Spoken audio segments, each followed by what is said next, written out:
The Forge Beneath the Moon. By Mr. Oblivious. 1. The House Outside Concord. 6 weeks into the Boston semester, Lucas had begun to trust the routine of the museum's conservation lab. He could sit beneath bright task lamps, handle objects other people had touched, and listen to 16 human hearts without letting any one of them become the center of the room. Then Daniel Mercer's knife slipped through the mounting board, and the blade caught the side of his forefinger. Blood welled across the cut before Daniel swore and lifted his hand from the bench. Lucas smelled it before the first drop struck the gray board. Heat and salt filled his mouth. Every muscle in his body locked around the urge to seize Daniel's wrist and pull it closer. His fingers tightened beneath the bench, crushing the wooden pencil he held into splinters. Daniel stared at the blood, more embarrassed than frightened. "That's sharper than the ones in the supply room." Professor Whitcomb moved around the demonstration table. "Put pressure on it, Lucas. The first aid box is in the corridor cabinet." The request gave Lucas a direction. He rose at human speed, set the broken pencil behind his notebook, and pushed a clean stack of blotting paper toward Daniel without touching him. "Hold that over the cut. Keep your hand raised." Daniel obeyed, but his pulse accelerated.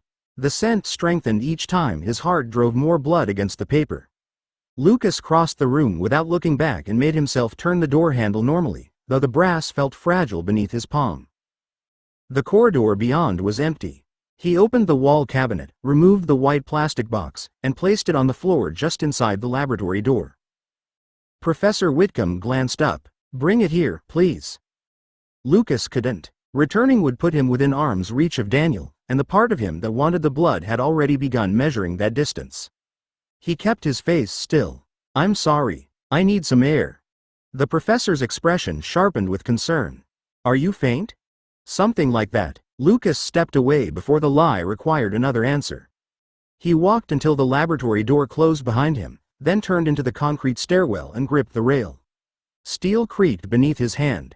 He released it at once, leaving a shallow bend where his fingers had pressed. Daniel's blood remained clear through 2 walls and a closed fire door. Lucas could hear the professor opening antiseptic packets, Daniel laughing weakly, and every heartbeat in the room settling back into its rhythm. He'd left without touching anyone. No one had seen his eyes darken or his hand damage the rail. The control counted, but it still hadn't made human blood ordinary. By the time Lucas reached the museum steps, Daniel's blood remained sharp in his throat. Traffic moved beyond the iron fence, but the open air thinned the scent enough for him to think. Alice waited beside a stone pillar in a charcoal coat.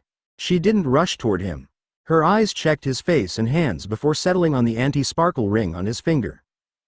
"You bent something," she said. Her mouth lifted when Lucas glanced back at the building. "A stair rail." He flexed the hand that had damaged it. "How much did you see?" "And a pencil," Alice said. "I saw 3 versions. In one, you stayed until the blood soaked through the paper." Lucas stopped beside her. "You could have come in." "In another future, I did." Alice slipped her hand into his as they started along the pavement. "You hated needing me to make the choice for you, so I waited outside." Lucas matched her human pace while students passed them. "I wouldn't have hated you." "No, only yourself." Her thumb brushed his hand. "Which is much more reasonable." The teasing almost drew a smile from him. Daniel's pulse still lingered in his memory. "Professor Whitcomb asked me to bring the first aid box over. I left it on the floor." Alice looked up at him. "Did Daniel get it?" "Yes." Lucas watched a cyclist cut around them. "Someone did." "Did you bite Daniel?" Alice asked. Her grip remained easy around his fingers. "No." The answer sounded too small for how close the choice had felt. "Did anyone discover you're a vampire?" She continued. "Did you frighten the class?" "No." He looked down at their joined hands. "I still had to leave." Alice guided him across the junction when the light changed. "You chose to leave. Losing control would have meant staying because you wanted the blood more than you wanted Daniel safe." "I wanted it." The admission scraped on the way out. "I knew exactly how quickly I could reach him." "I know." Alice's voice softened without becoming pity. "You wanted it, and he still went home with all his blood inside him. Don't call that failure because it wasn't comfortable." They turned toward the parked Porsche. Lucas let the silence settle until the scent loosened its hold. Alice bumped her shoulder against his arm. Esme said dinner hour starts at 6. If we're late, she'll send Emmett to complain until we return. That's a credible threat. Lucas opened the passenger door, but Alice kept hold of his hand. Come home, Luke, she said. Her smile gave him somewhere better to look than the museum. Lucas glanced once toward the building, then climbed into the car beside her. Alice parked beside the carriage house, where the Mustang's dark paint caught the porch light through the open bay. Lucas followed her across the gravel. Bella's books occupied one end of the dining table, Edward's sheet music covered the piano bench, and Emmett's enormous trainers blocked half the entrance hall.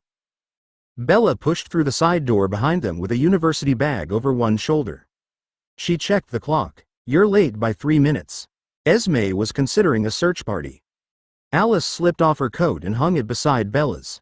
She was considering sending Emmett. That's closer to punishment. Emmett leaned through the kitchen doorway in a sports science sweatshirt. I'd have found them. The under-12s taught me an excellent pursuit formation today. They chased you because you stole their football, Esme said. She set pasta before Bella, then placed empty plates around the table as though the family needed no explanation for the ritual. Sit down before Carlisle leaves. Edward entered from the music room carrying a marked composition score. He kissed Bella's temple before taking the chair beside her. Lucas sat on her other side, listening to her steady heartbeat while tomato sauce pushed Daniel's blood farther from his thoughts. Bella watched him wind pasta around his fork. Pretending to eat works better when you swallow. Lucas lowered the untouched fork. I'm pacing myself. Rosalie came in with a strip of pale metal between two fingers. Nickel silver will prove the geometry, but it won't tell us how white gold carries the revised line. It'll tell us whether the pattern fails before I tie up more white gold in another test, Lucas said.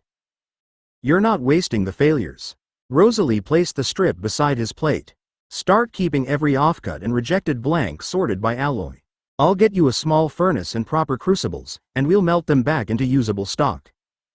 Lucas picked up the strip and turned it beneath the light. You've already chosen the furnace. I chose 3. Rosalie folded her arms. You'll explain why 2 are wrong. Edward opened his score. My tutor spent 20 minutes demanding more restraint. I'm beginning to suspect Rosalie teaches part-time. Rosalie gave him a cool look. Your tutor sounds competent. Carlisle appeared fastening his watch, his hospital coat folded over one arm. I'll be back before dawn. Lucas, we can discuss the seminar tomorrow, unless you need me tonight. The offer eased the tightness beneath Lucas's ribs. Tomorrow's fine. I left before anyone was hurt. Esme touched Carlisle's sleeve before he passed. You're still staying for 5 minutes. Carlisle smiled and took the empty chair. Bella ate while Emmett demonstrated a coaching drill with 2 bread rolls, and Rosalie claimed the salt cellar to explain where the sorted scraps would be stored. For 5 protected minutes, nobody hurried toward work, study, patrol, or the forge. Esme had made dinner hour for Bella, but she expected the rest of them to belong there too. Jasper entered through the side door before Carlisle's 5 minutes ended. He moved quietly, but every vampire in the room turned toward him at once. Bella looked up a heartbeat later. A strange scent clung to Jasper's coat, faint beneath wet leaves and earth, yet sweet enough to tighten the back of Lucas's throat. Edward rose beside Bella. His chair slid across the floor as he placed himself between her and the doorway. Whose is that? I don't know. Jasper removed his coat without shaking it out and laid it across the empty end of the table. I found the trail along the western boundary. Carlisle set down his hospital coat. Did it enter the property? Once. Jasper touched 2 fingers to the damp cuff. It crossed between the stone wall and the creek, traveled less than 30 yards inside our land, then turned back across its own approach. Lucas left his chair and leaned close enough to separate the unfamiliar scent from Jasper's. It carried no human blood, animal musk, or trace he recognized from Laurent, James, or Victoria. The stranger had come near the house, but not near enough to challenge anyone. Emmett's earlier humor vanished. Maybe they noticed the scent markers and changed their mind. Jasper looked at him. They crossed after finding the markers. Whoever did this wanted us to know they'd been here. Alice stood beside Lucas, her fingers closing around his wrist.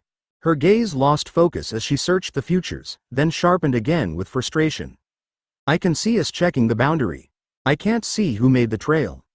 Because they haven't decided what comes next? Lucas asked. Or because leaving was the whole decision? Alice looked toward the dark windows. For tonight. Rosalie retrieved the metal strip from beside Lucas's plate and slipped it into her pocket. The carriage house is closer to that boundary than the main building. Bella pushed her pasta away. And I'm the only person here who can't outrun whoever left it. Edward rested one hand on the back of her chair. You won't be alone. Jasper lifted his coat again. Nobody goes outside alone until I've walked the full line. No chasing if the scent appears beyond our land, and no assuming this was curiosity. Carlyle nodded, accepting the authority in Jasper's tone before leaving for the hospital. Call me the moment you learn anything. The protected dinner hour had ended without anyone announcing it. Plates remained on the table while Jasper opened a sideboard drawer and removed a map of the estate. Lucas looked from Bella's unfinished meal to the wet cuff marking a stranger's deliberate crossing and understood that Boston was no longer only the life they'd built. Someone outside the family had begun studying it. 2. The human version of him. Jasper kept the estate map open after Carlyle left. The unfamiliar scent marked his cuff while he drew routes toward Boston, then crossed out the one Alice and Lucas used most weekdays. Until I understand who walked our boundary, nobody keeps a fixed route, Jasper said. He tapped the road leading east. Change departure times, change vehicles, and don't arrive or leave campus alone. Lucas looked at the dark line through Concord. The familiar drive had become proof that his life wasn't organized around hunger. They crossed 30 yards of land and left. We don't know they've watched the roads. Jasper met his gaze. We know they wanted a response. Predictability gives them one. Alice kept her hand around Lucas's wrist. I can take the northern route tomorrow. We'll leave 20 minutes later. That puts us through heavier traffic, and I've got the seminar at 9, Lucas said. Surrendering the first ordinary pattern he'd made in Boston felt like letting the stranger inside. Bella pushed her chair back. I'll be crossing the river at the same time I always do, in the same truck, with no vampire beside me. She folded her arms. Does my routine count, or only yours? Lucas's argument died before he could answer. He pictured Bella's university car park and how slowly she could escape if someone appeared beside her. Anyone watching him leave could learn when Bella traveled separately and which stretch of road left her alone. Lucas reached across the table and moved Jasper's pencil. 20 minutes later won't work because Bella and I would still separate at the same junction. Alice can take me through Waltham, and Edward stays with Bella until she reaches campus. Edward shifted closer to Bella. I'm not leaving her there without cover. Whoever crossed the boundary may already know her schedule. You won't, Jasper said. He marked a place near Bella's campus. Emmett will arrive first, and Rosalie will take the return watch. Bella looked between them. You could ask whether I can change my first class. Professor Hale records the lecture, so I'll go in after 10. Lucas pulled his hand from the map. Are you all right missing the discussion? I don't want security decisions made around you. I'd rather miss one discussion than be used to measure how all of you move, Bella said. Her answer left no room for him to mistake cooperation for passivity. Jasper erased the first set of times, and familiar roads disappeared beneath new pencil marks. Lucas accepted the loss. The routine wasn't freedom if it placed Bella in someone else's sights. Jasper's revised routes remained spread across the Concord dining table when the clock beside Bella's laptop reached 8. She closed her university notes, turned the screen toward the sofa, and clicked Charlie's name. Lucas switched off the lamp nearest him before he sat down. Bella looked over her shoulder. Dad's expecting to see us, not question a silhouette. The ceiling light's enough. Lucas chose the far end of the sofa, where the screen couldn't catch the hard shine of his skin or the complete stillness that became obvious when he forgot to imitate breathing. He rested one arm along the cushion and bent a knee, arranging himself into something casual before the call connected. Charlie appeared in the Forks kitchen wearing his uniform shirt, with a mug beside the computer and the old clock visible above his shoulder. His face eased when Bella waved. There you are. I was starting to think Boston had swallowed you. Jasper was changing everyone's travel plans, Bella said. She shifted the laptop until both twins fitted in the frame. Someone wandered onto the property, so the family's being careful. Charlie frowned. Police involved? Not yet, Lucas said. He kept far enough back that the camera softened his features. It could have been a hiker cutting across the boundary. Charlie studied him instead of accepting the answer. Move closer, son. I can barely see you. Lucas leaned forward only a few inches. The screen brightened his face at once, flattening the color from his skin and sharpening every line around his eyes. He made himself blink, shifted his weight, and drew a breath he didn't need. Charlie's concern deepened. You still look rough. Has Carlisle checked you since the hospital? I'm fine, Dad. Lucas smiled, then had to soften it when the image on the screen looked too precise. The room's dark, that's all. You're sitting in the dark because you're fine? Charlie lifted his mug but didn't drink. You lost a lot of weight after Phoenix, and now every time we talk you're halfway across the room. Bella's hand tightened on the edge of the laptop. Lucas could have moved beside her and let Charlie examine every wrong detail. Instead, he stayed where the poor light could protect the lie. My classes are going well, Lucas said. I'm working at the museum, and Alice makes sure I don't skip anything important. That wasn't what I asked.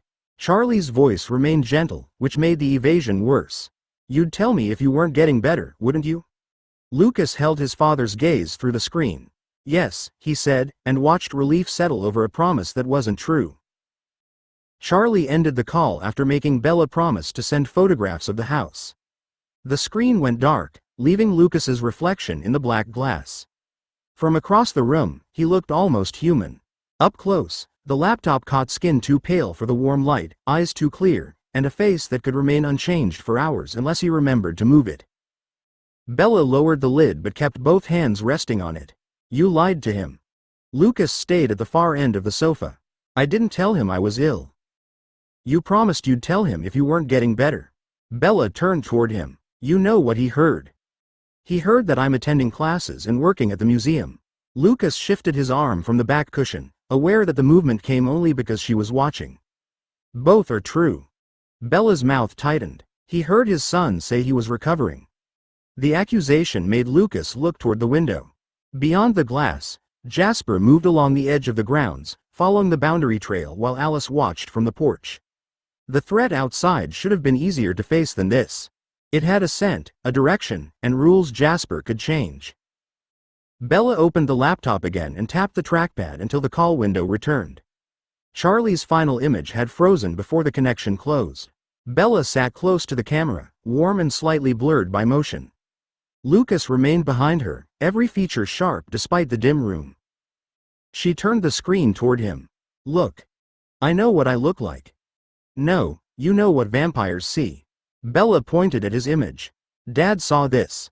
Lucas leaned closer. The anti-sparkle ring had done its narrow job. Nothing glittered beneath the ceiling light, but removing one impossibility had exposed the rest. His skin looked bloodless. His posture seemed arranged rather than relaxed, and the careful smile didn't reach eyes that no longer needed sleep. Bella's voice softened, though she didn't withdraw the screen. You looked like yourself and not like yourself at the same time. That's why he thinks you're sick. Lucas closed the call window. A failed inscription could be cut away, melted down, and tried again. Charlie's concern couldn't. Every cautious distance taught his father to accept less of him. I thought the camera would help, Lucas said. It helped you hide. Bella shut the laptop. It didn't help Dad see you. Lucas looked at the blank screen between them. Concealing sunlight had let him enter classrooms, but it hadn't given Charlie his son back. Bella carried the laptop upstairs. Lucas remained on the sofa until the side door opened and Alice came in from the grounds. Leaves clung to the hem of her coat, and the unfamiliar boundary scent lingered beside her own. Alice hung up the coat and crossed to him. Bella looked angry when she passed me. You look worse. She showed me what Dad saw. Lucas touched the anti-sparkle ring on his finger. This hides sunlight. It doesn't hide what losing human life did to me. Alice sat beside him and took his hand, turning the ring beneath the ceiling light. What do you want it to do? I want to sit across from Charlie without choosing the darkest corner. Lucas looked at their reflections in the closed laptop. I want believable color, eyes that don't look painted, and enough correction that holding still doesn't make him think I'm sick. I don't want a pulse, warmth, breathing, or anything pretending my body is alive. Alice studied him. You want him to recognize his son. I want him to stop watching me like he missed something at the hospital. Lucas's fingers closed around hers. He thinks I survived and never recovered. Every call asks him to ignore more evidence. Alice leaned against his shoulder. Then make the ring. The answer made Lucas turn toward her. You're not worried about what it could become. I'm worried about what you could become while making it. Alice lifted their joined hands. You'll solve one flaw and find 10 more. You'll tell yourself Charlie deserves another improvement, and I'll find you in the carriage house 3 nights later arguing with metal. Lucas tried a smile. That sounds unusually specific. I know you. Her smile faded before the concern in her eyes did. Promise me the workshop won't become the only place you live. You'll keep going to class. You'll sit with Bella when she tells you something you don't want to hear. You'll walk with me, and you'll call Charlie before the work is perfect. Lucas looked at the narrow band that had once seemed like freedom. It let him pass beneath human notice, but passing wasn't the same as returning to the people who loved him. I promise, he said. The ring has to serve the life. It can't replace it. Alice kissed his temple and rested her head against him. Then tomorrow we start by writing down what Charlie actually needs to see. Lucas closed his hand around hers. He didn't need to look human to everyone. He needed his father to look at him without grieving a son who was still speaking. 3. Lives on different trains. The next morning, Lucas carried Alice's list into the conservation ethics seminar, folded inside his notebook. Believable complexion, moderated eyes, small corrections to stillness. The words remained in his thoughts while Professor Whitcomb projected photographs of a 17th-century silver reliquary whose missing saints had been replaced during a Victorian restoration. The final image filled the wall.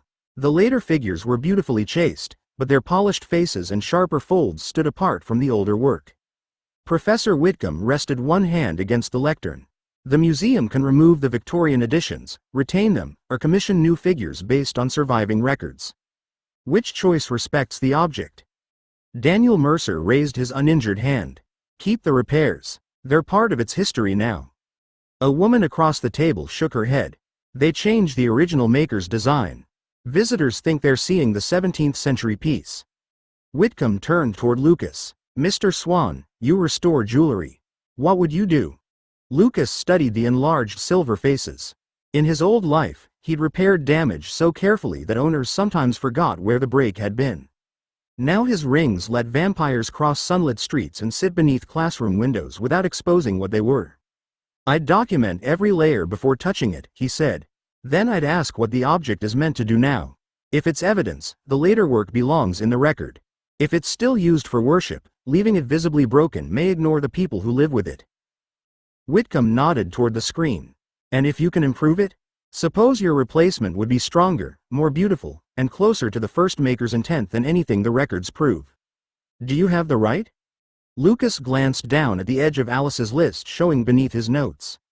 A better ring could let Carlyle treat patients without looking ill, give Alice years in one city, and allow Lucas to sit beside Charlie in full light. None of that meant the Cullens had asked him to redesign how they moved, looked, or belonged. Skill doesn't create permission, Lucas said. The owner has to understand what changes, including what becomes possible afterward. Whitcomb tapped the projected reliquary with his pen. Good. Conservation isn't the art of making an object obey your best idea. It's the discipline of deciding which ideas aren't yours to impose. The seminar moved on, but Lucas wrote the sentence beneath Alice's list. By the time class ended, the glamour ring no longer felt like one problem he could solve alone. Before he cut another line into metal, he needed to ask each member of his family what version of ordinary life they wanted back. When Lucas returned home, Jasper had covered the dining table with weekly planners. Yesterday's roadmap had been replaced by columns for buildings, arrival times, and alternative exits. Esme sat beside Carlyle's hospital rota, while Alice copied addresses from an archive directory into a small black notebook. Jasper pushed a blank sheet toward Lucas. I need rooms as well as campuses. If someone watches an entrance, I want to know where else you can leave. Bella marked 3 blocks with her pen. English literature on Monday and Thursday mornings. The student paper's letting me try copy editing twice a week, but that can run late if someone misses a deadline. Edward looked up from his composition score. I can collect her after the paper. Bella tapped the notes spread beside his chair. You have your own program. You've already moved one composition tutorial because of me. Edward's fingers remained on the page. A tutorial can be rearranged.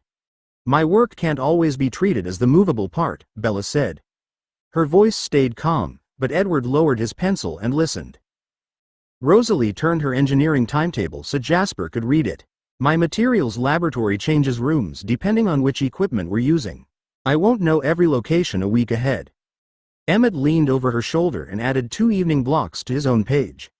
Sports science in the mornings, coaching Tuesdays and Fridays. The children finish at 6 unless their parents are late, which means they finish whenever they feel like it. Alice smiled without looking up from her addresses. You like waiting with them. They tell better stories than most adults. Emmett capped his pen. Last week I learned that dinosaurs became extinct because nobody taught them passing drills. Lucas looked around the table. Their public lives carried them through different institutions, streets, and human obligations. Alice had chosen archives instead of another degree because records might return pieces of Mary Alice Brandon.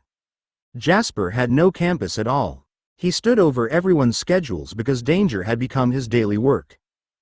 Lucas rested his notebook beside the planners. What do you actually want these lives to give you? Rosalie answered first. Modern qualifications earned without pretending I already know everything. Emmett grinned. A team that remembers which goal belongs to us. Alice closed her directory. My name, if the records still have it. Jasper kept his gaze on the scattered roots. All of you home again. Bella studied Lucas's glamour notes, then drew a circle around an open hour after her copy editing shift. I can test your first color attempt at 4 tomorrow. She slid the planner toward him. Ask the larger questions later. First, make sure you haven't turned yourself blue. At 4 the next afternoon, Bella entered the carriage house with printer's ink on the side of her hand and a folded newspaper proof beneath one arm. Lucas had cleared the center bench rather than surrounding the test with tools. A plain practice band waited beside a shaded lamp, its surface carrying the first color pattern he was willing to place against his own skin. Bella set down her bag and looked from the ring to Alice, Rosalie, and Edward. Why does this feel like everyone's waiting for me to judge a school play? Rosalie leaned against the neighboring bench with her arms folded. Because none of us can see the performance. Directly, Lucas looks exactly as he did 10 minutes ago. Lucas slid the practice band onto his right hand beside the narrow anti-sparkle ring. The new inscription answered with faint warmth against his finger. Nothing changed from his perspective. His skin remained pale beneath the lamp, with every line of his hand as sharp as before. Alice's attentive expression gave him no answer. Bella stepped closer, and her eyebrows lifted slightly. She moved the lamp 6 inches to the left, then caught Lucas by the wrist and turned his hand palm down. You're less pale. Hope rose too quickly. Lucas kept his hand still beneath her inspection. Believably less pale? Not yet. Bella guided him beneath the overhead light and studied his face. Your cheeks, forehead, and neck are all exactly the same color. Humans don't work like that. There should be small changes where the light hits, where skin's thinner, and around your mouth. Edward moved around Lucas, watching from another angle. I see no alteration at all. You wouldn't. Lucas looked back at Bella. What color is wrong? Bella hesitated, searching for words while Lucas stood before her like an object under examination. A little too blue. Not obviously blue, but cold. And painted. She touched 2 fingers to his cheek, then withdrew them. It's as though someone chose one healthy color and covered you with it. Rosalie uncapped a pencil. Uniform distribution and the wrong undertone. Right, painted, Bella said. That's the useful part. Lucas removed the ring, and Bella's shoulders loosened before she could hide the reaction. The failure stung, but her face had given him information no vampire eye could supply. He placed the band in the rejected tray instead of reaching for a tool. Bella picked up her newspaper proof. Tomorrow you can decide why it failed. Tonight, Alice gets you out of this room before you try to fix my adjectives. Alice was waiting outside the carriage house when Lucas emerged, wearing the dark coat she'd chosen for their evening in Boston. She took his hand before he could glance back through the open workshop door, then pressed the remote that lowered it behind him. The rejected tray will still be there tomorrow, she said. Tonight, you're keeping your promise. Lucas let her lead him toward the Porsche. I wasn't going back. You were calculating how long dinner would take before you could return. I can calculate things while walking. Alice opened his door and smiled. You can also calculate them while listening to music somewhere Rosalie can't hand you a pencil. The small recital hall was nearly full when they arrived. Alice had chosen seats near the back, where they could leave without disturbing anyone if the crowd became difficult for Lucas. A student quartet played beneath warm stage lights while human hearts filled the room with uneven rhythms. Lucas kept Alice's fingers between his and listened until the failed ring stopped occupying every quiet space in his thoughts. Outside, Alice guided him along the pavement toward the station. You spent most of the second movement watching the cellist's hands. She corrected her grip before the difficult passage. You're allowed to notice beauty without repairing it.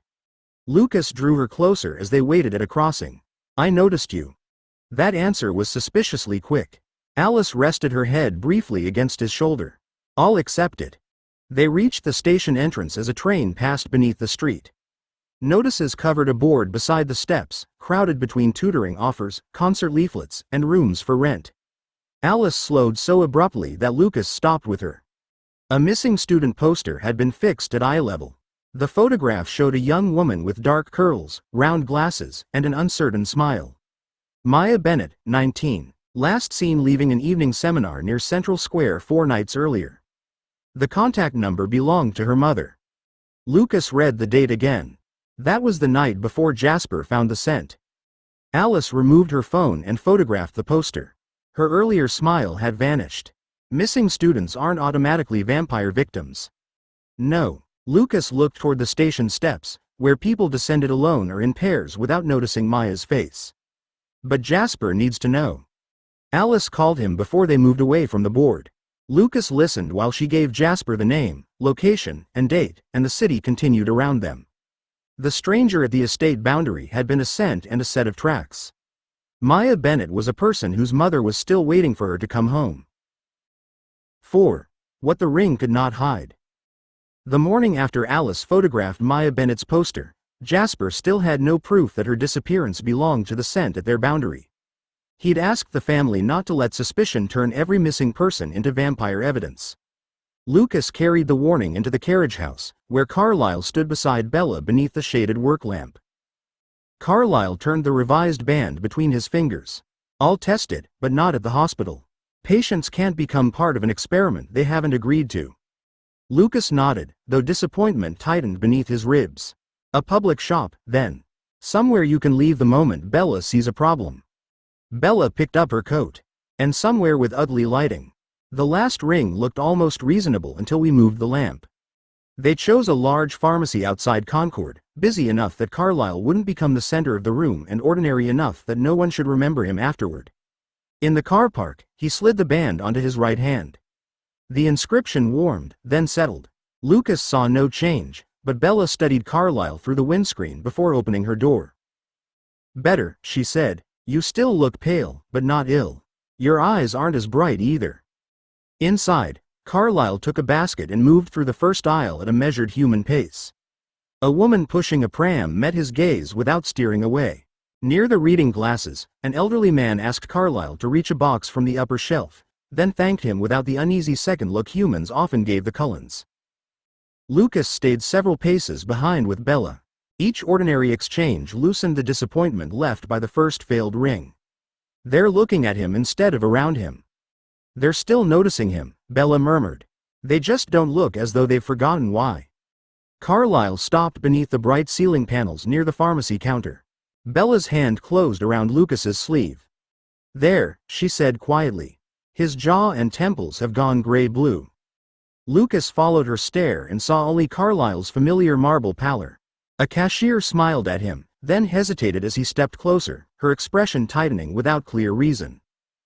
Carlyle noticed the change in Bella's face and turned away from the counter. He set the basket on an empty display rather than completing the purchase. Enough? Enough, Bella said. It works until the light changes. Outside, Carlyle removed the ring before they reached the car. Lucas held out his hand for it, but Carlyle kept the failed prototype in his palm. Don't call it useless, he said. It taught us exactly where the problem begins. Back in the carriage house, Carlyle placed the prototype on the black felt pad rather than in the rejected tray. Rosalie switched on the overhead fluorescent strip, then brought the warmer bench lamp across until both kinds of light crossed the engraved band. The inscription held in the car park and through the first half of the shop, Lucas said. He sketched the pharmacy from memory, marking the windows, ceiling panels, and metal shelving. It failed beneath the stronger lights over the counter. Rosalie lifted the ring with padded tweezers. Or the practice alloy responded differently once several reflected sources crossed it. Sunlight through glass, weak fluorescence in the aisles, stronger tubes at the counter, and chrome around the display. You didn't test one condition. The first prototype went blue beneath a single lamp. With another pattern and another alloy. Rosalie turned the band beneath the fluorescent strip. You're changing too many things to know which mistake belongs to which choice. Lucas reached for his notebook. Then I'll repeat the pattern in 3 metals and isolate the lighting. Bella closed the carriage house door behind them. That'll help with the color, but the color wasn't the whole problem. Carlyle looked toward her. What else did you see? You were doing everything normally. Bella stepped beside him and demonstrated with a small shift of her shoulders. You blinked, moved your weight, looked at the shelves, and breathed when the cashier came closer. None of that was wrong. Lucas lowered his pencil. Carlyle had spent decades making those motions automatic. Every Cullen knew how much attention perfect stillness attracted. Bella pointed to Lucas's rough pharmacy drawing. The ring looked good near the windows. It still looked good beneath the weaker lights. Then you stepped under the bright ones, and the gray-blue color made her look twice. Rosalie set the ring down. The color created scrutiny. Exactly. Bella moved closer to Carlyle, stopping where the cashier had stood. She leaned forward because his face suddenly looked strange. Once she was this close, she noticed the cold. I saw her rub her hand after he passed her the box. Carlyle glanced at his fingers. I didn't touch her. You didn't need to. Your hand was close enough, and the air between you felt wrong. Bella looked at Lucas. Most people wouldn't notice that from across an aisle. The bad color invited her to investigate. Lucas stared at the prototype. Fixing the color might keep strangers from looking closely, but it couldn't make Carlyle warm if someone did. Rosalie folded her arms. Then we have 2 questions. What caused the visible failure, and what happens when a successful glamour encourages closer contact? Carlyle pulled a stool toward the bench. Before Lucas cuts another line, we should decide which of those problems the ring has any right to solve. Carlyle opened Lucas's notebook to a clean page and drew a line down the center. On the left, he wrote visible presentation. On the right, he wrote physical imitation. The distinction looked simple in ink, but Lucas could already feel how much of his original hope sat on the forbidden side. The cashier noticed my temperature because the color failure brought her closer, Carlyle said. That doesn't mean the ring should make me warm. It means the visible effect mustn't invite scrutiny it can't survive. Lucas rested both hands against the bench. I could hold an impression of warmth in the light. A suggestion that skin should feel warmer than it is. Bella shook her head before he finished. Then someone reaches out, touches him, and the lie becomes worse. They wouldn't just feel cold. They'd realize their eyes told them something untrue. Carlyle wrote warmth beneath physical imitation. No heat and no visual promise of heat. The ring should conceal what ordinary distance reveals, not contradict direct contact.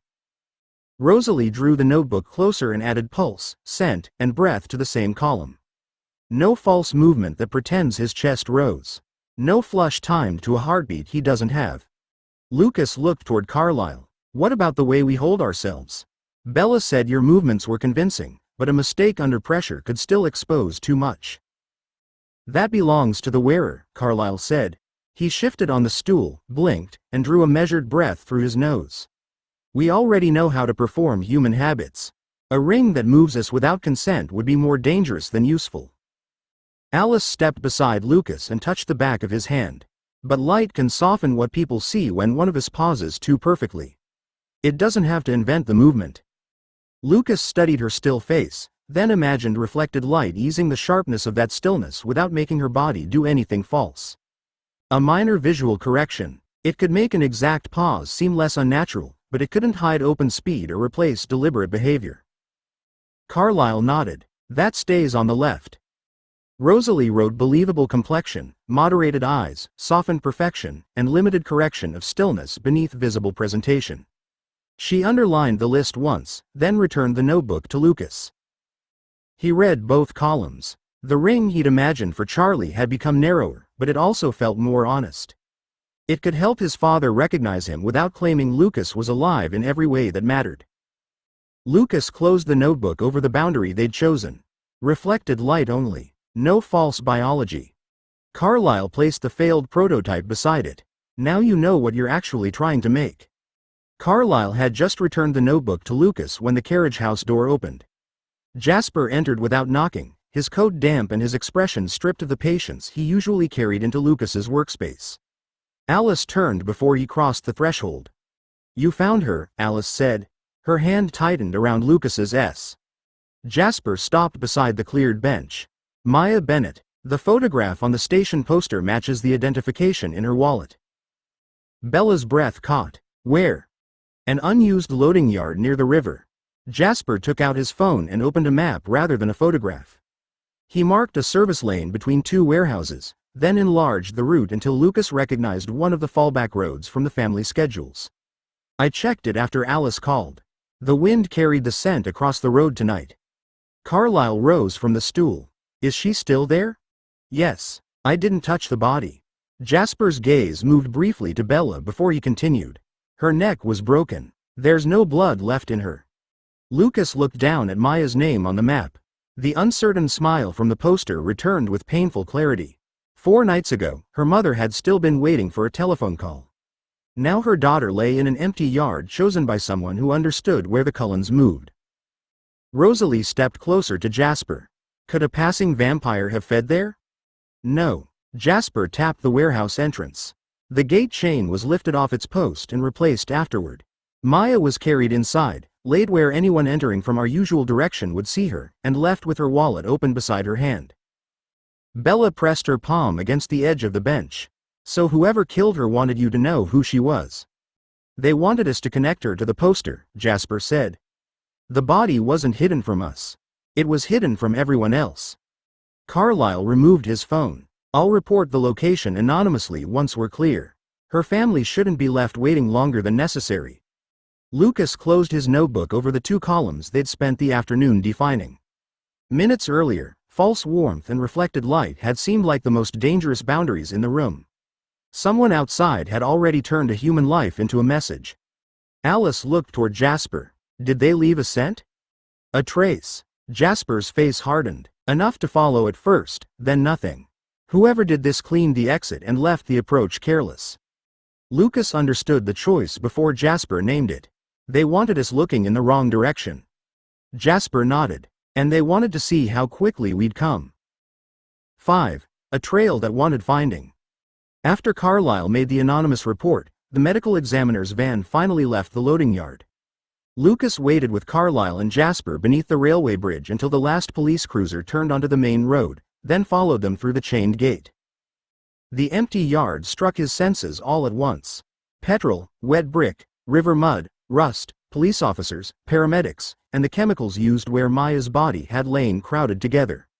He could hear rats beneath a loading platform and water moving through a blocked drain. Jasper stopped him with a hand against his chest. "Don't begin where they left her. That's where they expected us to look." Lucas forced his attention away from the pale rectangle left by the police screen. "The killer's scent goes through that warehouse and out toward the river." He pointed toward the doorway, where the sweet trace clung beneath shoe rubber and disinfectant. "It does," Jasper said, but he walked in the opposite direction. He crouched beside a concrete pillar 20 yards from the body site and held 2 fingers above the damp ground. "This is where they waited. No police crossed here, and the scent is older." Carlyle joined him beneath the security light. They watched the lane before carrying Maya inside. His gaze moved over the yard with controlled care. Lucas knelt and separated the vampire scent from rain, weeds, and old oil. Once Jasper had given him the right question, he found the place where the stranger had remained for several minutes and the faint scrape against the pillar. Across the yard, the obvious river trail had been laid in long, careless steps. Lucas followed it 3 paces before Jasper caught his sleeve. "They wanted this found. The scent was stronger there, almost generous. Jasper released him and pointed toward a narrow gap between stacked pallets. The real exit is there. One heel turned on grit, then they crossed the wall without touching the top. The river trail was made for pursuit, not escape. Lucas studied the gap, then looked back over the yard. His senses had handed him hundreds of details, yet he'd chosen the strongest scent because it felt certain. Jasper had begun with the killer's choices. So they waited until the yard was empty, placed Maya where we'd approach, and left a trail they knew we could follow, Lucas said. The careful arrangement felt worse than carelessness. Jasper rose and watched the roofs beyond the wall. They didn't make a mistake. They made one for us to find. Jasper crossed to the loading platform and looked back over the yard from the height of its cracked concrete edge. From there, the open wallet, the body site, and the false river trail would all have been visible beneath the security lights. Lucas joined him and saw the arrangement as a single scene instead of separate traces. Carlyle stopped below them. They expected us to follow the scent. What would that have shown them? Who came? Jasper said. He pointed toward the gate. I found Maya and called the house. Under ordinary circumstances, Edward would have stayed with Bella until someone relieved him. Alice would have searched the future. Emmett would have wanted the trail, and Rosalie would have protected Lucas or the forge. Lucas looked toward the dark rooflines beyond the yard. And you'd lead anyone who came here? Yes. Jasper stepped down from the platform. The body asks one question. The obvious trail asks another. If we arrived together, the attacker would learn our pairings before we reached the river. Carlyle glanced toward the warehouses. You think they watched the yard? I think they allowed for it. Jasper moved to the entrance and studied the surrounding windows, roof access points, and service lanes. They may have watched directly, left someone farther out, or planned to recover our scents afterward. The method matters less than the information they wanted. Lucas followed his gaze and began seeing his family through an enemy's attention. Edward's first movement would always be toward Bella. Alice would reach for Lucas when a vision struck. Emmett advanced when others hesitated, while Rosalie guarded whatever the family couldn't afford to lose. Even Esme's instinct to gather everyone home could reveal which building they considered safest. We've made habits out of protecting each other, Lucas said. Jasper turned toward him. Habits aren't weaknesses until someone can predict them. The words settled harder than accusation. Lucas had thought of the estate, campuses, and carriage house as parts of the life they were building. Now each repeated journey offered a time, a route, and a likely response if something went wrong. Carlyle took out his phone. Then we don't call everyone here. No. Jasper looked once more toward the planted river trail. We go home separately, and we ask Alice and Edward what they can find without giving the attacker the gathering they expected. Lucas followed them toward the gate, aware that the trap hadn't required anyone to spring it. It had only required the Cullens to behave like themselves. Lucas returned through the side entrance and found Alice alone at the dining table. The estate map lay open beneath her hands, but the other chairs remained empty. Jasper's instruction had held. Nobody had gathered simply because fear told them to. Alice looked up as Lucas closed the door. You took the western route. Jasper sent Carlyle north and came back another way. Lucas removed his coat and sat opposite her. Can you see who left Maya? Alice pressed 2 fingers beside the loading yard. Her eyes lost focus, then sharpened almost at once. I see someone reaching the river. Then they turn east, except sometimes they don't reach the water at all. Lucas watched her move to another street. Because they changed their mind? No. Frustration tightened her mouth. Because the choice hasn't been given to them yet. Edward entered from the hall, carrying the same controlled anger he'd worn since learning Maya's name. I checked the streets around the yard without approaching the police cordon. Officers remembered the body, 2 night workers remembered the cruisers, and a driver saw someone crossing the service road yesterday afternoon. Human? Lucas asked. Probably. Frightened, late for work, and thinking about rent. Edward took the chair beside Alice. No one heard or saw a vampire. More importantly, there was no mind nearby watching the police or waiting for us. Alice traced the road beyond the yard again. This time her hand stopped near a railway bridge. If I follow the killer, the future divides here. One path continues south, another ends until someone else makes a choice. Lucas leaned closer to the map. They're waiting for instructions. Or they already completed the only instruction they received, Edward Said. Kill Maya. Place her. Leave the false trail. After that, they don't need to know why. Jasper entered without Carlyle, his coat changed and the loading yard scent washed from his hands. He studied Alice's marked routes before speaking. Delegated work. Alice looked toward him. Every time I reach for the person directing this, I find someone who hasn't decided anything yet. Then stop looking for one continuous decision, Jasper said. He placed a finger where her visions broke apart. The attacker who killed Maya may never meet the person choosing the next move. Orders can be passed through another vampire, a written location, or a human who doesn't understand what they're carrying. Lucas stared at the scattered marks across the map. Alice couldn't follow choices that hadn't been made, and Edward couldn't hear a commander who never came near the scene. Their gifts hadn't failed. Someone had arranged the campaign so there was almost nothing for either gift to catch. Alice's head turned toward the eastern windows before Jasper finished speaking. Her eyes went distant, and the pencil slipped from her fingers onto the map. Bella's leaving the newspaper office, Alice said. She stood so quickly that her chair struck the wall. There's another vampire near the east side of her campus. Edward was through the doorway before Lucas could rise. The front door opened and closed with a movement too fast for human sight, leaving the papers trembling across the table. Alice pulled out her phone and called Bella. Stay inside the building. Don't argue, and don't go near the windows. She listened for a moment, then closed her eyes. Edward's coming. Rosalie will collect you after he clears the entrance. Jasper took the car keys from the sideboard. Lucas, with me. Alice, keep watching. They reached the university several minutes after Edward. Bella stood behind the locked glass doors of the student paper office with her phone pressed to her ear, while Rosalie waited beside her. Edward crouched near a stone planter at the edge of the quad, one hand resting above the damp paving without touching it. Lucas joined him and found the scent immediately. It crossed the pedestrian path in 3 clean steps, turned beside the planter, and continued toward the service road. Nothing about it resembled the stranger from the estate boundary or the vampire who had handled Maya's body. A second vampire, Lucas said. He followed the trace to the curb, where it ended beneath a row of parked bicycles. It stops here. Edward straightened. There was no vehicle waiting, and I heard no mind moving away. Whoever left it was gone before Alice saw the choice. Jasper examined the surrounding entrances, security cameras, and open routes across the quad. Did they approach Bella's building? No. Edward looked toward the glass doors, where Bella had spotted them and folded her arms. They never came within 50 yards of her. Lucas looked back along the scent trail. It had been close enough to trigger a response, yet too far away to threaten Bella before help arrived. Then they wanted Alice to see it. They wanted all of us to react, Jasper said. He watched Rosalie unlock the door and guide Bella toward Edward without crossing the marked path. Now they know how quickly he reaches her, who collects her, and how many of us come afterward. Lucas saw the loading yard again, arranged to reveal their pairings.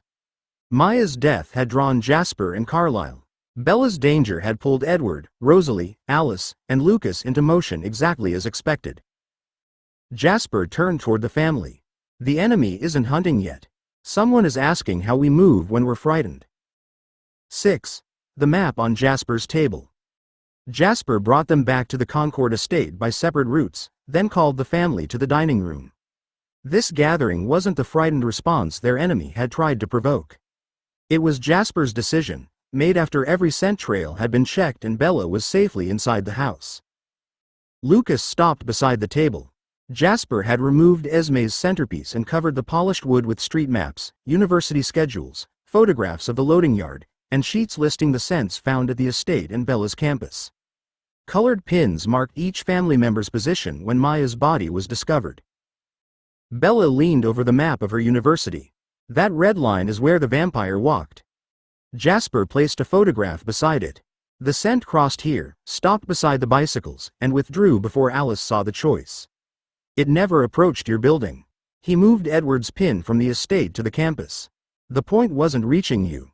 It was measuring how quickly Edward did. Edward stood behind Bella's chair, his hands resting against its back. Lucas watched his attention move between the pins representing himself and Rosalie, both placed exactly where the stranger's appearance had drawn them. Jasper shifted to the loading yard photographs. Maya's body asked who investigates a human death. The false trail asked who pursues. The campus scent asked who protects Bella and who collects her after the immediate danger passes. He separated the photographs into 3 rows, leaving empty space beside each. These weren't failed attacks. Nobody tried to kill us, take Bella, or enter the forge. Lucas looked toward the estate plan at the end of the table. A black circle enclosed the carriage house, while notes listed the nights Rosalie worked there, the routes Lucas used from campus, and how quickly Alice could reach him. They're testing the workshop too. They tested whether Rosalie stayed with it when Bella was threatened, Jasper said. He placed her pin beside Edward's. She didn't. That tells them the forge matters, but Bella matters more. Rosalie's expression hardened, though she didn't interrupt. Across the table, Emmett studied the marked river trail with none of his usual impatience. Even Esme remained standing, her gaze fixed on the lines connecting home, campus, and city. Lucas had thought the enemy was leaving clues. Jasper was turning each clue around and showing them the question hidden beneath it. Jasper laid one final sheet in the center of the table. 4 headings divided the page: response time, pairings, Bella, and workshop. They've learned enough from our instincts. From now on, we decide what they see. He moved Edward's pin away from Bella's university and set it beside the hospital district. You'll patrol with Carlisle tomorrow. Rosalie takes Bella home, and Alice watches the campus approaches. Edward's hand closed around the back of Bella's chair. No. The second scent was placed near her building because whoever's directing this knows she's human. I'm not leaving her route uncovered. It won't be uncovered, Jasper said. He placed Rosalie's pin beside Bella's schedule, then added Esme's at the western approach. You're the fastest response we have, and your gift is wasted if you spend every hour listening to Bella. I need you where an unknown vampire may cross human traffic. Bella turned slightly beneath Edward's hand. I can manage one journey without you standing outside every classroom. Edward looked down at her. That's not what I'm doing. It's close enough that someone noticed, she replied. She reached for her schedule and slid it toward Jasper. Use my real timetable. Don't build a safer version because nobody asked me. Lucas saw Edward's objection tighten into something more personal than tactics. Jasper didn't press it. He only left Edward's pin where he'd placed it. Emmett picked up the photograph of the false river trail. So when the next one runs, we let them go again. If pursuit breaks the assigned pair, yes, Jasper said. If you lose sight of your partner, you withdraw. Emmett dropped the photograph onto the table. We're stronger than whoever they've sent so far. Every time we back away, they get another chance to choose the ground. And every time you chase on command, they choose you, Jasper replied. He turned the photograph so the obvious trail faced Emmett. This was built for the person who couldn't bear to let prey escape. Emmett's mouth flattened, but he didn't reach for the picture again. Rosalie drew the estate map closer and tapped the carriage house. Your patrol pattern pulls me east twice this week. That leaves the forge with 1 approach covered and 3 open. Alice and Lucas won't work there during those hours, Jasper said. Lucas looked toward the black circle around the workshop. Benches, unfinished blanks, notes, and personal medals sat behind those walls. More dangerous than any single object was the proof that his craft could grow. Rosalie's finger remained on the map. Closing the doors doesn't make the place unimportant. No, Jasper said, it makes anyone approaching it reveal whether they want the forge, the rings, or Lucas. Alice's hand found Lucas's beneath the table. Jasper wasn't only assigning protection. He was asking each of them to leave something exposed long enough for the enemy to choose. Her fingers remained linked with Lucas's while Jasper waited beside the maps. He didn't defend the exposed forge again or press anyone for agreement. He left the assignments where he'd placed them. Carlisle stepped to the head of the table. We've treated Jasper's instructions as advice because we're accustomed to deciding together. That worked when danger came openly. It won't work against someone measuring every hesitation. Edward released Bella's chair and faced him. You're giving Jasper authority over where all of us go? Over the defense of this family, Carlisle said. He rested one hand beside the loading yard photographs. Jasper will assign patrols, pairings, withdrawals, pursuit, and fallback positions. When circumstances change, his decision will stand unless he gives command to someone else. The room became still around Lucas. Carlyle had led them through persuasion and trust. This wasn't surrendering that place. It was naming the part of leadership that belonged to the person who understood the threat. Carlyle looked toward Jasper. I retain authority over the costs we accept. No human is used as bait. Bella isn't placed at risk without her knowledge and consent. If we take a captive, we don't destroy them because restraint is difficult. Civilian harm cannot become convenient because the enemy chose a crowded city. Jasper met his gaze. I can command within those limits. You must, Carlyle replied. If a plan crosses them, bring it to me before anyone moves. Within them, you don't need my permission. Emmett folded his arms. And if some of us think he's being too cautious? Then you obey first and argue when everyone is home, Carlyle said. His calm answer closed the challenge. Edward's attention shifted to Lucas. You agree with this? Lucas looked at the pins showing how easily they'd been drawn apart.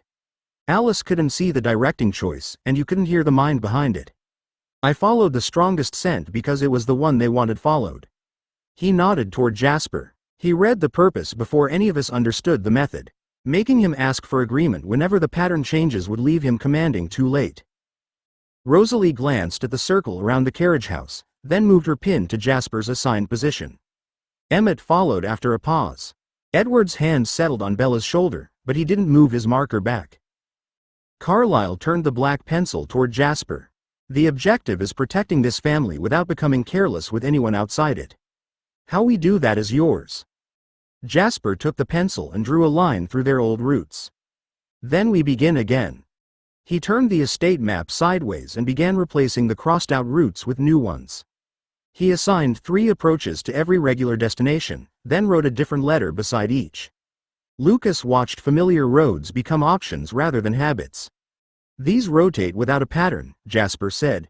He tapped Bella's university, Carlyle's hospital, and Lucas's museum program in turn. Nobody uses the same route home that they used going in. If you think you're being followed, you don't return to the estate. He marked 4 fallback points beyond the family's usual territory. One was a disused quarry west of Concord. Another sat beneath a railway bridge near the river. The remaining 2 were public places busy enough to discourage an open attack. Bella leaned over the table. Which one do I use? None unless you're with one of us, Jasper replied. He drew a square around the nearest police station. If you're alone and something feels wrong, you go somewhere crowded, call Edward, and stay visible. You don't investigate. Bella's mouth tightened, but she nodded. That's an order I can live with. Jasper set down the pencil and demonstrated 3 signals with one hand. A closed fist meant hold position. 2 fingers pointed downward meant withdraw without pursuit. A flat palm against the chest meant abandon the current objective and protect the nearest human. Emmett copied the second signal. And if we can speak? Assume someone can hear you, Jasper said. Signals first. Names and destinations stay off the phone. Alice's gaze drifted toward a future, then returned. Some routes become clearer when we commit to them. Others disappear once the watcher changes course. Tell me what you see, but don't alter the route alone, Jasper said. A vision gives us information. It doesn't separate you from your partner. Lucas felt Alice's fingers tighten around his. The instruction had been aimed at everyone, but Jasper's attention rested on them long enough to make the personal risk clear. Jasper gathered the photographs into a single stack. Until we prove otherwise, we treat this as Victoria's campaign. She wants one of us angry, frightened, or certain enough to chase beyond support. He looked around the table, waiting until every face turned toward him. Nobody follows Victoria alone. Not Edward, not Emmett, not Alice. Nobody. Edward gave one controlled nod. Rosalie collected her new route sheet, and Emmett folded his into his pocket without another challenge. Bella closed her laptop and rose beside Edward. Lucas left the table with Alice, but Jasper's lines remained behind them, dividing the city into choices, limits, and places where family habit could no longer decide the response.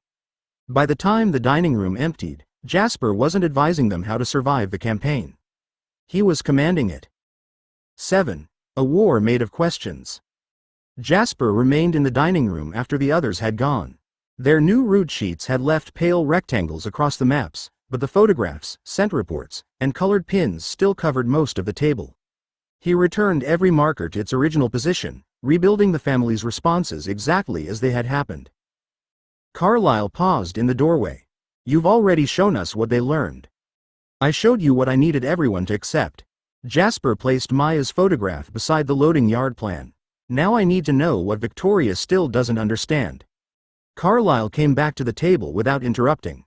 Jasper moved the pins one at a time. Maya's body drew Carlyle and Jasper into the city. The false trail pulled Lucas toward the strongest scent. The university probe brought Edward first, Rosalie second, and Alice close enough to search every future around Bella. Nobody had tried to hold ground. Nobody had approached the carriage house while Rosalie was absent. The vampire near Bella's campus had withdrawn before Edward arrived, though even a newborn could have reached her building in the time available. Jasper turned the campus photograph sideways. She didn't send them to win. Carlyle's attention settled on the marked bicycle racks. She sent them to be seen. To measure us. Jasper placed Bella's pin at the center and drew the others outward in the order they had moved. Name Bella, and Edward abandons every other concern. Threaten her route, and Rosalie leaves the forge. Give Lucas a trail, and he follows the clearest evidence because he believes the strongest sign matters most. Carlyle looked toward the empty doorway through which the family had left. And you? Jasper studied the loading yard photograph. Maya's body had been displayed carelessly, but the killer's escape had been disciplined. Enough scent remained to guide pursuit, while every useful trace of the person giving orders had vanished. She wanted to know whether I'd recognize a campaign, he said. Now she has her answer. Not all of it. Jasper gathered the photographs into 3 groups, then left a 4th space empty. She knows what we protect first. She knows who breaks formation when Bella is named. She doesn't know whether we can stop obeying the questions she gives us. Carlyle rested a hand beside the empty space. Then that's what you deny her. Jasper looked down at the family's pins, each one placed where instinct had carried them. Victoria had spent lives to purchase information. He intended to make the next answer false. By morning, Jasper had replaced the maps with breakfast plates, but the family still moved around the dining room according to the lines he'd drawn. Edward stood close behind Bella while she packed books into her university bag. Rosalie read her revised route sheet beside the window, and Emmett kept checking the folded instructions in his pocket as though they might become less restrictive if he looked often enough. Lucas entered from the carriage house with metal dust caught along one sleeve. Alice met him near the table and brushed it away with quick, careful fingers. Lucas caught her hand before she finished and turned it to kiss her knuckles. Neither of them made a performance of the touch. Alice smiled. Lucas murmured something Jasper couldn't hear, and they took neighboring chairs as naturally as if the space between them had always belonged to both. The pain reached Jasper without surprise. It no longer had the power to stop his thoughts, but that didn't make it small. Alice glanced toward him. Her happiness softened beneath concern, and Jasper felt the apology she refused to speak. He unfolded 2 patrol sheets and placed one before each of them. Lucas, you're with Rosalie on the eastern route after your seminar. Alice, you take the northern campus approaches with Emmett. Lucas looked from his sheet to Alice's. Those routes don't overlap until after midnight. They aren't meant to, Jasper said. Alice kept her hand beside Lucas's without touching it. Is this because Victoria expects us together? Partly. Jasper moved Rosalie's marker to the eastern road. Your sight and Lucas's senses answered different problems. Keeping you side by side because you prefer it wastes both. Lucas accepted the correction, though reluctance tightened his expression. What happens if Alice sees something near my route? She tells me, you remain with Rosalie unless I change the assignment. Alice studied Jasper rather than the page. And if the future closes too quickly? Then trust me to move the family before you move yourself. He held her gaze, feeling the old instinct beneath her concern. Alice had spent decades acting the moment certainty arrived. Victoria already knows you'll run toward Lucas. She doesn't need another demonstration. The words hurt her. They hurt him too, which made them no less necessary. Lucas folded his route sheet once. All right, Rosalie and I take the east. Alice drew hers closer. And I stay with Emmett. Jasper felt their disappointment settle between them, followed by deliberate acceptance. Their bond remained visible in the way Lucas nudged Alice's untouched cup toward her and she straightened the collar he'd left turned beneath his coat. They didn't challenge the separation again. Jasper gathered the remaining assignments. Loving each other made them stronger.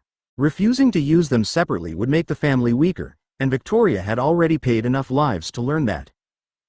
That afternoon, Jasper stood beside the carriage house while Rosalie backed the Mustang halfway out of the open bay. Lucas had left his work coat hanging beside the bench, and 3 unfinished blanks sat beneath the task lamp where anyone watching through the trees might assume he'd been interrupted. Rosalie switched off the engine and stepped out. The forge looks abandoned because it is abandoned. Nobody's going to mistake that for carelessness. They will if we leave the right reason behind. Jasper crossed the gravel and moved Lucas's coat from the wall hook to the back of a chair. He nudged the nearest stool aside and left one drawer open beneath the bench. Lucas appears to have gone inside for something and expected to return. Lucas examined the arrangement from the doorway. Except I always close that drawer. Rosalie complains when metal dust gets into the slides. That's why it works, Jasper said. A stranger who watches you from a distance knows you're careful. They don't know which habits are absolute. Rosalie folded her arms. And if they come closer, they'll smell that none of us has worked here since breakfast. They're supposed to come closer. Jasper pointed toward the narrow approach between the carriage house and the western wall. The open bay invites inspection from that side. Alice and Emmett will leave a visible gap in their patrol when they cross the north field. Emmett emerged from behind the workshop carrying 2 fallen branches. How visible? Visible enough that someone impatient thinks we made a mistake. Jasper took one branch and laid it across the gravel near the wall. Break this after you pass. Make it look accidental. Emmett snapped the thinner end beneath his boot. I can do accidental. You usually do, Rosalie said. Jasper ignored Emmett's grin and led them toward the estate road. He stopped where the trees concealed the house but left the carriage roof visible between trunks. Rosalie drives east at 7. Lucas walks toward the main house 5 minutes later. Alice and Emmett cross north too early, leaving the western approach apparently unwatched. Lucas looked back at the open bay. And where are you? Close enough to see who believes us. Jasper handed him a folded route sheet marked with a false turn toward Cambridge. Drop this beside the gate. Lucas opened it and frowned. The university schedule's wrong. It needs to be. Jasper tapped the page. A perfect mistake looks planted. This one gives them something useful enough to repeat and wrong enough to expose anyone who trusts it. Alice joined them from the north path. I can see 3 futures where someone finds the sheet. Don't follow any of them, Jasper said. Let the observer decide what our carelessness means. One by one, they began placing errors where Victoria's eyes might find them. Jasper watched his family learn to perform weakness without becoming weak, and waited to discover which lie the enemy wanted most. The newborn arrived 23 minutes after Lucas dropped the false route sheet beside the gate. Jasper caught the scent from his position above the western wall and remained motionless among the branches. The stranger approached from the creek, circling wide enough to avoid the marked boundary before slipping into the corridor they'd left open. Male, recently changed, and hungry enough that the sharp sweetness of his scent carried ahead of him. Emmett waited north of the carriage house. Rosalie and Lucas had already taken the Mustang east. Alice remained beyond the field, close enough to warn them if the future shifted and far enough that the newcomer couldn't detect her. The newborn stopped beside the broken branch. He crouched, touched the fresh split, then raised his head toward the open workshop bay. Jasper watched him study the coat on the chair, the unfinished blanks beneath the lamp, and the drawer left open beneath the bench. The stranger's attention lingered on the forge, but he didn't move closer. A faint breeze carried Jasper's scent across the wall. The newborn froze. His head turned directly toward Jasper's hiding place, though the branches still concealed him. Fear surged through the stranger, followed by a hard attempt to control it. He hadn't expected the corridor to be empty. He'd expected it to look empty. Emmett shifted one foot against the earth behind the carriage house. The sound was too soft for any human ear, but the newborn heard it. He backed away from the workshop and found the folded route sheet beside the gate. He snatched it up, scanned the false timetable, and ran. Emmett reached the wall before Jasper dropped from the tree. He's alone, he said. I can catch him before the creek. Hold position. He saw the forge and took the paper. Emmett's body angled toward the retreating scent. If we let him carry that back, Victoria learns the route. She learns the route we gave him. Emmett looked toward the trees, where the newborn's movement had already faded beyond ordinary hearing. We could take him alive. Or follow him into whatever waited beyond the creek. Jasper moved to the gate and examined the shallow marks left where the stranger had pivoted. He came close enough to smell me, recognized the trap, and still took the sheet. That means returning with information mattered more than feeding or fighting. Alice crossed the field and stopped beside them. He's leaving the estate. The futures break after the river. Emmett's frustration pressed against Jasper, hot and immediate. So we do nothing? We learned he was sent to observe, not hunt. Jasper looked toward the dark line of trees. Chasing would tell Victoria how quickly we abandon restraint when prey runs. Emmett held still for another second, then stepped back from the wall. Jasper listened until the newborn disappeared into the distance. Victoria had entered the corridor and refused the obvious bait. Jasper let her messenger leave with the lie because the question she'd asked wasn't whether the Cullens could catch him. It was whether they could bear not to. 8. No one hunts alone. Jasper chose the eastern meadow because the carriage house remained visible through the trees.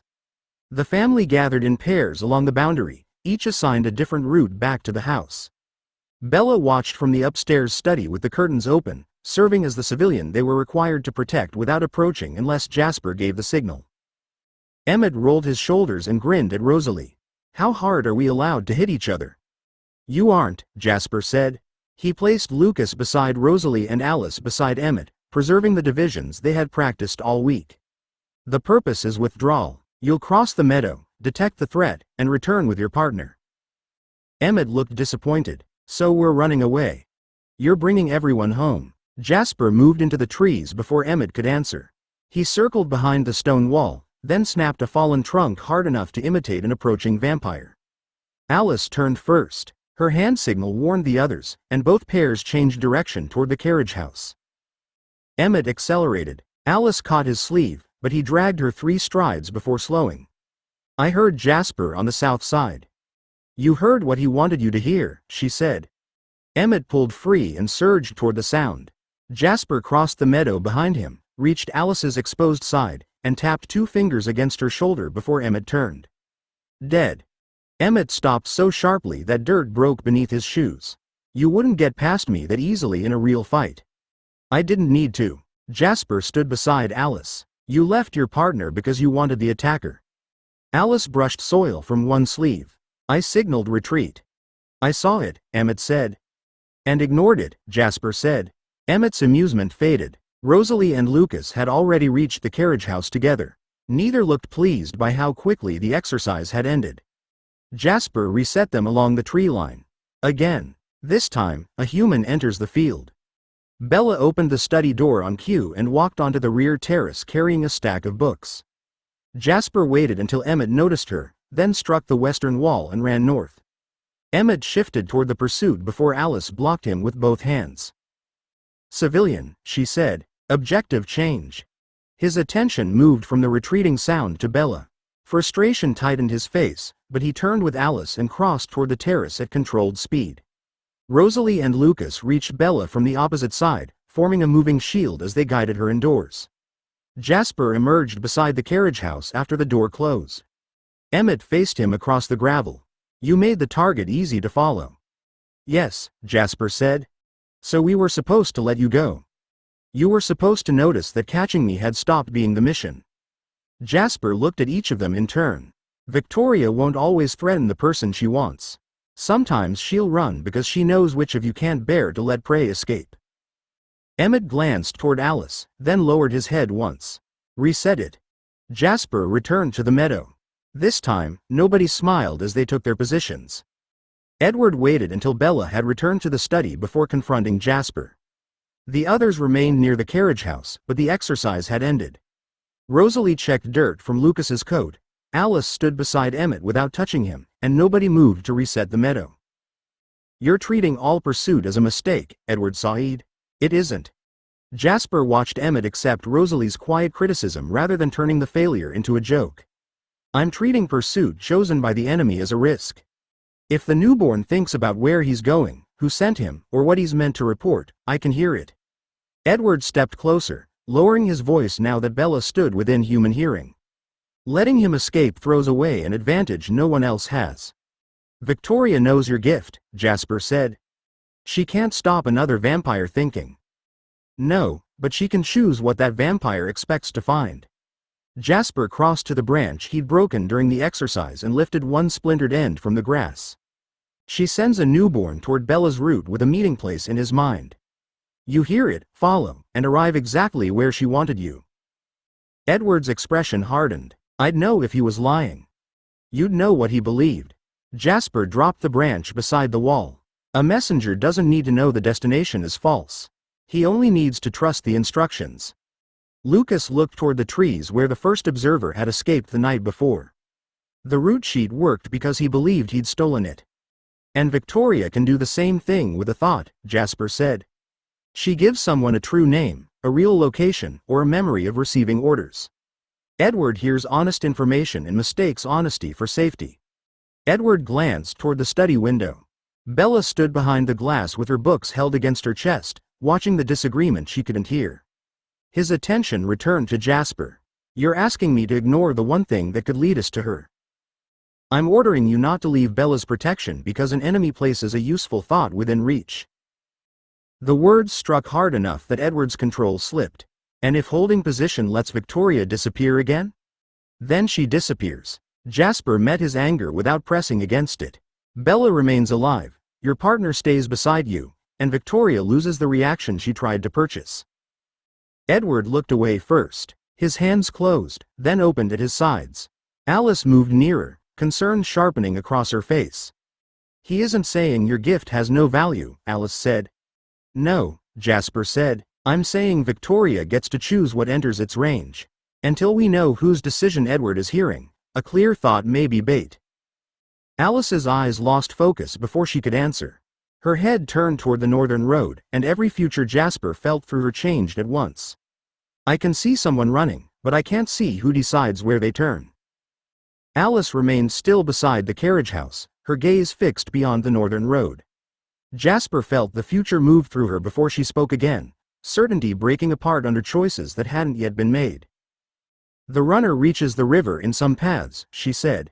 In others, they turn east before the bridge. I can't see what makes the difference. Edward looked toward the trees. How many futures end near Bella? Too many, then none. Alice pressed her fingers against her temple, though pain wasn't the problem. The route keeps changing because the person running doesn't know where they're going until they get there. Jasper studied the northern boundary rather than Alice's face. Victoria had found another way to deny them a clean answer. A newborn given only one instruction at a time could move through the city without carrying the whole plan in thought or intention. Can you see who gives the next order? He asked. Alice's eyes sharpened briefly, then slipped away again. No, I see pauses. An alley, a service road, somewhere beneath a railway bridge. Then the future changes as though another choice enters from outside. Edward's frustration returned, which means someone is meeting them. Or leaving instructions where they'll find them, Jasper said. He crossed to the estate map still clipped beneath the carriage house awning and marked the places Alice named. Victoria doesn't need to stand beside a newborn. She only needs to keep the next decision out of their hands until the last moment. Alice looked down at the growing cluster of marks. You're using my visions like reports after they happen. I'm using them to define uncertainty. Jasper drew a line around the river crossings rather than choosing one. You can tell me where pressure gathers. You can't always tell me which path becomes real. Her expression tightened. I've kept this family alive by acting before everyone else understood the danger. I know. Jasper set down the pencil. The admission cost him more than he allowed into his voice. Alice's certainty had carried them through decades, right up until a future arrived that neither of them had expected. But Victoria can make your first clear path the one she wants us to choose. Alice held his gaze. Hurt moved through her, followed by disciplined attention. So what do you want from me? Tell me every future that repeats. Tell me what disappears, what arrives late, and where choices begin breaking. Jasper pointed to the map. Don't choose our response alone. Edward folded his arms. You're reducing her gift to probability. No. Jasper looked toward the northern road as the faint scent of an unfamiliar vampire reached the edge of his awareness. I'm refusing to let certainty become command. Alice turned at the same instant. The runner's closer now. Jasper lifted 2 fingers, and the family moved without waiting for another lesson. His signal sent Rosalie and Lucas east while Alice and Emmett cut toward the northern wall. Edward moved for the main drive, but Jasper caught his arm before he gained speed. Bella's route, Jasper said. You hold the western crossing. Edward's head turned toward the scent moving beyond the trees. The newborn ran fast enough to make concealment pointless, following the road that Bella used between the university and the estate. Jasper felt Edward's anger rise before he pulled free. I can hear him, Edward sighed. He's thinking about Bella's truck. Then he wants you to hear it. They crossed the western field together. Bella remained inside the house under Carlisle's protection, but the route itself had been left visible, her truck parked near the side entrance as though she might leave at any moment. The newborn appeared beyond the stone wall and stopped. He was young even by newborn standards, his clothes stained from travel and his red eyes fixed on the truck. Hunger rolled from him, tangled with fear and a single bright intention. Reach the river. Find the woman waiting beneath the bridge. Edward's body tightened beside Jasper. She's there. He believes Victoria's waiting. The newborn looked toward them, then ran north. Edward moved half a step before stopping himself. Gravel cracked beneath his shoe. Jasper felt the pursuit tear through him, sharpened by the thought of Bella's name inside another vampire's mind. Hold, Jasper said. He knows where she is. He knows where he was told she'd be. The newborn cleared the outer trees and continued toward the river. Edward remained beside the wall, every line of his body aimed after him. Jasper didn't touch his emotions. Obedience bought through Jasper's gift would prove nothing. Alice reached them from the north, Emmett at her shoulder. The bridge disappears from every future once he reaches it. Edward looked at her. Because Victoria changes her mind? Because nobody's there, Alice said. He finds an empty coat beneath the supports, then waits for instructions that never come. The newborn's scent faded beyond the road. Edward closed his eyes. His hands remained fists, but his feet stayed planted beside Jasper. Emmett glanced after the vanished runner. We could still catch him. We could, Edward sighed. The answer came rough with restraint. And leave the crossing open. Jasper looked toward Bella's truck, untouched beside the house. Victoria had offered Edward a thought shaped like certainty and a trail shaped like opportunity. He had refused both. Return to your pairings, Jasper said. The patrol continues. Edward turned from the river first. 9. News from the north. The newborn's scent had thinned beyond the northern road when Jasper returned to the house. Edward resumed the western crossing without protest, while Alice and Emmett confirmed the bridge held nothing except an abandoned coat beneath the supports. Jasper had just marked the false meeting place on his map when Carlisle entered the dining room with his phone in hand. Tanya called while we were outside, Carlisle said. She asked for both of us. Jasper followed him into the study. Carlisle placed the phone on the desk and switched it to speaker. Tanya's voice filled the quiet room. I'm sorry to interrupt. Lawrence's name has begun traveling again, and I thought you should hear what's attached to it. Jasper rested one hand against the desk. Start with what he told you himself. He reached Denali after leaving Forks, Tanya said. He described James choosing Bella as prey, Victoria supporting the hunt, and your family dividing to protect her. He knew Lucas was human, Alice was attached to him, and you had enough experience with newborns to recognize what James intended. That matched what Laurent could have known before Emmett escorted him north. And after Forks? He tried our diet, Tanya said. Irina helped him, and for a while he appeared committed. Then his hunts grew longer. He returned with explanations that changed when questioned. Carlisle's expression tightened. Did anyone prove he fed on humans? No. Irina confronted him before we could be certain. Laurent said he needed distance from suspicion and left 3 weeks ago. Jasper looked toward the dark windows. A vampire who wanted to avoid scrutiny could move a long way in 3 weeks, especially if Victoria had found him first. Where did he say he was going? Jasper asked. South, Tanya replied. None of us believed that was useful information. Carlisle leaned closer to the phone. You said his name was traveling again. One of our newest family members met nomads who'd heard later accounts from Forks and Phoenix, Tanya said. Those stories claimed James attacked both Swan twins. Lucas survived a bite, and the Cullens now possess jewelry that changes what sunlight reveals. Jasper's fingers pressed harder against the desk. Laurent hadn't carried those facts north. Someone else had joined his limited account to newer rumors, giving strangers enough truth to make the invention dangerous. Tanya continued, her voice more guarded. Your name traveled with it, Jasper. Not merely as one of Carlyle's family. They spoke of the officer who once controlled newborn armies. The war outside Boston had just found an older road into his life. Tanya's silence lasted long enough for Jasper to hear movement at her end of the call. A second voice murmured beyond the speaker, too low to distinguish, before a door closed. Our newest family member spoke with Laurent before he left, Tanya said. Her name is Anya Sokolova. She joined us less than a year ago. Jasper glanced at Carlyle. What did Laurent tell her? Mostly the same account he gave us, though he placed greater emphasis on you. He said you recognized James's intentions before the others did and that you could have forced him to abandon the hunt if Carlyle had allowed it. That isn't true. Jasper's hand flattened against the desk. My gift can alter emotion. It can't replace a decision already made. I know, Tanya said. Anya didn't. Laurent described control in ways that made the distinction convenient to ignore. Jasper pictured Laurent speaking beside a Denali fire, dressing observation as knowledge. His history with newborns could become anything in a stranger's account: command, domination, or a talent powerful enough to remove choice. Did he tell her Lucas transformed? Not as something he witnessed. He told her Lucas was human when he left Forks and that Alice had chosen him. Anya heard about the transformation later from nomads passing through Alaska. Carlyle drew a notepad closer and wrote Anya's name beneath Lawrence.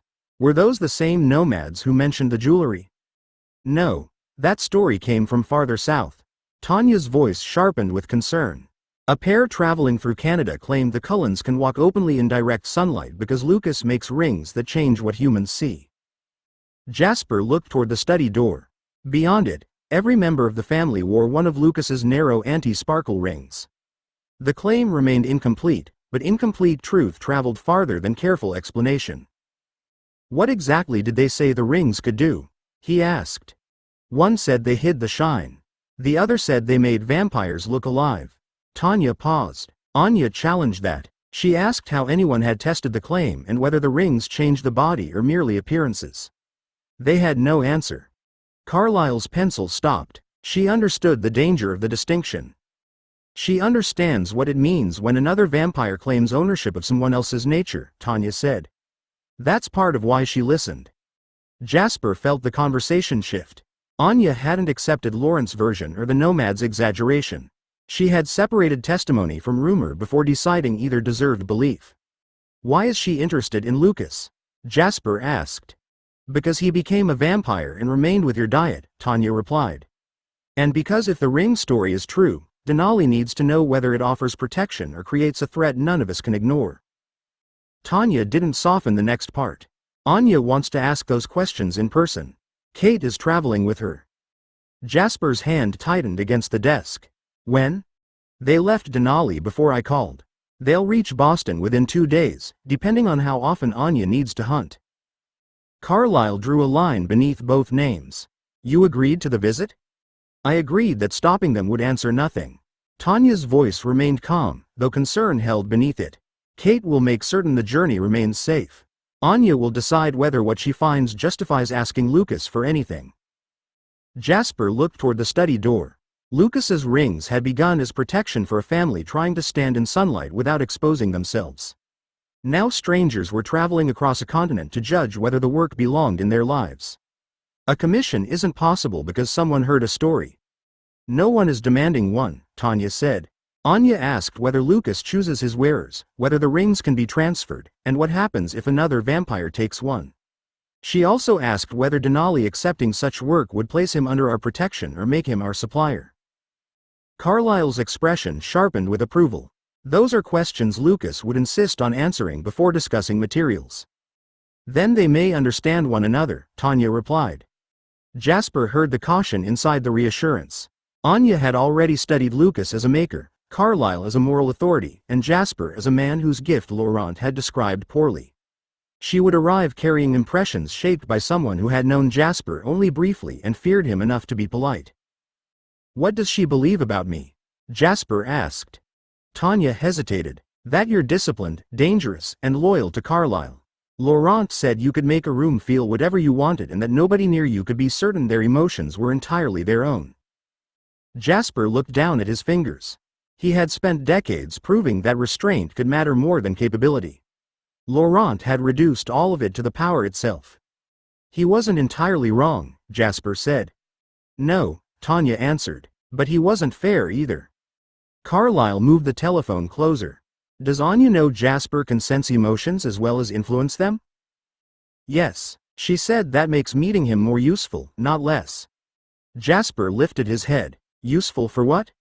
"For understanding how someone with your history continues choosing animal blood," Tanya said. Laurent gave her excuses. "She wants an answer that costs more than that." The request landed closer than the rumors. Anya wasn't only coming for Lucas's rings. She was traveling south to examine the life Jasper had built after war, hunger, and every reason to fail. "Tell Kate the eastern approach is safest," he said. "I'll send the final route after Alice checks it." Carlyle ended the call after promising Tanya the route within the hour. Jasper carried the estate map into the dining room, where Alice stood beside the windows with both hands resting on the back of a chair. Her gaze had already gone distant. "You saw them," Jasper said. Alice's eyes focused on him. "Kate drives through the eastern gate tomorrow night. Anya comes in behind her." Jasper spread the map across the table and marked the route he'd given Tanya. "Does anything follow them?" "Not in the futures I can hold." Alice moved closer, watching his pencil cross the paper. "Victoria's people disappear before Kate reaches Massachusetts." The absence bothered him more than another probe would have. Victoria had tested the estate, Bella's route, Edward's restraint, and the family's response to false instructions. Now, as two unfamiliar vampires approached, every visible movement stopped. "She knows they're coming," Jasper said. Alice shook her head. "I can't see that. You see no attack, no observer, and no newborn near the roads we've been watching." Jasper set the pencil down. "That isn't peace. It's someone choosing not to spend another piece until she understands what Denali changes." Lucas entered from the corridor with Rosalie behind him. He looked from the map to Alice. "Are Kate and Anya safe?" "As far as I can see," Alice said. "They arrived together." Rosalie folded her arms. "And after they arrive?" Alice's attention shifted toward Jasper before she answered. "The house changes." He felt the care behind the words and disliked it at once.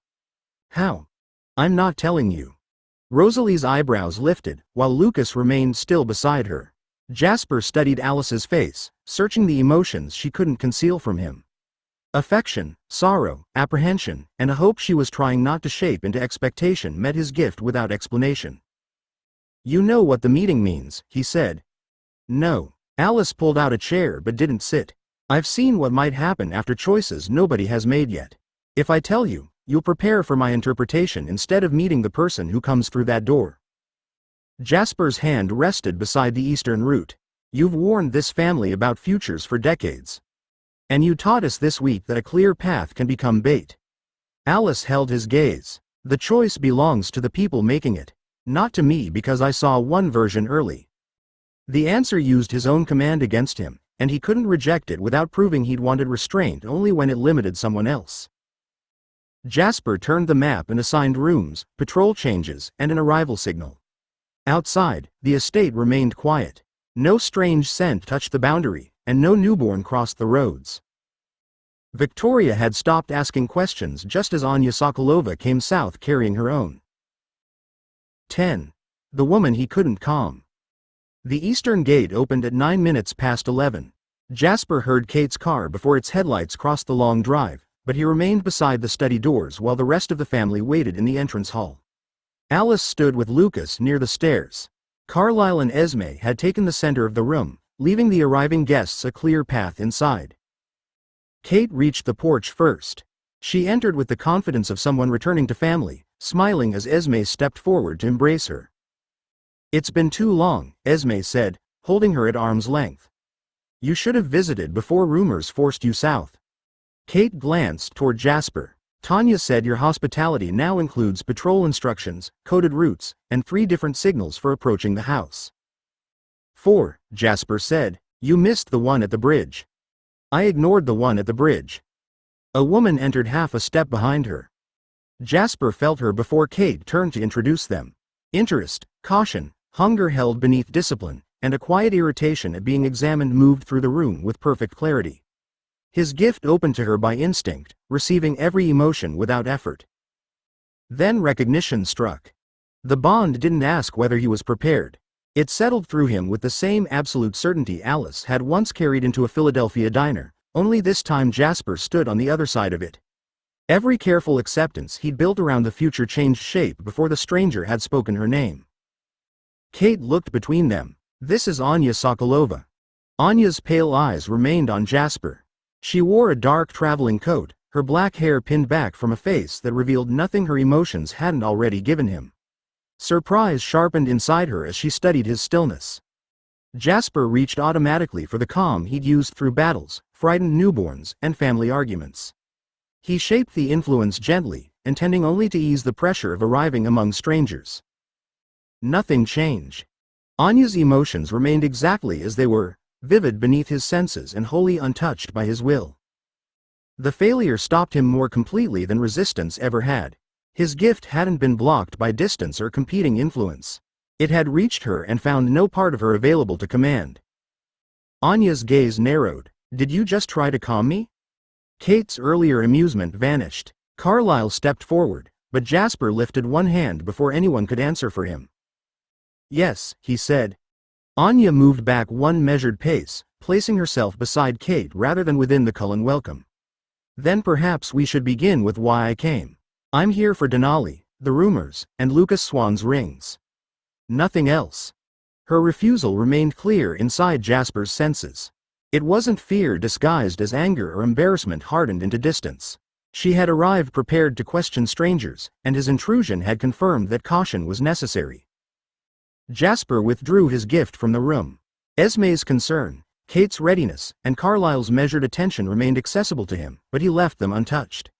Anya's emotions didn't alter. The failure had been complete, yet the bond continued beneath it, an unwanted certainty his power couldn't explain or soften. You felt him do it? Kate asked. She shifted closer to Anya without moving in front of her. Yes. Anya kept her eyes on Jasper. Not what he wanted me to feel. I felt the attempt. Carlyle stopped beside the entrance to the sitting room. Jasper often steadies a room by instinct. That doesn't excuse using his gift without permission. No, Jasper said. He forced his hands to remain loose at his sides. It doesn't. Kate studied him with none of the warmth she'd offered at the door. Laurent said you could make people feel whatever suited you. He exaggerated the reach of my gift. Jasper looked at Anya rather than defending himself to Kate. Not the danger of using it carelessly.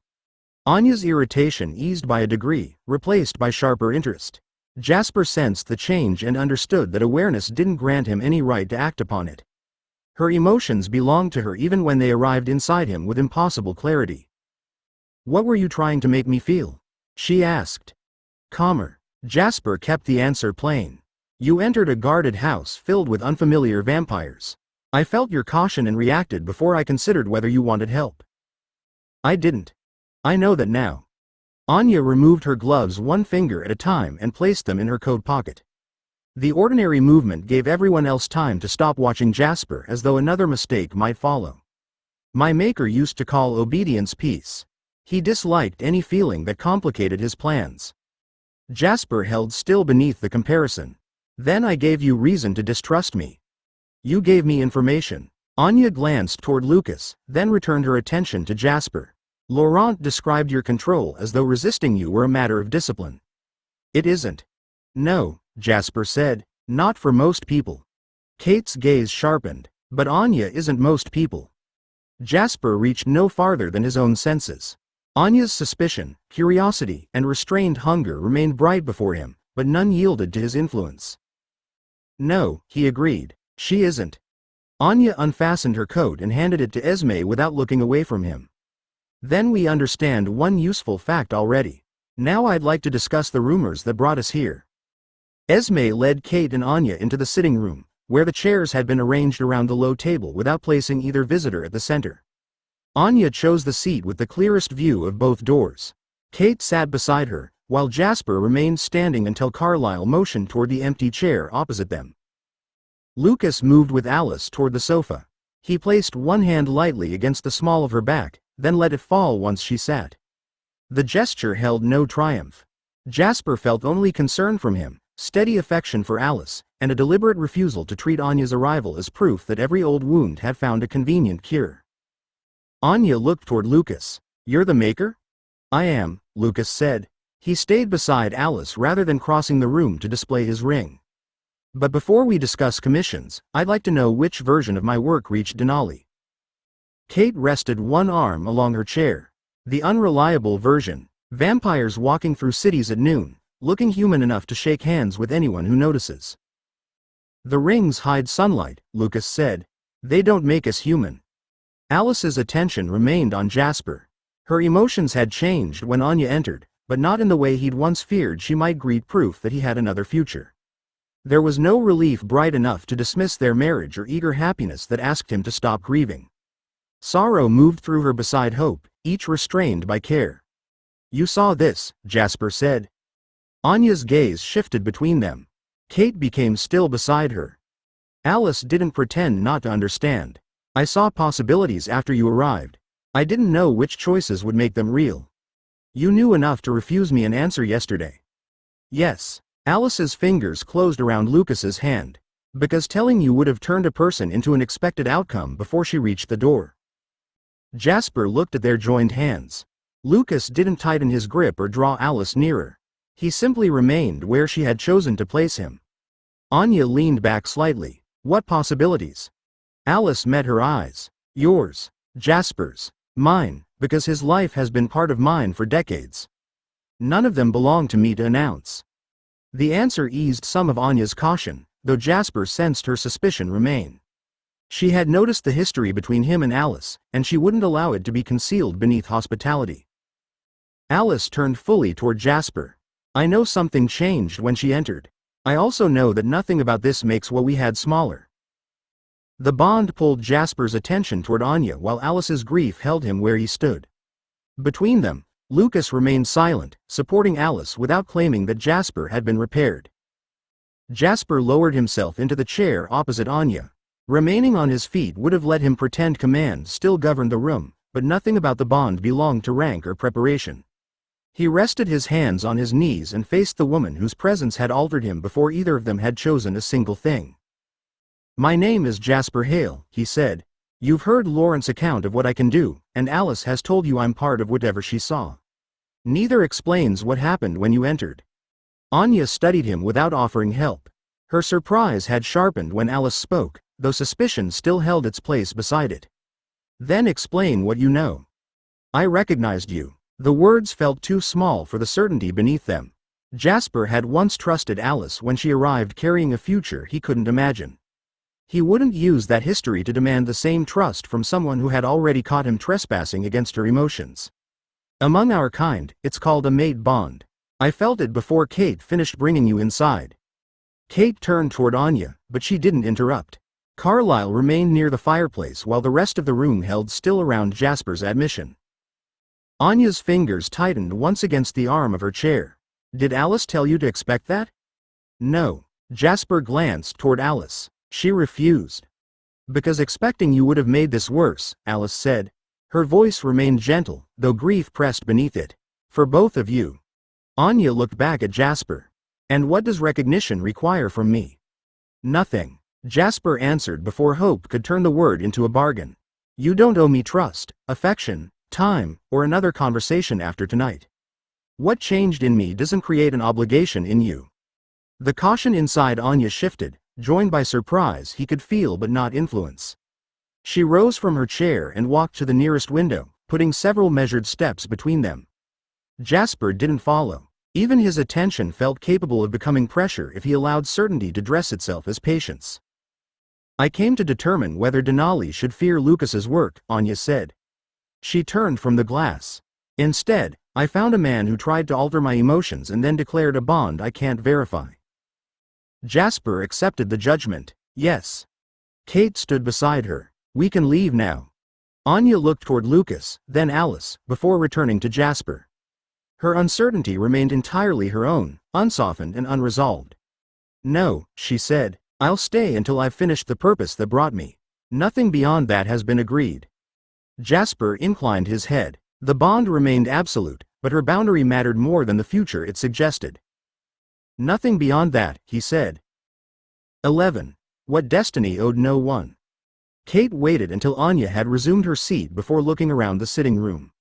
We've heard 3 careful versions of the same problem. I'd prefer the plain one. Jasper felt Carlyle's concern deepen and Alice's grief tighten beside Lucas's steady affection. Anya remained watchful, her emotions clear to him without offering the smallest opening for influence. He kept his gift withdrawn and leaned forward, resting his forearms against his knees. The plain answer is that I recognized Anya as my mate, Jasper said. Recognition tells me what may be possible. It doesn't tell me what she wants, what she'll choose, or whether she'll ever trust me enough to consider it. Kate's attention stayed on him. And Alice? My marriage to Alice was real. Saying it before the room could soften the truth made the loss sharper, but he refused to protect hope by diminishing what had come before. We chose each other for decades. Her bond with Lucas changed our marriage, not the life we shared. Anya turned toward Alice. Did you know another mate would appear for him? Alice shook her head. Lucas released her hand when she stood, allowing her to cross the room without following. I saw possibilities after you decided to come south. Nothing certain enough to make you responsible for Jasper's future. Jasper sensed Anya's irritation rise again, restrained but unmistakable. She looked at him rather than Alice. Your family wants you to be happy. They do, Jasper said. And some of them may decide that I'm the answer because my presence makes your pain easier to bear. Esme drew a quiet breath, but Anya didn't retreat from the discomfort she had caused. I won't become payment for a marriage I didn't live through, Anya continued. I won't be praised for repairing what Alice's choice changed, and I won't accept affection offered because destiny has made solitude seem unnecessary. The bond answered her refusal with the same certainty it had carried at the door. Jasper understood then how easily hope could become another form of pressure, especially when an entire family wanted relief for him. You shouldn't, he said.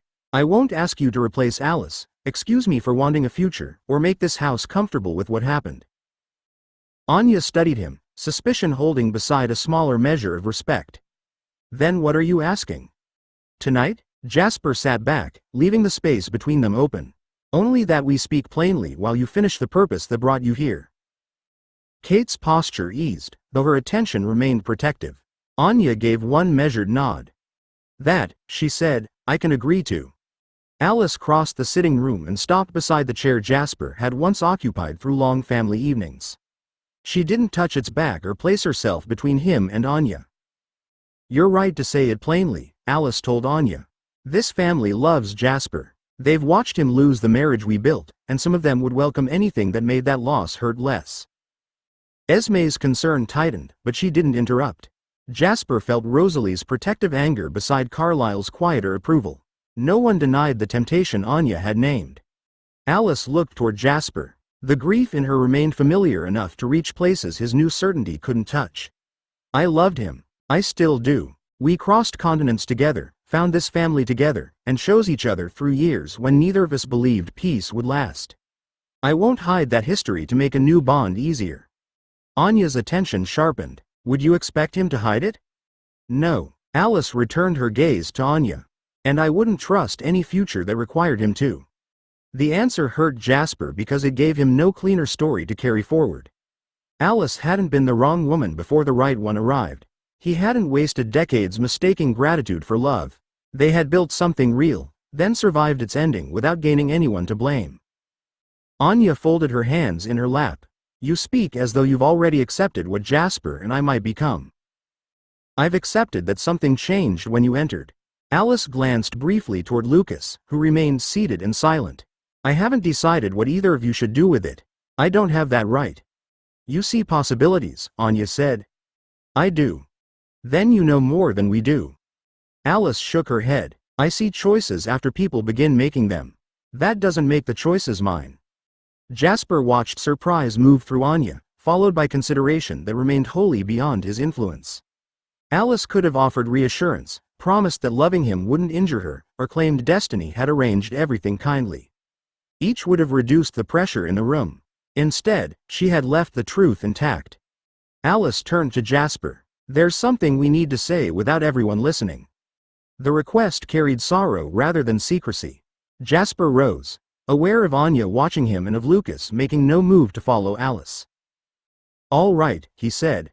"We'll speak privately." Alice led Jasper into the study and closed the doors behind them. Lucas remained in the sitting room without question, though Jasper felt his concern through the wood. The restraint mattered. This conversation belonged to a marriage that had ended without becoming meaningless. Alice stopped near the desk where Jasper had spread his maps only days earlier. "I thought I'd prepared myself for this." "For Anya? For the possibility that you'd find someone?" Alice turned toward him. Seeing it happen was different. Jasper kept several feet between them. Habit urged him to ease the grief he felt from her, but he didn't touch it. "You don't have to be pleased." "I'm not." Alice's honesty landed without cruelty. "I'm hopeful for you, and I'm grieving for us. Both are true." Jasper looked at the shelves rather than her face. They had once spoken about eternity as though its shape might change but its companionship wouldn't. "Does the bond prove we misunderstood what we were?" "No." Alice crossed the rug and stopped within reach, though she left her hands at her sides. "It proves your life didn't end when our marriage did." The answer found the fear he hadn't named. Jasper had treated honorable solitude as the price of loving Alice properly after losing her. Wanting Anya threatened that bargain, as though hope could expose decades of devotion as something temporary. "I recognized Anya before I knew anything about her," he said. "Part of me wanted the certainty because uncertainty has been easier to endure than emptiness." Alice nodded slowly. "Wanting a future doesn't mean you were waiting to escape our past." "What if I'm only tired of carrying it?" "Then you'll learn that before Anya trusts you." Alice's expression tightened. "She won't let either of us turn her into relief." Jasper almost smiled, but the ache beneath her words held him still. "No, she won't." Alice lifted her hand, pausing until Jasper met her eyes. He accepted the offered touch, and her fingers closed around his. The gesture remained familiar without pretending they still belonged to one another as they once had. "I loved you," she said. "I still love you. Nothing Anya chooses can take those years from us. And nothing we shared gives me the right to ask her to continue them." "No." Alice squeezed his hand once before releasing it. "She deserves to meet you, not the husband I lost or the future I saw." Jasper looked toward the closed doors. Anya waited beyond them with no promise attached to her presence. "I don't know who I am to her yet," he said. Alice stepped back, giving him room to reach the answer without her. "Then don't decide before she does." Jasper opened the study doors and let Alice return to the sitting room ahead of him. Lucas rose when she approached, but he waited until she reached for his hand before taking it. The quiet permission between them reminded Jasper that certainty hadn't spared them the work of choosing how to live with it. Anya remained beside Kate near the window. Her attention moved from Alice's face to Jasper's, searching for evidence of an agreement made around her. Jasper stopped several feet away rather than returning to the chair opposite hers. "We spoke about our marriage," he said, "not about what you should do." Anya's guarded interest remained unchanged. "And did you decide what your bond means?" "No." Jasper kept his hands loose at his sides. "I decided I won't use it to answer questions you haven't chosen to ask." Kate glanced toward Carlyle. "The Denali question still needs an answer. We came to learn what Lucas's rings can do, who receives them, and whether knowing about them places our family in danger." Lucas stepped forward only far enough to join the discussion. "You won't receive a commission tonight. You can examine the limits, ask about ownership, and see the first-generation ring in controlled conditions. Nothing leaves this house because someone arrived expecting it." Anya studied him. "That's more cautious than Laurent's story suggested." "Laurent never saw me make anything," Lucas said. "He saw the consequences after James attacked my family." Jasper felt Anya's concern sharpen at the name, joined by old frustration he couldn't yet place. She turned back to him before the emotion could become another invitation for him to interpret her life. "How long will these questions take?" she asked. "As long as you choose to remain," Jasper said. "The estate has room." You and Kate can stay as guests while Carlisle and Lucas answer what they can, and while we determine whether Victoria's silence is connected to your arrival." Anya's gaze narrowed. "You're asking me to remain near you." "I'm asking Denali's representatives not to travel blind while an enemy is watching our routes." Jasper held her eyes. "I would also like the chance to know you. Those are separate requests, and you may refuse either one." Kate looked toward Anya without speaking for her. The room waited, but no one stepped in to make acceptance easier. Anya lifted her coat from the chair and folded it across her arm. "I'll accept Cullen hospitality until the Denali question is finished. I'm not accepting courtship, a bond, or a future." Jasper inclined his head. Hope moved through him without becoming permission. "Understood," he said. "You're our guest. Nothing more has been agreed." 12. The dyad between them. Anya found Jasper before dawn in the map room, where he was replacing the estate patrol markers Kate had disturbed while studying them. She closed the door behind her and remained beside it, her posture too deliberate for a casual visit. "Laurent said you were the reason James couldn't turn the Cullens against one another," she said. "He also said you'd lived on animal blood for decades." Jasper set the final marker near Bella's university route. Both statements leave out more than they explain. "He tried the Denali diet." Anya crossed the room and stopped opposite him. "He said the hunger never became bearable. Eventually, he left." Jasper heard the question beneath Lauren's failure. Anya hadn't come south only for Lucas's rings. She wanted to know whether another vampire's success exposed something lacking in her. "You want to know how I stayed," he said. "I want the answer without anyone telling me love made it easy." Her irritation remained sharp and entirely her own. Jasper rested both hands against the table rather than reaching for emotions he couldn't alter. "Alice helped me believe another life existed," he said. "She didn't make me capable of living it." Anya's gaze held his. "What did?" "The next hunt. Then the one after that." Jasper moved a marker away from the road, remembering years when distance from human settlements had been the only safeguard he trusted. "There were times I left the family because their restraint made my hunger worse. I'd hear every struggle in the room and carry it with my own." "You fed from humans again?" "Yes." The admission deserved no softer shape. "More than once."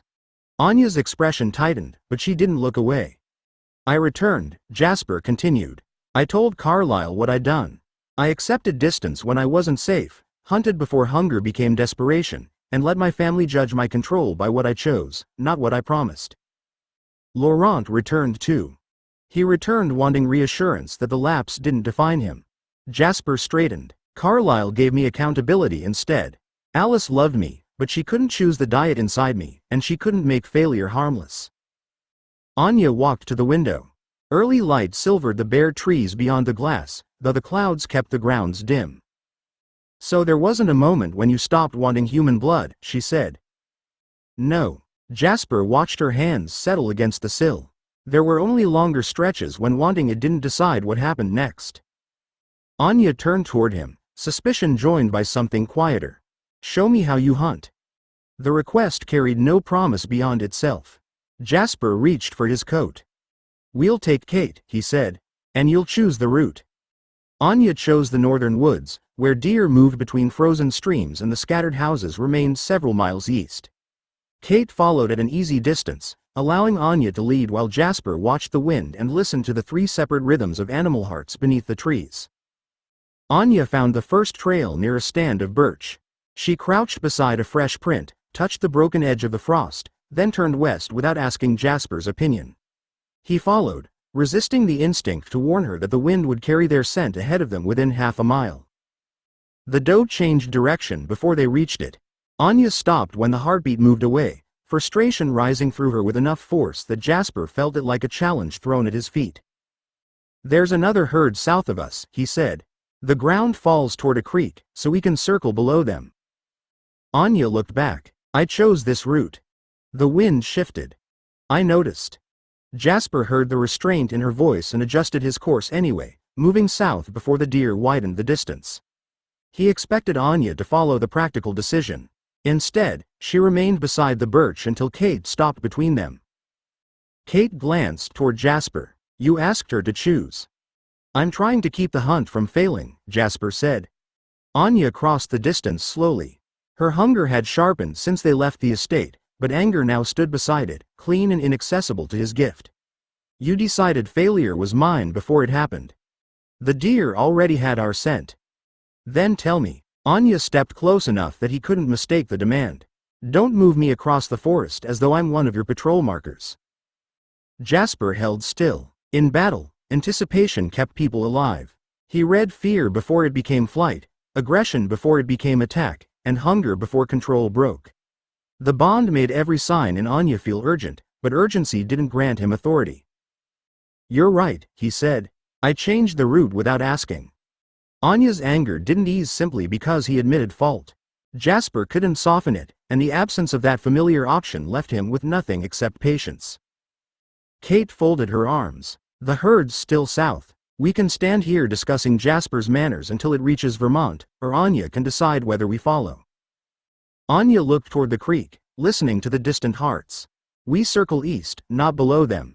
The slope is quieter there. Jasper nodded and waited for her to move first.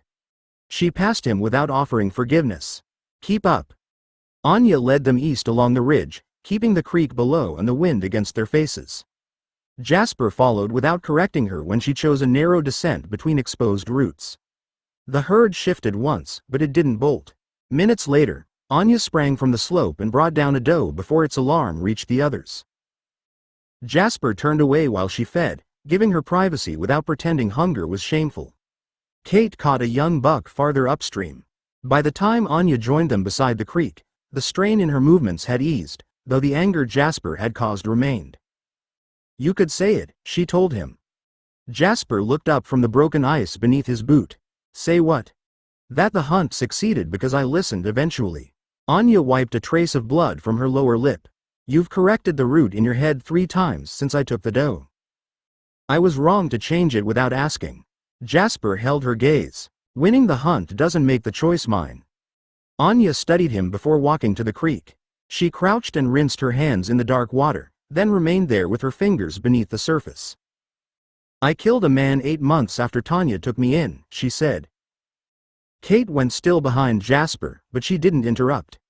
Anya withdrew her hands and watched water run from her fingertips. He was alone outside a railway station. I'd hunted 2 days earlier, but someone cut his face during a fight. I smelled him from the other side of the street. Jasper felt no excuse in her, only remembered hunger and the hard weight of what followed. Did anyone see you? No. I carried him behind an abandoned shop and fed until his heart stopped. Anya rose, facing Jasper directly. Then I considered leaving Denali before they could learn what I'd done. But you returned. I returned before sunrise and told Tanya. Her mouth tightened. I expected exile. Kate shouted at me. Carmen stayed beside me. Tanya asked whether I wanted help or permission to keep failing. Kate glanced away, allowing the memory to belong to Anya. I wanted help, Anya continued. So I stayed where everyone knew exactly what I was capable of. Jasper had known vampires who built spotless histories from hidden bodies. Anya had carried hers home and placed it before the people whose trust she feared losing. I respect that more than a clean record, he said. Her suspicion sharpened. Don't praise me for murdering someone. I'm not. Jasper stepped nearer but left space between them. I respect that you returned when running would have been easier. Anya held his gaze, and some of the anger finally loosened. Then remember that I know how to return without being led. Jasper heard the vehicle before its tires reached the bend beyond the trees. The human road lay less than a mile east, hidden by the ridge but close enough for him to separate the engine from the hearts inside. He turned toward it, and a second scent cut through deer blood, cold water, and frozen earth. Newborn. He caught Anya's arm before she stepped across the trail, then released her at once. The scent crossed beneath their feet and continued toward the road, fresh enough that the vampire couldn't be more than minutes ahead. Kate crouched beside the disturbed leaves. One here, Jasper said. He listened beyond the ridge, sorting animal movement from the uneven crash of something traveling too quickly to care about silence. I can't promise there aren't others. Anya faced east. The calm that had followed feeding vanished beneath immediate focus. It's heading for the humans. Yes. Jasper looked to Kate. Return to the estate. Tell Carlisle the northern patrol line has been breached and have Edward intercept the road from the south.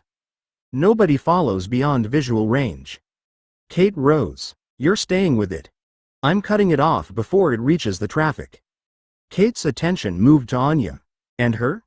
Anya answered before Jasper could. I'm not returning to the house while a newborn runs toward a human road. Jasper felt the certainty in her, untouched and complete. Taking her into danger because the bond wanted her near would be control disguised as trust. Sending her away after she had named her own choice would repeat the same mistake in another form. He pointed toward the ridge. The road bends north around a quarry. We'll approach from the west and stay below the skyline. If it turns toward us, don't pursue past the service road unless I signal. Anya's eyes narrowed. You're giving me orders now. I'm giving you the plan before I move. Jasper held her gaze. You may return with Kate. If you come with me, I need you to follow the signals because I don't know how many are waiting. The newborn struck a dead branch somewhere ahead. A human driver sounded the horn, long and irritated, unaware of what moved beyond the trees. Anya stepped toward the ridge. Then show me the signals while we run. Kate didn't waste time arguing. She turned west and vanished toward the estate. Jasper moved beside Anya rather than ahead of her. Closed fist means stop. 2 fingers means separate. Palm down means hold your ground. And retreat? He looked toward the road as another engine approached. My hand on your shoulder. Anya met his eyes once. Ask before you change the route. Then she ran east with him, carrying her confessed hunger toward the newborn who hadn't learned to refuse its own. 13. The first cell. The service road appeared through the trees as a pale strip of frozen gravel. Jasper heard 3 vehicles moving beyond the quarry, each carrying human hearts, but the newborn scent no longer followed the road. It divided near the ridge. He caught Anya's shoulder before she crossed the last line of brush. She stopped at once, remembering the signal, and looked where he pointed. Broken saplings marked a fast approach from the south. A second trail pressed through the frost behind them. 2 fingers means separate, she whispered. Not yet. Jasper listened past the engines. 2 vampires were moving, one on either side of the road, loud enough for him to follow without effort. A third remained still on the quarry slope. We're being surrounded badly. Anya's attention shifted uphill. Badly? If they wanted us dead, they'd attack together. The first newborn burst from the southern trees before Jasper finished speaking. He was broad, young, and careless, with black eyes fixed on Anya. Jasper stepped into his path and caught the arm aimed at her throat. Bone cracked beneath his grip, but the newborn used the trapped limb to swing his whole body forward. Jasper turned with the force and drove him shoulder first into the frozen road. Gravel split beneath the impact. Anya moved to Jasper's right, then stopped when his closed fist ordered her to hold. The second attacker came from behind. Anya twisted aside before Jasper could warn her. The newborn woman's fingers caught her coat instead of her neck, tearing the fabric from shoulder to waist. Anya seized the woman's wrist and threw her across the road, but she didn't pursue when the attacker rolled upright. 2, Jasper said, raising 2 fingers. Anya separated from him at once, circling east while Jasper moved west. The pair hesitated. Their eyes passed between Jasper and Anya instead of choosing targets, and the confusion wasn't natural. They had expected him to protect her by keeping her close. The man charged Jasper again. The woman followed half a heartbeat later, too late to support him and too soon to exploit the opening. Jasper caught the pattern as clearly as a shouted order. Opposite approaches. Uneven timing. Pressure against Anya. Someone wanted to see which threat he answered first. Anya blocked the woman's strike and looked past her toward the quarry. There's another one watching. I know. Jasper drove his attacker backward without finishing him. The watcher remained above the road, hidden badly enough to be found and far enough away to escape. This wasn't an ambush meant to kill them. It was a question built from newborn bodies, and Victoria was waiting to learn his answer.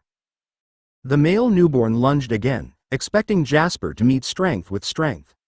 Jasper yielded half a step instead and drove uncertainty through him, sharpening the confusion already breaking his timing. The newborn faltered. Jasper caught his wrist, turned beneath the extended arm, and sent him skidding toward the ditch. Anya held the woman near the quarry side without closing enough to be seized. She watched Jasper's hands between attacks, waiting for instruction rather than rescue. When he pointed 2 fingers toward the northern bank, she shifted at once and gave the woman an opening that appeared accidental. The newborn took it. She sprang past Anya and landed where the road narrowed between a stone culvert and the frozen slope. Jasper flattened his palm. Anya held her ground instead of pursuing. A pale shape dropped from the trees behind the woman. Kate struck both her knees from the side, folding her onto the gravel before she could turn. She'd returned without Edward, which meant she had relayed the warning and trusted the others to follow the plan. "You took your time," Anya said as she seized the woman's left arm. Kate caught the right. "I stopped to tell Carlyle we'd found trouble." The male rose from the ditch with a roar. Jasper pushed fear toward him, then withdrew it so abruptly that the newborn stumbled beneath the change. He looked toward his trapped companion, toward Jasper, and finally toward the watcher above the quarry. There, the instinct to seek direction hadn't belonged to either attacker. Jasper followed the glance and saw a narrow figure retreating between the rocks. Anya tightened her grip. "The third one's leaving. Let him." Jasper closed his fist, ordering all 3 of them to remain where they were. Kate looked uphill. "We could catch him. He was meant to escape." Jasper stepped into the male's path when he tried to follow. "I want him carrying the right answer." The newborn swung wildly. Jasper slipped beneath the blow, caught him behind the neck, and drove him face first into the road. Before the attacker could rise, Jasper twisted one arm behind his back and planted a knee between his shoulders. "Run," Jasper called toward the quarry, letting command carry farther than anger. "Tell whoever sent you that we captured one alive." The watcher paused just long enough to hear. Then stone cracked beneath retreating feet. The woman fought Kate and Anya with renewed panic. Jasper flooded her with the certainty that escape waited south. She tore free of Kate, abandoned her captured companion, and fled along the false opening he had left. Anya watched her disappear. "You released 2. I chose which one we questioned." Jasper tightened his grip as the male snarled beneath him. "Now we learn what they were told."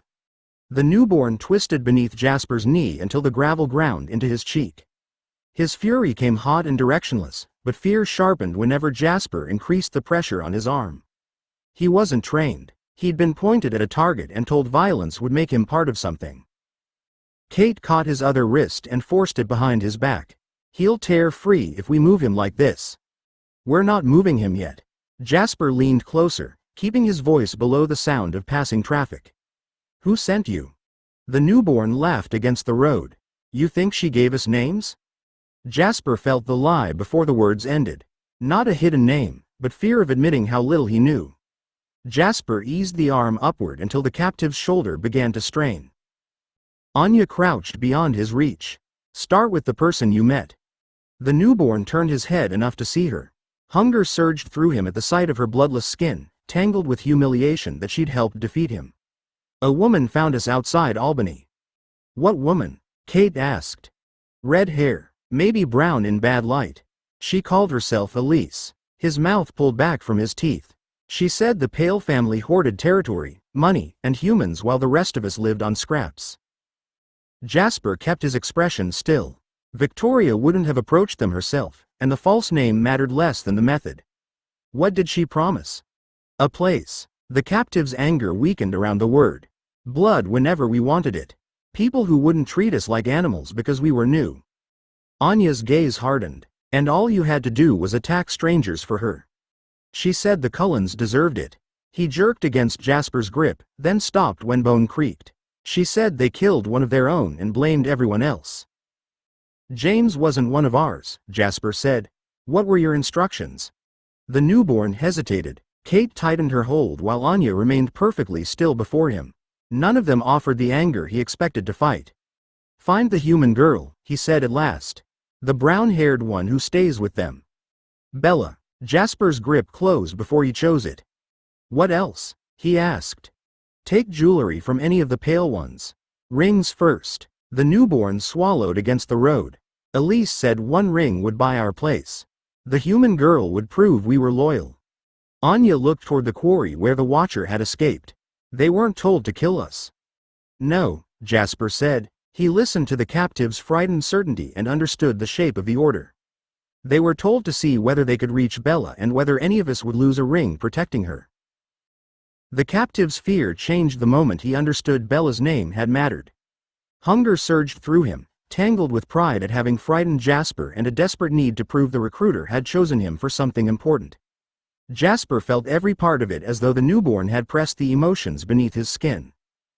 "You were going to kill her for a place in a coven you've never seen," Jasper said. His hand shifted from the newborn's arm to the back of his neck. "You crossed a human road without caring who found you." The captive laughed, harsh and breathless. "You care about humans now? Elise said you trained armies. She said you killed more people than all of us together." The accusation found memories Jasper kept under discipline rather than denial. Newborn ranks moved through his mind, hungry and terrified, waiting for him to decide which of them remained useful. The captive's rage fed those images until the road beneath Jasper's knee seemed to belong to another century.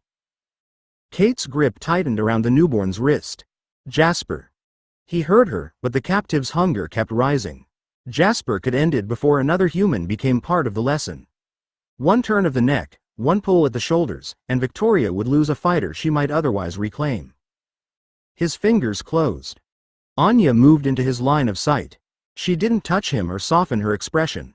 Her anger remained clear, but it wasn't aimed where Jasper expected. "He's frightened," she said. "You're the one choosing what happens next." The words cut through the emotions crowding him. Jasper felt Kate's concern, the captive's panic, and his own old certainty that command meant deciding who survived. Anya stood outside every influence he could apply, neither calmer nor more afraid because he needed her to be. Jasper released the newborn's neck and returned his grip to the restrained arm. The captive sagged against the gravel, then began laughing again when he realized he would live.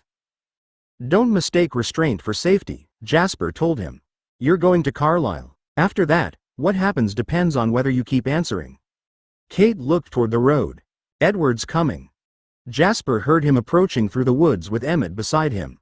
Relief moved through Kate, while the captive's fear sharpened at the sound of more vampires.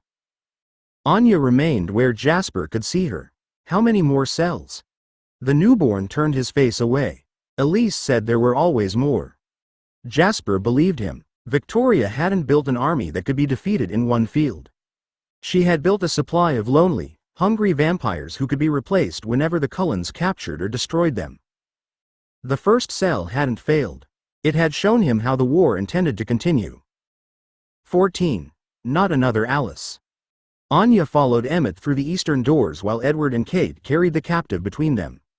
The newborn fought until Carlisle stepped into the entrance hall and spoke his name as though the violence had already ended. "Take him below," Carlisle said. "Edward, stay with Emmett. Secure his arms separately and keep him away from the stone supports. Kate, tell them what we know before you return." The captive twisted hard enough to crack the doorframe beneath his heel. Emmett shifted his grip higher, locking one arm against the newborn's chest, while Edward forced the other behind his back. "We should question him now," Jasper said. Gravel marked one knee of his trousers, and the captured vampire's emotions still clung to his face in the hard set of his mouth. "Before fear changes into whatever story he thinks will protect him." Carlisle turned toward him. "We will question him once he's restrained and everyone involved can choose their words. Not while his hunger is flooding the room." Jasper's jaw tightened, but he gave a single nod. Emmett and Edward dragged the prisoner toward the cellar door. His snarls followed them below until heavy bolts closed across stone and iron. Alice crossed the hall before anyone else moved. She stopped an arm's length from Jasper rather than touching him. "Do you need quiet?" Jasper looked toward the cellar door, then at the family gathering around him. "I need Bella moved away from the eastern rooms and 2 watches on the prisoner." Edward called from below that Emmett could hold the first watch. Rosalie closed the curtains overlooking the drive while Lucas guided Bella toward the stairs. The house rearranged itself around Jasper's strain with the ease of long practice. Anya watched him accept a glass of animal blood from Carlisle without drinking. The care surrounding him was real. So was the relief moving through the room whenever his gaze found her. Esme approached Anya with a folded coat over one arm. "Yours was torn. I thought this might fit until we replace it." "Thank you." Anya took the coat but didn't put it on.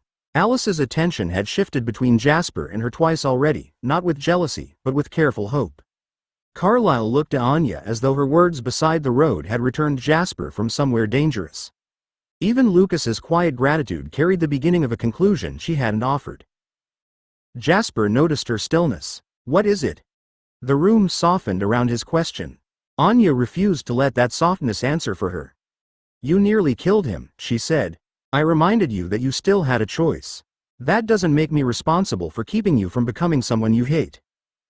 Jasper's fingers tightened around the untouched glass. "I didn't think it did. Others might." Anya looked around the family, making certain the words reached more than him. "I won't become the reason everyone can stop worrying about Jasper. I'm not proof that his future has repaired itself." Alice lowered her eyes, then met Anya's gaze again. "You're right." Esme's concern remained, but she stepped back and allowed the distance Anya had claimed. Jasper set the glass on the hall table. "No one here gets to decide what you are to me." Anya held his gaze. "That includes you." "It does," he said at once. His answer eased nothing. It did, however, leave the choice where it belonged. Kate waited until Carlyle returned to the cellar and the others began moving toward the sitting room. She touched Anya's elbow, then led her through the rear corridor and into the small library. The door closed behind them, muting the voices from the hall without hiding the captive's distant blows against the restraints beneath the floor. Anya laid Esme's borrowed coat across the back of a chair. The torn remains of her own still hung from one shoulder, exposing the dark shirt beneath. Kate examined the damage, then crossed to the window instead of fussing with it. "Does it feel true?" Kate asked. Anya knew she wasn't asking about the fight. "The bond?" Kate nodded. "Jasper recognized you before he knew your name. You kept watching him even when the prisoner was trying to tear free. I'd rather hear what you think than listen to everyone else decide." Another impact traveled through the floor. A moment later, Emmett's voice carried faintly from below, warning the captive that breaking the wall wouldn't loosen the chains. The house settled again. Anya moved to the shelves and ran one finger along the spines without reading the titles. Jasper's attention had found her across every room since her arrival. She felt the pull too, a steady awareness that made distance seem unnatural, but nothing in it told her whether he was patient, cruel, honest, or merely skilled at appearing controlled. "It feels real," Anya said. "That doesn't make it trustworthy." Kate turned from the window. "You trust him in a fight." "I trusted his signals because he knew what he was doing." Anya faced her. "That isn't the same as trusting him with my life when nobody's attacking." Kate's mouth tightened, though not in disagreement. "He stopped when you spoke." "He stopped because he chose to." Anya picked at a loose thread beside the tear in her coat. "I won't let anyone turn that into proof that I'm necessary to his conscience. They remember Alice finding him when he was worse. And now they're looking at me as though the story has begun again." Anya let the damaged fabric fall from her fingers. "I'm not another Alice. I don't have her history with him, her certainty, or her obligation to finish what she started." Kate crossed the room and leaned against the desk. "No future can demand that." "No." Anya looked toward the closed door, where Jasper's voice carried faintly from the hall. "Recognition may explain why he matters before I know him. It can't require me to become the woman he lost." Kate studied her for a moment, then nodded. "Good. Tell him that before this family mistakes kindness for permission." Anya reached for Esme's coat. The family meeting waited beyond the door, along with questions about Denali, Lucas, the rings, and the prisoner secured beneath their feet. "I intend to tell all of them." Anya entered the sitting room wearing Esme's coat over her torn clothes. Kate came beside her, then chose a chair near the door rather than speaking on her behalf. Jasper stood by the cold fireplace with Lucas and Alice opposite him. Carlyle arrived from the cellar a moment later and closed the door behind him. "He's restrained," Carlyle said. "Edward is listening, but hunger and panic are overwhelming most useful thought. We'll give him time to settle before we continue." Jasper's attention shifted toward the floor. "He'll spend that time building a lie. Then Edward will hear him build it," Carlyle replied. "We lose nothing by refusing to turn questioning into punishment." The words held more weight than their volume suggested. Jasper looked away first. Carlyle gestured toward the empty chair nearest Kate. "We can postpone the Denali discussion until you've hunted." "No." Anya sat, keeping the low table between herself and Jasper. "The attack concerned the rings, and that's why Denali sent us. We should finish that discussion before anyone confuses it with something else. Jasper's expression tightened, but he didn't interrupt. Lucas leaned forward with his hands loosely joined.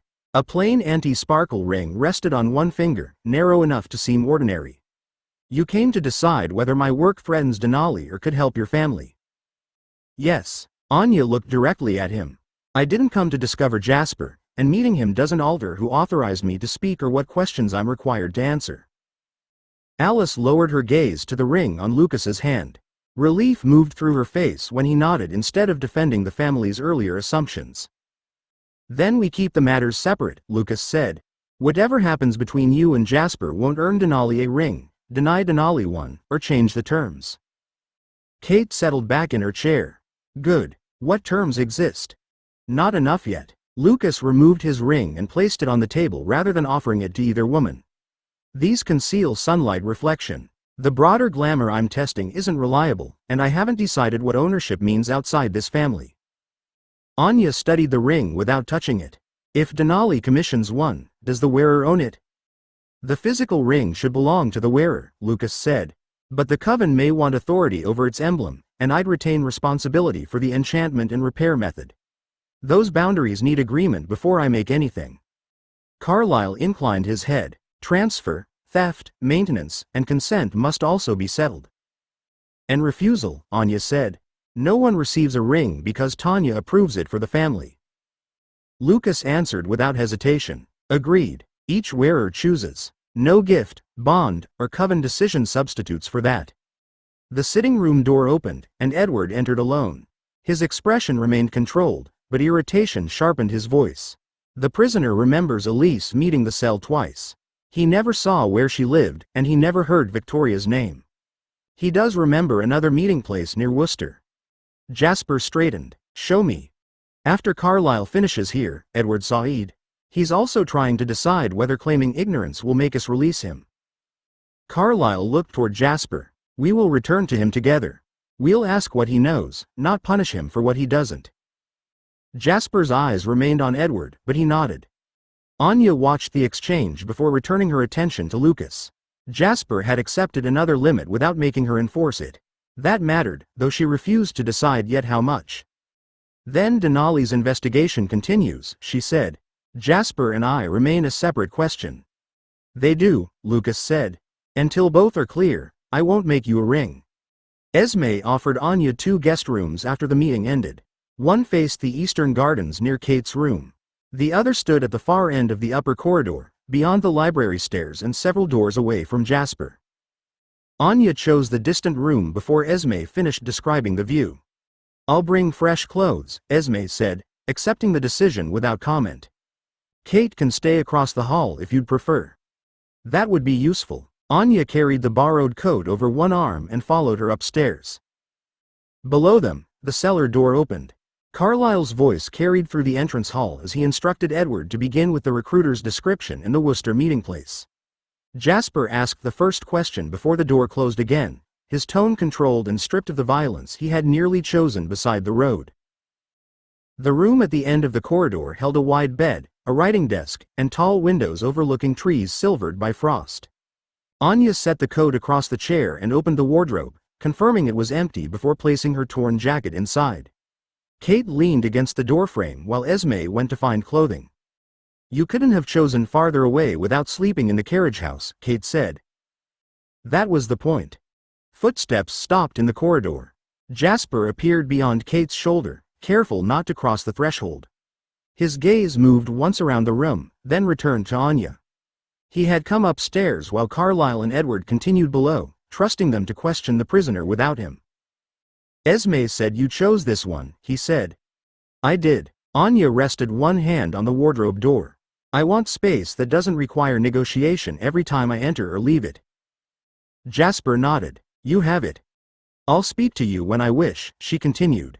Not because the family thinks we should talk, and not because you can feel me nearby. His expression tightened at the final words, though he didn't defend himself. I won't come to your room unless you invite me. I won't wait outside it, follow you through the house, or use my gift to learn whether you're ready. Kate straightened slightly, watching him with open approval she didn't try to hide. Anya had prepared for questions, wounded patience, or a request that sounded reasonable enough to become pressure. Jasper offered none of them. He stepped back, increasing the distance before she had to ask. "If you need anything unrelated to me," he said, "ask anyone here. You don't owe me the chance to provide it." The clean acceptance made the boundary easier to hold. It also removed the anger that might have helped her dismiss the pull between them. From beneath the floor came the muted sound of the captive answering Edward, followed by Carlyle asking him to repeat the location. The war hadn't paused because Anya had chosen a room, and Jasper's command still waited downstairs. Anya closed the wardrobe. "Then we understand each other. For tonight," Jasper said, and walked away without looking back. 15. Lawrence version. Jasper's footsteps faded toward the stairs, leaving Anya alone with the room she had chosen. Kate remained across the corridor, giving her privacy without pretending the house had become safe. Below them, the prisoner answered Edward in broken bursts while Carlyle repeated questions whenever hunger tangled the account. Anya sat at the writing desk and looked through the frost-edged window. The captive's voice carried the same frightened certainty she had heard from Laurent when he first reached Denali. Laurent had arrived with a torn coat, polished manners, and relief brightening his red eyes when he learned Anya had only recently stopped hunting humans. At last, he had told her beside Tanya's fireplace. Someone who understands that the Cullen way isn't as simple as they make it sound. He had spoken of James's hunt over several evenings. Lucas became the brave human who stepped into a vampire war and paid for it with his mortality. Jasper became the dangerous soldier who held himself so tightly that Laurent never knew whether calm or violence would answer him. Laurent cast himself as the sensible survivor who recognized James's obsession and warned the Cullens before leaving Forks. Anya had listened because his charm made listening easy. She had also noticed how every choice in his story belonged to someone else. James forced the hunt. Victoria encouraged him. The Cullens demanded restraint. Human blood became a necessity of travel rather than something Laurent chose whenever restraint grew inconvenient. Irina had sat closer to him each night. Anya had understood the appeal more than she wished. Before Denali, she'd built her own careful rules around feeding. She chose criminals when she could find them, cruel men when she could judge them, and strangers whose absence seemed unlikely to wound anyone she might see. Each rule had let her call hunger justice. Laurent noticed her silence once. "You know what it is to survive." "I know what it is to rename killing," Anya had replied. His smile had faltered, then returned with greater care. "You're harder on yourself than you need to be." That had been the moment she stopped trusting him. A door opened below. Jasper's voice rose through the floorboards, controlled as he asked the captive whether Elise had chosen the Worcester meeting place or received it from someone else. Laurent had made Jasper sound like a weapon kept behind a gentleman's face. Anya had come to Boston partly to discover whether that warning was true. She had found a man who could still become dangerous, but who accepted limits even when they hurt. That answer was less comforting than Lawrence's version. It was also more honest. Kate knocked once before entering with folded clothes from Esme. She placed them on the bed, then glanced toward the floor as another answer rose from the cellar. "They've got a street name," Kate said. "Edward thinks the prisoner believes Elise will kill him if he gives them more." Laurent believed fear excused whatever kept him alive. Anya lifted a dark sweater from the pile and checked its size. He made survival sound like a moral argument. Kate sat on the edge of the writing desk. Irina heard something else. Anya folded the sweater over one arm.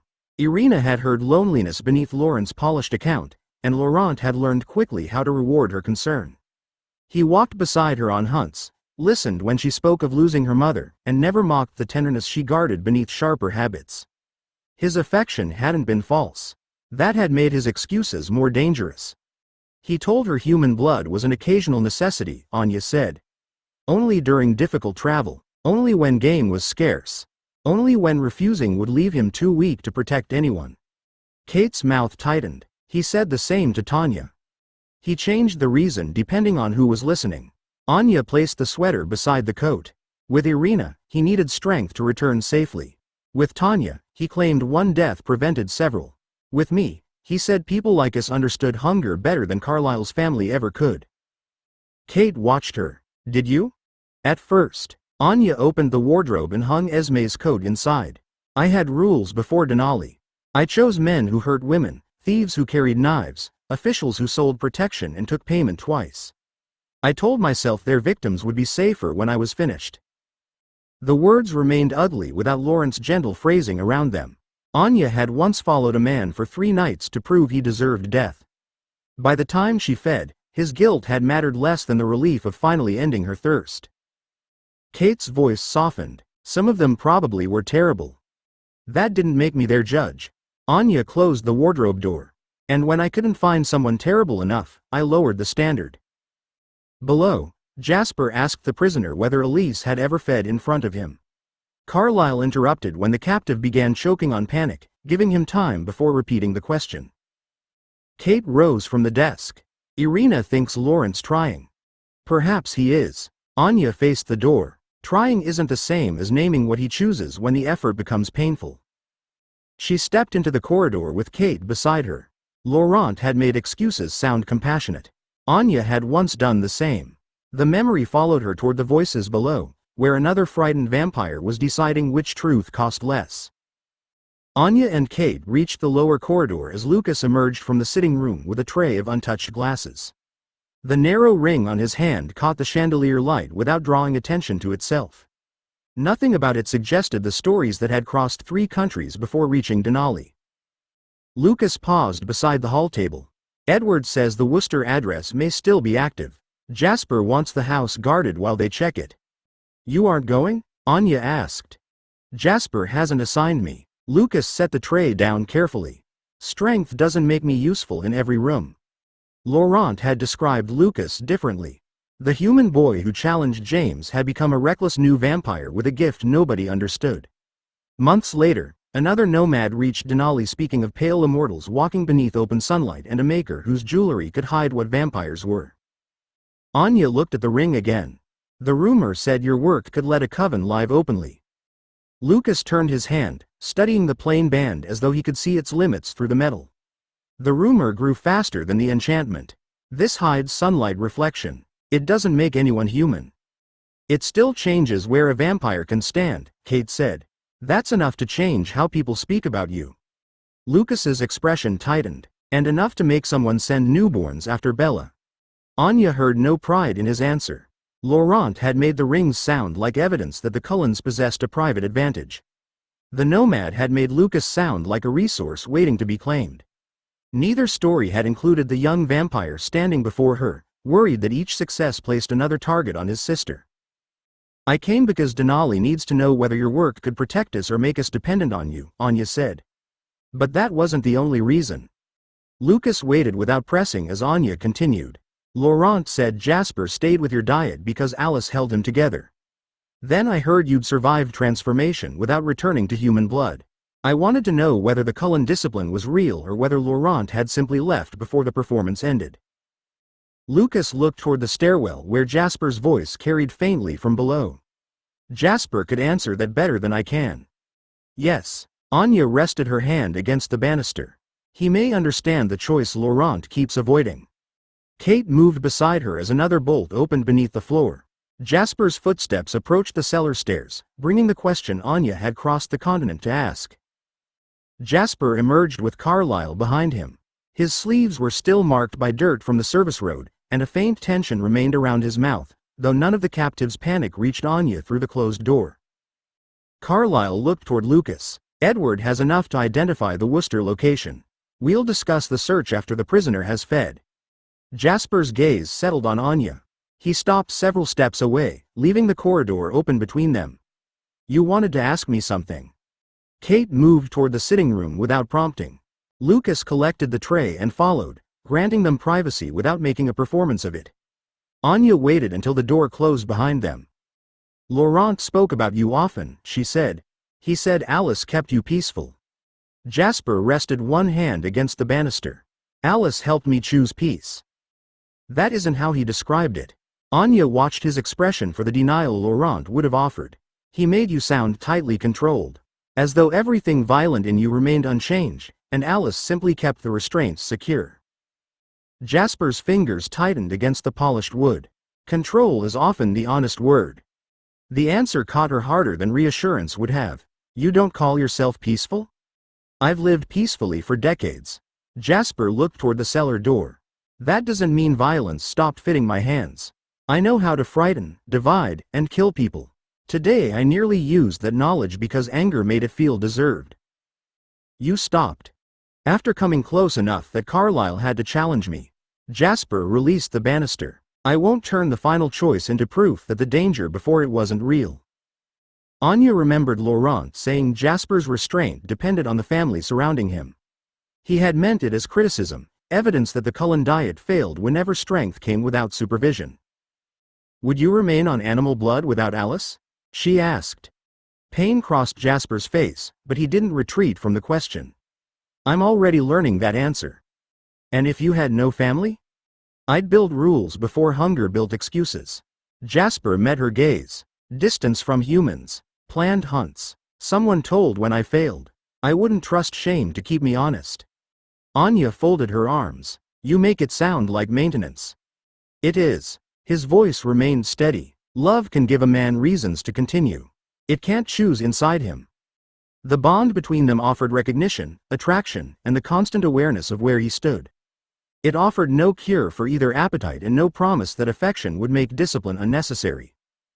Anya stepped aside, reopening the path toward the sitting room. That answer was less comforting than Lawrence. Jasper inclined his head. It was meant to be true. 16. The hunger she named. Jasper didn't try to make his answer gentler before they left the house.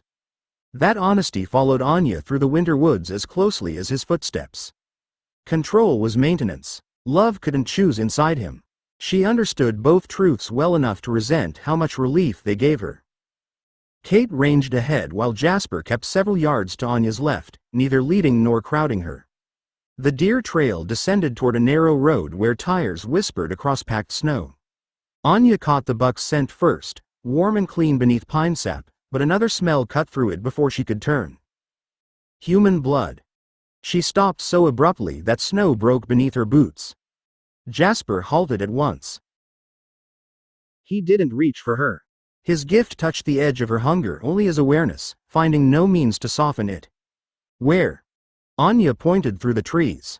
A car stood crooked beside the road, its front wheel buried in a ditch. The driver had climbed halfway through the open door before collapsing against the snow. Blood spread from his temple and soaked one sleeve where broken glass had opened his arm. His heartbeat struck Anya harder than the scent. Fast, uneven, alive. Kate appeared beside them. I'll move him away. No. Jasper's attention stayed on Anya. You're closer to the road, and he needs human help called before we touch anything. The driver groaned and dragged one knee beneath himself. Fresh blood slipped from his sleeve, bright against the snow. Anya's body leaned forward before she chose to move. Her teeth ached. Every excuse Laurent had ever used became possible in one breath. He was injured. He might die anyway. One stranger against years of restraint. She dug her fingers into the nearest trunk. Bark crushed beneath her hand. Jasper stepped toward the road, placing himself between Anya and the human without looking back. I'm going to stop the bleeding. Kate can call and direct the ambulance. Do you want her here with you? The question forced Anya to answer rather than endure. No, send her. Kate waited until Anya met her eyes. Anya gave her the route they had taken from the estate, then pointed north. The road bends near a stone bridge. Tell them the car is south of it, driver injured, conscious but confused. Kate nodded and ran toward the nearest house. Jasper crossed the tree line at human speed. He crouched beside the driver, removed his own scarf, and pressed it against the wounded arm. Anya remained among the trees, close enough to hear the man's pulse and far enough that reaching him would require a decision. She stayed where the hunger hurt. The driver's blood soaked through Jasper's scarf before distant sirens reached the road. Anya heard each pulse weaken beneath the pressure of his hands. Jasper kept his head lowered, speaking to the man in a calm human voice while cold air carried every word back through the trees. Stay with me, Jasper said. Help's coming. Don't try to stand. The driver blinked at him through blood running from his hairline. My phone. I couldn't find my phone. Someone's already called. Jasper tightened the scarf around the injured arm and glanced toward Anya without turning his body. Do you need more distance? The question mattered because he left the answer with her. Anya looked north, where the forest rose away from the road. She could retreat until the blood became faint enough to endure. She could also call that retreat wisdom and never learn whether she had chosen restraint or merely escaped temptation. "I need you to keep talking," she said. Her voice crossed the distance clearly. "Tell me what you're doing." Jasper pressed 2 fingers against the scarf. "The arm wound is bleeding steadily, but not deeply enough to threaten him before the ambulance arrives. The cut on his head looks worse than it is. His breathing is clear." The driver stirred at the unfamiliar voice from the trees. "Who's there?" "My sister," Jasper said without hesitation. "She's watching for traffic." Anya almost objected to the lie, then saw its purpose. It gave the injured man a harmless shape for her presence and gave Anya a role that didn't require approaching him. She stepped nearer the tree line and watched the bend. Kate appeared beside the road as the ambulance lights flickered between the trunks. She slowed to a human run and waved both arms. "Here." The car went into the ditch. The ambulance stopped behind the stalled vehicle. 2 paramedics climbed out carrying bags and a folded stretcher. Jasper released the scarf only when one of them knelt beside the driver and replaced his hands with gloved ones. "You stopped the bleeding well," the older paramedic said. "Are either of you hurt?" Jasper rose, his palms red. "No, we found him like this." Kate answered the questions while Jasper backed toward the trees. He stopped beside Anya without touching her. The blood on his hands struck harder than the scent from the road because it was close enough to take. Anya fixed her eyes on the stretcher as the paramedics lifted the driver, secured the straps, and carried him into the ambulance. She stayed until the doors closed and the sirens moved away. Only then did Jasper ask, "What do you need now?" Anya looked at the blood drying across his fingers. "Water," she said. "Then I need to tell you why I nearly crossed that road." Jasper washed his hands in a narrow stream while Kate stood watch near the road. The current carried thin ribbons of red between stones until the water ran clear again. Anya waded several paces upstream, where the remaining scent couldn't reach her without passing cold water and clean air first. Jasper dried his hands against the inside of his coat. "You don't have to tell me here." "I do." Anya crouched beside the stream and pressed both palms against the damp stones. "If I wait until the hunger fades, I'll make the story easier to hear." Kate turned from the road. "Do you want me to leave?" Anya looked at her sister. Kate knew there had been a death before Denali, but not why Anya still measured every difficult hunt against it. "Stay. I should have told you properly years ago." The words resisted her until she stopped searching for a kinder beginning. "His name was Mikhail. I didn't know that until I found his papers afterward." Jasper remained across the stream, giving her space without pretending he wasn't listening. "I'd gone too long without feeding," Anya said. "I was tracking a man who beat workers in one of his factories. I'd decided his cruelty made him suitable, but he left the city before I could reach him." Kate's expression tightened. "So you chose someone else?" "No, someone chose to help me." Anya dug her fingers into the moss beside the stones.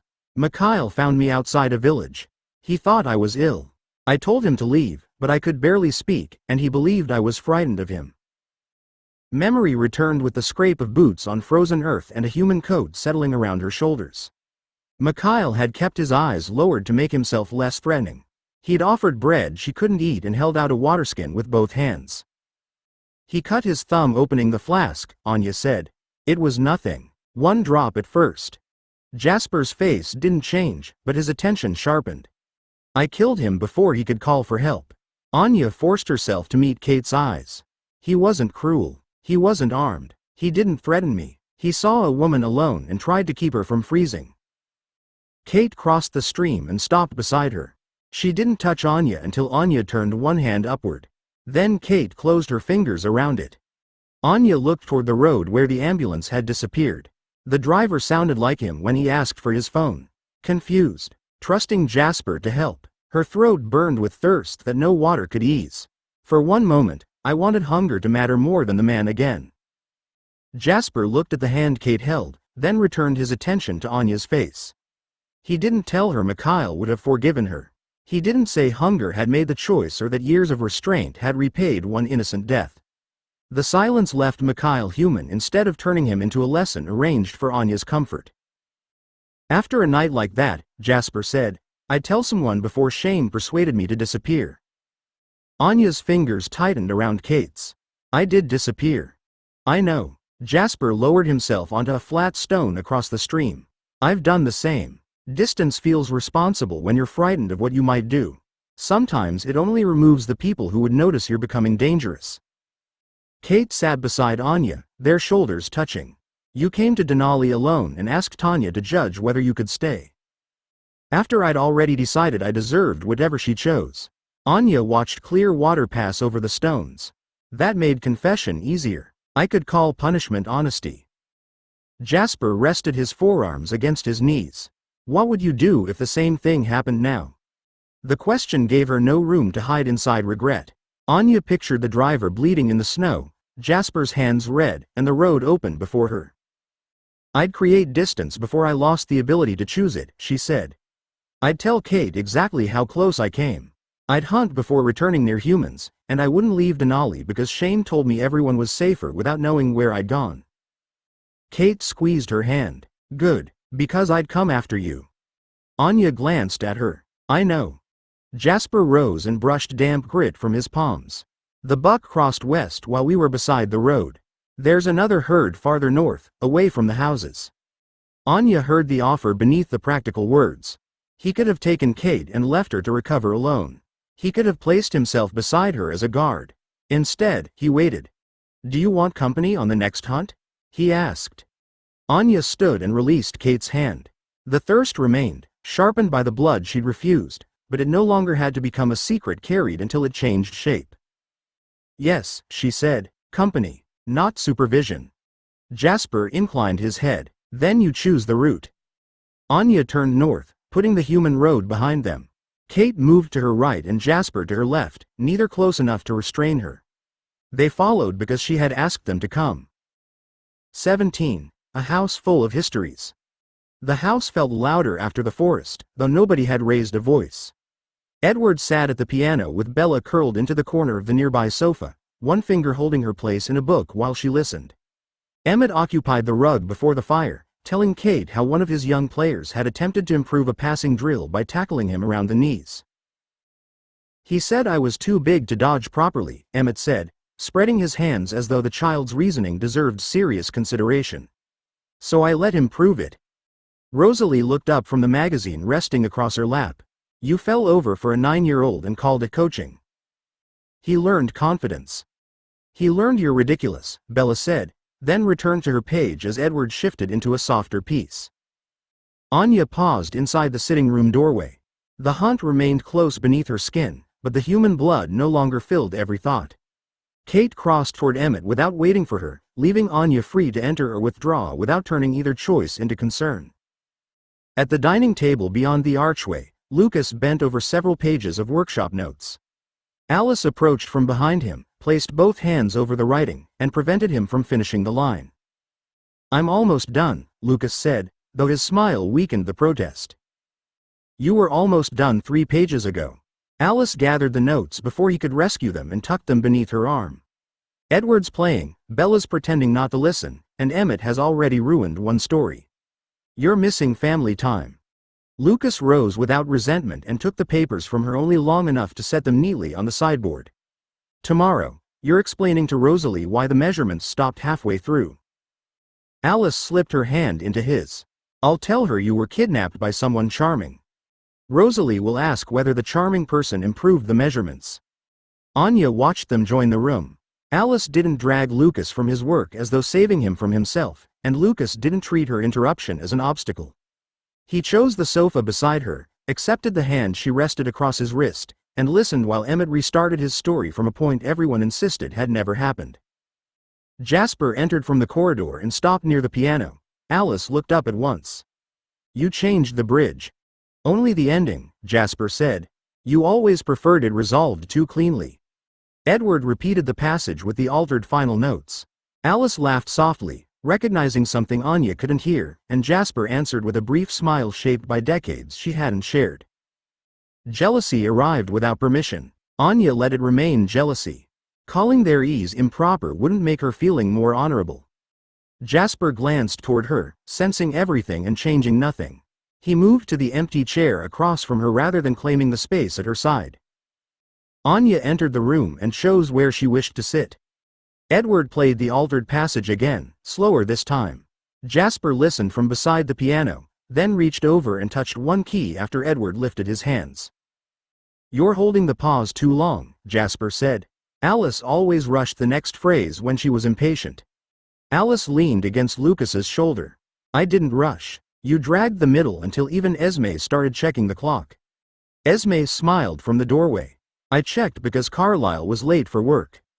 "You checked twice," Jasper said. Anya watched the answer pass between them without effort. Jasper's mouth softened before Alice laughed, and Edward found the rhythm they remembered.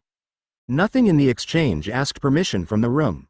Decades had worn the path smooth long before Anya arrived. Alice left Lucas's side and crossed to the piano. "Move over." Edward shifted along the bench.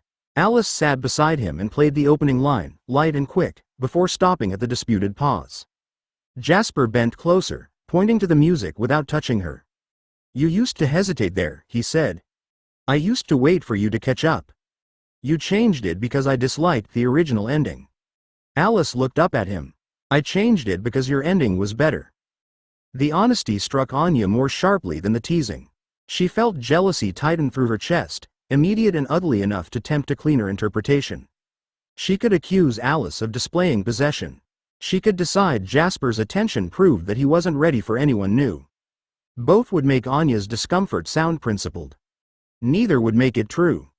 Jasper glanced toward her. His gift found the jealousy at once, yet he didn't send reassurance across the room or step away from Alice to soothe it. He only straightened and gave Anya the dignity of keeping what she felt. Alice closed the music and returned it to Edward. "That belongs to both of us," she told Jasper. "It doesn't require us to keep playing it." Jasper rested his hand on the piano's edge. "No, it doesn't." Their gaze held for a moment, carrying affection and loss without confusing either for invitation. Then Alice crossed back to Lucas. She waited until he lifted his arm before settling beside him again, and Lucas kissed her temple without looking toward Jasper for approval. Jasper returned to the chair across from Anya. He didn't explain what she'd witnessed or apologize for having lived it. Anya met his eyes. "I was jealous." "I know," Jasper said quietly. "I'm not asking you to make that easier." His shoulders eased by a fraction. "I know that too." Anya looked toward Alice, who had already begun arguing with Lucas about whether 3 pages of notes counted as family neglect. The history remained in the room, but nobody demanded that Anya deny it before she could belong there. Esme waited until Edward began another piece before crossing to Anya's chair. "Would you walk with me? There's something upstairs I'd like to show you." Anya followed her from the sitting room. Jasper remained where he was, and that small restraint made it easier to leave without wondering whether he would follow. Esme led her along the upper corridor, past the guest room Anya had chosen and toward a closed door at the northern end. The room beyond held no dust sheets or abandoned furniture. A wide bed stood against one wall, with a carved chest at its foot and shelves fitted into the alcoves. The plaster had been repaired, the floorboards polished, and the curtains chosen to soften the winter light without hiding it. "You restored this for someone," Anya said. "For whoever needed it." Esme ran her fingers across the carved bedpost. "The room was damaged when we bought the house. Carlisle suggested closing it off, but unused rooms have a way of becoming permission not to imagine anyone living in them." Anya stepped inside. The chest smelled faintly of cedar, and one shelf held several empty photograph frames waiting to be filled. "You make places as though you intend to remain." "I always intend to remain." Esme's smile carried no embarrassment. "Then the years pass, people notice we don't change, and we leave before curiosity becomes danger." The admission altered the room. Its careful repairs were no longer proof that the Cullens possessed a permanent refuge. They were evidence that Esme kept building homes despite knowing she might lose them. "Doesn't that become exhausting?" Anya asked. "Yes." Esme opened the curtains farther, revealing the snow-covered grounds and the dark line of the carriage house. "But leaving doesn't make the life we had false. We carried forks here. We'll carry Boston somewhere else when we must." Anya looked toward the guest room she had chosen for distance from Jasper. Denali had once felt like the last shelter willing to judge whether she was safe enough to keep. She had treated belonging as something granted until failure revoked it. Esme rested one hand on the window frame. Tanya didn't take you in because she expected perfection. No, Anya said, she expected honesty. And choice, Esme replied. You may return to Denali because it's your home. You may stay here because you want to learn whether this could become another one. Neither choice requires the other place to reject you. Anya touched the smooth edge of an empty frame. Boston no longer felt like a room she might be ordered to leave, and Denali no longer felt like the only door that would remain open. Below them, the telephone rang. Esme turned toward the corridor as Jasper's footsteps crossed the sitting room, quick enough to strip the sound of anything ordinary. Anya reached the stairs beside Esme as Jasper lifted the receiver in the sitting room. The others had gone, still around him. Even Bella had closed her book, one finger trapped between the pages while she watched his face. Carlisle Cullen's residence, Jasper said. He listened, then turned toward Anya. It's Tanya. Anya crossed the room and accepted the receiver. What happened? Tanya's answer came without greeting. Do you remember Lev Antonov? The name brought back a roadside inn outside Prague and a broad-shouldered nomad who'd traded directions for news. Lev had laughed easily, avoided Coven territory, and remembered every vampire he'd met without pretending friendship where none existed. I saw him last spring, Anya said. He was traveling toward Poland. He reached Alaska 3 weeks ago. He asked about you, then repeated a story he'd heard in Montreal about a young maker who gave vampires daylight. Tanya paused. He left before dawn. Nobody has seen him since. Anya tightened her grip on the receiver. Lev disappears for years. Not like this. He was expected in Vancouver 2 nights later. A companion waited for him there and found his scent ending beside an abandoned freight yard. Jasper moved to the table and opened the estate map. Kate came to Anya's side, close enough to hear Tanya's voice through the receiver. Was there another scent? Anya asked. Several, all confused by rain and traffic. One was young, possibly newborn. Tanya's voice hardened. Lev told too many people where he'd heard the rumor. If someone questioned him, Denali may now be part of the trail. Lucas rose from beside Alice. Ask whether Lev knew my name. Anya repeated the question. He did, Tanya said. He called you Lucas Swan and said the Cullens live near Boston. The room changed around those words. Jasper marked Montreal, Vancouver, and Denali with 3 quick pencil strokes. Edward moved nearer Bella, while Rosalie took the workshop keys from the sideboard. I'll call you again after we trace everyone Lev spoke to, Tanya said. Anya, this is no longer only a Cullen matter. It never was, Anya replied, and heard the certainty arrive before she decided whether she welcomed it. She returned the receiver to its cradle. The restored house, the room upstairs, and Esme's promise that homes could be carried forward remained true. So did the map beneath Jasper's hands. Anya stepped beside him. Show me where the rumor began. Jasper shifted the map toward her without placing himself between Anya and the table. Neutrality had once looked like distance. Now someone had followed the story beyond Boston, and distance had only widened the ground on which people could disappear. 18. The ring she came for. The map remained open beneath Jasper's hand when Lucas returned from the sideboard with a leather-bound notebook. He placed it beside the marked route between Montreal and Denali, then moved the telephone farther away, separating the missing nomad from the work that had helped expose him. This can wait, Anya said. Lev's name still pressed against her thoughts. Finding who took him matters more than jewelry. Lucas didn't open the notebook. The rumor already links the two. I'd rather decide what the rings may become before someone else decides for us. Jasper stayed opposite Anya, close enough to join the discussion without standing over it. Kate took the chair beside her, while Carlisle and Rosalie approached from the sitting room. Nobody treated the gathering as a fitting. Lucas opened to a page divided into permitted effects and rejected ones. The current work is incomplete. I can soften the color people see, reduce the unnatural impression created by perfect stillness, and conceal sunlight reflection. I can't make us warm, give us pulses, create human scent, or turn false breathing into real biology. You said this was a Denali discussion, Kate replied. Not a list of everything you've failed to invent. It's a list of everything I refuse to invent, Lucas said. He turned the notebook toward them. Before I make anything, I need to know what Denali believes it would own. Anya looked down at the blank lines beneath the question. The wearer owns the ring. And the emblem? Lucas asked. Tanya would say the coven owns any symbol representing Denali, Kate answered. A wearer who leaves may keep the medal, but not continue claiming the family's authority. Lucas wrote the distinction without arguing. Who owns the enchantment? You do, Anya said, provided ownership doesn't become control over the wearer. It won't contain tracking, punishment, loyalty, or remote revocation. Lucas met her eyes. What functions would you refuse even if I could make them? The answer came easily. Anything that changes desire, calms fear, encourages trust, or makes a human ignore conduct that should frighten them. Jasper's attention settled on her, but no reassurance touched the room. He let the refusal belong wholly to her. Lucas recorded each limit. Would you accept a ring for testing? Anya rested 2 fingers against the empty space beneath Denali's name. The need was real. So was the danger of letting gratitude, fear, or Jasper's presence hurry her. Explain how I would judge whether it worked, she said. Then I'll decide whether I'm willing to wear it. Lucas closed the notebook and looked toward Bella.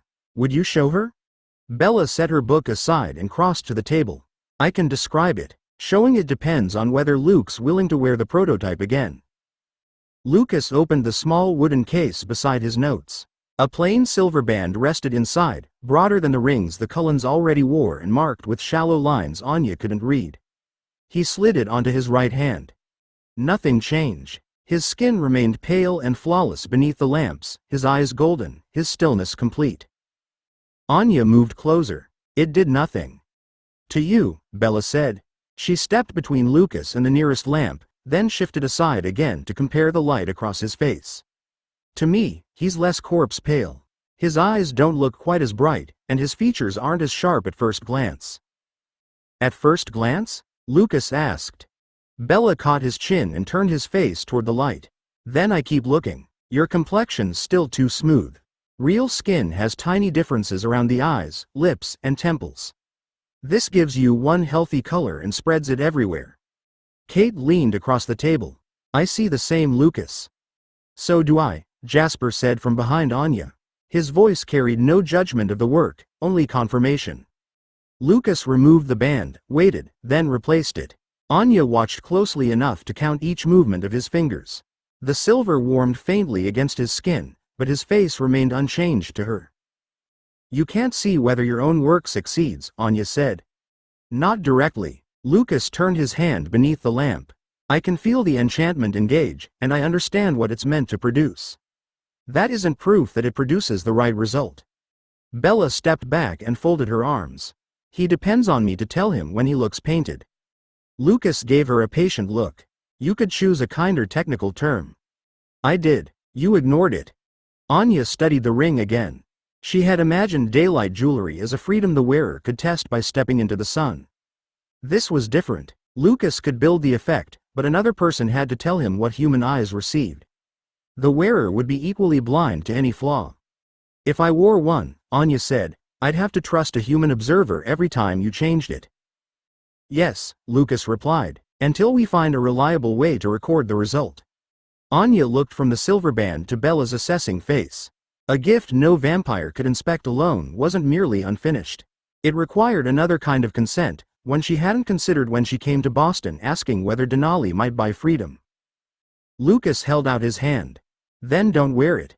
Anya had expected persuasion. Instead, he removed the prototype and placed it back inside the wooden case. The lid remained open, leaving the silver band visible without turning it into an offer she was obliged to refuse twice. Kate glanced between them. You asked whether she would test it. I asked before she understood the inspection problem, Lucas said. Her answer changed because the information changed. Anya touched the edge of the case but didn't reach inside. My answer hasn't changed yet. I haven't given one. Bella returned to her chair and pulled the abandoned book closer without opening it. What would you need before deciding? A record I can inspect. Anya looked at Lucas. Not your explanation of what the ring intends to do, and not one human's memory of how I appeared. I want an image taken before the effect begins, another after, and enough control over the process that I know what was altered. Lucas's attention sharpened. Same position, same light, same camera. Those are your requirements, Anya said. Mine begin with ownership. Who keeps the images? Who may copy them? Does the record include the ring's failures as well as its successes? Bella leaned forward, her earlier humor gone. It should. Otherwise the wearer only sees the version the maker approves. Lucas closed the case at last. You're right. The agreement came too quickly for comfort. Anya studied him, searching for wounded pride or impatience beneath his stillness. You made something no other vampire could make. That doesn't mean receiving it is safe. No, Lucas said. He rested both hands on the notebook rather than reopening it. It means the consequences are harder to compare with anything we already understand. Carlyle moved closer to the table. A test record would also let the wearer withdraw after seeing the effect. Consent given before inspection shouldn't bind anyone afterward. Kate nodded toward the closed case. And Denali won't accept a ring on the assumption that refusing later would insult the maker. It wouldn't, Lucas replied. Anya looked at the silver band hidden beneath the lid. She had crossed the continent because the rumor promised daylight, easier contact with humans, and fewer reasons for Denali to hide. Those promises still mattered. Need made them more dangerous, not less. I won't wear a test ring until the effect can be recorded and inspected, she said. Not even for a moment. Lucas drew the notebook back toward himself and wrote beneath the earlier limits. Then no test ring leaves this table. His pencil stopped. The priceless work remained unfinished because the intended wearer had named a risk its maker hadn't solved. Anya found that refusal easier to trust than any promise of freedom. Lucas closed the notebook, and the small sound ended the discussion more firmly than argument would have. Carlyle carried the wooden case toward the sideboard while Bella gathered her book and notes. Kate remained beside Anya, watching the Cullens disperse as though she expected someone to return with a gentler version of the same offer. Jasper hadn't moved from the far side of the table. Anya could feel his attention, but nothing in his face asked her to reconsider. He wanted her to find safety with his family. A Denali ring might make staying easier, might give her a reason to return, and might turn the growing connection between them into something practical enough to defend. She searched him for disappointment and found only concern directed at the problem she had named. You agree with me, she said. Jasper met her gaze. Yes. The answer was too clean. Anya stepped around the table until the closed ring case no longer stood between them. You didn't come here for the ring. You don't have to pretend my refusal costs you nothing. His expression tightened, but he didn't retreat into silence. I'd like you to have every freedom Lucas can safely make. I'd also like you to remain long enough for me to know you. Neither wish gives me the right to hurry you. Kate moved toward the doorway, granting privacy without announcing it. Lucas followed Bella into the sitting room, leaving the notebook behind as proof that the work had stopped when Anya said no. What if refusing means Denali never receives one? Anya asked. What if Tanya decides the uncertainty isn't worth the risk? Then Denali doesn't receive one. Jasper rested his fingertips against the back of a chair, keeping the furniture between them without using it as a barrier. You shouldn't wear something you can't inspect because my feelings make refusal harder. Anya studied the stillness of his hands. He could sense every doubt she carried, including the part that wanted to reward his restraint. He couldn't soften any of it, but the bond itself pressed toward him, turning each considerate answer into another reason to move closer. You'd prefer a no? She asked. I'd prefer your answer. Jasper's voice lowered. If it's no, I'll live with it. If it's yes because you're afraid of disappointing me, then it isn't an answer I want. The room remained unchanged around them. No relief entered his posture, and no hidden pleasure appeared when her resistance eased. He had been given a bond that made her precious to him and still refused to use that need as evidence. Anya touched the chair between them. You make refusal very difficult to resent. Jasper's mouth shifted into a restrained smile. I wasn't trying to be useful. The word stayed with her after he left the table. Anya watched him go and wondered whether usefulness had become the safest place he knew to hide. 19. Useful is not the same as wanted. The next evening, Jasper had replaced the ring notebook with patrol maps before Anya entered the dining room. Lev Antonov's last known route ran in red pencil from Montreal toward Albany, with smaller circles marking roads where newborn scents had appeared and vanished. Kate stood beside the window pulling on her gloves while Jasper moved 2 wooden markers away from the western boundary. You'll take the northern line together, he said. Stay inside the second road until the abandoned quarry, then turn east. Don't follow anything beyond the river. Anya stopped opposite him. You expect another probe? I expect whoever took Lev to know Denali will look for him. Jasper tapped the quarry. The route lets you search without advertising how far our concern reaches. The plan was sound. That made it harder to object when he asked Kate, when did she last hunt? Anya answered first. Yesterday morning. Jasper's gaze moved to the untouched glass of animal blood Esme had left near the map. You stopped early. I had enough. You had enough to leave safely, he said. That isn't the same as being prepared for a strange scent near a human road. His tone held no command disguised as tenderness. He had remembered how close hunger had brought her to failure, adjusted the patrol, and left her dignity intact. Anya hated how easily competence could resemble care when he refused to name anything beyond duty. Kate offered her the glass. Drink. I'd rather argue here than carry you away from someone's car later. Anya drained it while Jasper checked the vehicle keys, fallback signal, and expected return time. He gave Kate the lead near populated roads because her control was steadier, then assigned Anya the outer approach where she could catch pursuit sooner. Are you coming with us?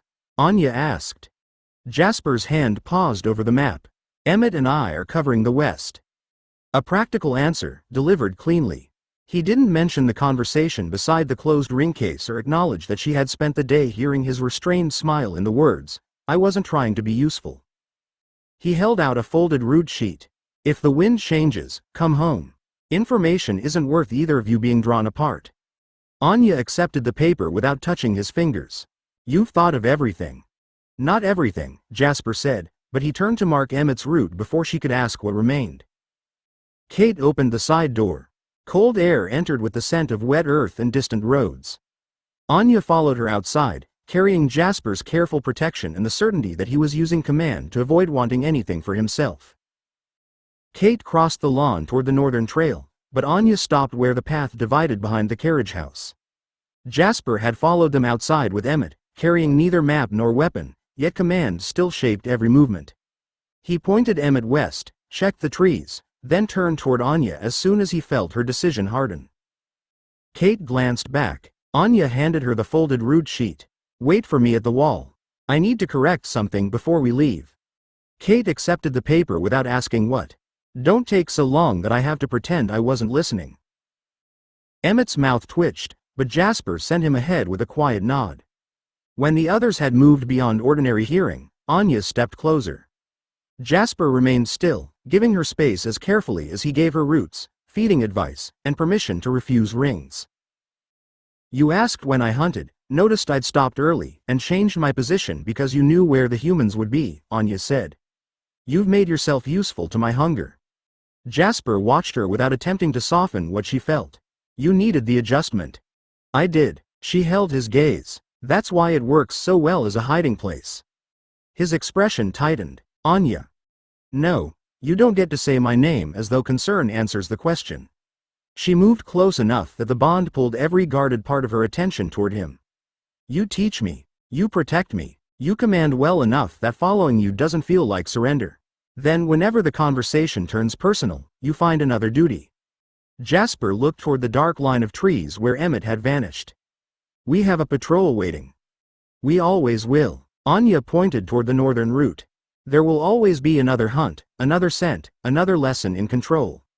I won't spend eternity as a soldier under a man too honorable to admit he wants my company. The words struck him harder than anger would have. His hands remained loose, but the careful distance he maintained no longer looked considerate. It looked defensive. I haven't asked you to become my soldier, he said. You've made that the only place beside you where I know the rules. Anya stepped back, leaving him the choice to close the distance or keep it. Being useful to my hunger isn't the same as wanting me near you. Jasper's attention stayed on her rather than the patrol route. For once, no instruction came quickly enough to shelter him. Then tell me what you're asking, he said. I'm asking you to answer as a man, Anya replied. Not as my commander, teacher, or keeper. Jasper didn't answer immediately. He looked past Anya toward the wall where Kate waited, then back at the space she had left between them. His restraint no longer felt like courtesy. She had named it too clearly, and now he had to decide whether he would remain inside it. Usefulness has rules, he said. His hands closed once at his sides before relaxing. A patrol has an objective. Hunger has signs I can watch for. If I teach you something, you can judge whether the lesson helped. Wanting you near me has none of that. Anya held her ground. You know whether you want it. I do. Jasper's voice lowered, but he didn't look away. I want your company when there's no danger to discuss. I want to hear what you think when I haven't asked for a report. I want to know whether you choose the chair beside mine because you prefer it, not because I placed you there. He drew a slow breath he didn't need. And I don't know how to want those things without wondering whether the bond has made refusal harder for you. The honesty eased something in her without answering everything. He was still measuring himself against the harm he might cause, but at least he had stopped presenting caution as absence. Anya stepped closer by one pace, reclaiming part of the distance she had made him choose across. Then ask for something I can refuse, she said. Don't prepare it until saying no feels like damaging a plan. Jasper glanced toward the northern trail, where Kate's pale shape remained visible beyond the low wall.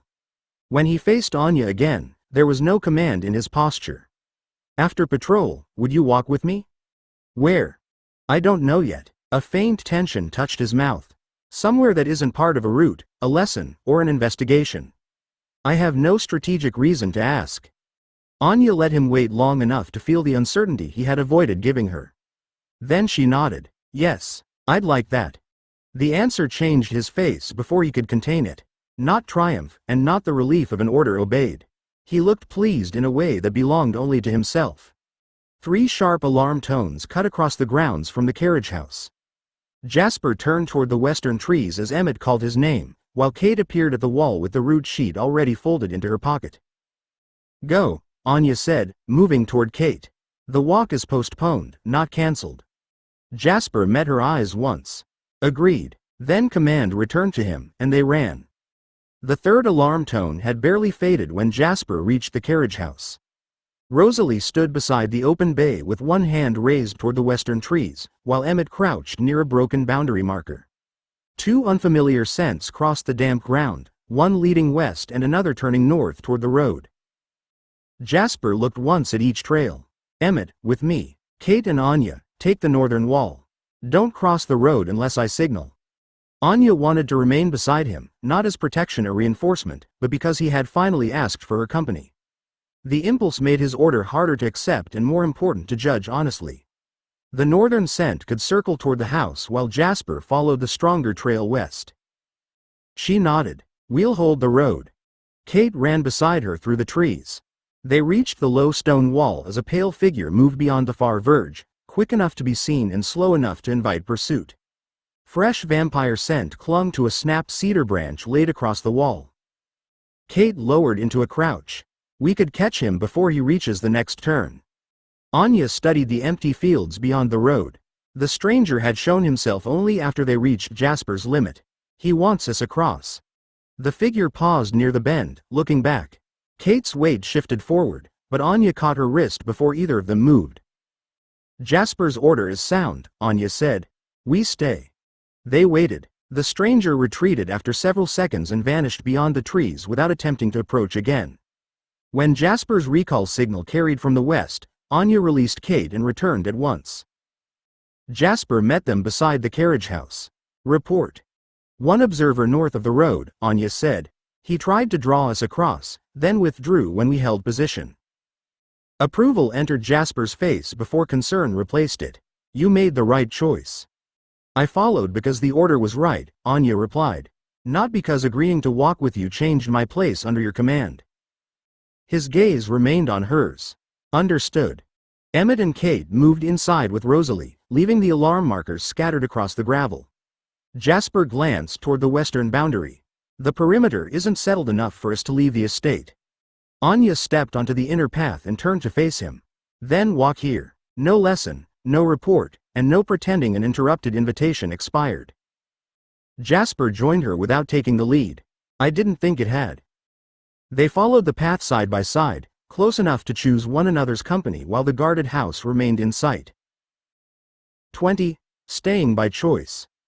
The walk ended at the eastern porch after Jasper had asked Anya about books, cities, and the years before Denali without turning any answer into a lesson. By morning, the path still carried both their scents, but Kate's guest room had changed. The wardrobe stood open, clothes lay folded across the bed, and Tanya's leather document case waited beside 2 copied maps. Anya stopped in the doorway. "You're leaving today." Kate pressed the last fastening through the case strap. Tanya needs more than another telephone call. Lev's disappearance, the newborn cells, and the ring terms all belong in one report before Denali decides what protection to offer. She glanced at the empty half of the bed. "I kept your things out." The choice looked almost insultingly simple in cloth and leather. Anya's coat remained on the chair. Her spare clothes hadn't been folded. Nothing in the room assumed she would follow Kate north, yet nothing prevented it either. "You think I should go," Anya said. Kate sat on the edge of the bed and rested her hands beside her. "I think you should know you can. We came to judge a rumor and ask whether Lucas's work threatened Denali. We have answers enough to carry home. Jasper didn't ask you to stay, and Tanya hasn't ordered it." Anya crossed to the window. Beyond the glass, Jasper stood near the carriage house with Emmett, resetting the alarm markers from the previous night. He didn't look toward the house, though he would already know where her emotions had sharpened. Kate continued, her voice gentler. "Leaving now would be uncomplicated. You'd have distance before the bond, his command, and this war become harder to separate. Nobody could accuse you of staying because he wanted you, and you wouldn't have to wonder whether danger made the decision for you." "That sounds very close to advice." Anya turned from the window. "You usually disguise it better." Kate smiled faintly. "I'm offering a door, not pushing you through it. Denali is home. You can return with me, speak to Tanya face to face, and decide later whether Boston deserves another visit." Anya looked at her unfolded coat. The easy choice wasn't false. It was simply no longer the only honest one. She lifted the telephone receiver from the bedside table. "What time is Tanya expecting your report?" Kate's smile disappeared into careful attention. "Whenever we're ready to give it." Anya began turning the dial. "Then she'll hear mine before you leave." The line rang twice, then opened to the Denali house. Tanya recognized her. "Anya? Kate said you might call before you left." "Kate is leaving today." Anya looked at the unpacked coat on the chair. "I'm asking to remain in Boston as Denali's liaison through the academic year." Silence held briefly. Tanya's answer returned clear. "That's longer than the investigation required." "The investigation has changed." Anya opened Kate's report on the writing desk. "A nomad disappeared after repeating the ring rumor. Newborn cells are being recruited through someone called Elise, and they've been ordered to steal Cullen jewelry. Lucas hasn't settled terms for an outside commission. Leaving now would mean Denali receives reports without anyone here to test them." Tanya waited until she finished. "Those are reasons for a liaison. Why should that liaison be you?" Anya had asked the questions from the beginning, but that wasn't the whole answer. Tanya had taken her in and deserved honesty. "I understand the ring limits, the missing nomad trail, and Jasper's command structure," Anya said. She kept one hand on the report. "I can report without promising Denali's support, accepting a ring, or speaking beyond the authority you give me." Tanya exhaled softly. "You're still avoiding my question. I won't decide from half an answer." Kate lowered her gaze, granting privacy without pretending she couldn't hear. Anya pressed her thumb against the desk's edge. "Jasper matters to me," she said. The admission settled more easily once spoken. "I want time with him that isn't borrowed between patrols. He hasn't asked me to stay, and he doesn't know I'm making this request. I'm not choosing Boston because the bond trapped me here. I want to discover what I would choose when I'm free to leave." Tanya's voice softened. "You don't need my permission to care for someone. You do need it if you remain while speaking for Denali. That's why I called." Anya straightened. "I won't confuse my choice with Denali's authority. Then send weekly reports, accept no commission without the wearer's consent and my agreement, and promise no Denali forces without consultation." Tanya paused. "You may remain through the academic year." Anya's grip eased. "Agreed. Kate will carry the first report. Returning later won't mean you failed there," Tanya said. Her steadiness kept the words from sounding like comfort alone. After their farewells, Anya replaced the receiver and closed the report. Kate watched her from the bed. "Permission granted?" Kate asked. Her hand rested on the packed case. Responsibility accepted. Anya slipped on her coat. Now I need to tell Jasper it was my decision. Anya found Jasper beside the northern route board in the carriage house. He had already removed Kate's marker from the next patrol rotation, but hers remained where he'd placed it the night before. When he looked up, his attention moved over her face as though her answer might be visible there. Tanya has authorized me to remain through the academic year, Anya said. She stopped on the opposite side of the table. I'll serve as Denali's liaison. Weekly reports, no promises of support without consultation, and no ring commission accepted on Denali's behalf. Jasper's hand settled beside her marker without touching it. Did she ask why you wanted to stay? Yes. Anya held his gaze. I told her the investigation required someone here. I also told her you mattered. The pleasure that crossed his face was brief but unguarded. He didn't move closer. Thank you for telling me. Don't thank me yet. Anya drew the marker from the map and set it between them. If I stay, we name the roles properly. Hunting guidance is one thing. Patrol command is another. Whatever grows between us can't be smuggled inside either of them. Jasper nodded once. When you ask for help with hunting, I'll advise you. I won't turn every hunt into a lesson or assume you owe me obedience outside an operation.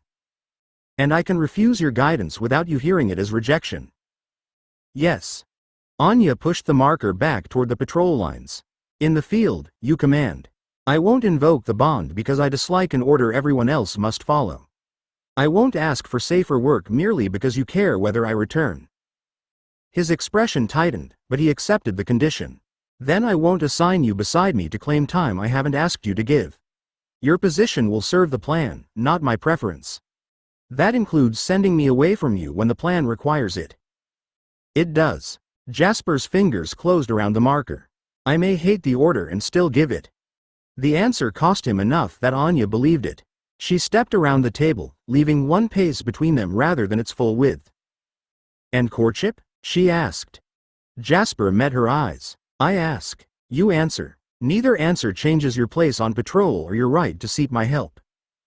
Anya let the silence hold until certainty came from choice rather than the pull between them. Then after Kate leaves, ask me for my time. A restrained smile touched his mouth. After Kate leaves, would you sit with me in the library? Yes, Anya said. That's a beginning. Later that morning, Kate's car waited beneath the eastern portico with Tanya's document case secured in the boot. Anya carried the last folded map down the steps and handed it through the open driver's window. Kate took it, then studied her as though one final question remained. You know the road north, Kate said. Use it because you choose Denali, not because Boston disappoints you. Anya rested one hand on the window frame. And if Boston doesn't disappoint me?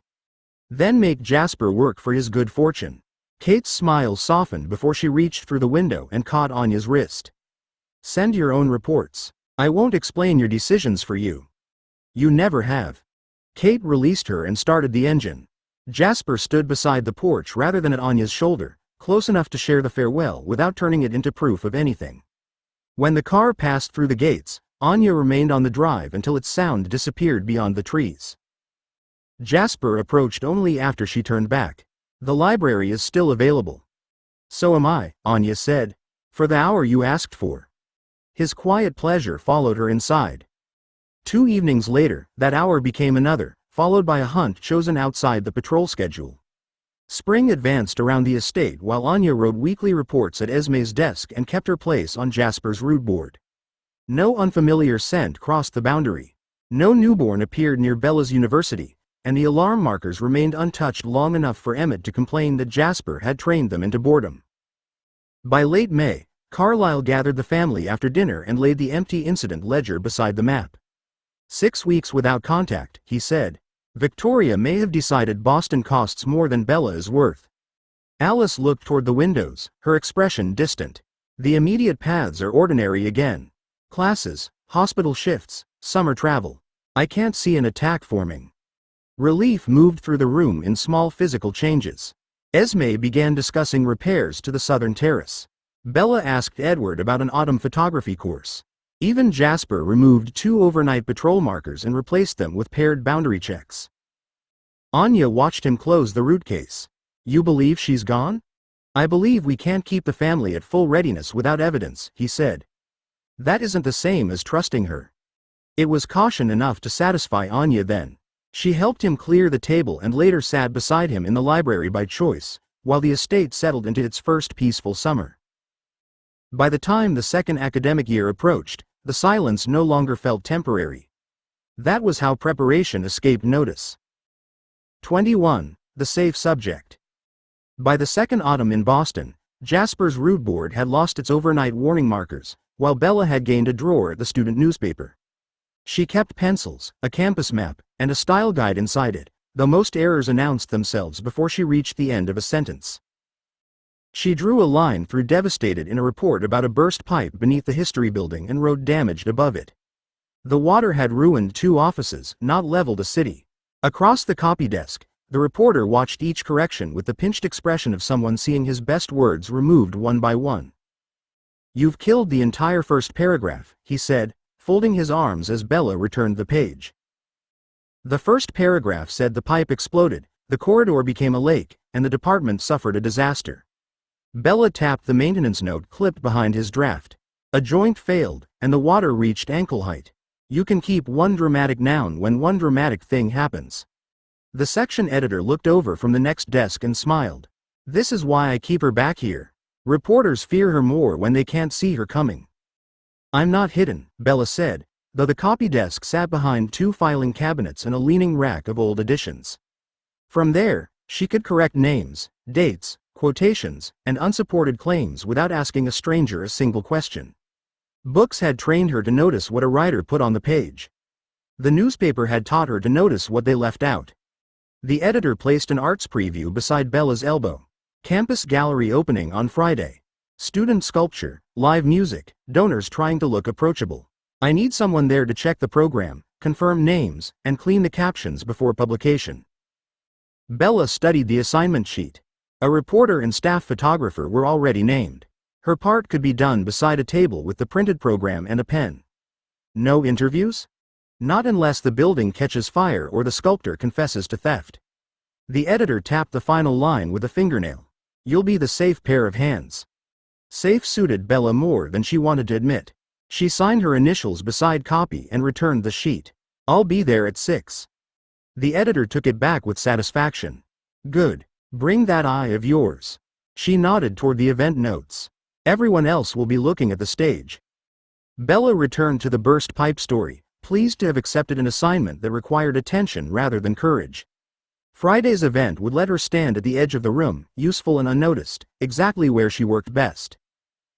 By 6 on Friday, the campus gallery had filled with students, faculty, and donors carrying plastic cups of wine they weren't meant to take beyond the reception table. Bella checked the printed program against the labels beside each sculpture, corrected 2 misspelled names, and waited for the paper's photographer to arrive. At 6:15, her editor pushed through the crowd with a camera bag over one shoulder and irritation tightening her mouth. Martin's not answering his phone. I've got 300 words, no photographs, and a layout due tonight. She set the bag on the program table and looked directly at Bella. Have you ever used a proper camera? Bella glanced at the black camera inside. Charlie had one when we were younger. Everything was automatic. Tonight, automatic is a professional setting. The editor lifted the camera out, looped the strap over Bella's head, and showed her the shutter button. Get the sculptor at the microphone, one wide view of the room, and anything that proves people attended. Keep the strap on. Don't drop what the paper can't afford to replace. Bella settled both hands around the camera. It was heavier than she expected, but the weight gave her nervousness somewhere physical to go. You're trusting me because I'm standing closest. I'm trusting you because you notice when everyone else is exaggerating. Her editor pointed toward the small stage. Do that with pictures. The first photograph caught the back of a donor's head. The second framed the sculptor beneath a ceiling light that flattened his face. Bella moved along the wall, tried again, and watched the screen after each press. She learned to wait until hands stopped blocking the work and to shift before somebody's raised glass cut across the frame. Applause began when the sculptor thanked the department. Bella lifted the camera toward the stage, then noticed a woman standing near the exit. She wore a cleaner's dark uniform and held a folded coat against her waist. While everyone else looked at the speaker, She stared at a small bronze figure of a mother tying a child's shoe. Her mouth softened, then tightened as she turned away before anyone could see. Bella lowered the camera from the stage and changed position. She framed the bronze figure in the foreground with the woman beyond it, one hand still resting on the doorbar. The shutter clicked just before she left. The applause ended, but Bella kept looking at the empty doorway. The speech had explained the event. That quiet departure had shown her what the art had done. On Monday morning, Bella found 3 gallery photographs pinned above the copy desk. The wide room shot was there, along with the sculptor at the microphone, but her editor had placed the doorway image in the center. Beneath it, someone had written, "Ask Professor Keating." Bella set down her bag. "Am I being corrected in public now?" Her editor turned from the layout board and held out an enrollment form. "Professor Keating teaches introductory photojournalism next term. I sent her the gallery set because I wanted to know whether the last frame was luck." Bella looked at the form without taking it. "And?" She said luck doesn't wait for the speaker to become less important than the person leaving the room. Her editor tapped the signature line. "She has one place left and wants you in it." The invitation should have pleased Bella without complication. Instead, she pictured crowded halls, strangers turning toward her questions, and assignments that wouldn't remain beside program tables. "I'm still an English literature student." "You'd still be one after a photography course." Her editor lowered the form but didn't withdraw it. "You notice what people overlook. A camera gives you a reason to follow that instinct." Bella carried the form home folded inside Jane Eyre. Edward found it when the book slipped from beneath her arm in the music room. He read the heading, then looked at the contact sheet she'd brought for Lucas. "You caught the woman's decision before she reached the door," he said. Pride warmed his voice as he studied the frame. "Everyone else is watching the stage, but this is the photograph that makes me wonder what she felt." Bella took the enrollment form from him. "Professor Keating offered me a place." Edward smiled, then his attention returned to the course description. Field assignments, public demonstrations, emergency reporting.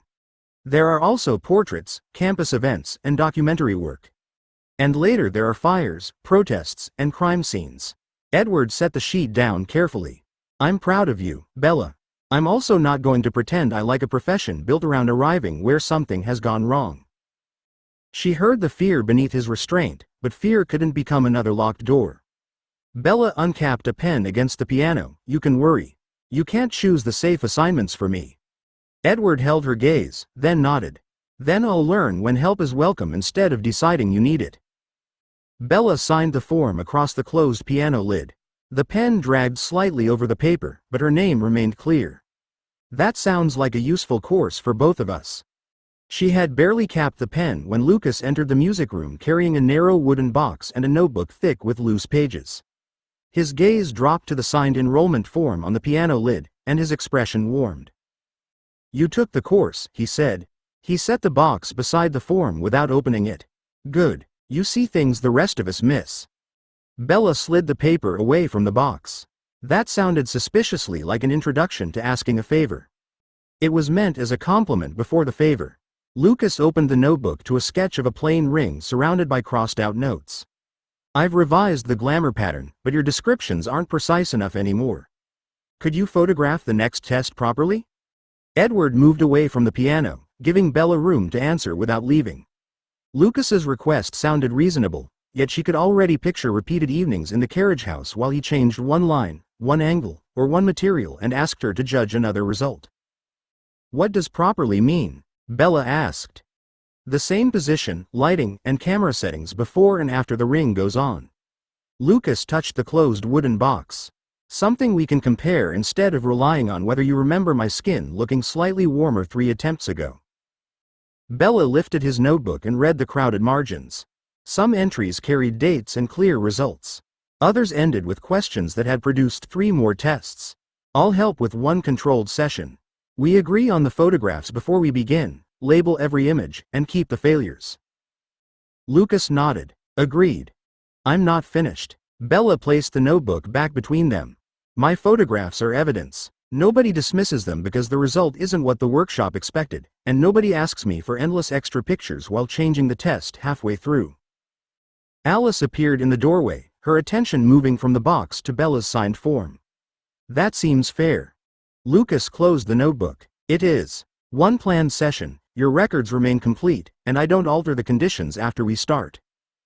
Bella looked toward Edward. Concern remained in his face, but he didn't offer an opinion or turn the test into another question of safety.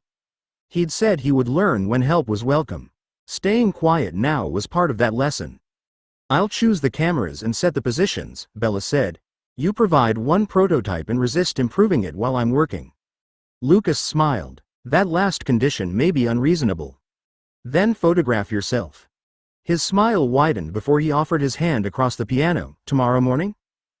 Bella shook it. Tomorrow morning. Sunrise, direct light, and no pretending a failed picture is a problem with the photographer. The wooden box remained closed between them. For once, Lucas left the ring untouched and let the test begin with terms instead of tools. 22. Borrowed light. Bella arrived at the eastern terrace before the sun cleared the nearest trees. She placed strips of tape where Alice's feet and the tripod belonged, then checked that the pale stone wall behind her held no broken shadows. The digital camera sat on the tripod. Charlie's old film camera waited on the table beside a notebook, labeled envelopes, and Lucas's revised prototype. Lucas carried out a second lamp and stopped when Bella pointed toward the house. We agreed on direct sunlight. No extra lighting, no changing the background halfway through, and no improving the conditions after you dislike the result. I was giving you options, Lucas said, though he turned back without argument. That lamp has excellent manners. It can practice them indoors. Bella checked the digital camera's settings against the page she'd prepared. She'd spent too long letting the family treat her descriptions as useful impressions. This time, every image would have a number, a position, and a matching note. Rosalie examined the two cameras. You know the film won't give us an answer today. That's why we're using both. Bella loaded a fresh roll, advanced it, and closed the back. The digital image gives us something immediate. The film tells us whether the result depends on a particular camera. Carlyle stood beside Lucas with his hands folded behind him. And no further variations until these photographs are compared.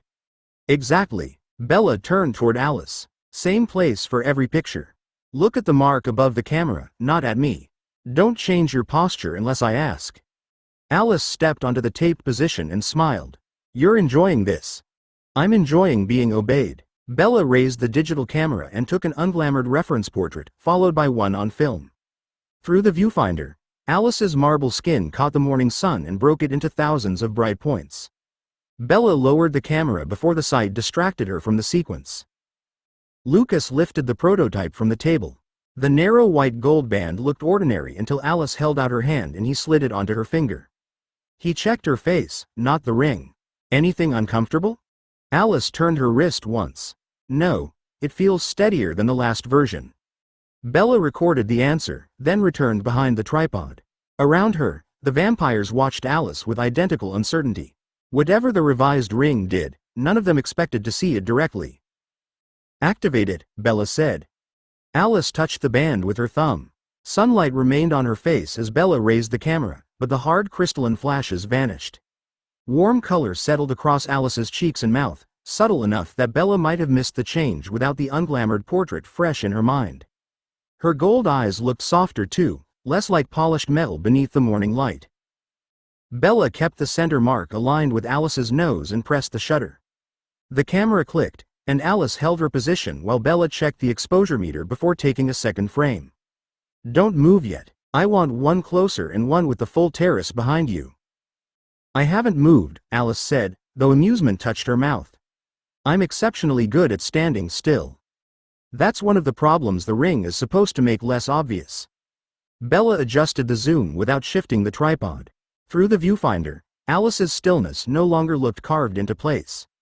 Nothing in her body had changed, yet the light made the pause seem natural, as though she might breathe once Bella lowered the camera. Lucas stepped sideways, studying Alice from two angles. His brow drew together. The pattern's active, but she looks exactly the same to me. I can't see the color correction. Rosalie moved beside him and examined Alice's face. No warmer skin, no change in her eyes. She glanced at Carlyle. You? Carlyle shook his head. Alice appears as she did before activation. Edward watched Bella rather than Alice. Your expression changed the moment the ring engaged. Because it worked. Bella kept her eye to the camera and took the closer portrait. The sparkle's gone. Her skin has color without looking painted, and her eyes aren't as bright. Alice's smile deepened. Am I believable? More believable, Bella said. Don't turn that into praise until I've seen the picture. She recorded the digital frame numbers, then lifted Charlie's film camera and took the matching photographs without allowing Alice to shift. Lucas leaned toward the notebook when Bella set the film camera down, but she covered the page with her hand until she'd labeled each exposure. He'd agreed that her record came first, and she intended to make him practice waiting. Only then did Bella press the digital camera's playback button. The latest portrait appeared on the small screen. Alice stood in full morning sun without a trace of crystalline light. Warmth touched her face exactly where Bella had seen it, and her eyes held the same moderated gold. The camera saw it too, Bella said. Lucas stepped closer, but Bella kept the screen turned toward her chest. His attention fixed on the camera as though it had broken an agreement with him. That doesn't make sense. The camera doesn't have a mind for the ring to influence. Bella looked at Alice again. The glamour remained clear to her, warm skin, softened eyes, and sunlight behaving as it would on any human face. Then maybe it isn't influencing my mind. Lucas reached for the prototype, stopping before he touched Alice's hand. Every version began as a perception effect. The anti-sparkle rings made humans overlook the crystalline reflection. I built this from the same foundation. Rosalie leaned across the table, one hand braced beside the labeled envelopes. You're the man who engraved magic into jewelry, and now you're objecting because the magic didn't obey your preferred explanation. I'm objecting because a mechanism matters. Lucas circled Alice without crossing Bella's taped marks. If I don't know what the ring changes, I can't predict where it'll fail. Alice kept her feet planted and lowered her hand from the band. He's worried it might work for a camera and fail for a person, or the other way around. That's a reasonable concern, Carlyle said. He moved beside Bella but didn't ask for the camera. His gaze remained on Alice, though Bella knew he still saw the unchanged vampire standing in sunlight. We may have assumed the original ring altered human judgment because only humans could report the result. Bella glanced down at the recorded portrait. But the camera recorded the same face I saw.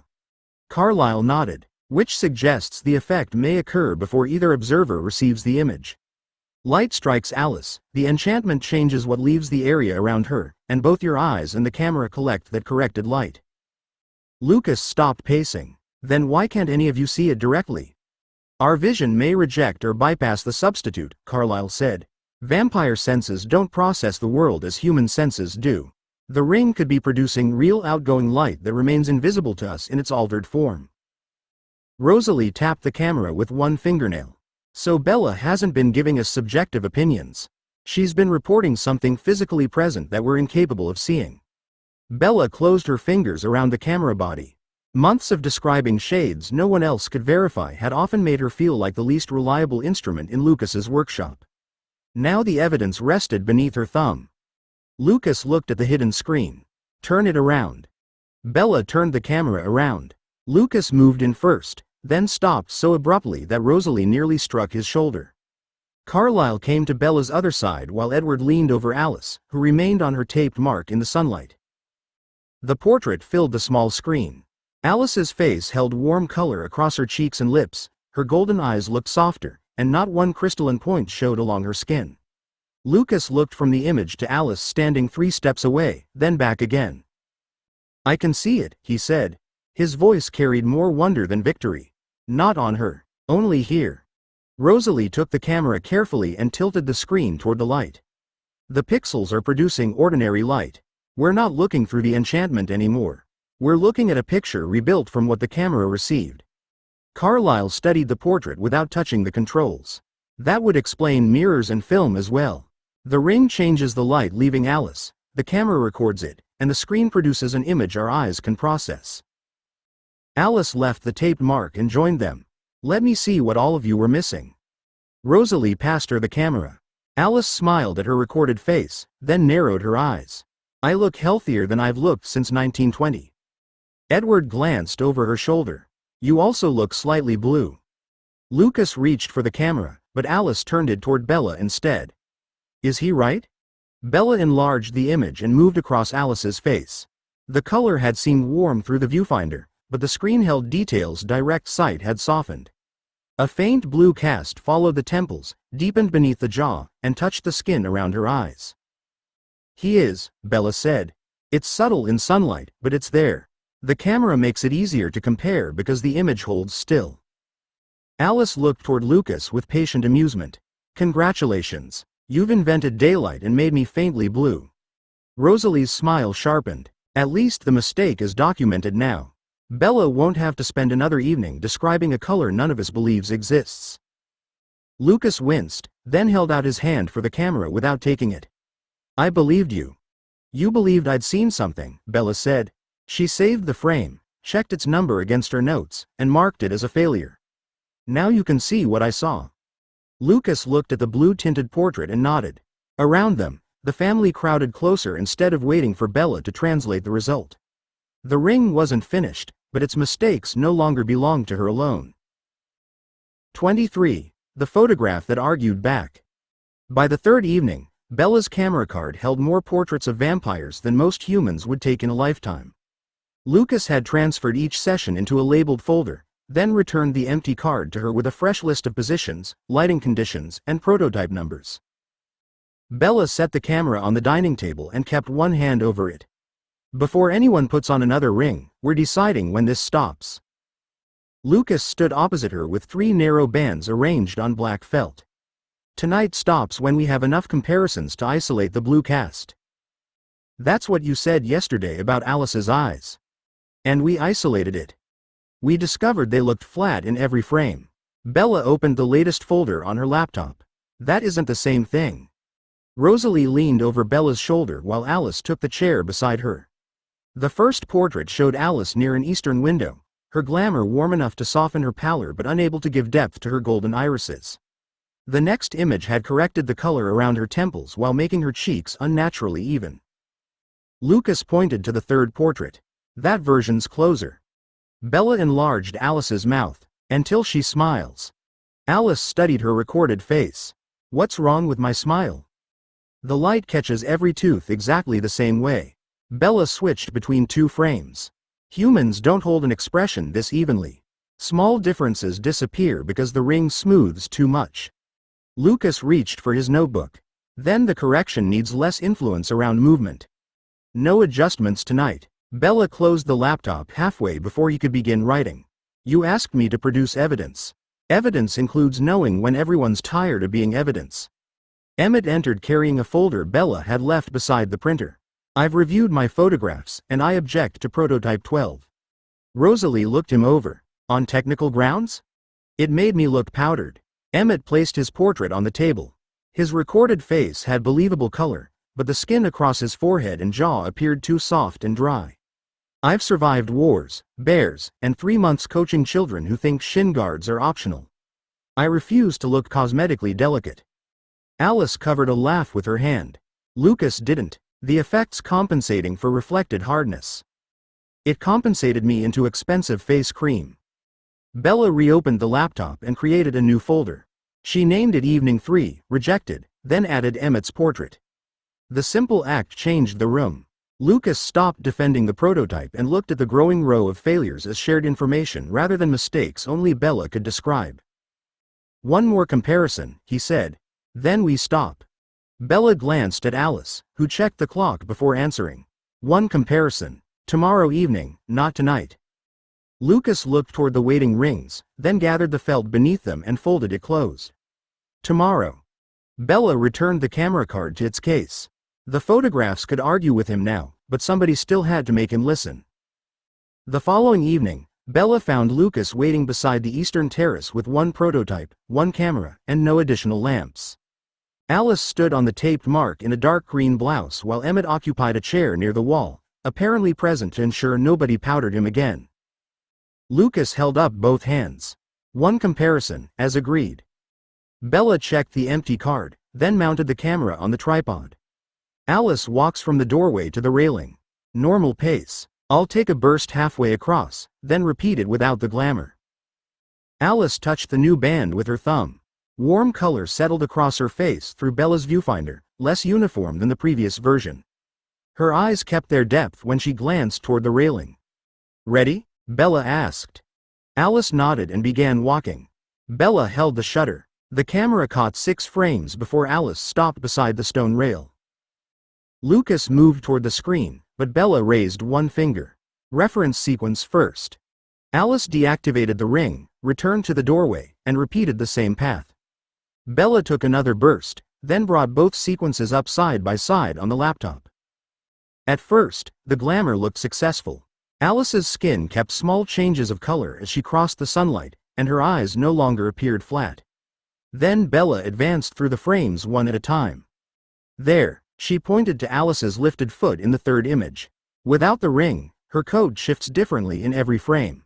With it, the folds look arranged. Lucas leaned closer. "It's correcting the precision of her movement.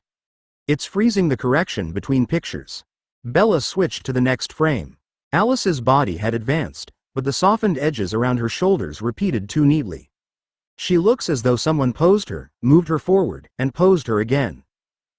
Emmett left the chair and examined the sequence over Bella's shoulder. "That's unsettling." Alice studied her own recorded walk.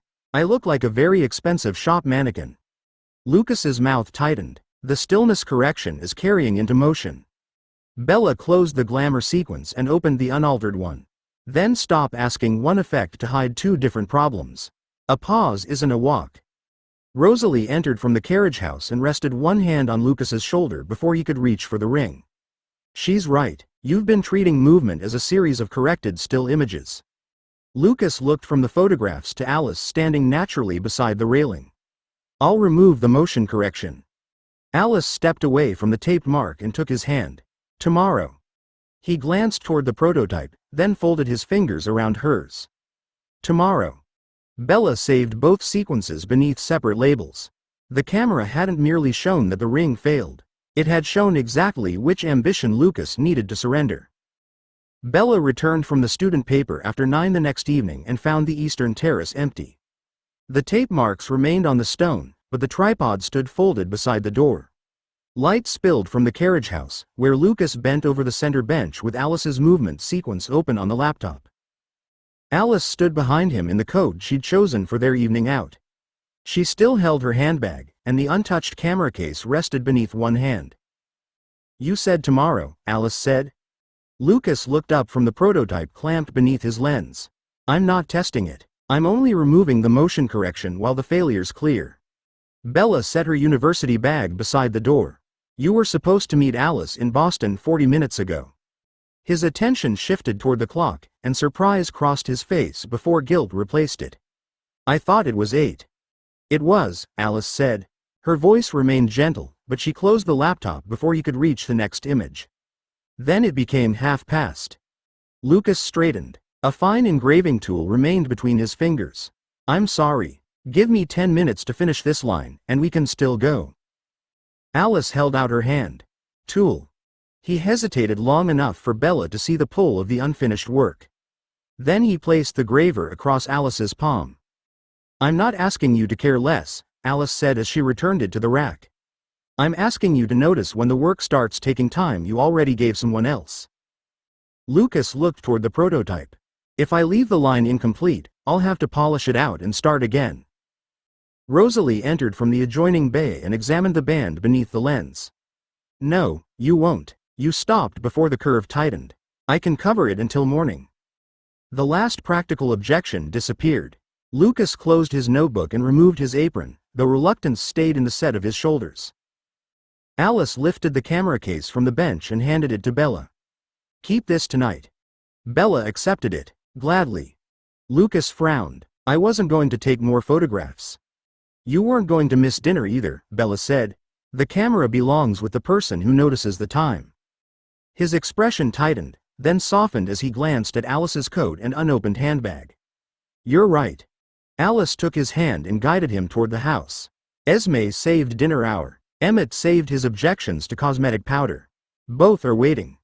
Bella switched off the bench lamp after them. The work mattered, but not enough to make everyone else wait outside it. After dinner, Bella carried the camera upstairs and began sorting the week's files at her desk. She moved the glamour sequences into Lucas's folders, marked the rejected versions, then opened the photographs from the campus arts event to prepare samples for Professor Keating.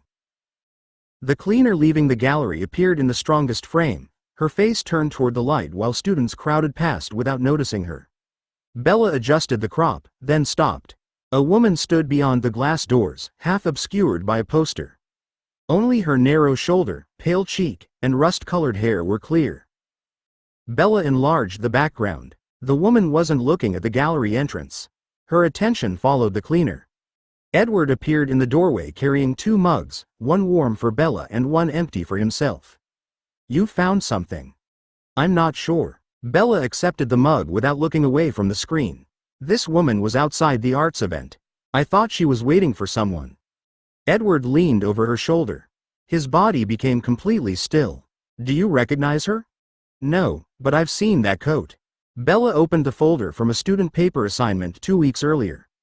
She'd photographed police barriers near a railway station after a missing graduate student's bag had been found beside the tracks. Most of the images showed officers, reporters, and commuters forced onto another platform. Bella advanced through them until rust-colored hair appeared behind a transit map. She placed the 2 photographs side by side. The same dark coat fell to the woman's knees. The same pale hand held the strap of a small bag. In both images, she stood near the edge of the crowd without speaking to anyone. Edward set down the empty mug. "The angles aren't enough to prove it's the same person." The gallery cleaner disappeared 3 days after the arts event. Bella tapped the station photograph. And Daniel Cho was already missing when his bag was found. "You need to show Jasper." "I need to show my editor first." Edward turned toward her. "Bella, if this woman is connected to Victoria, taking it to the paper could put you in front of whoever placed her there." Bella saved copies into a new folder. "I'm not publishing an accusation. I'm asking what records we have on both disappearances and whether anyone else photographed those locations." His concern pressed close, but it didn't change what the camera had caught. Bella removed the memory card and slid it into its case. "The photographs argued with Lucas until he listened," she said. "They can argue with us too." Edward looked at the 2 silent figures on the screen, then picked up Bella's coat from the chair. "I'm coming with you." Bella took it from him and reached for her university bag. "You're driving." At the paper, I ask the questions. 24. What the paper didn't print. The student paper's office had nearly emptied by the time Bella spread the 2 photographs across her editor's desk. Edward remained near the door, silent enough to avoid interrupting but too still to be mistaken for someone who had merely offered her a lift. Megan adjusted her glasses and leaned over the images. "You think this woman knew both missing people?" "I think she was present at 2 places connected to them." Bella placed the gallery photograph beside the railway platform image. The cleaner disappeared 3 days after the arts event. Daniel Cho was already missing when his bag was found near the tracks. That isn't the same as knowing them. Megan tapped the rust-haired figure with one fingernail. She could commute through that station and attend university events. Bella opened her notebook. She'd spent the drive searching the paper's digital archive while Edward watched the road. There was also an abandoned warehouse fire 6 weeks ago. Firefighters found blood inside, but no victim. A missing person notice for Leon Price went up the next morning. Megan's expression sharpened. "Do you have a photograph from the fire?" "Not yet. The staff photographer covered it." She turned to the archive computer and searched by date. The first images showed smoke above a brick warehouse, emergency vehicles, and students gathered behind barriers. Bella advanced through them until a dark coat appeared near the edge of the 3rd frame. Rust-colored hair showed beneath the streetlight. Edward moved before Bella could speak, stopping behind her chair. His hand settled on its back without touching her. "Bella." Megan glanced up. "You recognize her?" "No," Edward Said, his voice controlled. "The photograph still doesn't establish a connection." Bella enlarged the image. The woman stood apart from the crowd, watching a firefighter carry a sealed evidence bag toward a van. In every photograph, she looked toward the person or object tied to the disappearance, never toward the public scene around her. Megan sat back slowly. "This is a pattern worth checking, but it isn't a story we can print." "I didn't write an accusation." "You implied one." Megan turned Bella's draft around and marked a paragraph with her pen. 3 disappearances, 1 unidentified woman, and no proof she spoke to any victim. Publishing this could turn a stranger into a suspect because she owns a memorable coat. Bella looked at the photographs again. The pattern remained true even if the article couldn't carry it. Megan closed the draft. Find records. Find witnesses. Find another photographer who caught her somewhere that matters. Until then, the paper doesn't print it. Bella gathered the rejected pages without arguing. An editor refusing weak evidence wasn't silencing her. It was forcing her to prove what the camera had already begun to say. She slid the rejected draft into her university bag and collected the photographs before Megan could bend their corners beneath another stack of proofs. Edward opened the office door for her, but he remained silent until they reached the empty stairwell. "You're not going back to the warehouse," he said. Bella stopped on the landing. "I didn't say I was." "You were about to ask Megan for the fire photographer's notes and the exact entrance used by emergency crews. That's called reporting." Bella shifted the photograph of the rust-haired woman to the front of the stack. "I need to know whether anyone saw her speak to Leon Price." Edward placed one hand against the rail. The metal gave a faint complaint beneath his fingers before he loosened them. "Jasper and I checked that warehouse after the fire. There was vampire scent near the rear loading entrance." Bella looked up at him. "You knew it might be connected to the disappearances." "We knew a vampire had been there. That didn't prove the fire, the blood, or Leon Price belonged to Victoria." "It proves Megan was right to demand more evidence." His expression hardened. "It proves you shouldn't go near the site." Bella continued down the stairs. Edward reached the next landing before her, blocking the door without touching it. "Bella, this isn't a campus assignment anymore," he said. "A human witness can be questioned. A vampire watching missing people can kill you before you understand you've been noticed. And that makes every photograph useless unless Jasper approves it first. It makes your safety more important than the story." Bella tightened her grip on the contact sheets. "You don't get to turn danger into permission to close my notebook." Edward stepped aside from the door, but his body remained rigid. "I'm asking you to abandon one story." "You're asking because you're frightened." Bella pushed through into the corridor. "That matters. It doesn't settle the decision." He followed her toward the paper's archive room. "What would responsible work look like to you?" The question slowed her. She turned beside the locked glass door and counted the limits aloud. "I don't visit the warehouse alone. I don't approach the woman. I work through public records, photographs, police statements, and witnesses in ordinary places. Anything supernatural goes to Jasper before it goes near print." Edward studied her face. "And if Jasper says the investigation exposes you?" "Then he explains the specific risk, and I change how I work." Bella held up the 3 photographs. "I won't accept vampires are dangerous as an answer to every question I ask." His jaw remained tight, but he took the archive key Megan had lent them and unlocked the door. "I'm still coming with you." Bella entered ahead of him and switched on the lights. "You can help carry boxes. You don't choose what I'm allowed to find." Later, Jasper covered the dining table with Bella's contact sheets before anyone asked whether the paper had accepted her story. He placed the 3 enlarged photographs beneath separate lamps, then shifted each until the streets, doorways, and crowd lines faced the same direction. Bella remained standing beside him. "Megan wouldn't print it. She said presence wasn't proof of involvement." "She was right," Jasper said. He touched the edge of the warehouse fire image without covering the rust-haired woman. "But publication and intelligence don't require the same standard." Edward took the chair opposite Bella.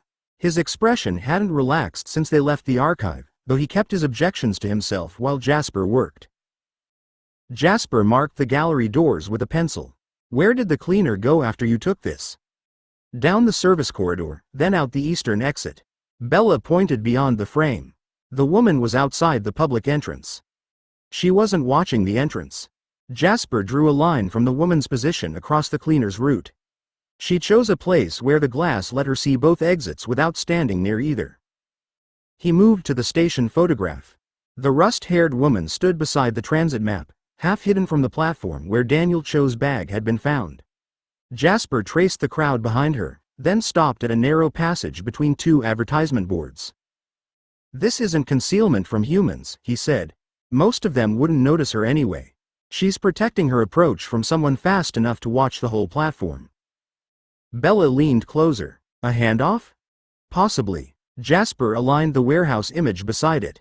This alley leads to the rear loading entrance. Edward found vampire scent there, but the woman stayed across the street where the fire crews forced everyone into one channel. Edward looked down at the photographs. She could be checking whether the cell completed its task. Or passing instructions to whoever comes next, Jasper said. He marked each location on a city map. The 3 points formed a broken route through university streets, rail access, and the river warehouses. These aren't feeding grounds. They're transfer points. Public enough to disappear into crowds, isolated enough for a newborn to approach after dark. Bella watched the rejected article become something Megan could never have printed. So the woman isn't choosing victims. Jasper turned the warehouse photograph toward her. Not in these images. She's watching movement after the victims are already gone. Edward's hand closed around the chair arm. Victoria's recruiter. A recruiter, courier, or handler? Jasper looked at Bella rather than softening the answer. Your photographs don't prove which. They do tell me where to place surveillance without exposing you. Bella set her notebook beside the map. The paper had refused her conclusion, but Jasper had found questions inside the evidence. This time, the photographs wouldn't be published. They would be used. Alice entered while Jasper was assigning observation pairs to the 3 marked locations. She carried a narrow archive box against her chest, but her attention caught on the warehouse photograph before she reached the table. Where did you get that? She asked. Bella followed her gaze to the sealed evidence bag in the firefighter's hand. A torn scrap of paper pressed against the clear plastic, mostly hidden beneath something dark. It came from the paper's archive. Why? Alice set the box down and lifted the photograph by its edges. She brought it beneath the nearest lamp, then angled it until the glare moved away from the plastic bag. A partial emblem showed on the paper inside, a circle enclosing the lower half of a tree and 3 faded letters. I've seen this seal, Alice said. Her voice had lost its usual lightness. It was printed on correspondence sent to the asylum in Biloxi. Lucas appeared in the doorway behind her. The one that held Mary Alice Brandon? Alice nodded without looking away from the photograph. She opened the archive box and removed several photocopied letters protected by thin sleeves. The paper carried county headings, transfer notes, and unanswered requests she'd collected through historical societies and hospital archives. Near the bottom of one page, the same damaged tree stood inside a circle. Bella placed the copy beside the photograph. The letters came from Boston? One did. Alice touched the typed address beneath the seal. St. Bartholomew's Hospital for Nervous Diseases. It closed decades ago, and most of its records were transferred or destroyed. Edward leaned over the table. Why would part of its paperwork be inside a warehouse tied to Leon Price? Alice turned to the next letter. A doctor at St. Bartholomew's requested information about several patients transferred south. Mary Alice's name wasn't visible in the surviving index, but the date matched the year before she disappeared from her family's records. Jasper drew the photograph closer. The warehouse may have held archived hospital material rather than anything belonging to Leon. Or someone searched those records before burning the building, Bella said. She examined the evidence bag again. The dark object covering most of the page looked less like debris now and more like a scorched file cover. The photographer might have another frame from a different angle. Alice's hand tightened around the copied letter. Hope and caution crossed her face too quickly for Bella to separate them. Bella reached for her university bag and removed the archive key. Megan said I needed another photograph that mattered. Jasper looked from the hospital seal to the surveillance map. This one matters for 2 investigations. Bella slipped the warehouse print into a protective sleeve. The story the paper couldn't publish had found a different record to open, and this time Alice would decide how far they followed it. 25. Mary Alice in the archive. The Boston Medical History Archive occupied 2 quiet floors above a university library, its reception desk guarded by a sign forbidding food, ink pens, and unapproved photography. Bella placed the warehouse print and Alice's copied correspondence on the counter while Alice stood close beside her, carrying nothing but a small notebook. The archivist adjusted her glasses and studied the broken tree seal. St. Bartholomew's closed in 1948. Most of its patient records were destroyed or transferred without a reliable catalog. We're looking for the transfer correspondence first, Bella said. The seal appeared on material recovered after a warehouse fire, and it matches a letter sent to an institution in Mississippi. The woman glanced from Bella to Alice. Is this for the student newspaper?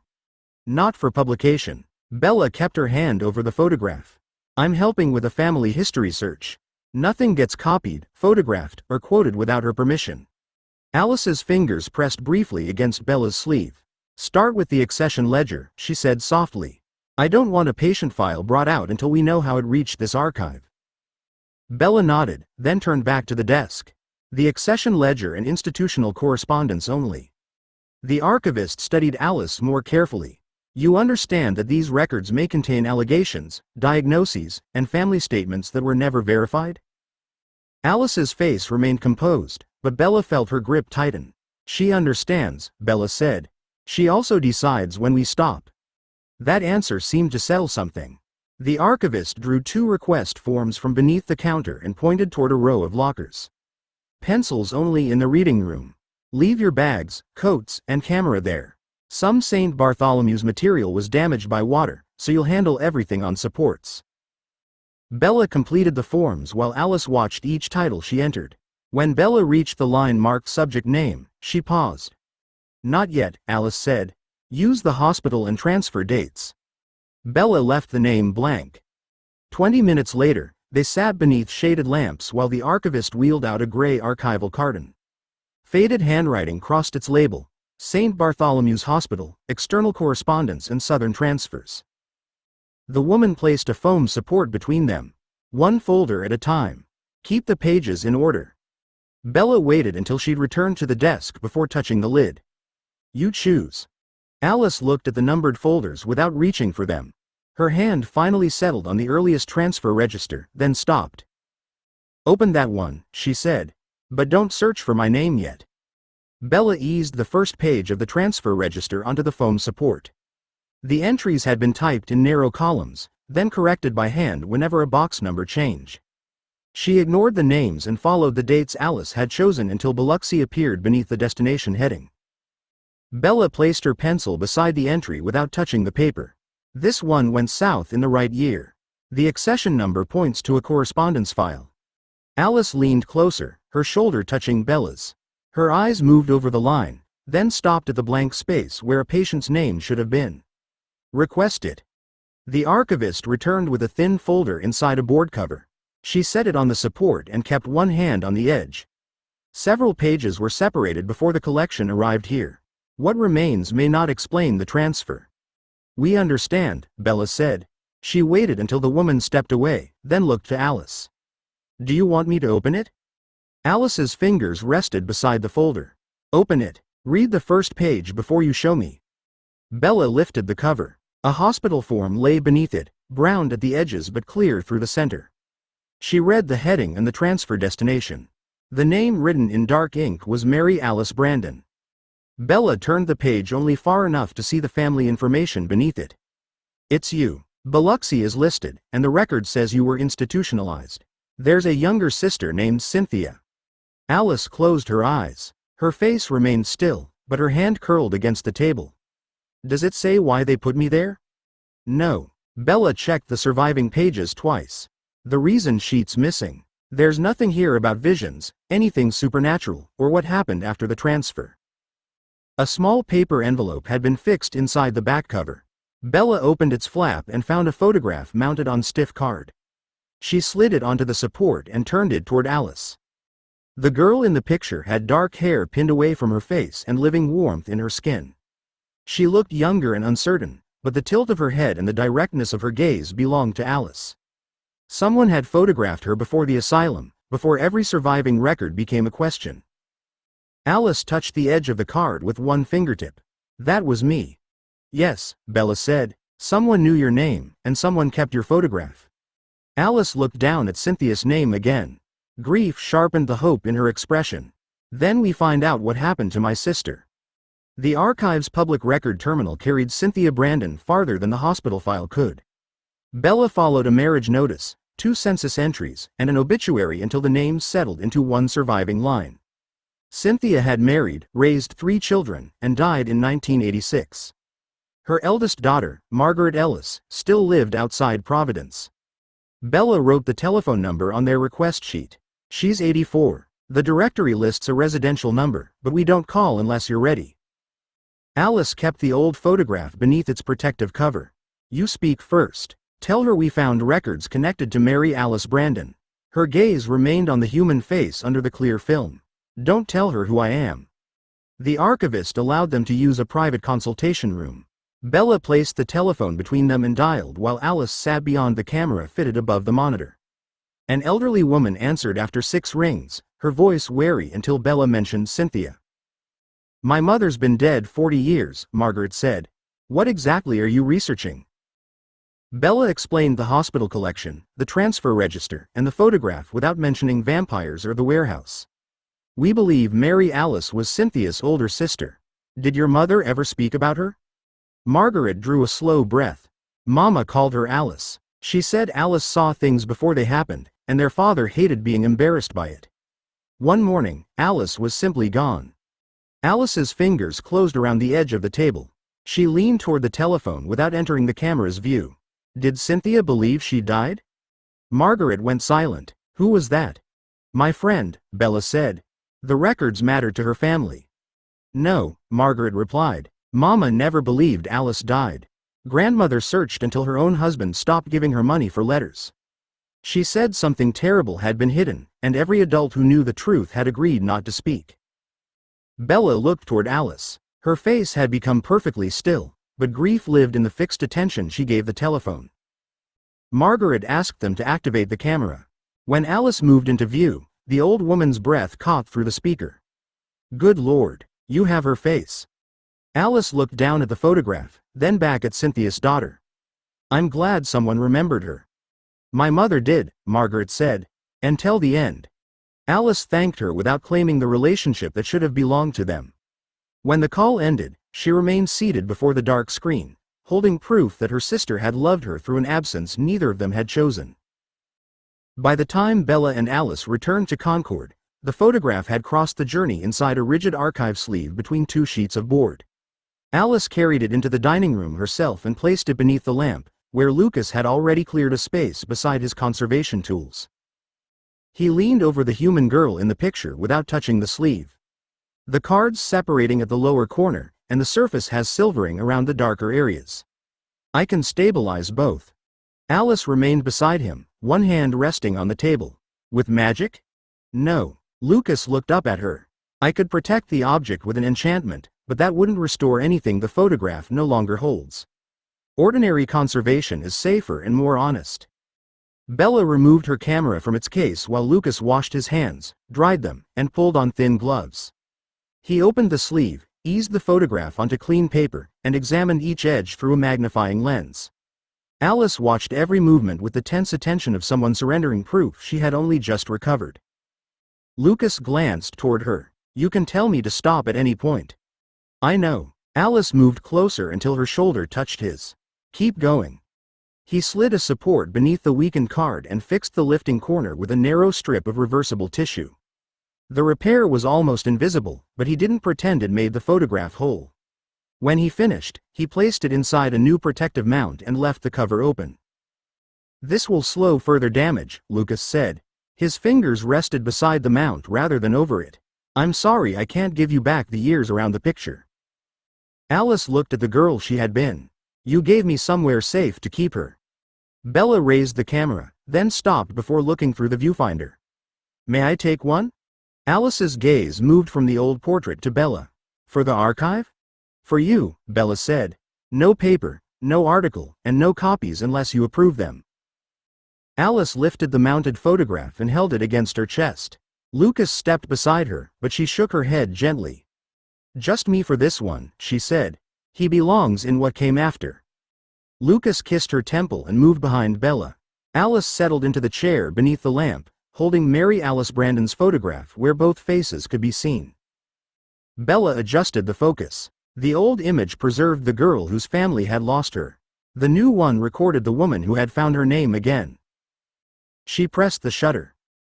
26. The light a camera kept. By spring, Bella's photograph of Alice holding Mary Alice Brandon's portrait had taken its place in the archive box upstairs.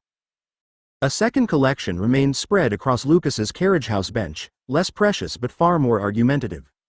Printed faces, numbered contact sheets, and enlarged failures surrounded the latest white gold prototype. Alice stood beneath the window wearing the ring. To Lucas's direct sight, she remained unchanged. Her skin held its familiar marble pallor, her eyes shone gold, and every fine edge of her face looked too perfect to belong among humans. He narrowed his attention until Maker's sight opened across the band. The engraved lines brightened beneath the metal surface, each mark holding its assigned purpose.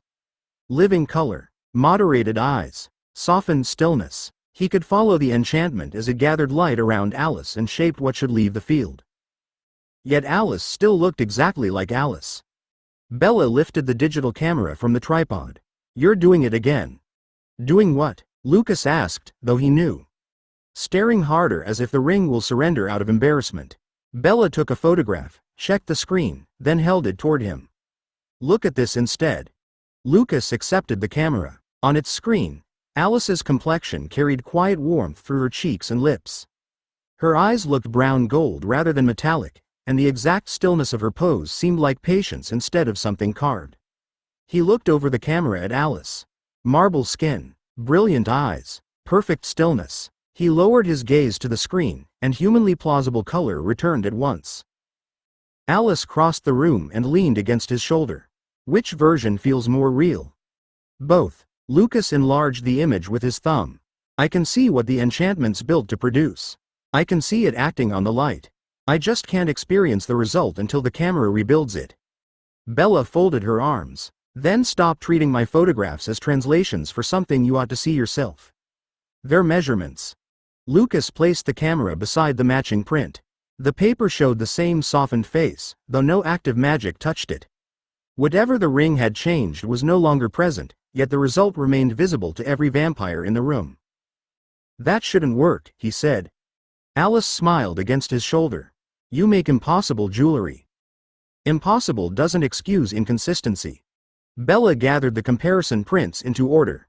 "Then ask Carlyle why your impossible jewelry follows rules you don't like." Lucas looked from Alice's unchanged face to the woman preserved on the screen. He understood the structure and could reproduce the effect. What he lacked was an honest explanation for why his own eyes refused its light. He reached for the house telephone. Carlyle answered on the third ring, his voice softened by distance in the hospital corridor behind him. Lucas placed the receiver on speaker and set it between the camera and Alice's printed portrait. "Bella's photographs preserve the glamour. We can all see the corrected image on the screen or paper, but none of us sees it when we look directly at Alice." Carlyle paused before answering. "Then vampire vision may simply reject the substitute light. The ring alters what leaves Alice's field, but our senses continue registering the original source." Lucas turned toward Alice. She remained pale and golden-eyed to him, while the camera screen displayed warmer skin and humanly softened features. "That assumes two versions of the same reflected light occupy the same path and our eyes choose between them." Rosalie entered through the open door carrying a tray of sorted metal scraps. She set it beside the rejected prototypes and glanced at the speaker. "You called Carlyle because your impossible jewelry isn't behaving scientifically enough?" "It behaves consistently," Lucas said. "That makes the missing explanation worse." Rosalie picked up one of Bella's prints and held it beside Alice's face. "The camera receives one image. We receive another. Carlyle's explanation covers the observation without pretending we understand every part. It labels the problem." Lucas tapped the camera screen. "It doesn't explain why a mechanical sensor records the glamour while vampire sight ignores it. Our eyes still receive light."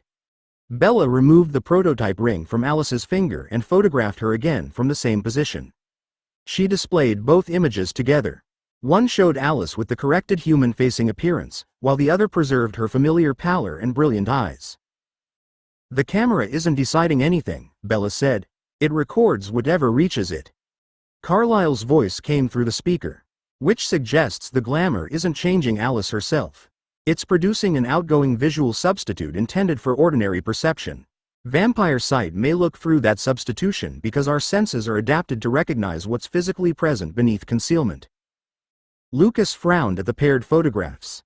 Adapted by biology, venom, magic, or some combination nobody can measure. Rosalie's smile sharpened. You sound offended. I'm a craftsman. I should know what my work does. You do know what it does, Rosalie replied. You're annoyed because you can't explain why vampires refuse to cooperate with it. Alice slipped her hand into Lucas's and drew his attention from the screen. Can you test Carlyle's proposal? Lucas looked at the camera, the prince, and the unchanged woman beside him. Carlyle had offered a model rather than an answer, but it gave Lucas something he could challenge with evidence instead of frustration. Yes, he said, but I'm not calling it solved. Lucas ended the call but left the telephone beside the camera. Carlyle's proposal gave him a rule he could test, even if it didn't explain why vampire senses treated enchanted light differently. He returned Alice to the marked position beneath the window while Bella checked that the tripod hadn't moved. Ring off first, Bella said. She photographed Alice, waited for the image to appear, then nodded for Lucas to replace the white gold band on Alice's finger. Same pose. Don't improve anything because you know what we're testing. Alice resumed her position with her hands loosely folded. Lucas opened Maker Sight and followed the inscription as it drew reflected light into the glamour field. The enchantment was active, balanced, and producing exactly what he'd intended. His vampire vision still showed pale skin, brilliant gold eyes, and supernatural perfection. Bella pressed the shutter. On the camera screen, Alice's complexion warmed and her eyes softened to a believable brown gold. Rosalie carried the camera to the monitor and connected it while Lucas removed the ring. The corrected image remained unchanged after the active glamour vanished. Rosalie tapped the screen. The camera recorded what the ring sent it. The monitor's showing us ordinary light, so our eyes stop ignoring the glamour. Not ignoring, Lucas said. He studied Alice beside her recorded image. Vampire vision rejects the substitute layer and keeps registering what's physically beneath it. Maker Sight tells me the enchantment is working, but it can't make my eyes experience the result. Bella loaded paper into the small printer. Then proved the last part. The photograph emerged slowly. Lucas lifted it by the edges and held it beside Alice's face. The paper preserved the same warmer skin and moderated eyes as the screen, though neither paper nor ink carried any magic he could sense. He set the print beneath the lamp. Operational rule. The glamour changes outgoing light for human perception. Human eyes and ordinary cameras receive the correction. Direct vampire sight doesn't. Once a camera records the result, a screen or print reproduces it as ordinary light that vampires can inspect. Bella picked up his notebook and placed it before him. Right, measurement, not translation. I'm not describing something only I can understand anymore. Lucas wrote the rule exactly, then added that each prototype required fixed positions, matched lighting, and a controlled before and after set. He stopped before turning the page toward another possible test. Alice's fingers settled over the next blank ring. You have the useful answer. I have a rule. That's enough to build honestly, she said. It's also enough for tonight. Alice closed Lucas's notebook before he could add another test. She slid the white gold prototype into its labeled tray, switched off the bench lamp, and began returning Bella's photographs to their sleeves. Lucas reached for the camera cable, but Alice caught his hand. You've finished the useful work. Now help me with something that matters more. Bella packed the camera while Rosalie gathered the paired prints. Neither argued when Alice carried the last sleeve toward the door. Lucas shut down the monitor and covered the prototype tray, though his attention remained on the recorded image of Alice's warmer face until the screen went dark. Alice waited outside the carriage house with Mary Alice Brandon's preserved photograph held against her coat. She had brought it down earlier so Lucas could compare the old human complexion with the glamour photographs, but she hadn't allowed it to become another numbered reference. When Lucas joined her, she placed the mount in his hands. Careful, she said, though he was already supporting every edge. They crossed the grounds together and entered through the quiet side door. Upstairs, Alice led him into their room and stopped before the low bookcase beneath the window. A small framed photograph of the Cullen family stood beside one of Lucas and Bella at graduation. Alice lifted both, considered the space, then moved the family portrait to the opposite end. Lucas set Mary Alice's photograph in the cleared place. The window light won't reach it directly, but I can find a deeper frame with ultraviolet glass. Alice rested 2 fingers against his wrist. Not tonight. He looked at the girl in the portrait. She had been photographed before the asylum, before the vampire who changed her erased her human memory, and before Alice learned to build a life from futures instead of a past. I'm not trying to repair her, Lucas said. I know. Alice leaned into his side. You're trying to protect what survived. That's one of the reasons I love you. Lucas slipped an arm around her waist. I spent the evening proving cameras can show us magic, and this is still the photograph I'm frightened to damage. That's because it isn't evidence. Alice adjusted the mount by less than an inch until it stood straight. It's mine. Lucas let the words settle without offering another solution. The Glamour Project waited across the grounds with its labeled failures and measurable rules. Here, Mary Alice Brandon occupied a place among the photographs of people who knew Alice now. Alice took his hand and drew him toward the door. Come downstairs. Esme saved Bella dinner, and Emmett's pretending he hasn't eaten half of it. Lucas looked back once at the preserved photograph, then followed her. The workshop existed to return moments like this to them. It didn't deserve to take them away. 27. A photograph for Charlie. Mary Alice Brandon's photograph remained on the bookcase upstairs while the glamour work returned to the carriage house. Over the next 3 weeks, rejected bands filled 2 more trays, and Bella's contact sheets spread across the bench. Lucas learned to stop when an image failed instead of cutting at the ring until midnight, though stopping never made waiting easier. Now he stood on the eastern terrace in spring daylight, wearing the latest white gold band. To his own sight, nothing had changed. His skin remained marble pale, his eyes too bright, and every line of his face held the perfection he'd been trying to soften. Bella adjusted the camera on its tripod. Don't arrange your expression. Look at me as if I've just said something irritating. You've given me plenty of reference material, Lucas said. He let his mouth shift before he could refine the smile, and Bella pressed the shutter. Alice stood beside the laptop with the family gathered behind her. None of them could see any difference in Lucas directly. Their attention remained on the dark screen while Bella checked the photograph alone. She enlarged his face, studied the eyes, then looked up. Don't move. Lucas kept still while she crossed the terrace and examined him at arm's length. Is it wrong? It's believable. Bella's voice softened, but she didn't turn the screen around yet. Your skin has color without looking painted. Your eyes still look like yours, and the smile isn't too exact. You look healthy, Luke. The last word struck harder than praise for the ring. Lucas glanced toward Alice, but she still saw the unchanged vampire before her. The hope in her face depended entirely on Bella's judgment. Bella returned to the laptop and rotated it toward the family. On the screen, Lucas had warmth along his cheeks and lips, brown gold eyes, and small imperfections where the glamour had eased the unnatural precision of his features without replacing them. Esme touched the table. Charlie would recognize him. He'd recognize Lucas now, Alice said, taking Lucas's hand. He just wouldn't be frightened by what he couldn't explain. Emmett leaned closer to the screen. You look almost normal. It's unsettling. Rosalie nudged him aside. He looks humanly plausible. Don't make him improve your vocabulary next. Lucas studied his recorded face. It wasn't the body he'd lost, and the ring hadn't returned warmth, breath, or mortality. Yet the young man on the screen looked like someone Charlie could see without searching for illness. Bella saved the file under Lucas's name and date. This one leaves the test folder. Bella left the successful image open on the laptop while the others drifted back into the house. Lucas remained beside the terrace table, studying the face Charlie would see. It looked healthy without becoming unfamiliar, and that ordinary success made his hand hesitate over the keyboard more than any failed inscription had. Bella pulled out the chair beside him. Don't send him a report. He doesn't need to know how many rings, lights, and arguments produced one photograph. I wasn't planning a report. Lucas opened a new message and attached the image. He typed 3 sentences about classes, the museum program, and the warmer spring weather, then added that Bella had been practicing portraits. The lie sat close enough to the truth to pass without asking Charlie to believe anything impossible. Alice rested her hands on Lucas's shoulders.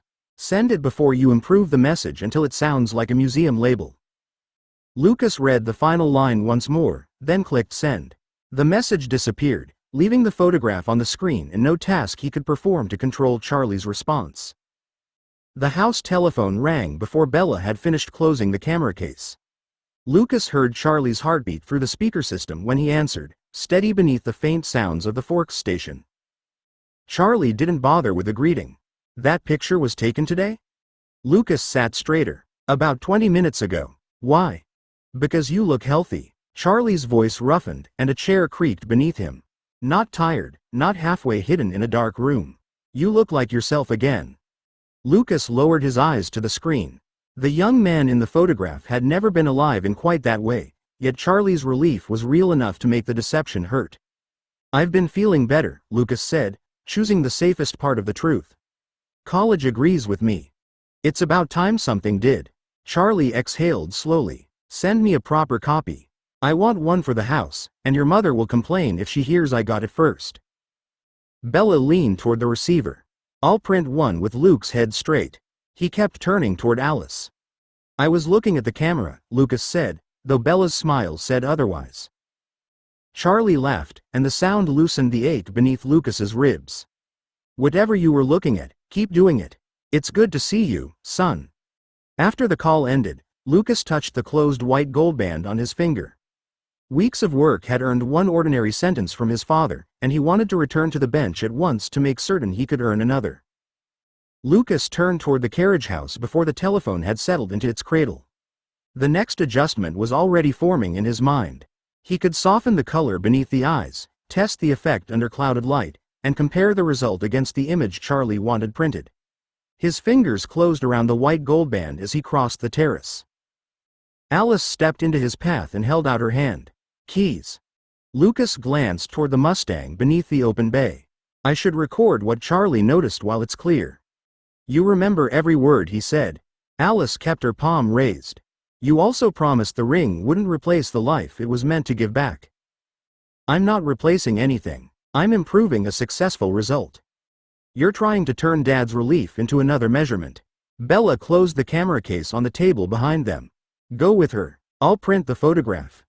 Lucas could have argued that the work mattered because Charlie mattered. The answer weakened when Alice took the Mustang keys from his unresisting hand. She opened the passenger door for him, waited until he climbed in, then settled behind the wheel and started the engine.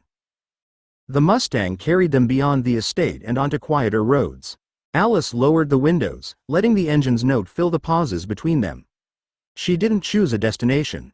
Each turn led farther from the carriage house, while Lucas watched fields and old stone walls pass beneath the spring sunlight. After several miles, Alice pulled into a lay-by overlooking a broad reservoir. She switched off the engine but left the keys in the ignition. What do you want? Lucas looked at the ring on his hand. Stable color in changing light. Better correction around the eyes without making them dull. A result I can reproduce for every wearer. That's what you want the ring to do. Alice turned sideways in her seat. I'm asking what you want when the work is finished. He reached for the easy answer and found only more specifications. A photograph for Charlie had become proof of function before Lucas had allowed himself to feel what Charlie's call meant. Alice touched his wrist, covering the ring without removing it. You didn't begin this because our faces offended your standards. You began after a video call with your father. Lucas stared through the windscreen at the water below. Charlie had recognized him in one carefully made image. The success should have satisfied him, yet it had sharpened the distance between a photograph sent across the country and the life Lucas still wanted. Alice waited beside him without filling the silence. So tell me what the next ring is really for. Lucas watched sunlight move across the reservoir while Alice's hand remained over his ring. The answer had been present since the video call months earlier, but he'd buried it beneath color comparisons, camera settings, and rejected bands because technical problems were easier to admit than longing. I want to stand beside Dad again, Lucas said. His voice sounded quieter inside the Mustang. Not in a photograph or at the far end of a dark room. I want him to visit, look at me in daylight, and see his son before he sees everything that's wrong. Alice lifted her hand from the ring but kept her fingers around his wrist. The ring can change what reaches his eyes. It can't give you warmth, a heartbeat, or the life you had before Phoenix. I know. Lucas looked down at his pale hand beneath hers. I don't need it to convince a doctor I'm human. I need Dad to stop wondering whether I'm still sick every time he looks at me. Alice studied him with the same patience she brought to futures that hadn't settled. Then that's the standard, not perfection. Not a ring that defeats every light, every camera, and every person who might come close enough to notice what it can't change. Lucas glanced around the Mustang's restored interior. He remembered the unfinished shell in forks, the endless list of improvements he could have made, and the day Rosalie had forced him to accept that a car became meaningful when someone finally drove it. "You're comparing me to the Mustang," he said. Alice smiled and drew the ignition keys free. She placed them in his palm and closed his fingers around them. "You knew the car didn't have to become the finest machine ever built. It had to carry us somewhere." Lucas turned the key, and the engine settled into a deep, familiar rhythm. The carriage house waited behind them with its tools, photographs, and unanswered problems, but he didn't point the Mustang toward home immediately. He followed the road around the reservoir while Alice lowered her window and rested one hand over his on the gear lever. When the estate finally came into view, Lucas drove past the open workshop bay and parked beside the main house. He removed the glamour ring and slipped it into his pocket instead of carrying it to the bench. Alice joined him on the steps. "Tomorrow?" "Tomorrow I start making the ring for the day Dad comes here," Lucas said. He opened the door for her. "Tonight, I'm going inside." 28. Under hospital fluorescence. Carlisle wore the white gold prototype into Massachusetts General beneath a clear spring morning. Lucas saw no change in him, but Bella paused beside the revolving doors and studied Carlisle's face through the glass before following him inside. "The color's holding," she said. "His eyes look softer too. Still Carlisle, just less likely to make strangers forget what they were saying." Carlisle adjusted the identification card clipped to his coat, a demanding but useful standard. The main lobby offered none of the controlled lighting or fixed camera positions Bella used at the estate. Sunlight crossed the polished stone near the entrance, while fluorescent panels covered the reception area farther inside. Carlisle walked through both without Bella's expression changing. A nurse approached with 2 folders and smiled when she saw him. "Dr. Cullen, you're early." "I'm attempting to improve my reputation," Carlisle said as he accepted one folder. She laughed instead of losing the thread of the conversation beneath his attention. Lucas watched her remain close enough to point out a note on the front page. She didn't rub her arms, step back, or stare at Carlisle's face as though beauty had become a warning. Bella leaned nearer to Lucas. "That's better than the pharmacy."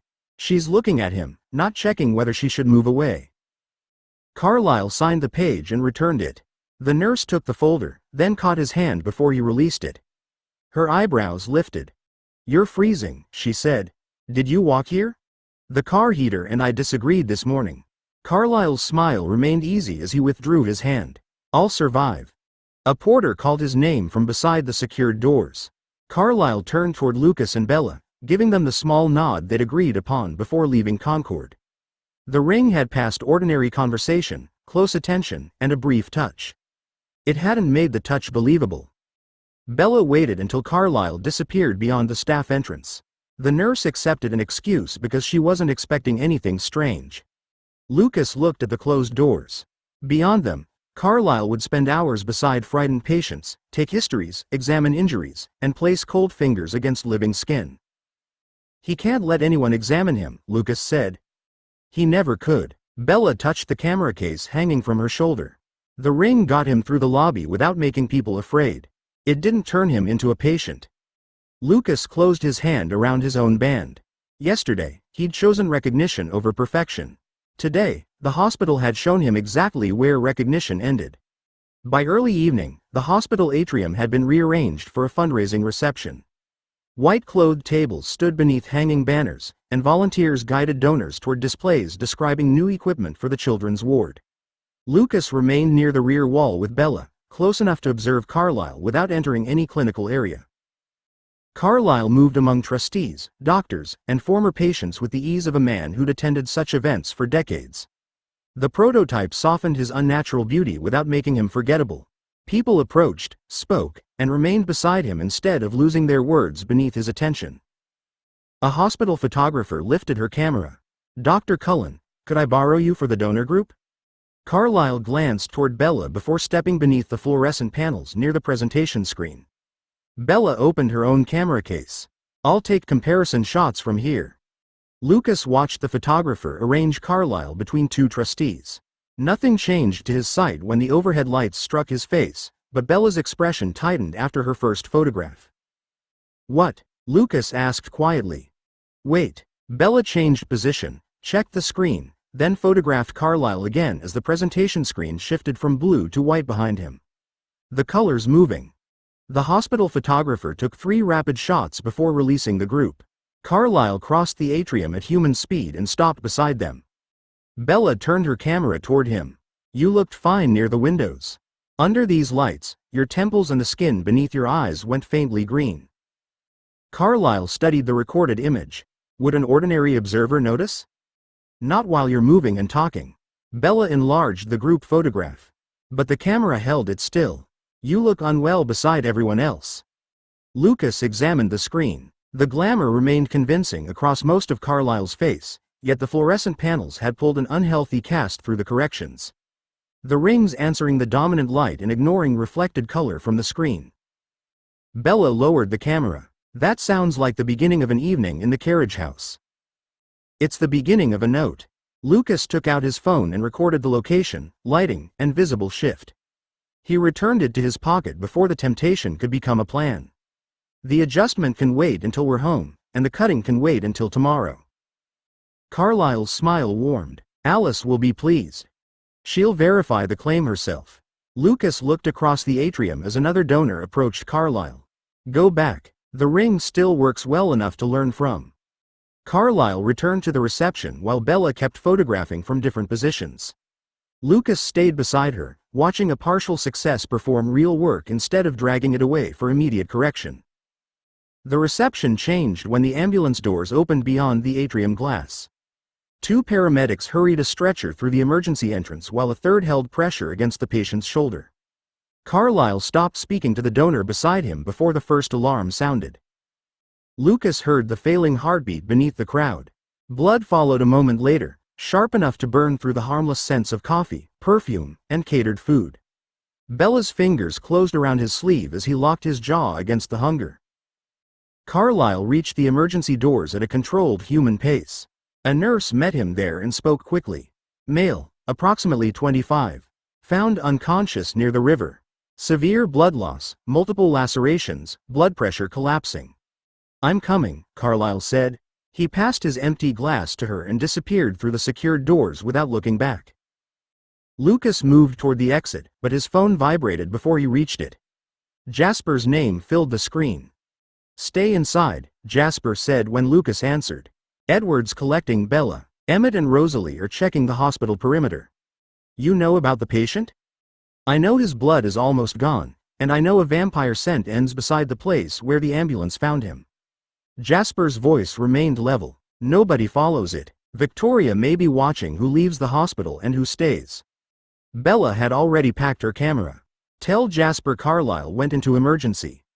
"He knows." Lucas watched the secured doors close behind another nurse. Carlyle had chosen the patient before knowing whether the injuries were bait. He couldn't abandon a dying human because an enemy might be waiting to record the response. Jasper spoke again. "The cuts are deliberate. Shallow across the arms and chest, deep at the shoulder where the bleeding would be visible. The victim was drained first, then injured to resemble an assault." Lucas looked across the atrium. Donors had gathered near the emergency corridor, whispering while the hospital photographer raised her camera toward the arriving police. Carlyle had entered through the center of it wearing a ring Victoria's watchers might already understand. "She wanted a Cullen doctor brought into public view," Lucas said. "And she chose a victim who might survive if Carlyle treated him quickly enough." Jasper paused. "She's measuring whether compassion overrides caution." Beyond the doors, Carlyle called for blood products while a monitor's alarm changed rhythm. Lucas heard the patient's heart struggle, falter, then answer the treatment. Bella stood beside him with her camera closed against her chest. He couldn't have stayed out. "No." Lucas kept his eyes on the emergency entrance while Edward crossed the atrium toward them. That's why Victoria knew exactly where to place the trap. Carlyle emerged from the emergency department 40 minutes later with dried human blood darkening one cuff of his white coat. The prototype remained on his finger. To Lucas's sight, Carlyle still looked carved from pale stone, but Bella's camera showed a tired human doctor with warm skin and concern softening his face. The patient's stable, Carlyle said as he joined them beside a closed reception desk. He'll need surgery, but the ambulance crew reached us before the blood loss became irreversible. Bella lowered the camera. Did anyone question why you took over? The attending surgeon knows my work. The staff saw a doctor respond to an emergency. Carlyle looked toward Edward, who stood between Bella and the main entrance. That may be exactly what Victoria intended. Jasper entered through the revolving doors without hurrying. Emmett and Rosalie appeared beyond the glass, crossing the car park from opposite directions. Their formation looked accidental to the remaining donors, but Jasper's attention counted doors, cameras, and everyone who'd watched Carlyle disappear into emergency. He stopped beside Lucas. The vampire scent near the river wasn't concealed until after the ambulance left.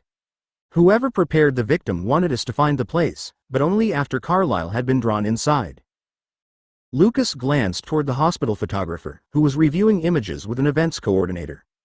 Several frames showed Carlyle beneath the fundraiser lights. Others would show him moving toward the emergency doors while donors turned to watch. They wanted photographs, Lucas said.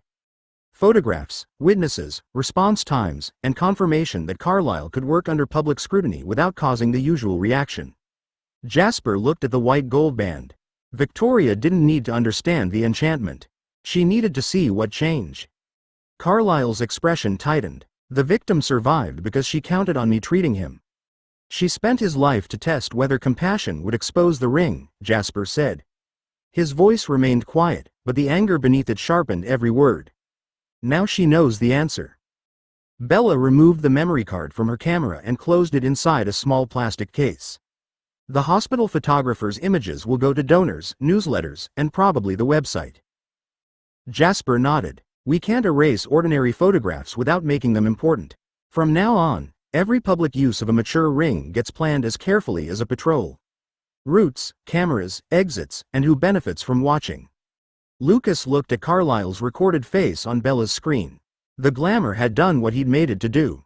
It let a doctor enter a crowded room without fear following him. Victoria had watched that freedom become real and turned it into intelligence. The workshop isn't separate from the war anymore, Lucas said. Jasper met his gaze. It hasn't been for some time. Tonight, Victoria proved she knows it too. 29. The first human afternoon. Charlie's flight landed shortly before noon, and Lucas waited beside Bella beyond the arrivals barrier with the mature glamour ring warm around his finger. Sunlight poured through the terminal windows, crossed polished tiles, and reached his face without producing a change he could see. Bella had inspected him twice in the car park and once beneath the harsher lights inside. You still look fine, she said, keeping her camera bag tucked beneath one arm. Stop checking my expression. I'm not checking. You've looked at me every time the light changed. Lucas slid his hands into his jacket pockets. The ring had survived daylight, fluorescent panels, photographs, and a controlled hour among strangers. None of that made the approaching reunion feel controlled. 40 feet away, a child ran into his father's arms. The easy contact reminded Lucas that Charlie wouldn't study him through a screen this time. He'd stand close enough to notice cold skin, absent breath, and every physical truth the ring had no right to change. Bella touched his sleeve. Dad isn't coming to examine the ring. He's coming to see us. A familiar checked shirt appeared between two passengers near the escalator. Charlie carried a small overnight bag and wore the wary expression of a man expecting his children to look different after months away. His eyes found Bella first, then moved to Lucas. Lucas held still for one dangerous second before remembering that human stillness included movement. He lifted a hand. Hi, Dad. Charlie's pace slowed. His gaze crossed Lucas's face, hair, clothes, and shoulders. Lucas waited for concern to tighten his mouth or for the instinctive unease that had shadowed every video call. Instead, Charlie stopped in front of him and frowned at the dark jacket Alice had chosen. Colleges made you dress better, Charlie said. I'm not sure how I feel about that. Bella laughed and stepped into his arms. You flew across the country to criticize his coat? I flew across the country because you promised a campus tour and decent food. Charlie hugged her, then looked at Lucas over her shoulder. The coat's an unexpected problem. Relief struck Lucas hard enough that he nearly forgot the next movement. He reached for Charlie's overnight bag. Give me that before you injure yourself carrying 6 shirts. Charlie kept hold of the strap. I'm still capable of luggage. So am I. For a moment, they stood with one hand each on the bag, arguing over something ordinary while travelers moved around them. Charlie finally released it with a quiet grunt. All right, he said. Show me what Boston's done to my children. Lucas took the bag and fell into step beside him. The ring hadn't made him human, but Charlie had looked directly at him and seen his son well enough to complain. The terminal doors opened onto warm air and the steady noise of traffic. Lucas carried Charlie's bag toward the short-stay car park while Bella walked on their father's other side, describing the campus tour she'd planned. Charlie listened, but his attention returned to Lucas whenever he thought neither twin would notice. Lucas noticed every time. At the Mustang, Charlie stopped beside the passenger door and looked along the polished bodywork. You brought this into Boston traffic voluntarily? She's survived worse, Lucas said as he placed the bag in the boot. Bella opened the rear door. He means other drivers. Luke takes criticism of the car personally. Charlie ran 2 fingers above the paint without touching it. Still looks better than it did when you dragged it out of those weeds. The memory arrived with wet grass, rusted metal, and Charlie pretending not to be pleased that Lucas wanted something difficult. Lucas closed the boot carefully. Rosalie deserves most of the credit. You always say that. Charlie studied him across the roof. Doesn't mean I believe you did nothing. Lucas unlocked the doors and gave Charlie the passenger seat. He'd spent the morning expecting his father to search his face for illness. Instead, Charlie criticized his coat, admired the Mustang, and credited work Lucas hadn't tried to display. The ring softened every reason to look twice, leaving Charlie free to recognize what remained. Once they were moving, Bella leaned forward between the seats. We'll start at my campus, then lunch near the river. Luke's seminar building is after that. Charlie glanced at Lucas. You're still doing the museum conservation work? 2 afternoons a week. Lucas stopped at a red light and forced himself not to hold the wheel perfectly still. Mostly documentation and supervised handling. Supervised, Charlie repeated. Someone finally worked out you shouldn't be left alone with damaged machinery. It's jewelry and historic metalwork. That's smaller damaged machinery. Bella laughed from the back seat, and Charlie settled deeper into the passenger seat as though months of distance had folded down to an old family argument. Lucas joined the traffic when the light changed. Charlie looked through the windscreen at the approaching city, then turned back to him. You do look better, son. The words came quietly, without suspicion or the careful reassurance Charlie had offered through every video call. Lucas kept his eyes on the road. I feel better. It wasn't the whole truth, but Charlie nodded as though it was enough. For the length of the next city block, Lucas let it be. They stopped beside the river after the campus tour, carrying sandwiches from a crowded cafe to a bench beneath the trees. Charlie sat between the twins while Bella unwrapped lunch and complained about the price of bottled water. Lucas kept the ring active beneath open daylight, aware of strangers passing without hesitation and Charlie watching the boats rather than his face. Bella nudged Charlie with her shoulder. Admit it, my campus is better. You showed me a library, 2 lecture halls, and a coffee shop. Charlie folded the paper around his sandwich.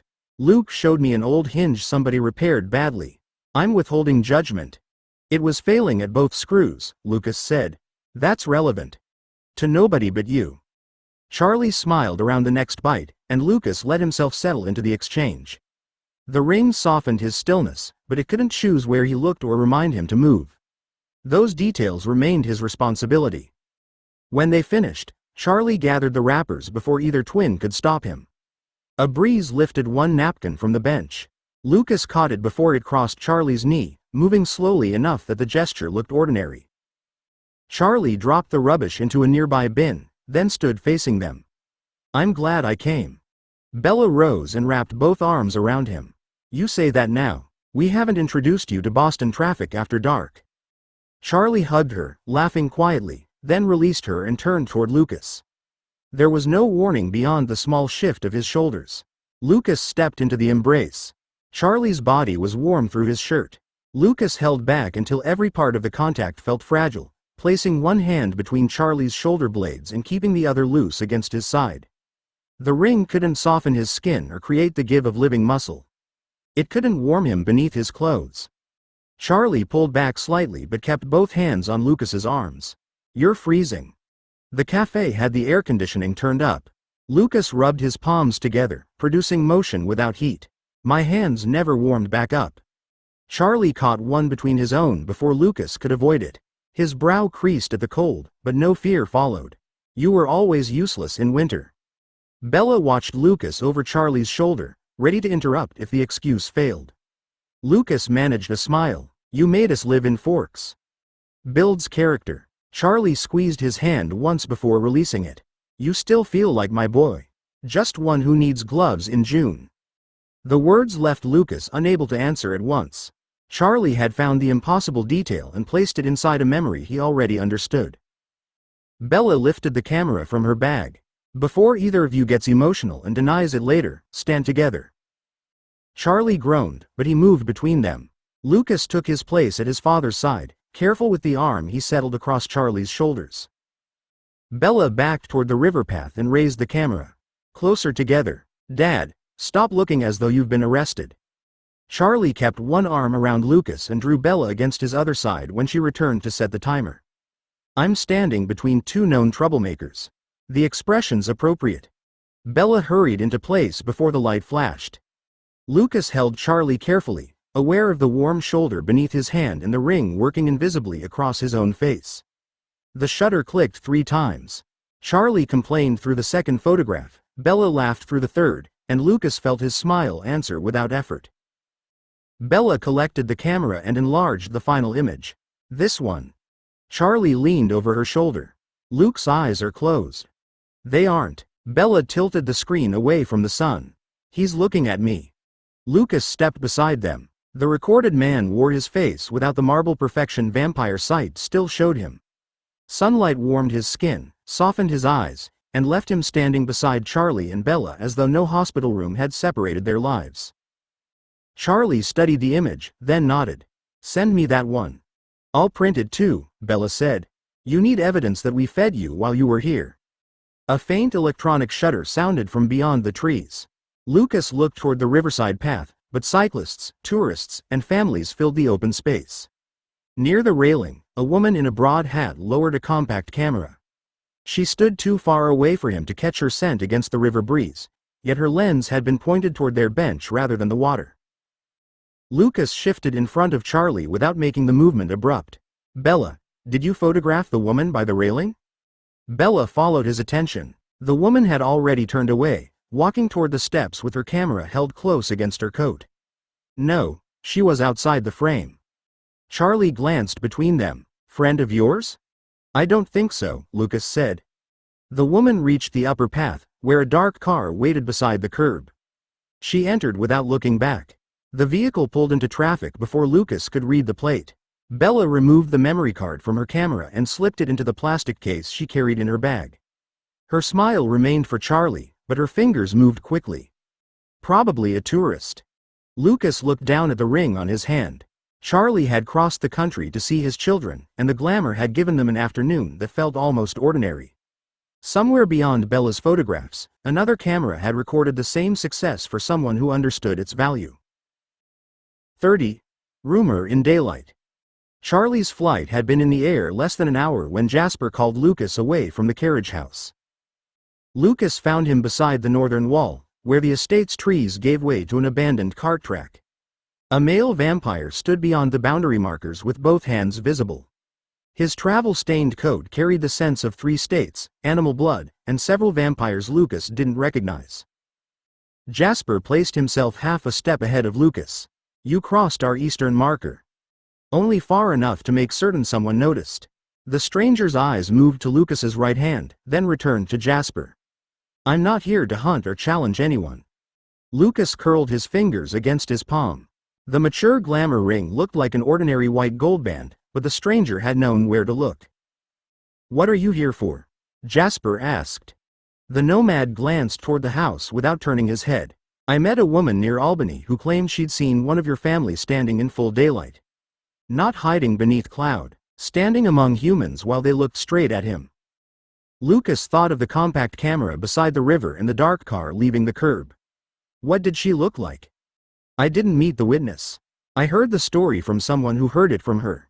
The stranger shifted his weight, preparing to retreat despite the distance between them. The account included jewelry. Jasper's stillness sharpened. Stories grow when nomads repeat them. So I came to learn whether this one had teeth. The stranger looked at Lucas again. A man in Montreal is offering payment for a ring that lets our kind enter daylight without being noticed. He says the maker lives near Boston. Lucas stepped forward before Jasper could answer for him. Who's offering? I wasn't given a name.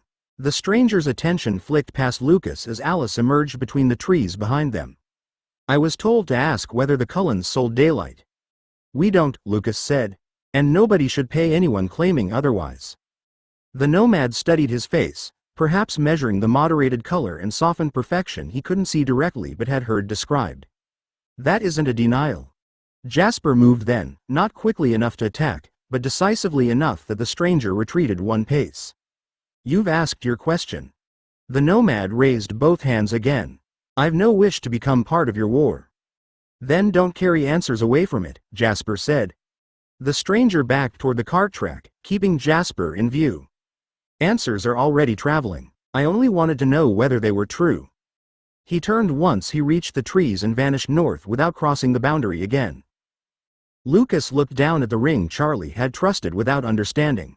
Its success had lasted one afternoon before becoming something strangers were willing to cross states to find. Jasper watched the empty track. The woman by the river didn't take that photograph for herself. Alice met them halfway to the house. She stopped on the path before Lucas could explain, her eyes losing focus as the future caught her. Jasper moved beside her without touching. What do you see? Alice's gaze shifted toward the northern trees, though the nomad had already vanished beyond them. The story keeps moving. He tells someone in Vermont, or he goes north and reaches Denali through another traveler. In several futures, the rumor crosses the Atlantic. Lucas closed his hand around the ring. To whom? Her expression tightened. I can't see a person. I see stone streets, red banners, and an old city in Italy. Then the future breaks apart before anyone comes here. Jasper looked toward the house. Volterra? I don't know. Alice blinked and focused on him again. It could be someone passing through Italy. It could be the Volturi hearing one version among 100 stories.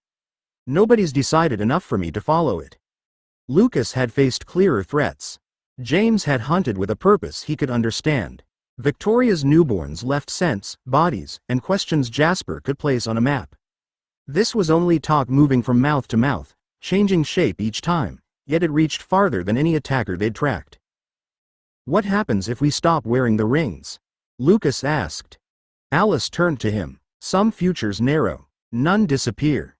Because the photograph already exists. And because the first-generation rings were seen before this one, Jasper said. Laurent carried part of the story north. Victoria's people added more. Today gave the rumor proof. Lucas looked back toward the boundary. The nomad hadn't attacked, threatened, or lied. He'd come because someone had turned Lucas's work into a promise and attached a price to it. Alice took Lucas's hand and unfolded his fingers from the ring. I don't see anyone coming to take you today.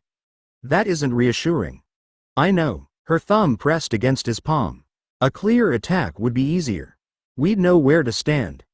Jasper started toward the house. Call Carlisle. Everyone stays on the current routes until we understand who's carrying the Montreal offer. Lucas followed, but Alice kept hold of him. The future toward Denali is stronger than the one toward Italy. Stronger means safer? No. Alice glanced north. It means someone there is going to make a choice soon.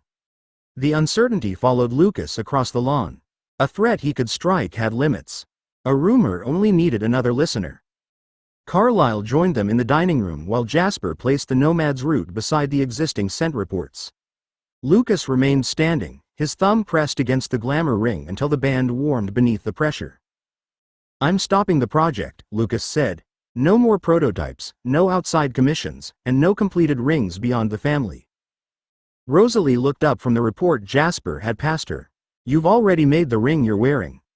I can dismantle it. Lucas drew the band from his finger and set it on the table. Without the corrected light, Bella's expression changed at once. Her eyes adjusted to the familiar pallor and unnatural clarity the glamour had hidden from her.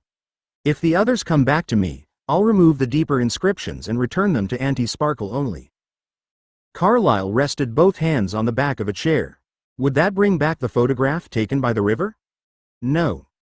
Would it erase Lawrence's account, the hospital fundraiser images, or what the nomad heard in Montreal? Lucas looked at the ring between them.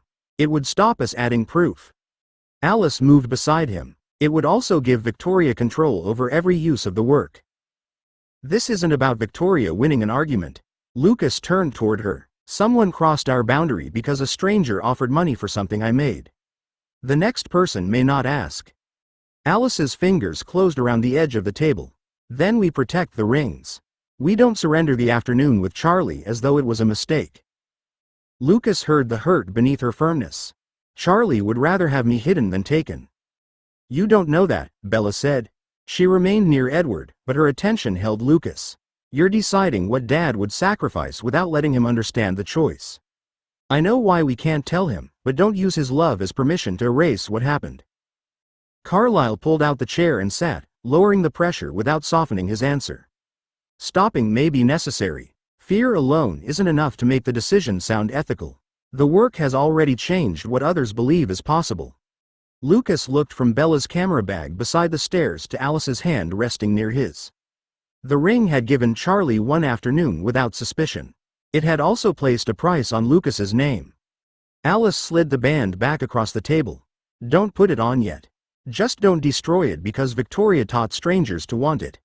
Lucas closed his fingers around the ring but left his hand at his side. Then nobody receives another one until we decide exactly who can wear it, store it, or steal it. Jasper lifted his gaze from the map. That's the decision we make next. He pulled a clean sheet over the map and placed Lucas's ring at its center. We start with the assumption that anything portable can be stolen.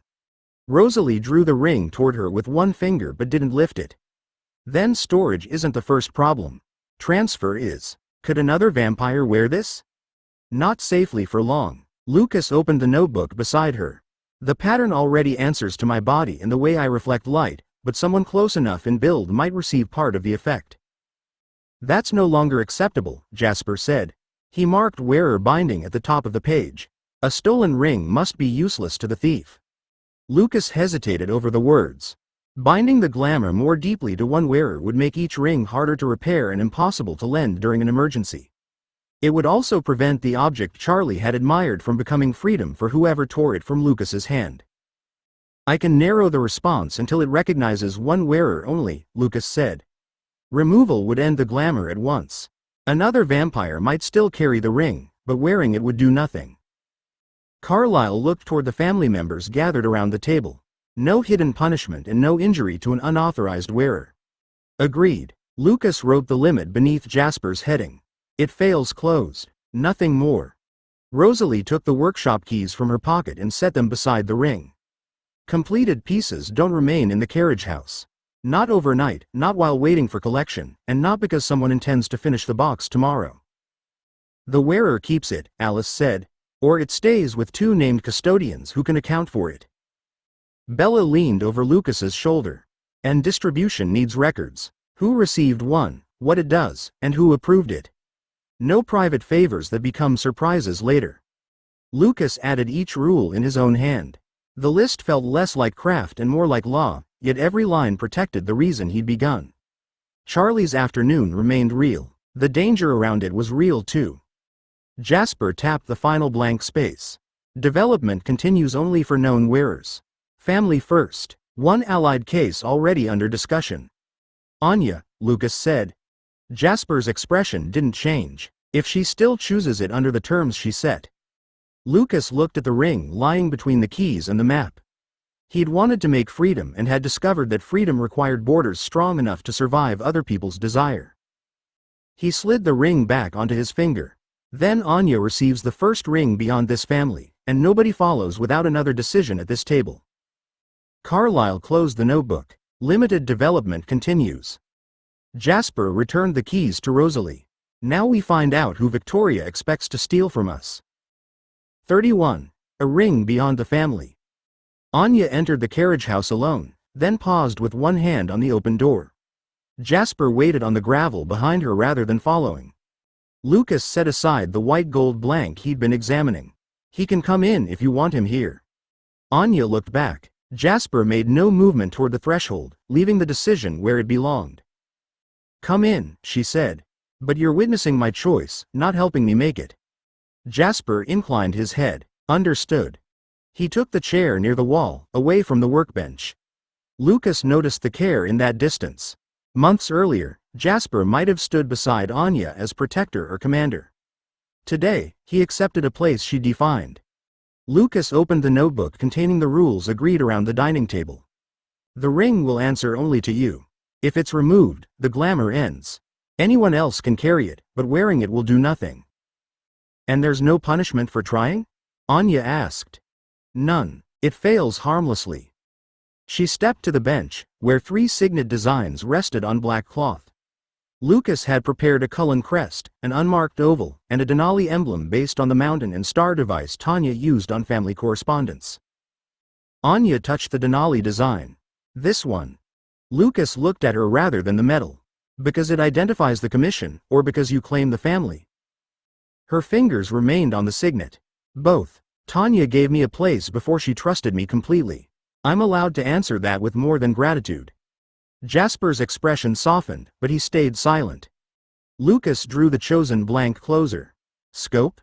Sunlight concealment, believable color, moderated eyes, and enough softening that humans don't recoil before I speak. Anya met his gaze. "No change to movement beyond what your family already approved. No false warmth. No appearance chosen to please Jasper." Jasper spoke from the wall. "I wouldn't ask it." "I know," Anya said. "That's why you're still in the room."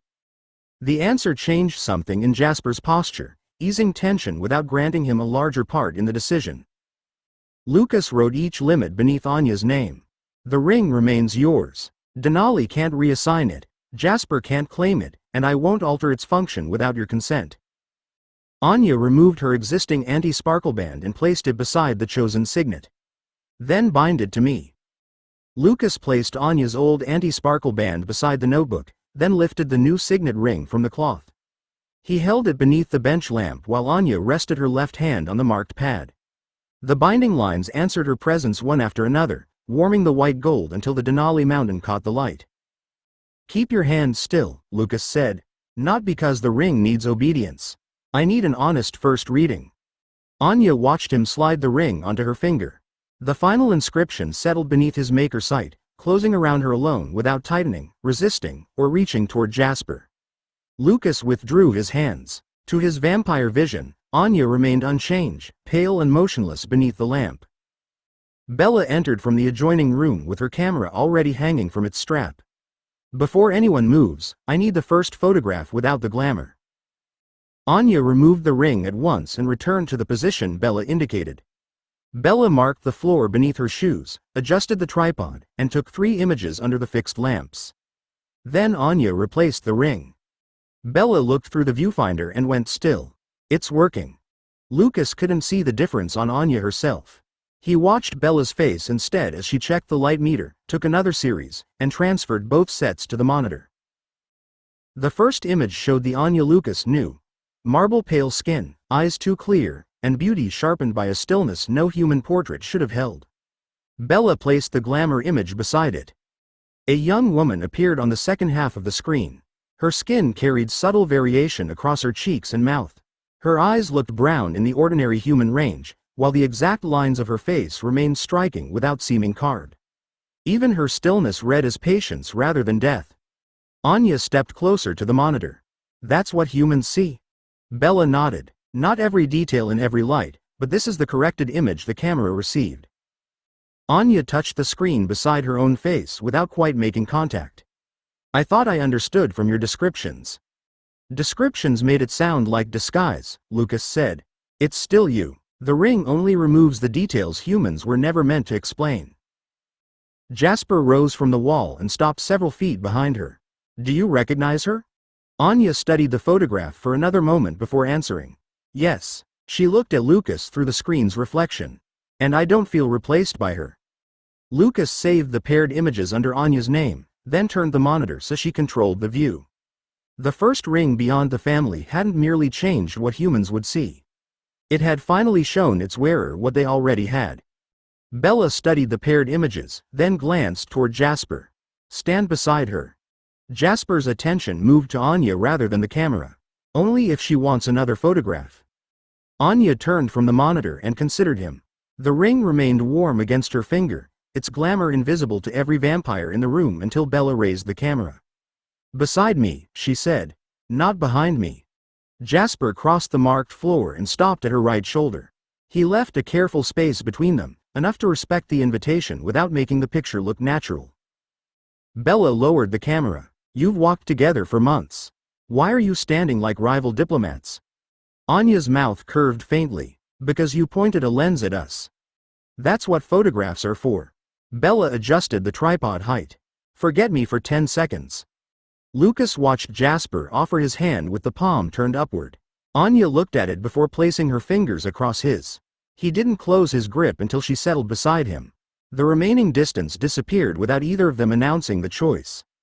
Bella took the first image, checked the screen, then moved 2 steps to her left. Look at each other. Jasper obeyed easily. Anya didn't. Her gaze held the camera as though it might record more than light. I'm not asking you to promise anything, Bella said. I'm asking you to look at the person whose hand you're holding. Anya turned. Jasper's expression changed when their eyes met, losing the disciplined neutrality he wore before the family. Bella pressed the shutter before either could rebuild it. On the monitor, the ring made Anya appear warm-skinned and human beside Jasper's mature glamour. They looked like an ordinary young couple caught during a quiet afternoon, close without performing closeness.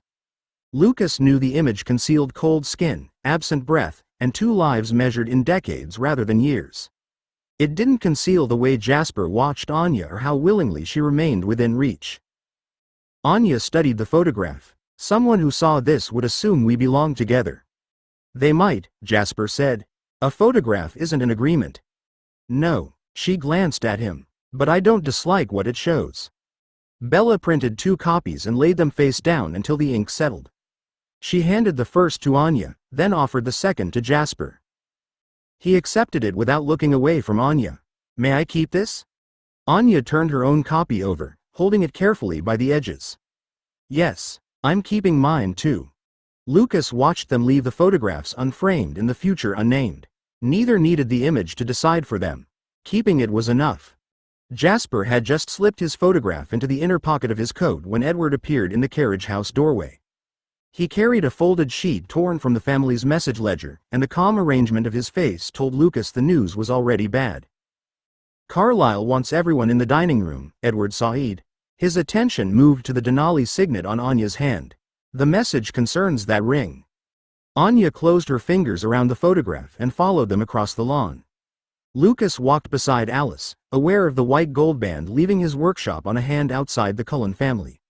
The success should have felt larger. Instead, Edward's folded paper seemed to draw every consequence toward the house. Carlyle waited at the table with Rosalie, Esme, Emmett, and Bella. A second sheet lay beside the distribution notebook. Jasper took his usual place near the maps but remained standing.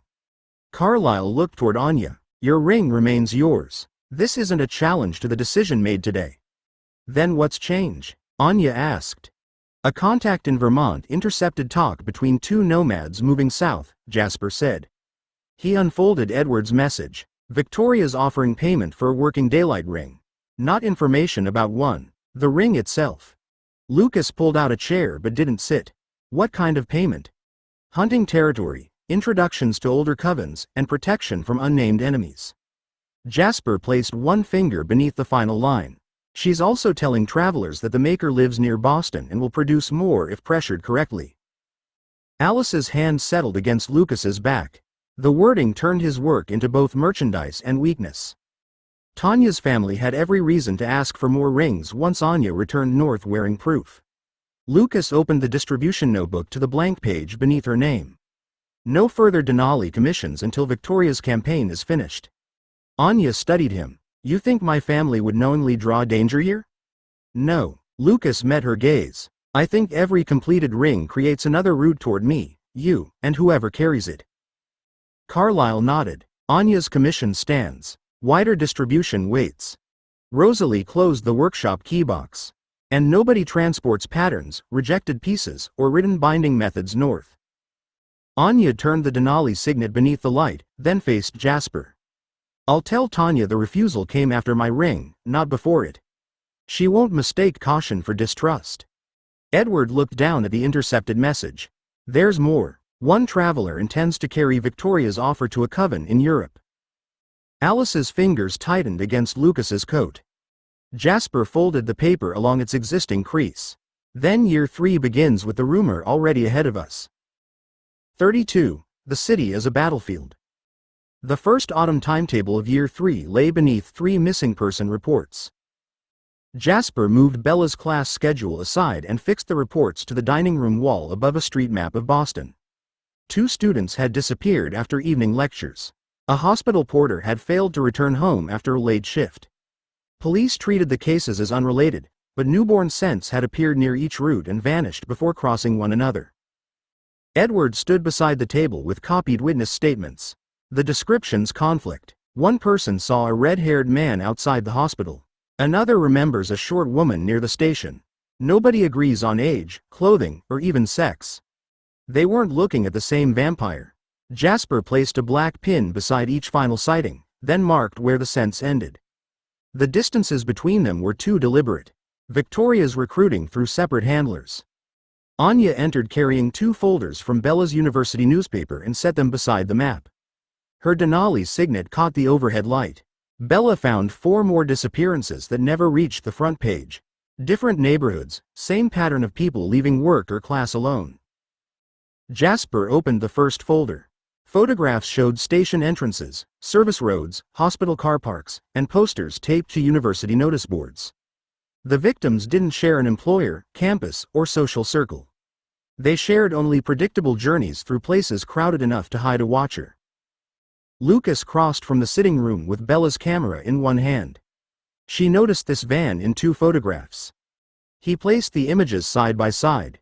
One had been taken outside a warehouse fire. The other showed students gathering near a station after a cancelled train. The license plates differed, but a long dent curved above the same rear wheel. Emmett leaned closer. Transport?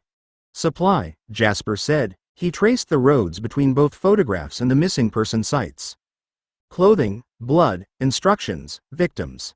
Whatever lets each cell function without meeting the others. Anya studied the separated pins. So capturing one newborn won't expose the whole structure. They can't reveal what they've never been told. Jasper added rail lines, abandoned industrial blocks, late-night campuses, and hospital routes until Boston stopped looking like a city and became a system Victoria had learned to use.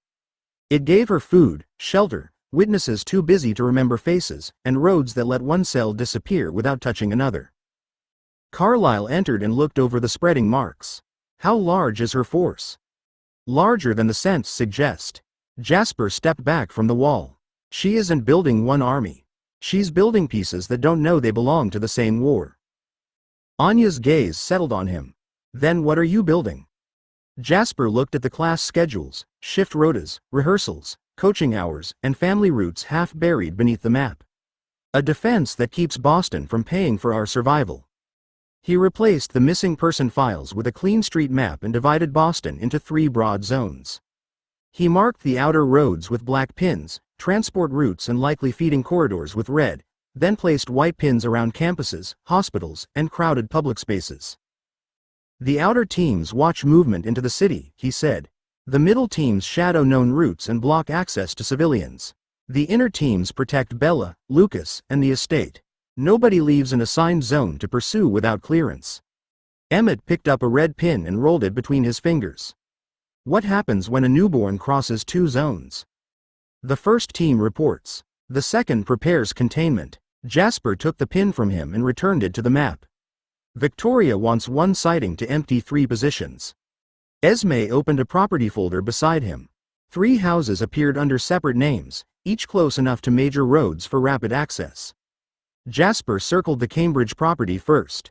These become safe houses. Animal blood, ordinary clothing, burner phones, medical supplies, and 2 cleared exits.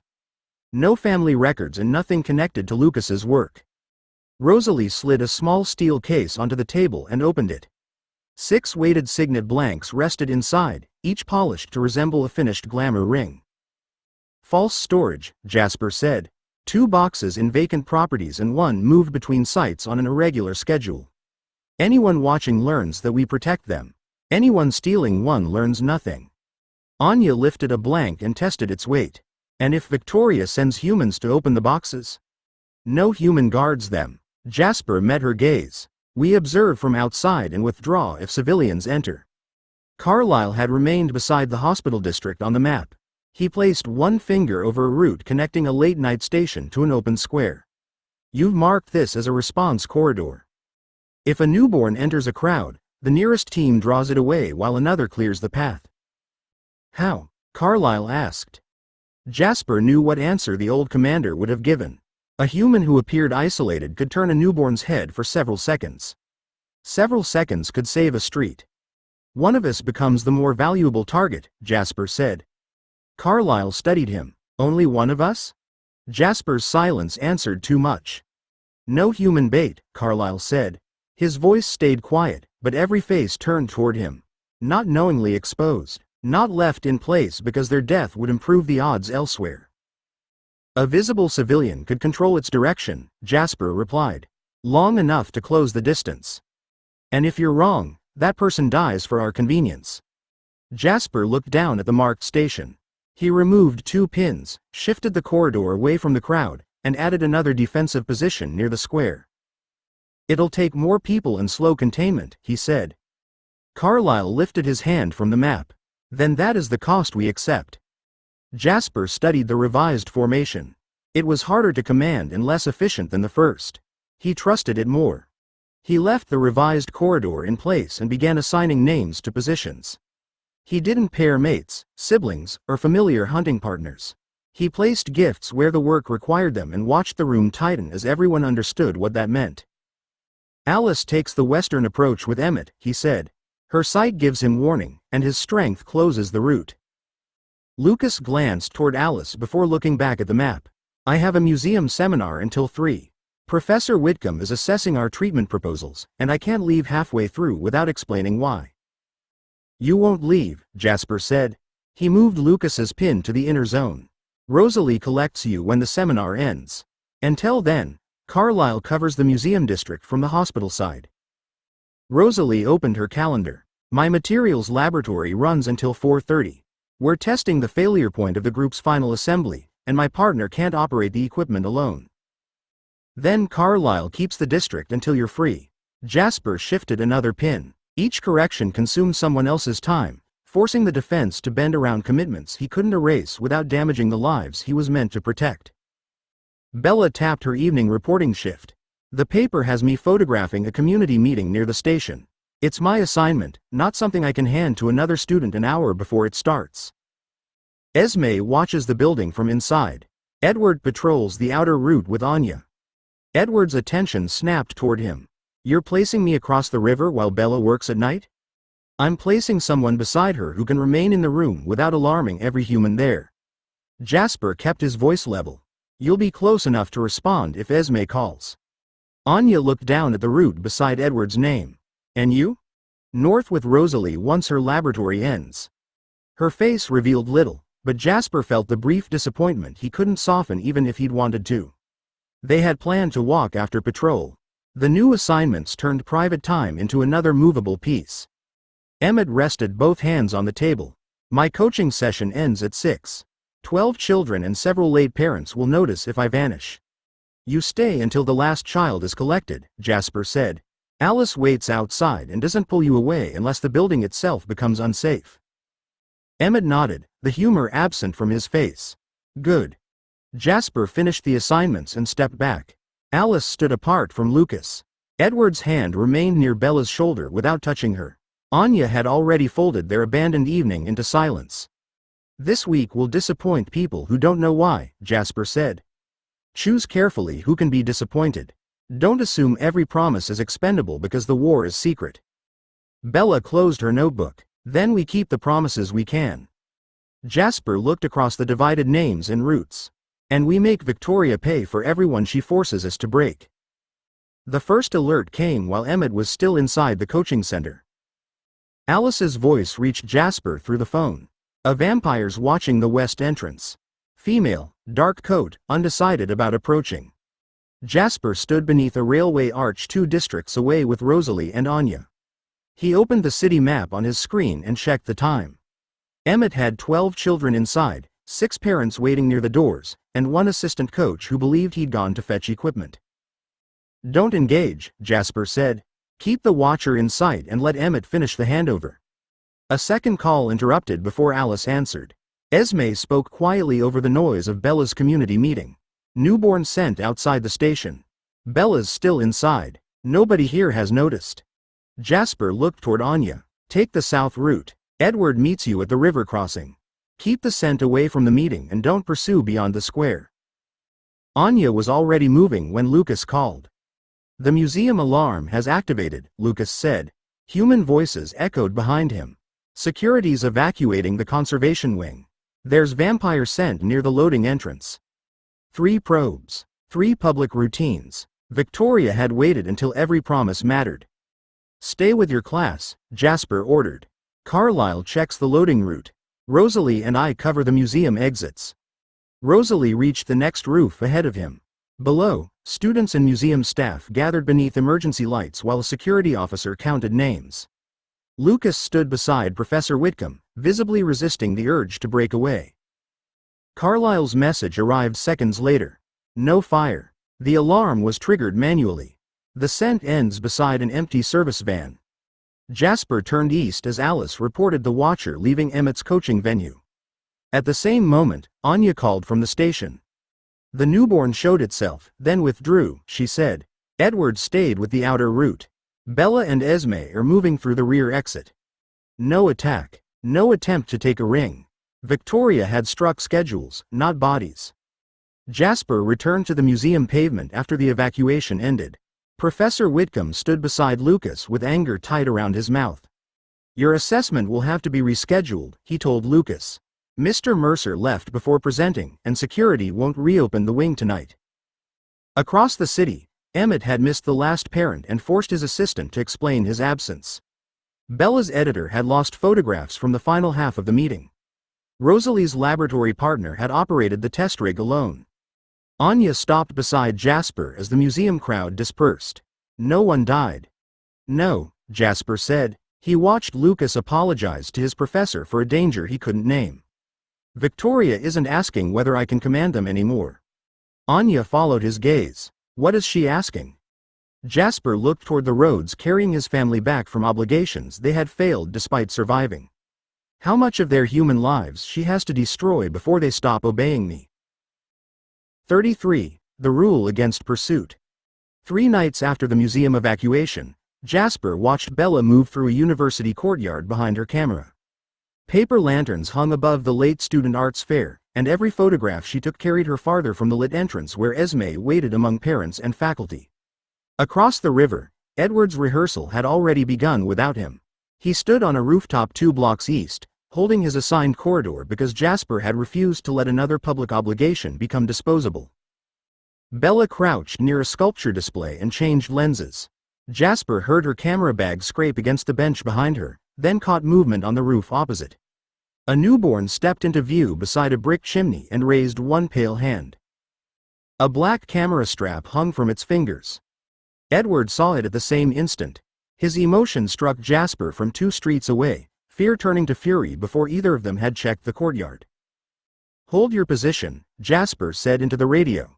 He searched Bella's hands, shoulders, and face.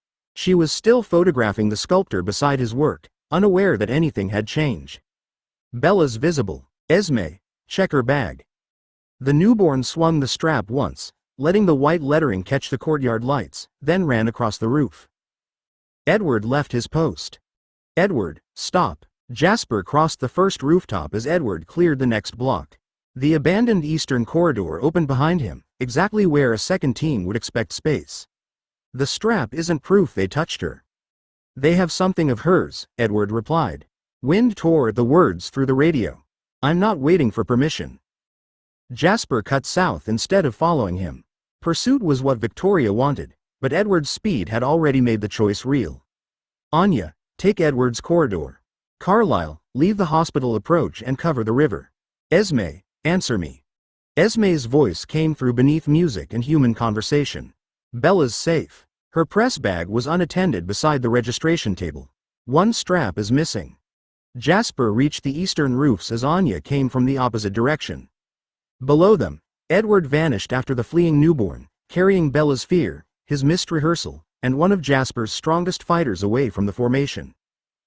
Anya looked toward the dark route he'd abandoned. Do we retrieve him? No. Jasper turned toward the exposed road leading west. We close the hole he made. Behind them, Bella's camera flashed again. Ahead, another vampire's scent entered the city. The second scent crossed the eastern roofs after Edward vanished. It belonged to an older vampire, controlled enough to move without scraping brick or disturbing the pigeons beneath the eaves. Jasper tracked it toward the road leading west out of Boston, the cleanest route to Concord. Anya, hold the river crossing, he said into the radio as he cleared the next alley. Carlyle, take Rosalie and close the western road before they reach the outer safe house. Anya landed beside him on a warehouse roof, her face turned toward the scent. There are 3. Jasper found them once she gave him the number. 2 newborns ran below street level through a disused rail cutting, while the older vampire kept to the roofs above.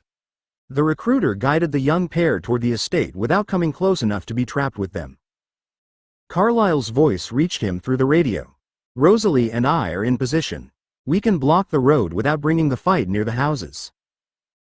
Do it. Jasper dropped into the cutting ahead of the newborns and tore a rusted signal post from its concrete footing.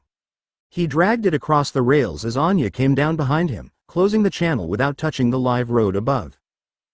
The first newborn rounded the bend and stopped.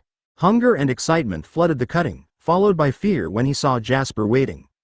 The second crashed into his back, snarled, then looked upward for instruction. The recruiter was already moving east through Edward's abandoned corridor. Anya shifted beside Jasper, ready to follow. I can reach her. So can I. Jasper kept his eyes on the 2 newborns.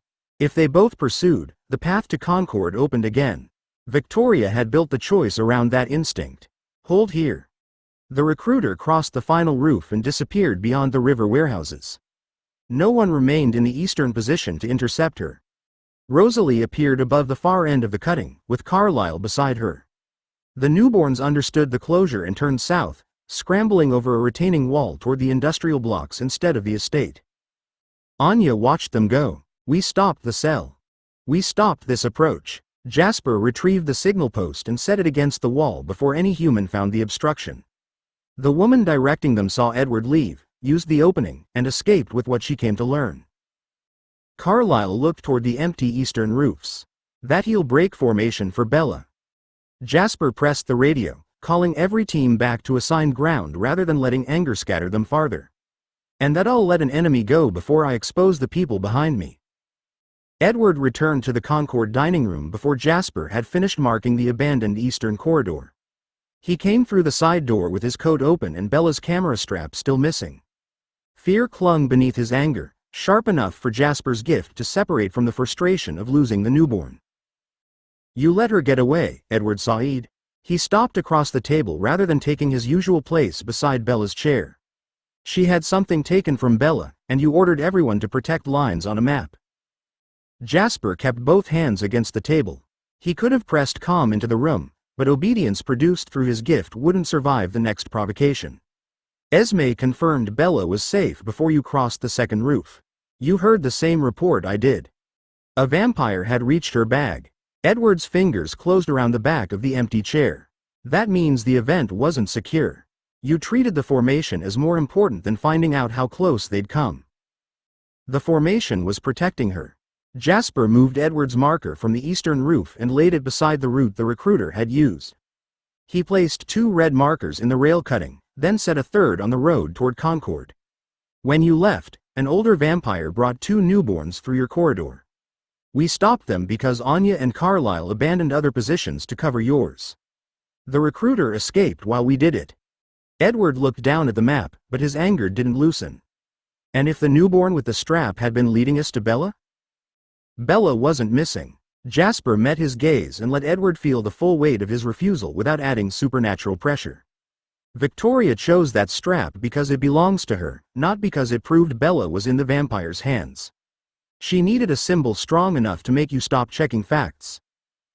Edward's fear surged again, carrying the memory of Bella beneath the van, James's hunt, and every danger he'd failed to prevent. Jasper understood the instinct because Victoria understood it too. "You're asking me to ignore the possibility that she's in danger, Edward Said. I'm ordering you to confirm the danger before you tear open the defense around her." Jasper tapped the empty corridor once. "Your love for Bella is real. It's also predictable. Tonight, Victoria used it to move you exactly where she wanted." The room fell quiet around Edward's breathing. Carlyle remained near the doorway, while Anya stood beside the map without shielding Jasper from the anger directed at him. Then a car stopped outside, and Bella's heartbeat approached the house with Esme's lighter steps beside it. Bella entered with the press bag against her hip and stopped when she saw Edward across the dining table. Esme closed the door behind her. Jasper felt Bella's relief at finding Edward unharmed, but irritation overtook it when her gaze dropped to the map and the marker beside the abandoned corridor. Bella set the bag on the table and opened it. "The strap was clipped here when I arrived. I left the bag beside the registration table while I photographed an interview near the stage. Anyone in the room could have taken it without coming within 20 feet of me." She looked directly at Edward. "I wasn't missing, injured, or alone." Edward released the chair. "Someone reached your belongings while Esme was watching the room." "Yes, and that matters." Bella closed the bag. "It doesn't make chasing the person who waved the strap the right decision. Jasper told you to hold because he hadn't confirmed what happened." Edward's anger shifted toward himself, but Jasper didn't mistake remorse for discipline. "For the next 2 patrols, you won't hold an independent pursuit position. You'll work containment beside Carlyle, and you won't leave your zone without confirmation from 2 sources or a direct threat in sight." Edward looked at Bella. "Your assignment placed you where they could reach your things."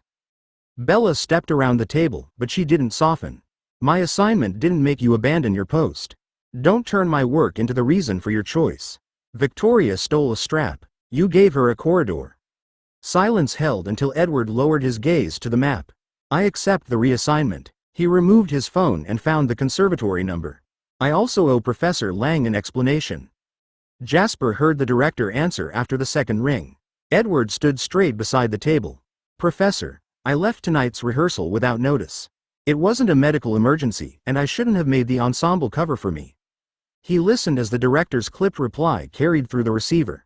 "I understand. I'll attend the section rehearsal tomorrow, and Michael can take the quartet position this week." When the call ended, Edward placed the phone beside Bella's bag. The lost performance hurt him more cleanly than Jasper's anger could have, because it belonged to a life Edward had chosen and failed. Edward picked up his marker and returned it to the eastern corridor. "Show me where Carlyle wants me." Jasper moved Carlyle's position beside his. The formation had broken, cost them the recruiter, and survived the argument afterward. That made the rule stronger than obedience given before anyone had paid for it. 34. Pairings that hurt. The next probe came before Edward completed his first containment patrol. 2 unfamiliar scents crossed the engineering campus while Rosalie stood inside a materials laboratory, presenting with a partner who had already covered an absence. Emmett answered Jasper's call from the coaching center. 2 children were still waiting for a parent delayed in traffic. Jasper spread the campus plan across the roof of a maintenance van. He marked the southern loading entrance, then looked at each fighter in turn. Carlyle and Edward take the south. Lucas holds the footbridge with Alice. Anya, cover the rear service court and both public exits. Anya studied the routes. The likely breach lay south, while her position held 2 locked doors, a fenced lane, and the longest distance from Jasper. Her displeasure reached him cleanly, untouched by his gift. "Understood," she said, then left without arguing during deployment. The first newborn appeared beside the loading bays 3 minutes later. Jasper dropped from the adjoining roof as Carlyle closed the road behind her. Edward held his assigned corner when she turned and ran, forcing her back toward the empty lane instead of chasing her into traffic. A second scent cut behind Jasper. Anya's voice came through the radio. "Rear stairwell. Humans are coming down." Jasper changed direction toward the service court. The scent had already crossed the fence. "Keep them out of sight," he ordered, but Anya had already reached the door. Through its wired glass panel, Jasper saw 6 students approaching with portfolios and sample cases. Anya stepped into the corridor and pointed toward the eastern stair. "You can't use this exit." A delivery vehicle struck the gate. Her glamour ring made her face merely striking beneath the lights, and the students obeyed. She locked the fire door after them, then crossed the court before the newborn reached the fence. The impact cracked a concrete bollard. Anya caught the attacker's arm, drove her into the ground, and released her before the struggle carried into view of the upper windows. When the newborn fled north, Anya stopped at the boundary. Anya watched the rooflines until the scent receded. "Rear clear," she said into the radio. "No witnesses." 10 minutes later, she met Jasper beside the damaged bollard. Rosalie's presentation was fixed terrain. Emmett's children were fixed terrain. "You treated my ability as movable." Jasper looked toward the route she had held alone. "You protected 6 humans and closed the rear approach." Anya stepped closer, refusing the defense he'd offered. "I completed the assignment. That doesn't make it worthy of what I can do. You placed me beneath my demonstrated ability while every other obligation received respect." Her gaze held his. "Tell me why." Jasper looked past Anya toward the northern roofs. Carlisle and Edward were clearing the last scent from the loading route, while Lucas and Alice remained at the footbridge until Rosalie left the laboratory. The formation had held. Every human had gone home safely, and Anya had completed exactly what he'd ordered. None of it answered her question. "The service court had 2 public exits," Jasper said. "I needed someone who could protect the students without drawing attention." Anya stepped beside the cracked bollard and pressed its broken edge back into place before a human noticed the damage. "That's why you assigned a capable fighter. It doesn't explain why you sent your strongest available fighter away from the likely breach." Jasper felt the clean certainty behind her words. His gift found no confusion to separate from anger, no insecurity that might have distorted her judgment. She had studied the same approach routes he had and reached the conclusion he'd avoided before giving the order. "The rear couldn't be left weak," he said, though the defense had already become an insult to them both. "It wasn't weak." Anya faced him again. "It was less likely to be attacked. Carlisle and Edward held the route where you expected contact. Lucas and Alice covered each other at the footbridge. You placed me alone behind locked doors because you knew I'd obey and make the assignment work." Jasper remembered marking the southern approach. He'd seen Rosalie trapped inside the laboratory, her human partner beside her, and 2 newborn scents approaching the loading bays. Then he'd pictured Anya meeting them at the fence. The image had tightened something inside him before tactics supplied a cleaner explanation. Anya watched recognition settle over him. Protecting a mate by wasting her competence is another form of possession. "You didn't ask me to take safer work. You used command to put me there." "I told myself the public exits required your judgment," Jasper said. The admission scraped harder than an accusation. "That was true, but it wasn't the reason I chose you." Anya's anger eased without disappearing. "Then name the reason." Jasper met her eyes. "I knew where the attack would probably come. I didn't want you standing there when it did." She held his gaze until the distant laboratory doors opened and Rosalie's voice carried across the campus. "Fear doesn't excuse making me smaller." "No." Jasper removed his phone and reopened the formation for the next patrol. Anya's marker sat on another secondary route, placed there before tonight had exposed the pattern. He deleted the assignment. "The next plan is wrong too." Anya moved beside him, close enough to read the screen. "Then correct it as my commander. We can discuss what you owe me as a man after you've done that." The revised formation put Anya beside Rosalie at the southern loading route. Jasper showed them the plan on his phone before Rosalie's laboratory closed, then assigned Carlisle and Edward to the rear court Anya had held alone the previous night. Lucas and Alice covered the footbridge. Anya studied every marker before returning the phone. "You expect the breach here?" "Yes." Jasper pointed toward the service lane beyond the loading bays. "The newborns tested the rear exits yesterday. Tonight, they'll expect me to reinforce them." Rosalie glanced toward the laboratory windows, where her project partner was packing sample cases. "She'll leave with me in 12 minutes. I can get her to the main road before we take position." The human woman left 9 minutes later, walking toward the tram stop with Rosalie beside her. Jasper waited until her heartbeat receded beyond the engineering block before sending Rosalie back to Anya. They had barely reached the loading bays when an unfamiliar scent crossed the roof above them. Anya looked up, 2. One high, one entering the lane. Jasper caught the second trail as Rosalie moved to the western wall. You have the breach. I'll hold the approach. Anya and Rosalie advanced together, leaving no gap between their coverage. The first newborn dropped from the roof behind a parked delivery truck. Rosalie struck before he landed fully, driving him into the vehicle's steel side without letting the impact carry into the open car park.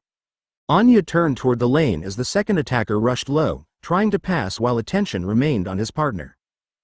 A human heartbeat returned from the tram stop. Rosalie's project partner hurried around the corner, one hand searching her bag. Jasper stepped into her path before she reached the loading area. She stopped sharply. I left my access card with Rosalie.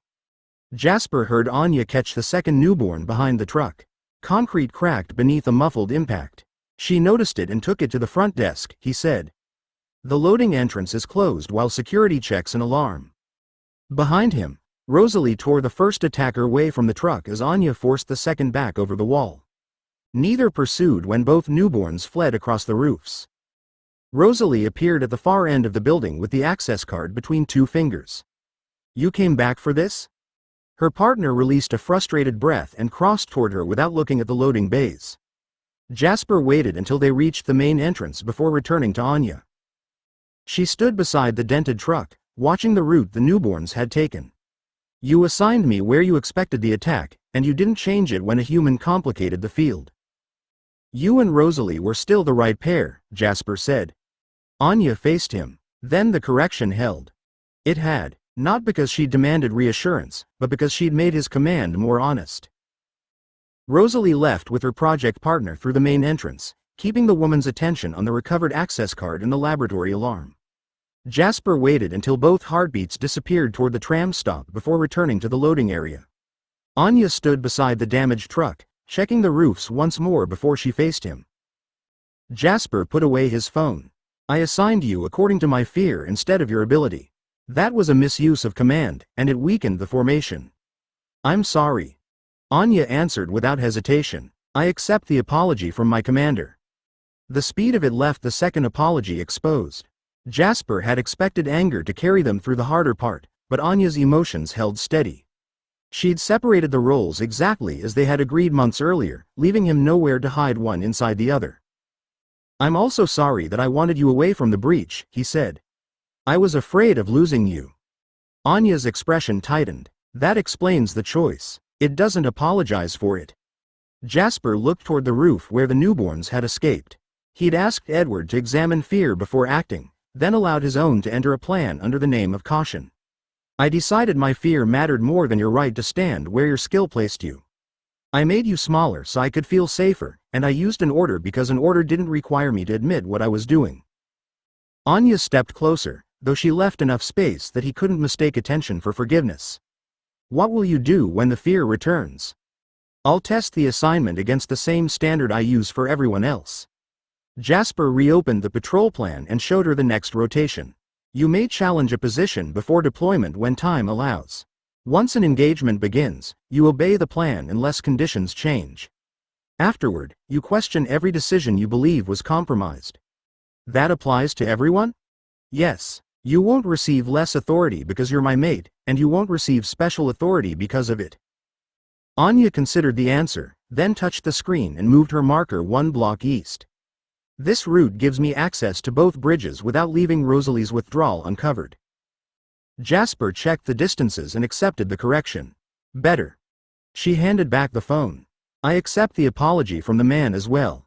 I don't accept the habit. You'll have to prove the change more than once. I expected to. Anya turned toward the road. Good. Finish the revised rotation, then you may walk with me. Jasper followed beside her, carrying both the permission and the condition. She hadn't asked him to stop fearing her loss. She'd required him to remain honest when fear tried to command in his place. 35. The newborn who knew nothing.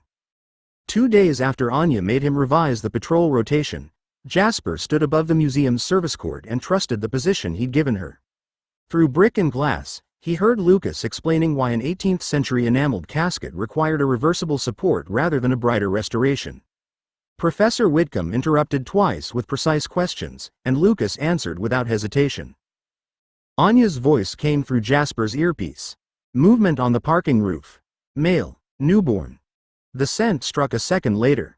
The newborn dropped toward the staff entrance, then faltered when a public lecture released 30 humans into the courtyard beyond it. Lucas's class sat between the attacker and the eastern escape stair. Jasper could pull Lucas out, but his movement would carry the newborn's attention straight through the crowd. "Lucas, stay inside," Jasper said. He crossed the roof as the newborn hit the locked service gate hard enough to shake the conservation wing. "Anya, take the courtyard. Rosalie, close the ramp." Metal rang below. Inside the seminar room, a support stand jumped across the table. Jasper heard Lucas catch the casket, followed by the small, ugly snap of an old hinge pin giving way beneath the sudden weight. Professor Whitcomb's voice sharpened. "Put it down, Mr. Swan. Carefully." The newborn turned from the gate and ran for the courtyard. Anya stepped into his path before the first human reached the outer doors. She drove him sideways into the empty delivery ramp, where Rosalie caught his second arm. Jasper landed behind him and flooded the narrow space with dread. The young vampire froze long enough for all three of them to force him down and bind him with steel cable. Only after the courtyard emptied did Jasper speak into the earpiece. "East stair, Lucas. Leave now." Lucas reached them 3 minutes later, anger held beneath perfect control. His phone began ringing before he looked at the captive. Professor Whitcomb's name filled the screen. Lucas let it ring once, then answered. "I'm sorry. I had to leave," Lucas said. Whitcomb's reply carried clearly through the speaker. "You always have to leave when something goes wrong. The casket is damaged, security wants statements, and I'm beginning to wonder what you aren't telling me." At the estate, the captive watched Jasper with black, frightened eyes. "I never met her," he said. "I heard a woman's voice. She fed me at the old slaughterhouse and said if I killed Bella Swan, I'd have a place that lasted." Jasper felt no hidden loyalty beneath the terror. The newborn truly knew almost nothing. Someone had sent him to die carrying only a promise. The newborn sat on the stone floor of the secure room with steel cable looped around his wrists and ankles.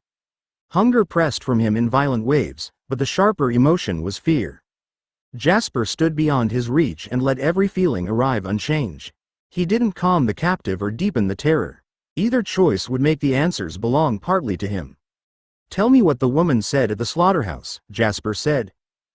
The newborn swallowed despite having no need. "Kill Bella Swan. Don't damage the ring. Come back to the river when it's done." The words carried the smooth rhythm of repetition. Jasper felt no memory of Bella's face, no understanding of the ring, and no image of the river beyond a bridge sketched on torn paper. Edward paced near the locked door. He's reciting the same instructions in his head. There are gaps around the woman's voice, but he remembers enough to identify where she stood. "He remembers darkness and hunger," Jasper said. He crouched several feet from the captive. "What did you smell?" The newborn's panic shifted. Beneath it came wet brick, old blood, rusted hooks, and the sour remains of livestock. Those details had weight because he'd lived them. Animals. Dead ones. The place had chains hanging from the ceiling. Emmett folded his arms. "Then we take him there now. If the recruiter returns, we catch her before she moves." "No," Jasper said. "She fed him there once and gave him a place to remember." "That doesn't mean she'll return." Edward stopped pacing. "We don't have time to let him settle. Victoria will know the attack failed." Jasper felt the newborn react to the name with blank confusion. No recognition, no loyalty, and no fear attached to Victoria herself. He doesn't know who that is. Emmett stepped closer, and the captive strained against the cable. He might remember more if he understands what happens when he keeps lying. Carlyle's attention moved to Jasper, but he didn't intervene. The decision belonged to the commander who had asked to question the prisoner. Jasper rose. "We won't hurt him for answers he may not possess." "He came to kill Bella, Edward Said." "Yes." Jasper looked at the terrified young vampire and remembered other newborns kneeling beneath torchlight while Maria demanded useful truth from minds she'd never taught to hold it. "Someone made him hungry, gave him orders, and pointed him at us. Torture won't turn that into knowledge." The captive stared up at him. Hope appeared beneath the fear, small enough that Jasper nearly missed it. Jasper returned to the first question. When she spoke about the ring, what changed in her voice? The hope vanished. Something colder replaced it, attached to the one part of the instruction the newborn hadn't understood but had learned not to question. The captive's eyes fixed on Jasper's face, but his fear reached past the room. His fingers pulled against the steel cable until it bit into the stone. She stopped sounding pleased. She said the ring mattered more than Bella's body. Jasper kept his voice level. What did she tell you to do with it? Take the hand if I had to. The newborn answered quickly, then faltered over a memory he hadn't repeated often enough to make smooth. Don't crush the ring. Don't let it burn with her. Bring it to the river, and she'd give me blood. Edward's expression hardened beside the door. He heard another man while she spoke. Someone kneeling behind a hanging sheet. The captive twisted toward him. I didn't see anyone. You heard him, Edward Said? He asked whether the Maker would cooperate. Jasper watched panic move through the newborn before denial reached his mouth. The memory held a weak male voice asking the question beyond the slaughterhouse partition. The recruiter had answered without lowering her own voice. What did she say? Jasper asked. The captive pressed both hands against the floor as though the stone might steady him. She said the Maker didn't have to cooperate forever. He only had to stay alive long enough to make more. His gaze darted toward Carlyle. I thought she meant rings. I don't know how anyone makes them. Edward went still. There's another name. He keeps pushing away from it. Jasper didn't reach for the fear or sharpen it. He let the newborn face the memory with nothing added. Say the name. Arrow. The word came quietly. No recognition followed it, only dread learned from someone else's reaction. She said Arrow would pay for the Maker, or punish anyone who damaged him before the sale. The man behind the sheet started begging. Carlyle stepped closer, careful to remain beyond the captive's reach. Did she call Arrow a buyer, a master, or an ally? I don't know. The newborn shook his head, pulling the cable across the floor. She said Volterra once. She said people there collected useful things. Jasper looked at Edward. The name carried meaning to every Cullen in the room, but none of that knowledge existed inside the captive. Victoria had placed the Volturi into a frightened soldier's orders because fear traveled farther than understanding. The newborn strained toward Carlyle. I told you everything. She said nobody keeps failures. Jasper moved between them before the cable snapped taut. The captive's terror no longer pointed toward punishment. It pointed toward the certainty that mercy was another lie told before disposal. Carlyle lowered himself beside the captive, leaving more than an arm's length between them. No one here is going to punish you for failing. The newborn stared at him. Jasper felt disbelief harden inside the terror, followed by the certainty that Carlyle was lying. The captive twisted both wrists, and the steel cable cut a white groove through the stone. Stay still, Jasper said. He pushed calm toward the newborn, but panic had already given him direction. The cable snapped against the floor. He surged past Carlyle, one hand reaching for the doctor's throat while the other struck toward the locked door. Jasper caught him from behind. The newborn threw himself backward hard enough to crack the wall, then turned with his teeth bared. Jasper locked both arms around him, but the young vampire drove forward without thought or restraint. Hunger, fear, and the expectation of death had narrowed his world to attack. Stop fighting, Jasper ordered. He pressed harder against the terror, but the captive tore one arm free and swung toward Carlyle again. Emmett caught the blow. The newborn seized his shoulder and tried to bite through his neck. Jasper saw the next movement before it came. The captive would keep attacking until someone died because he couldn't imagine survival after surrender. Jasper closed both hands around his head and twisted. The body struck the floor, still fighting, while Emmett wrenched its arms free. Carlyle opened the brazier, and Jasper placed the head into the flames before helping feed the remaining pieces to the fire. Lucas's phone rang in the corridor. He entered after silencing it, his expression held too carefully. Professor Whitcomb has removed me from the casket treatment. I've got a formal review tomorrow, and security wants another statement about why I left. Jasper watched smoke draw toward the vent. The attack forced you out. That won't explain the broken hinge or why emergencies keep happening wherever I'm working. Lucas looked toward the fire, then away. I'll deal with the museum. Did he tell you enough? He told us Victoria wants the ring, you alive, and Volterra interested. Jasper heard how cleanly the intelligence arranged itself after the life that carried it had ended. Maria had once sent frightened soldiers toward enemies, questioned the survivors, and destroyed those who could no longer serve her. Jasper had rejected her cruelty and still stood in a room containing fire, useful answers, and another life consumed by command. He faced Carlyle. We find the slaughterhouse before she fills it again. 36. What command woke? 3 nights after the captive burned, snow erased the roads around the conservatory and trapped half the evening audience beneath its stone awning. Jasper watched from a roof across the street as Edward stepped through the stage door in concert black, carrying the apology he still owed the reception inside. Bella stood among stranded commuters near the tram shelter, photographing volunteers handing out blankets while Esme kept close enough to reach her without appearing watchful. Alice's voice entered Jasper's earpiece. 7 futures just split. Rosalie's building alarm is sounding, and 4 unfamiliar vampires are moving south. The first scent struck beneath the wind.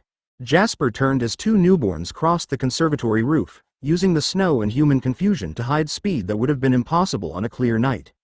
Hundreds of people crowded the streets between the conservatory and engineering campus, and dozens of phones were already raised toward a bus that had slid against the curb. Edward, West Stair, Jasper said. He dropped to the next roof and flashed 2 fingers toward Emmett across the avenue. Bella stays with Esme. Don't break cover unless she's approached. Edward looked once toward the reception doors, then vanished into the stairwell at a pace the crowd couldn't see. 2 above me, he said through the earpiece. Neither knows the other pair's route. Rosalie's voice came over the channel beneath an evacuation alarm. Engineering hall is clearing into the south courtyard. My project team's still inside collecting test records. Leave the records, Jasper ordered. He caught another scent cutting toward her building and felt fear spreading through the newborn cell, sharp but uneven. They'd expected the storm to divide the Cullens. They hadn't expected every route to answer the same command. Take your team through the covered bridge. Anya meets you at the far doors. A newborn dropped behind Edward, but Jasper sent a pulse of doubt through the roof before the attacker landed. The young vampire hesitated, looking toward a partner who had already crossed the next street. Edward struck once, driving him into the empty stairwell instead of through the glass wall. Across the avenue, Bella's camera flashed as a third attacker moved behind the stalled bus. Jasper whistled the prearranged warning. Esme pulled Bella down beside an elderly commuter as Emmett stepped from the crowd and caught the newborn beneath the vehicle's blind side. Humans shouted. Phones swung toward the bus, the conservatory steps, and the engineering alarm. Jasper stood above all 3 streets, reading fear, anger, and movement as one field. Hold your corridors, he said. They came together. We break them apart. The 4 newborns didn't break together. Jasper felt their hesitation in separate pulses, each searching for a leader who wasn't there. He caught that uncertainty and widened it. The attacker above the conservatory heard Edward closing from the stairwell and became certain his partner had abandoned him. The vampire near the stalled bus looked toward the engineering courtyard, convinced the others had been promised an escape route he hadn't received. Edward, drive yours east, Jasper said. He crossed the parapet while voices rose below, keeping his speed hidden by the snow and confusion around the bus. Emmett, give ground. Make yours think the street is open. Emmett's answer carried fierce pleasure. He'll believe it. Metal groaned beneath the bus as he released the newborn and withdrew between 2 parked cars. Jasper pressed panic into the opening. The newborn fled from Emmett, crossed the street, and found Carlyle waiting inside the dark entrance of a closed bank. Carlyle turned him away from the glass. Emmett struck from behind, and together they dragged him beyond the raised phones. Edward drove the rooftop attacker into the empty service court. Jasper dropped behind him and filled his mind with terror of the stairwell, the roof, and Edward at his back. The newborn froze between impossible choices. Jasper seized his head and twisted while Edward tore away both arms, then carried the pieces into the boiler passage prepared for burning. The pair near Rosalie's building sensed the losses. Jasper let each feel the other's fear, then sharpened suspicion until both changed direction and collided above the covered bridge. Rosalie drove the larger one into a concrete housing. Anya stepped beneath the second attacker's leap, her emotions untouched by Jasper's gift as she caught his wrist and pulled him into Rosalie's reach. Now, Jasper, Rosalie said. She braced one foot against the roof and held the struggling vampire off balance. He filled the captive with fear of the open street, leaving the roof access as the only route that felt safe. The newborn tore free and descended into Edward's waiting hands. Stone cracked below. Anya pinned the remaining attacker until Rosalie broke his neck, and both bodies disappeared into the maintenance level before the nearest humans looked up. 4 attackers had entered as a cell. Within minutes, each had run where Jasper wanted, fought alone, and died beyond human sight. Sirens approached while hundreds of witnesses argued over what they'd almost seen. Jasper stood above them, every command answered and every fear made useful. By the time he reached street level, sirens had sealed the avenue. Fire crews moved toward Rosalie's building, police redirected traffic, and conservatory staff gathered the stranded audience beneath the awning. The newborns were gone, their remains already moving toward separate furnaces, but the lives they had interrupted remained in place. Edward stood near the service entrance with his mobile pressed to his ear. "I'm sorry, Professor. I won't make the reception." He listened while disappointment tightened through him. "No, I wasn't injured. Someone outside needed help, and I couldn't leave." The answer earned no praise. Jasper heard the professor remind Edward that donors had attended partly to meet the performers and that disappearing after the concert reflected badly on the program. Edward accepted the rebuke, ended the call, and looked across the street toward Bella without questioning Jasper's order. Bella knelt beside her camera bag while her editor removed the memory card. "The paper needs everything you took before the evacuation," the woman said. "Your photographs may be the only clear record of how the relief effort started." "I haven't reviewed them," Bella replied. Her fingers remained around the card for a moment before she released it. "Don't publish any faces until you know the people are safe." Her editor promised to check, then carried away the photographs Bella had spent the evening earning. Jasper felt her frustration beneath relief that no image showed enough to expose them. She had obeyed, dropped behind the shelter when warned, and lost control of her work because the danger had entered her assignment. Rosalie returned across the covered bridge with 3 engineering students surrounding her. One demanded to know why she'd ordered them out before the alarm announcement reached their floor. Rosalie brushed snow from her coat. "I smelled overheated wiring near the test bay. I wasn't waiting for someone else to decide whether it mattered." The explanation held because Rosalie delivered it with irritated certainty. Her project partner still accused her of abandoning their records, and Rosalie accepted responsibility rather than reveal what she'd intercepted above them. Jasper watched each consequence settle. Edward had lost a professional obligation. Bella had surrendered her photographs. Rosalie had damaged trust with people who depended on her. None of them blamed him, and that obedience disturbed him less than the satisfaction beneath his own relief. During the fight, every fear had possessed a purpose. Every voice had answered. No one had asked him to explain love, accept uncertainty, or wait while another person chose. Command had reduced the world to positions, dangers, and usable emotions. Jasper looked toward Anya across the street. She was already watching him, and he knew the victory hadn't hidden what woke inside it. Anya waited until the police moved the crowd toward the station before approaching him. Snow clung to her dark hair and the shoulders of her coat, but her attention remained fixed on Jasper rather than the street behind him. He could feel concern, caution, and something harder to name. None of it bent when his gift touched her. "The eastern route is clear," Jasper said. He looked toward the conservatory entrance, where Edward had rejoined Bella and Esme. "We should return before the roads close completely." Anya stepped into his path. "You're giving me another report." "The operation isn't finished until everyone's accounted for." "They're accounted for." She removed her earpiece and placed it in his palm. "Now speak to me without command in your voice." Jasper closed his fingers around the device. The order to move, regroup, and secure the remains still waited behind his teeth. Those choices had protected his family. They had also felt clean in a way nothing outside battle ever did. "You saw what happened," he said. "I pushed 4 frightened minds until they couldn't think. Then I sent them where we could tear them apart." Anya didn't soften. "I saw you keep them away from humans. I saw you turn one toward Carlisle instead of letting Emmett destroy him beside a bus full of witnesses. I saw you leave the roof access open when you could have buried that newborn beneath terror until he stopped moving." Mercy wasn't the objective. No, restraint was. Anya held his gaze. "Cruelty would have been easier, and you still chose limits." Jasper looked down at the earpiece in his hand. Maria had praised results and punished hesitation. Anya wasn't denying what he'd done or pretending the general belonged to a dead life. She had watched him command and was still standing close enough to challenge him. "That doesn't make enjoying it safe," he said.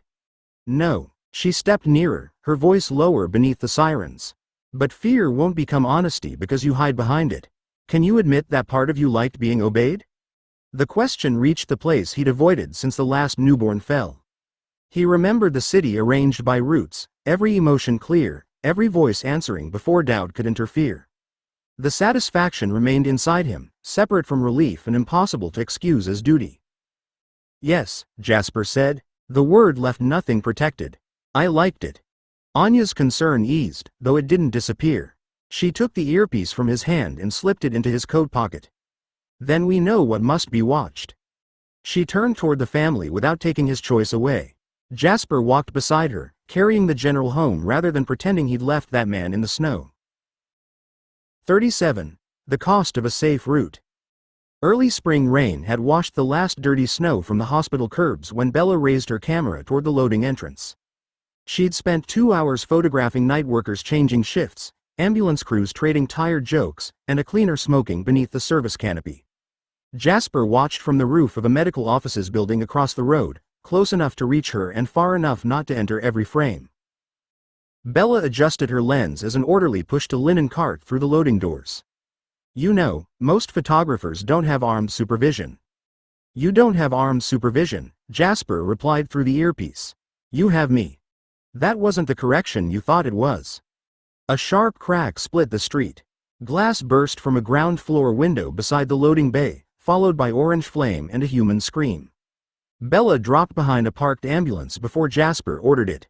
Her camera remained raised. "Fire near pathology," Carlisle said through the channel as alarm bells began inside the hospital. "I smell blood." More than one source. Jasper crossed the roof as smoke pushed through the broken window. Beneath it lay the sweet scent of vampire, deliberately dragged through blood and burning chemicals. Then a second trace reached him from 3 streets east, fresh and moving away from the hospital. Alice spoke before he could ask. "The recruiter. I see him reaching an old packing house near the river if Edward leaves now." Edward's voice sharpened. "That's the first fixed destination we've had." Another explosion struck inside the loading corridor. A section of canopy dropped onto an ambulance, trapping 2 paramedics between twisted supports while hospital staff ran toward the street. Bella leaned around the vehicle and took 3 rapid photographs. The fire started before the first window broke. "Someone staged this." "I know." Jasper landed behind the ambulance and pulled her lower as debris struck the road. Through the smoke, he could hear patients being moved, staff calling for oxygen, and one heartbeat weakening beneath fallen masonry. Edward appeared at the corner, poised between the hospital and the Eastern Trail. "Give the order." Jasper looked toward the river. Victoria had finally offered him a route that might lead beyond another disposable cell. She'd placed it beside hundreds of people who couldn't survive the price of pursuit. The trapped paramedic cried out as the canopy shifted. Jasper touched his earpiece. "Edward, hold the Eastern Trail. Don't follow yet." Emmett and Rosalie, loading bay. "Carlisle, take the injured." "Esme, clear the corridor." Edward's anger struck Jasper before he answered. "The recruiter will run." "Yes," Jasper said, moving toward the collapsing canopy. "And these people will die if we do." Jasper reached the fallen canopy as Emmett came through the smoke from the opposite side. 2 steel supports had folded across the ambulance, trapping one paramedic against the rear doors while the other tried to hold a sagging beam above his partner. "Take the outer frame," Jasper said. He caught the nearest support with both hands and lowered his voice before the injured men could hear. "Rosalie, the wall's separating above us." "I see it." Rosalie tore open a maintenance gate and disappeared into the loading corridor. Concrete cracked overhead as she braced the damaged lintel from inside. "You've got 10 seconds before the corner gives." Emmett bent beneath the canopy and lifted carefully, hiding impossible strength behind a shouted effort. "Pull him out." Bella ran forward with 2 hospital workers, her camera hanging against her chest. Together they dragged the first paramedic clear while Jasper twisted the crushed ambulance door just far enough to release the second man's leg. Carlisle dropped beside him at once. Blood soaked the paramedic's trousers, hot and bright beneath the rain. Femoral injury, he said, pressing both hands into the wound. Bella, bring me the trauma bag from the open unit. Bella moved before the nearest nurse finished pointing. Jasper felt her fear sharpen when she saw the blood, but she returned and opened the bag beside Carlisle without looking away. Edward's voice entered the channel. The eastern scent is moving. I can reach the packing house in under a minute. Jasper looked toward the hospital entrance. Smoke rolled through the doors as Esme guided coughing patients toward the pavement. Behind her, a ceiling panel fell across the corridor Rosalie had just cleared. Hold position, Jasper ordered. Alice, send Lucas by the north approach. Nobody enters that base alone. The answer came after a pause that told Jasper exactly how much the delay cost. Understood, Edward Said. Fire crews reached the loading bay as Rosalie released the lintel and slipped behind an ambulance before human eyes found her. Jasper withdrew with Emmett into the smoke, leaving the visible rescue to people wearing uniforms. Alice spoke again 7 minutes later. Lucas reached the packing house. Edward's with him. Jasper listened to distant sirens and Carlisle ordering another unit of blood. Report. Edward's anger came through cold and controlled. Empty. Fresh ash in 2 drums, broken restraints, no papers, no remaining scent beyond the river wall. The recruiter had bought escape with a hospital full of strangers. Jasper watched Carlisle keep pressure on the paramedic's wound while Bella held the saline bag above him with shaking hands. Search once, Jasper said. Then withdraw. The building may be prepared to kill whoever stayed behind. The paramedic died 11 minutes after Carlisle carried him through the emergency doors. Jasper heard the monitor flatten from the service corridor while firefighters moved past with hoses and hospital staff shouted room numbers through the smoke. Carlisle's hands remained pressed over the torn artery until another doctor touched his shoulder and told him to stop. He withdrew at human speed, blood covering his gloves and sleeves. Bella stood beyond the treatment bay with her camera against her chest. She had photographed the man being pulled free, Carlisle taking control of the wound, and the rush through the loading entrance. Then she'd lowered the camera to hold the saline bag, leaving the final minutes unrecorded. Her editor arrived before the fire crews finished clearing the lower floor. The woman took Bella aside near a vending alcove, opened the camera's playback screen, and moved rapidly through the images. These are strong, she said. The broken window, the first responders, the canopy coming down. Then they stop. Bella kept her voice steady. Someone needed another pair of hands. You're documenting emergency workers, Bella. The rescue was the story. Her editor looked toward the treatment doors as a sheet-covered trolley passed. Why did you put the camera down when the most important action began? Jasper felt Bella's anger strike beneath grief. She glanced once toward Carlisle, who stood at a sink washing human blood from his hands while pretending not to hear. Because he was bleeding to death, Bella said. I could photograph the bag on the ground, or I could hold it where the doctor needed it. Your job wasn't to treat him. No, Bella replied. My job also wasn't to stand there protecting an assignment while someone died. The editor closed the playback screen. The paper may still use the photographs, but the sequence has a hole we can't explain. After she left, Bella leaned against the wall and looked at Jasper. Did we make the right choice? He could have answered as commander. The recruiter had escaped. The base had been emptied. One human had died despite every effort, while Victoria had learned exactly how far the Cullens would go to protect strangers. He would have died if we'd pursued, Jasper said. Bella's eyes remained on him. That isn't what I asked. Jasper looked through the treatment room glass at Carlisle's bowed head. Command could count the lives preserved, the enemy lost, and the routes exposed. It couldn't prove that another order wouldn't have saved more. I don't know, he admitted. I only know which cost I chose. Anya found Jasper outside the hospital's staff entrance after the fire crews reopened the street. Rain had thinned the blood on the pavement into pale red lines that ran toward the drains. Across the loading bay, workers covered the broken windows while Carlisle remained inside completing statements he couldn't avoid. Jasper watched a porter wheel damaged equipment toward a service van. Victoria knows now. She knew before tonight that you protect humans, Anya said. She stopped beside him, close enough that their sleeves touched. Tonight proved how much you'll surrender to do it. The recruiter escaped. The base was cleared, and whatever records were there burned before Edward arrived. Jasper looked toward the eastern roofs, though the trail had been cold for hours. She placed strangers between us and the first useful target she's offered. Anya turned until he had to face her. And you chose the strangers. One still died. Yes. Her expression didn't soften around the fact. That death belongs to the person who started the fire. Don't steal it because you gave the order that failed to save everyone. Jasper felt the hospital behind them as a field of pain, relief, fatigue, and anger. Carlyle's grief remained the strongest presence inside, controlled enough for his colleagues to mistake it for professional disappointment. Jasper had preserved Carlyle's rule, yet a man had died beneath Carlyle's hands while Victoria escaped. The easiest victory was east, Jasper said. I could see it. Edward wanted it. Part of me wanted to send everyone after that trail and let the humans manage their own disaster. Anya nodded once. That's why the boundary mattered. He studied her face. Victoria can use it again. Of course she can. Anya stepped nearer when an ambulance passed between them and the street. A moral law that costs nothing is only a preference. She knows where you'll stop because you prove the line is real.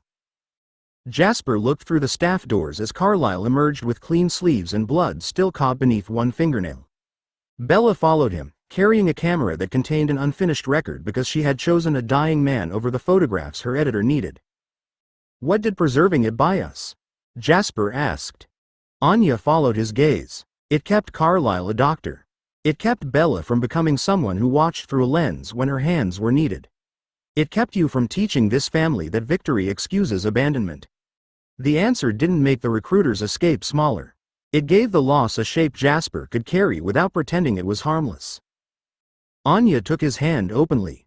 Victoria learned where the Cullens stop. She also learned why they're worth defending. Jasper closed his fingers around hers and turned toward his family. The safe route had cost them their best chance to strike. He would build the next plan around that truth, not around the wish that goodness could remain secret from an enemy. 38. Daylight belonged to them. 3 days after the hospital fire, Jasper replaced the map of Victoria's eastern escape route with photographs of a narrow brick building near the river. A delivery company occupied the ground floor, while offices and cafes filled the surrounding streets, keeping the pavements crowded from sunrise until evening. Edward studied the front entrance. They chose daylight and witnesses as protection. So did we, Jasper said. He placed Bella's photograph of a rust-haired recruiter beside the building plan. Victoria still believes sunlight restricts where we can strike. We're going to correct her. Lucas looked from the photograph to the weekday schedule Jasper had written beneath it. The museum releases me at 12:15. I can cross the district without attracting attention, but Professor Whitcomb will notice if I don't return for the afternoon assessment. You'll return if the operation stays on schedule. Jasper moved Lucas's marker to the northern approach. If it doesn't, you'll accept the consequence instead of rushing the withdrawal. Rosalie set her laboratory access card beside the map. The service court connects to our engineering building's supply lane. I can enter through the loading route without forcing a door. Bella opened her press bag and removed an assignment sheet. I'm photographing a redevelopment meeting 2 streets away. A camera gives me a reason to watch the entrances, but I'm not going inside. You're observing and recording, Jasper agreed. You're not bait, and you don't follow anyone who runs. Emmett arrived from coaching with a whistle still hanging around his neck. My handover's at 11:50. I can be there by 12:10. At human speed, Jasper said. Emmett's smile faded when Jasper pointed toward the security cameras marked around the block. Every mature ring could soften predatory beauty, color their skin, and make their stillness less unnatural. None could make a man crossing 30 feet between frames look human. Jasper led them outside and arranged the rehearsal along the estate drive. They crossed in pairs, carrying bags, checking phones, pausing at imagined traffic lights, and opening doors without tearing handles free. Emmett failed the first withdrawal by reaching the gate too quickly. Bella lowered her camera. You vanished between 2 photographs. I was walking. You were walking like a missile. Jasper reset Emmett at the carriage house door. Again, the rings give us access. They don't give us permission to forget what humans can see. Across the lawn, Anya took her place beside him without waiting for an order. Jasper felt her approval, steady and unsoftened, as the family began the route again. Victoria had learned that their principles created safe ground for her people. Jasper intended to show her that daylight no longer belonged to them alone.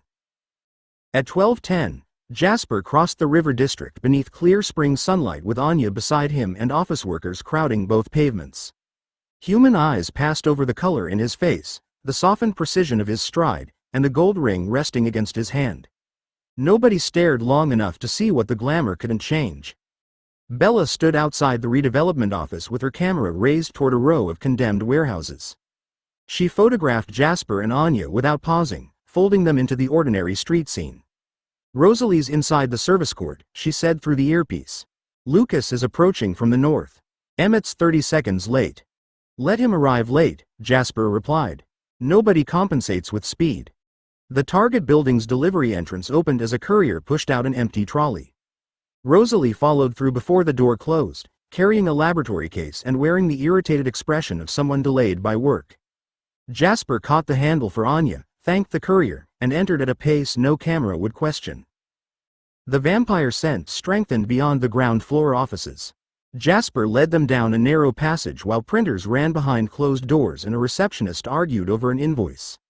At the rear stairwell, Rosalie opened the maintenance gate with the access key she'd borrowed from her laboratory stores. A frightened heartbeat sounded below them. Then another. "They're human," Lucas whispered as he joined them on the landing. "Both alive." Jasper raised 2 fingers and divided the approach. Anya took the left wall. Rosalie descended beside Lucas while Jasper continued toward the basement door. Emmett entered behind them, breathing hard for the benefit of anyone who might have seen him run from the corner. The recruiter opened the basement door before Jasper touched it. His eyes widened at the sight of 5 vampires standing beneath a sunlit stairwell. "You can't be here," he said. Jasper struck before the man could draw breath to shout. He drove him through the doorway, turned beneath the answering blow, and locked both arms around the recruiter's shoulders. The vampire fought with desperate strength, but Anya caught his wrist and Rosalie broke the other arm before he reached the metal pipe fixed along the wall. "Get them out," Jasper ordered. Lucas tore the padlock from a storage cage. 2 young men crouched inside, wrists bound and mouths taped, both carrying the bruises of people selected for transformation rather than feeding. Emmett lifted the nearest captive carefully. "You're safe. Gas leak upstairs. We're getting you outside." Behind him, the recruiter twisted toward the fire alarm. Jasper tightened his grip while Anya took the vampire's head between both hands. "He doesn't warn anyone," she said. Jasper answered with a single nod. Together they ended the cell before its master could send word that daylight had failed him. Jasper carried the recruiter's remains toward the furnace room while Rosalie cleared the floor of every fragment. Above them, Emmett's voice guided the captives through the loading passage, calm enough to keep their fear from becoming panic. Then Bella spoke through the earpiece. "Jasper, the lobby guard's reviewing the cameras." Emmett crossed the rear corridor too fast. Jasper stopped beside the furnace door. "How clear?" "Clear enough that he enters one frame without the first captive and appears in the next carrying him 20 feet farther on." Bella's camera shutter clicked through the channel. "The guard thinks the recorder skipped, but the building manager wants the footage copied before emergency services arrive." Jasper looked at Anya. "Finish here with Rosalie. Lucas, take the second man out through the service court." He climbed the stairs at human speed and entered the lobby as Bella approached the security desk with her press badge visible. The guard had frozen the recording on Emmett's blurred shoulder. Beside him, the building manager held a phone toward the monitor. Bella stepped between the phone and the screen without touching either. "Don't record that. Those men were restrained and assaulted. You'll put identifiable victims online before they've spoken to police." The manager lowered his phone by an inch. "This proves someone rescued them." "It proves your camera missed most of it," Bella replied. She pointed to the timestamp. "Watch the trolley near the loading door." The guard replayed the sequence. The empty courier trolley jumped forward between frames, while a fluorescent tube vanished from one image and returned in the next. Emmett's impossible movement sat among ordinary gaps created by the aging recorder. "The system only catches a few frames each second," Bella said. "That's why people appear to jump when they move quickly. Copying it to your phone won't restore what wasn't recorded." The manager frowned at Jasper. "Were you back there?" Jasper let irritation enter his face rather than command. I helped carry one man until the fire alarm started. Your guard told us to leave. I never sounded the alarm, the guard said. Then someone else did, Bella answered before suspicion could settle. She removed a card from her press bag and placed it beside the keyboard. Preserve the original for police. Don't circulate footage of victims before they're notified and protected. The manager looked from her credentials to the monitor, then slipped his phone into his pocket. Fine. Police only. Outside, Emmett waited beside an ambulance, wearing the guilty expression of a man who already understood the mistake. Jasper stopped beside him. The ring made you believable. It didn't make the camera slow. Emmett glanced toward Bella as she emerged. I saw the second prisoner falling.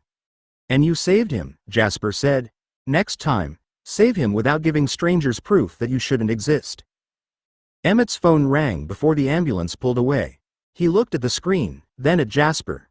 It's Coach Avery. Answer it, Jasper said. The operation's over. Your life isn't. Emmett stepped beneath the building's awning and lifted the phone. Coach, I'm sorry. Something happened near the river. He listened, shoulders drawing tighter. No, I should have called. I know the parents were waiting. Lucas's phone began vibrating next. He answered with Alice beside him, but Jasper heard the museum supervisor's clipped questions from several paces away. I left during my scheduled break, Lucas said. Yes, Dr. Bennett, I understand the assessment started without me. He glanced toward the ambulance carrying the rescued men. There was an emergency. I can explain in person, but I can't give you details about the people involved. The answer earned a silence long enough to sharpen Lucas's regret. When the call ended, Alice touched his arm. You saved 2 lives, she said. And missed a conservation review I spent 3 weeks preparing for. Lucas slipped the phone into his pocket. Both things are true. Bella checked the time and swore softly. Her editor had expected the redevelopment photographs 20 minutes earlier. She hurried toward the corner, camera bag striking her hip as she called the office and began negotiating for another hour. Jasper watched the family scatter back toward the obligations they'd interrupted. The raid had lasted less than 15 minutes. Its consequences would follow them through coaching sessions, laboratories, classrooms, and every ordinary relationship that required believable explanations. Anya stopped beside him. You won. We removed 1 cell. You entered territory they believed safe, took their prisoners, and left before the city understood anything had happened. She looked toward the sunlit windows above them. Victoria won't dismiss that as one lost room. Alice's voice entered the channel. Jasper, the future's change. He turned toward her. How? She withdraws east in some. Alice's eyes lost focus, then narrowed. In others, she calls more people inward. The small attacks stop. Jasper looked at the building's blank upper windows. Victoria had built her campaign on choice. She could strike when the Cullens were divided, disappear when pursuit became dangerous, and trust daylight to limit retaliation. That shelter was gone. Emmett returned with his phone clenched in one hand. Avery wants me at the gym now. He thinks I abandoned the children. Jasper nodded toward the street. Go prove him wrong. As Emmett left at a careful human pace, Jasper took Anya's hand and watched the ordinary crowds pass the building without fear. Victoria could retreat, or she could gather enough force to challenge a family that now moved beneath the sun. Either choice narrowed the war. 39. The question he couldn't order. Jasper entered the gym during the final drill and stopped beside the folded bleachers. Emmett stood near center court with a whistle between his teeth, directing 6 children through passing lanes while Coach Avery watched from the equipment room. No parent looked twice at Jasper or Anya. The glamour rings made them another young couple arriving late to collect someone. Anya moved ahead of him when a girl's shoelace came undone near the sideline. She crouched, waited until the child offered her foot, then tied the lace without touching her ankle. Double knot. Your coach enjoys making you run too much. The girl grinned toward Emmett. He says running builds character. Anya stood and brushed her hands together. It builds complaints. Character may happen by accident. Jasper felt the mother beside him relax into amusement. 10 minutes later, Anya was speaking with 3 parents about the interrupted session earlier that week. She didn't offer excuses for Emmett or soften what he'd done. She listened while one father described waiting outside with 2 tired children, then assured him that Emmett understood why disappearing without a call couldn't happen again. He takes responsibility seriously, Anya said. Sometimes he remembers the emergency before he remembers the people waiting for him. He's working on both. Emmett heard her from across the court and winced. The father nodded, not entirely appeased, but willing to return the following week. When the last family left, Emmett began stacking cones beside Coach Avery. Jasper could have helped. He'd spent years making usefulness the safest way to remain near anyone. Instead, he approached Anya. "Walk with me." Her expression changed at once. "Is this an order?" "No." Jasper glanced toward the office, where Emmett was explaining the revised handover sheet. "That's part of what I need to say." They left through the side door and crossed the quiet car park. Jasper kept his hands at his sides, though every instinct urged him to organize the conversation before speaking. "I've taught you patrol routes, corrected formations, and found reasons to keep discussing the war after the work was finished," he said. "Some of it was necessary. Some of it let me stay useful to you without asking what I wanted." Anya stopped beneath the unlit awning. "And what do you want?" Jasper faced her. No command could make the answer safe, and no bond gave him the right to hear the one he hoped for. "I want to speak somewhere that isn't a battlefield," he said. "Then I want to ask you a question I can't order you to answer." Anya studied him beneath the awning, her emotions clear and unreachable. Interest warmed through her caution, but Jasper couldn't lean on either feeling as proof of what she might choose. "Then ask it," she said. Jasper looked across the empty car park. Rainwater from an earlier shower had gathered along the curb, reflecting the gym's lit windows. Inside, Emmett crossed the court carrying the last bag of basketballs while Coach Avery checked the doors.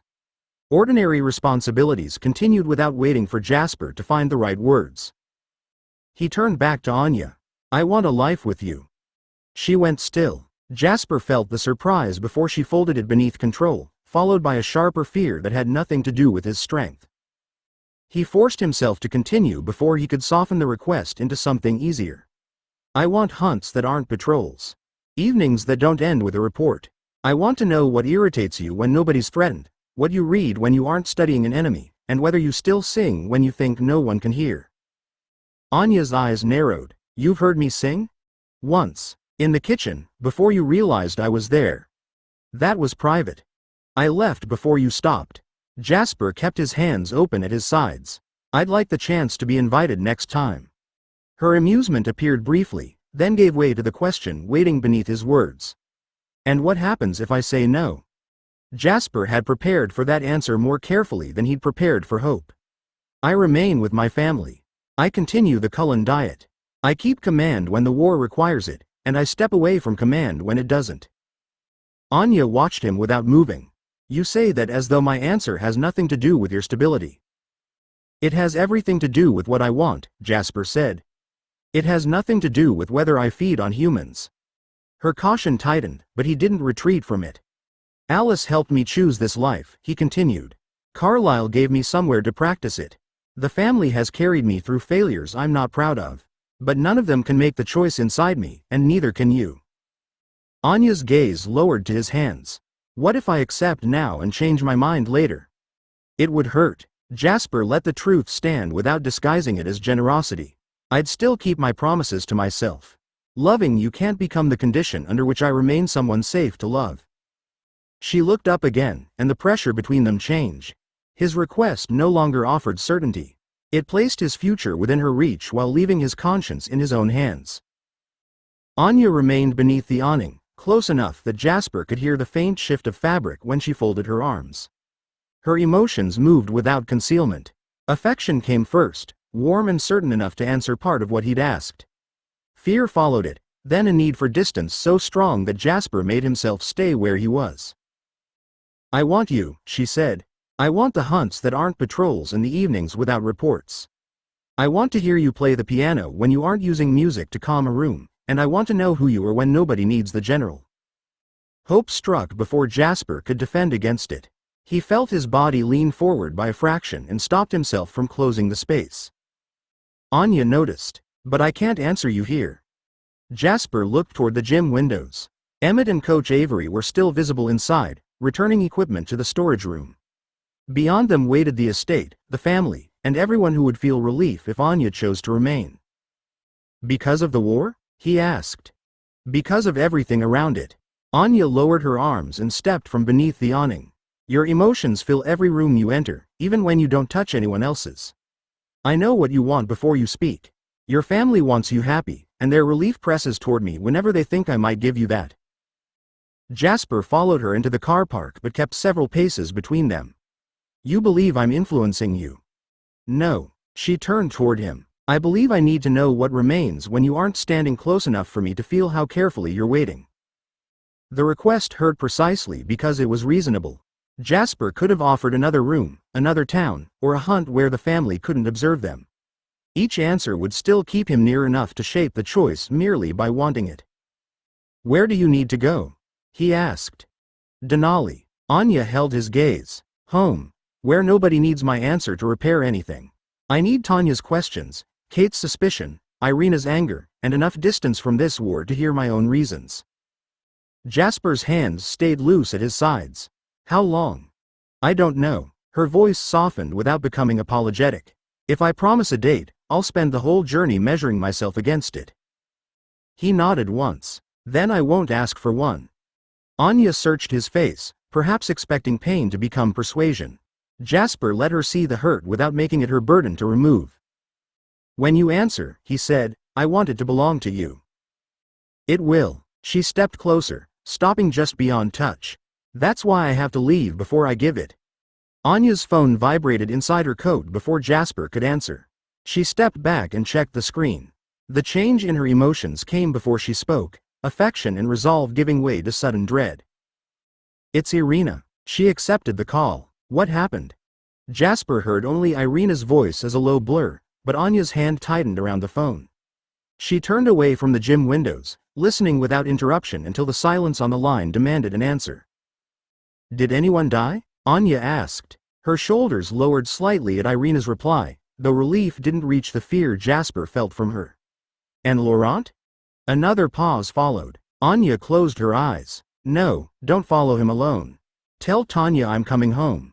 I'll call when I know my route. She ended the call but kept the phone in her hand. Jasper waited. Asking too quickly would turn concern into pressure, and she'd already told him why she needed distance. Laurent fed on a human again, Anya said. He admitted it only because Irina smelled the blood. Then he left before Tanya could stop him. Jasper looked across the dark car park. Laurent had spoken often about wanting Denali's way of life, yet wanting hadn't survived hunger, shame, or the chance to run from judgment. Anya watched Jasper's face. He loved Irina. I believe he did. She believed that love would help him stay. Anya's voice tightened. Alice helped you stay. The comparison reached the fear beneath every test she'd given him. Jasper could have listed the decades since Philadelphia, the hunts Alice hadn't supervised, and every thirst he'd endured after their marriage change. He could have made a case strong enough to sound like certainty. Instead, he held her gaze. Alice helped me begin. Anya waited for the defense that didn't follow. And if she was the reason you continued? Then you need to decide whether that's what you see. Jasper nodded toward the phone in her hand. Not because I explain Laurent away while you're frightened. Her emotions shifted, frustration mixing with gratitude. You're letting me leave with the worst question unanswered. It isn't unanswered, Jasper said quietly. It's unanswered by you. Anya stepped close enough to touch him, then stopped. I'll go north tonight. I know. She searched his face once more before turning toward the car. Jasper didn't follow. He remained beneath the gym lights while she crossed the wet pavement carrying a question he couldn't answer on her behalf. 40. The space she asked for. The station clock showed 4:17 when Jasper carried Anya's suitcase through the nearly empty concourse. He held it because she had passed him the handle beside the car. Her smaller bag remained over her shoulder, untouched and entirely hers. The last train north waited beyond the glass doors, its windows lit against the dark platform. Anya stopped before the ticket barrier and looked at the suitcase in his hand.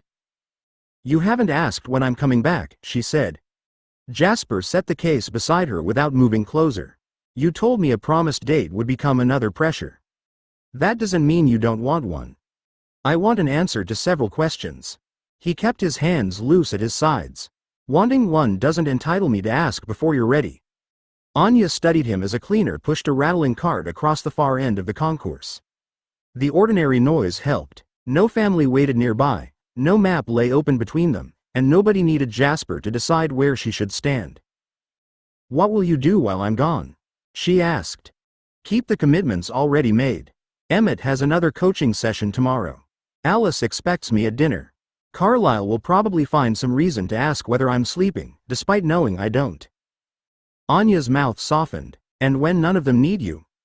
Jasper looked through the glass at the waiting train. He could have offered hunting, reading, or the careful routines that kept empty hours from becoming reflection. None answered what she had asked. "I play the piano," he said. "I know you play for the family." Anya rested one hand on the suitcase handle. "What do you play when nobody needs calming?" The question reached a part of him he rarely offered because music had become another form of usefulness. He thought of the piece he returned to only when the house was empty, its slow opening refusing to resolve where he expected. "Brahms," he said, "Intermezzo in A major, Opus 118, number 2. Anya repeated the title quietly, fixing it in memory. "Play it while I'm gone."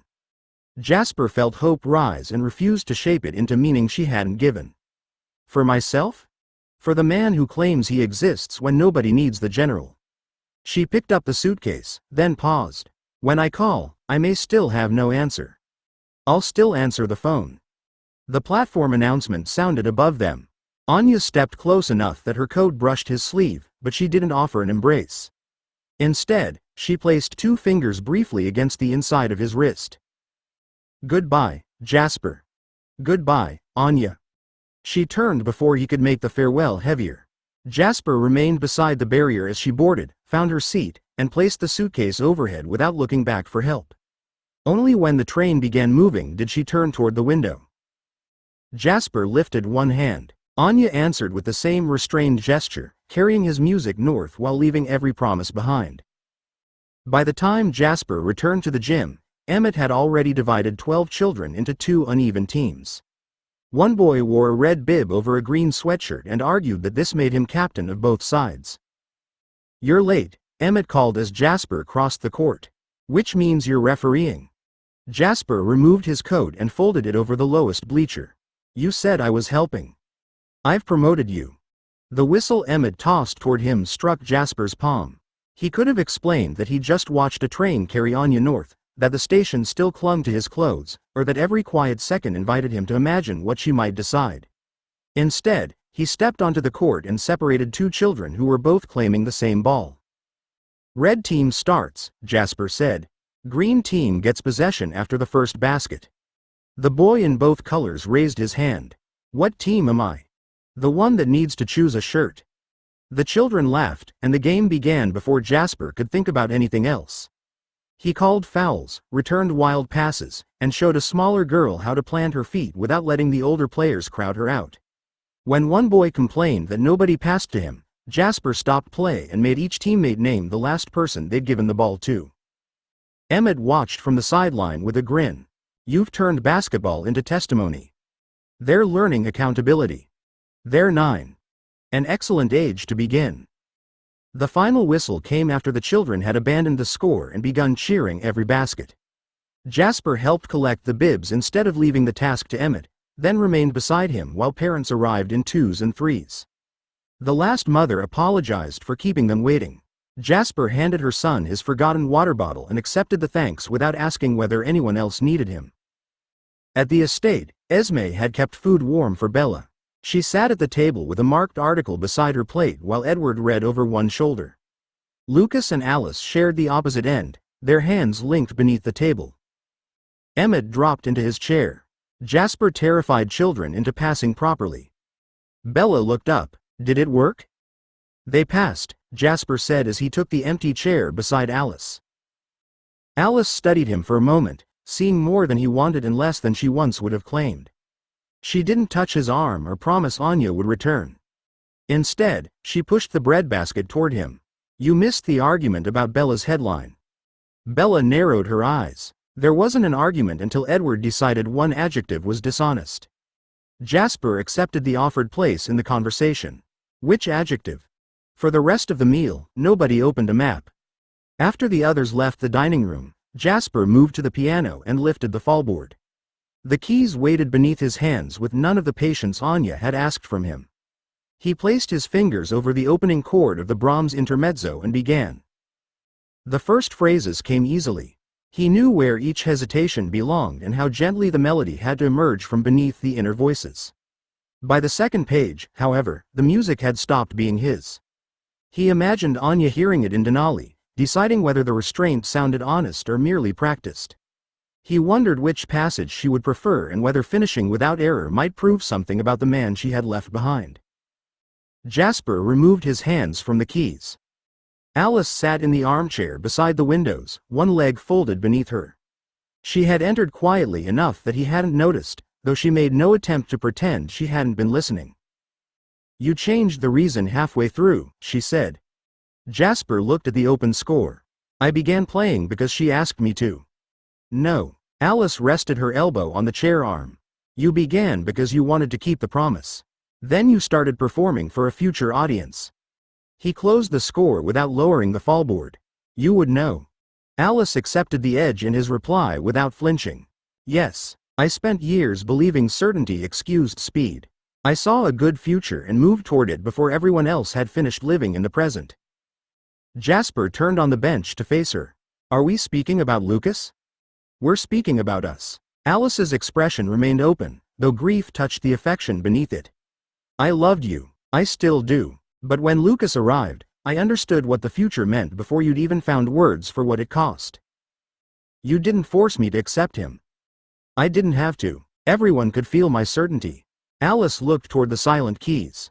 Sometimes hope fills a room so completely that saying no begins to feel cruel. Jasper remembered Anya beneath the gym awning, surrounded by his longing, Cullen relief, and the war's demand for unity. That's why she went north. That's why you let her. Alice rose and came to stand beside the piano, leaving the bench to him. "Waiting isn't doing nothing, Jasper. It's refusing to turn your confidence into someone else's obligation." He opened the score again. "And if she decides against me?" Alice's smile held no prophecy. "Then the music still belongs to you." Jasper placed his hands over the keys. This time, he began without imagining who might hear the ending. He reached the final chord and let it fade without holding the pedal longer than the score required. Alice had already left the room. The house had settled around smaller sounds, Bella turning a page upstairs, Emmett opening the refrigerator again, Lucas and Rosalie speaking quietly near the garage entrance. His phone rang on the piano beside him.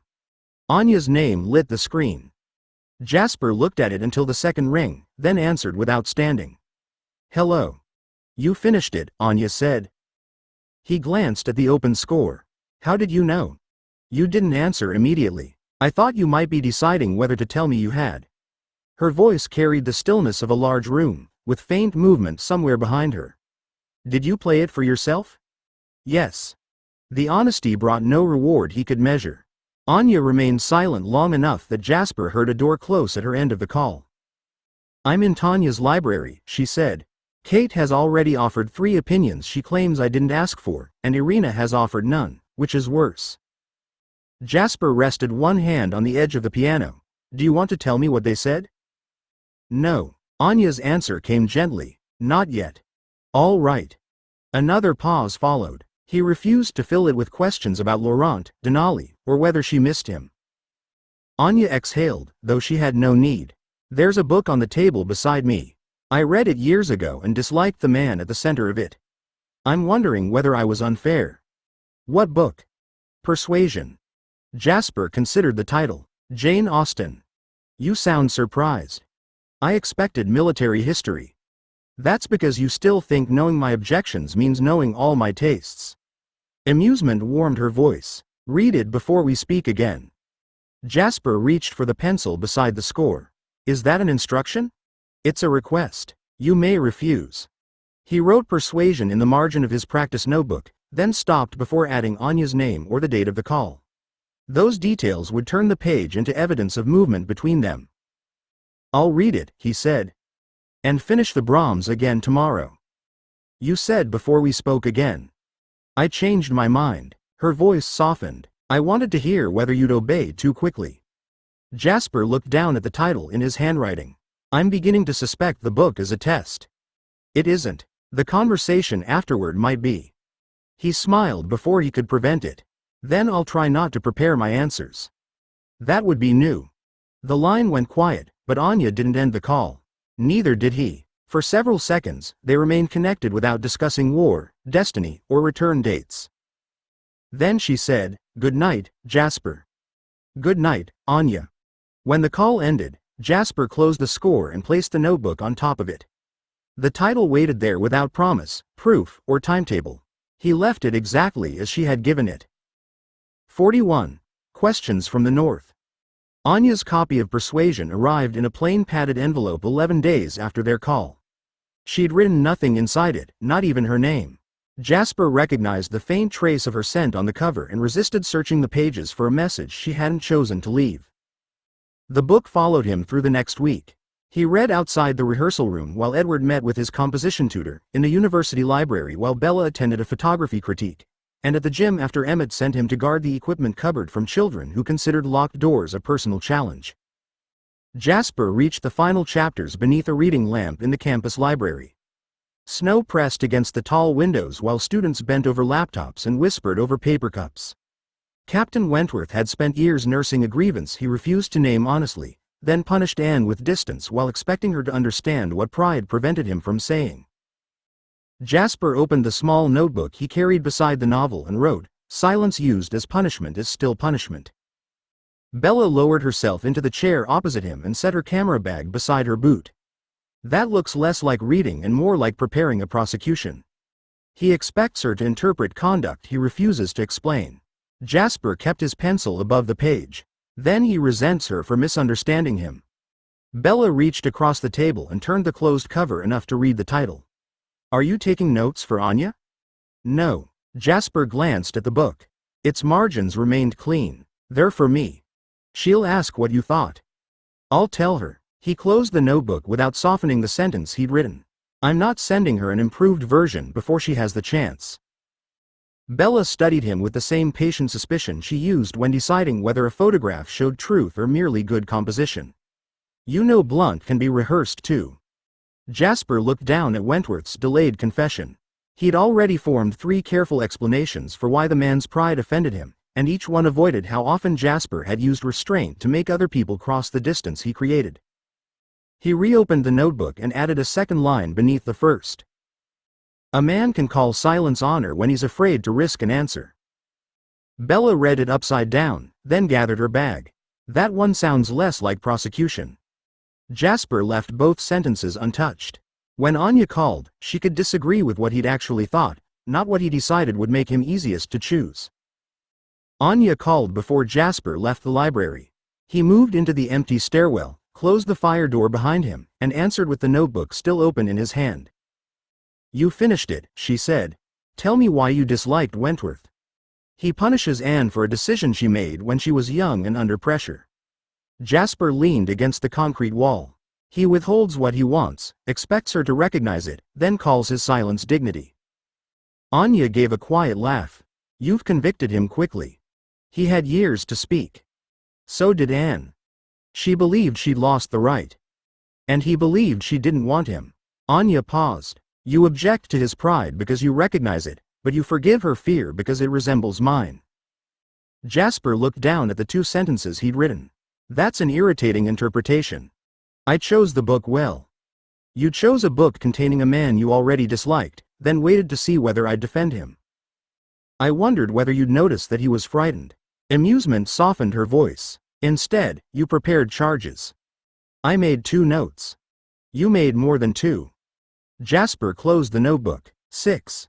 Anya laughed again, and he found himself smiling in the empty stairwell. The ease lasted until her voice became quieter.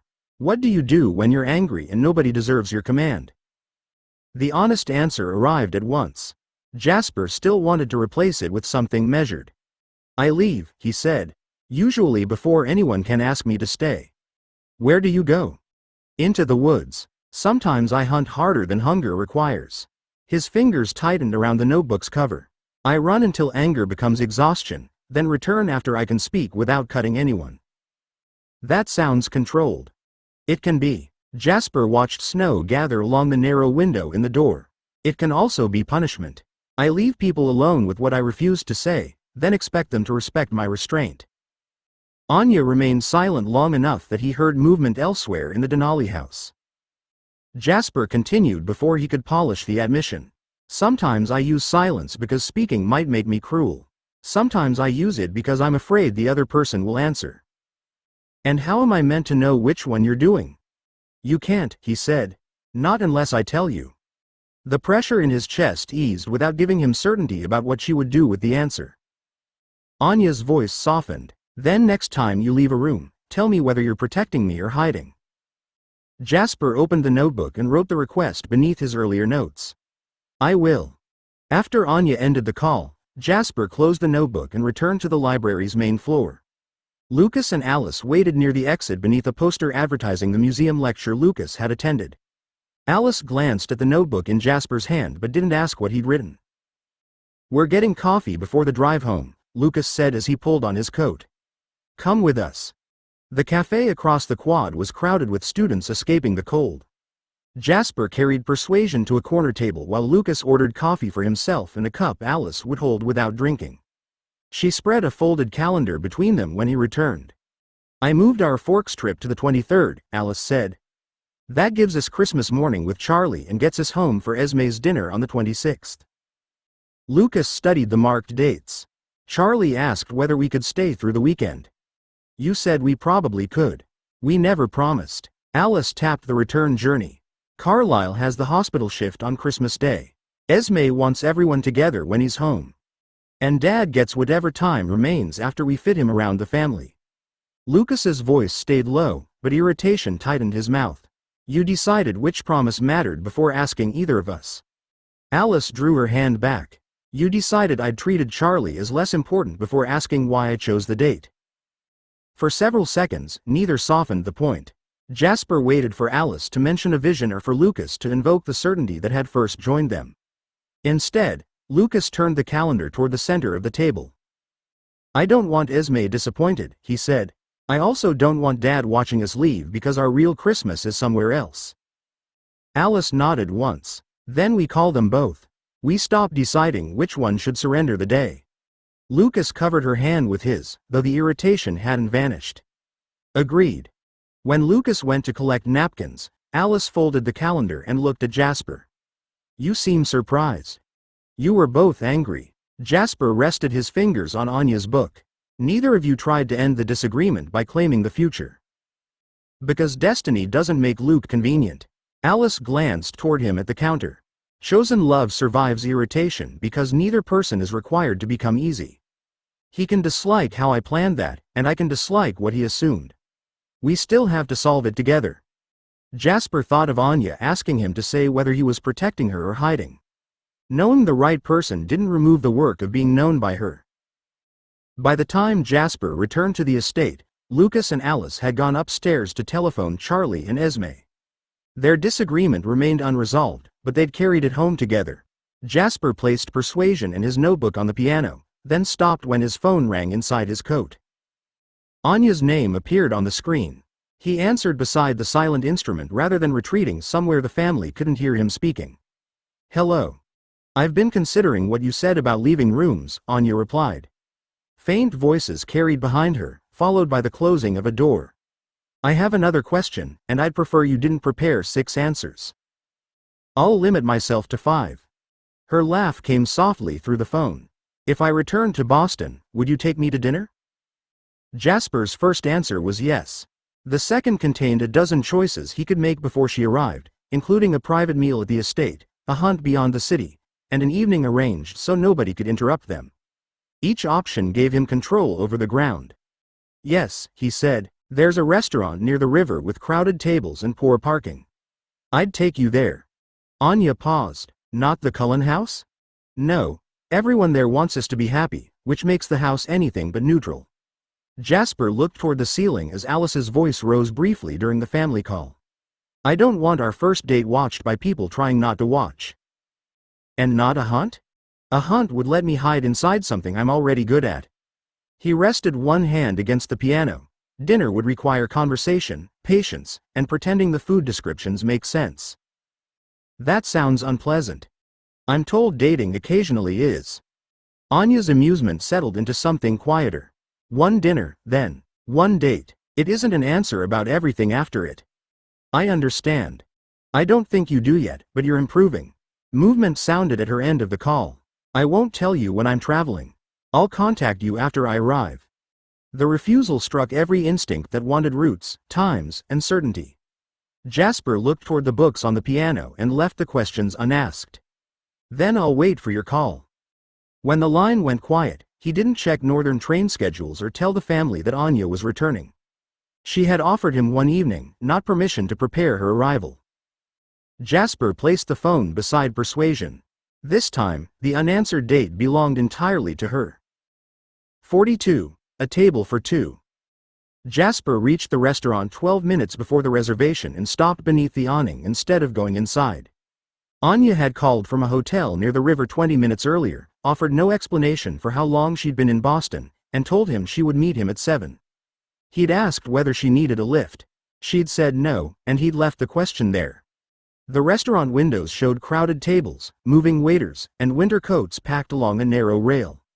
Under the mature glamour ring, Jasper's reflection carried warmer skin, softened eyes, and none of the sharp perfection humans usually noticed. Anya appeared beside it before he heard her approach, dressed in a dark green coat with snow caught across one shoulder. "You didn't check the station," she said. Her mouth curved slightly as she looked him over. "I wondered whether you would." "I considered 3 stations and 2 airports." Jasper opened the door but didn't touch her back as she entered. "Then I remembered you'd chosen not to tell me." The host found his name and lifted 2 menus. "Your table's ready." Jasper looked toward Anya rather than following. "We can keep it. The bar has 2 empty seats, or we can leave and find somewhere quieter." Anya studied the room. A birthday group laughed near the kitchen, cutlery struck plates, and a child beneath the next table was trying to feed bread to a handbag. Nobody watched them for longer than beauty usually earned. "You reserved the table," she said. "Do you want it?" "Yes." Jasper kept his hands loose at his sides. Wanting it doesn't make the other choices false. Her emotions moved clearly through him, amusement touched by approval, then caution when the host waited too politely to pretend he wasn't listening. Anya removed her coat and handed it over. "We'll keep the table."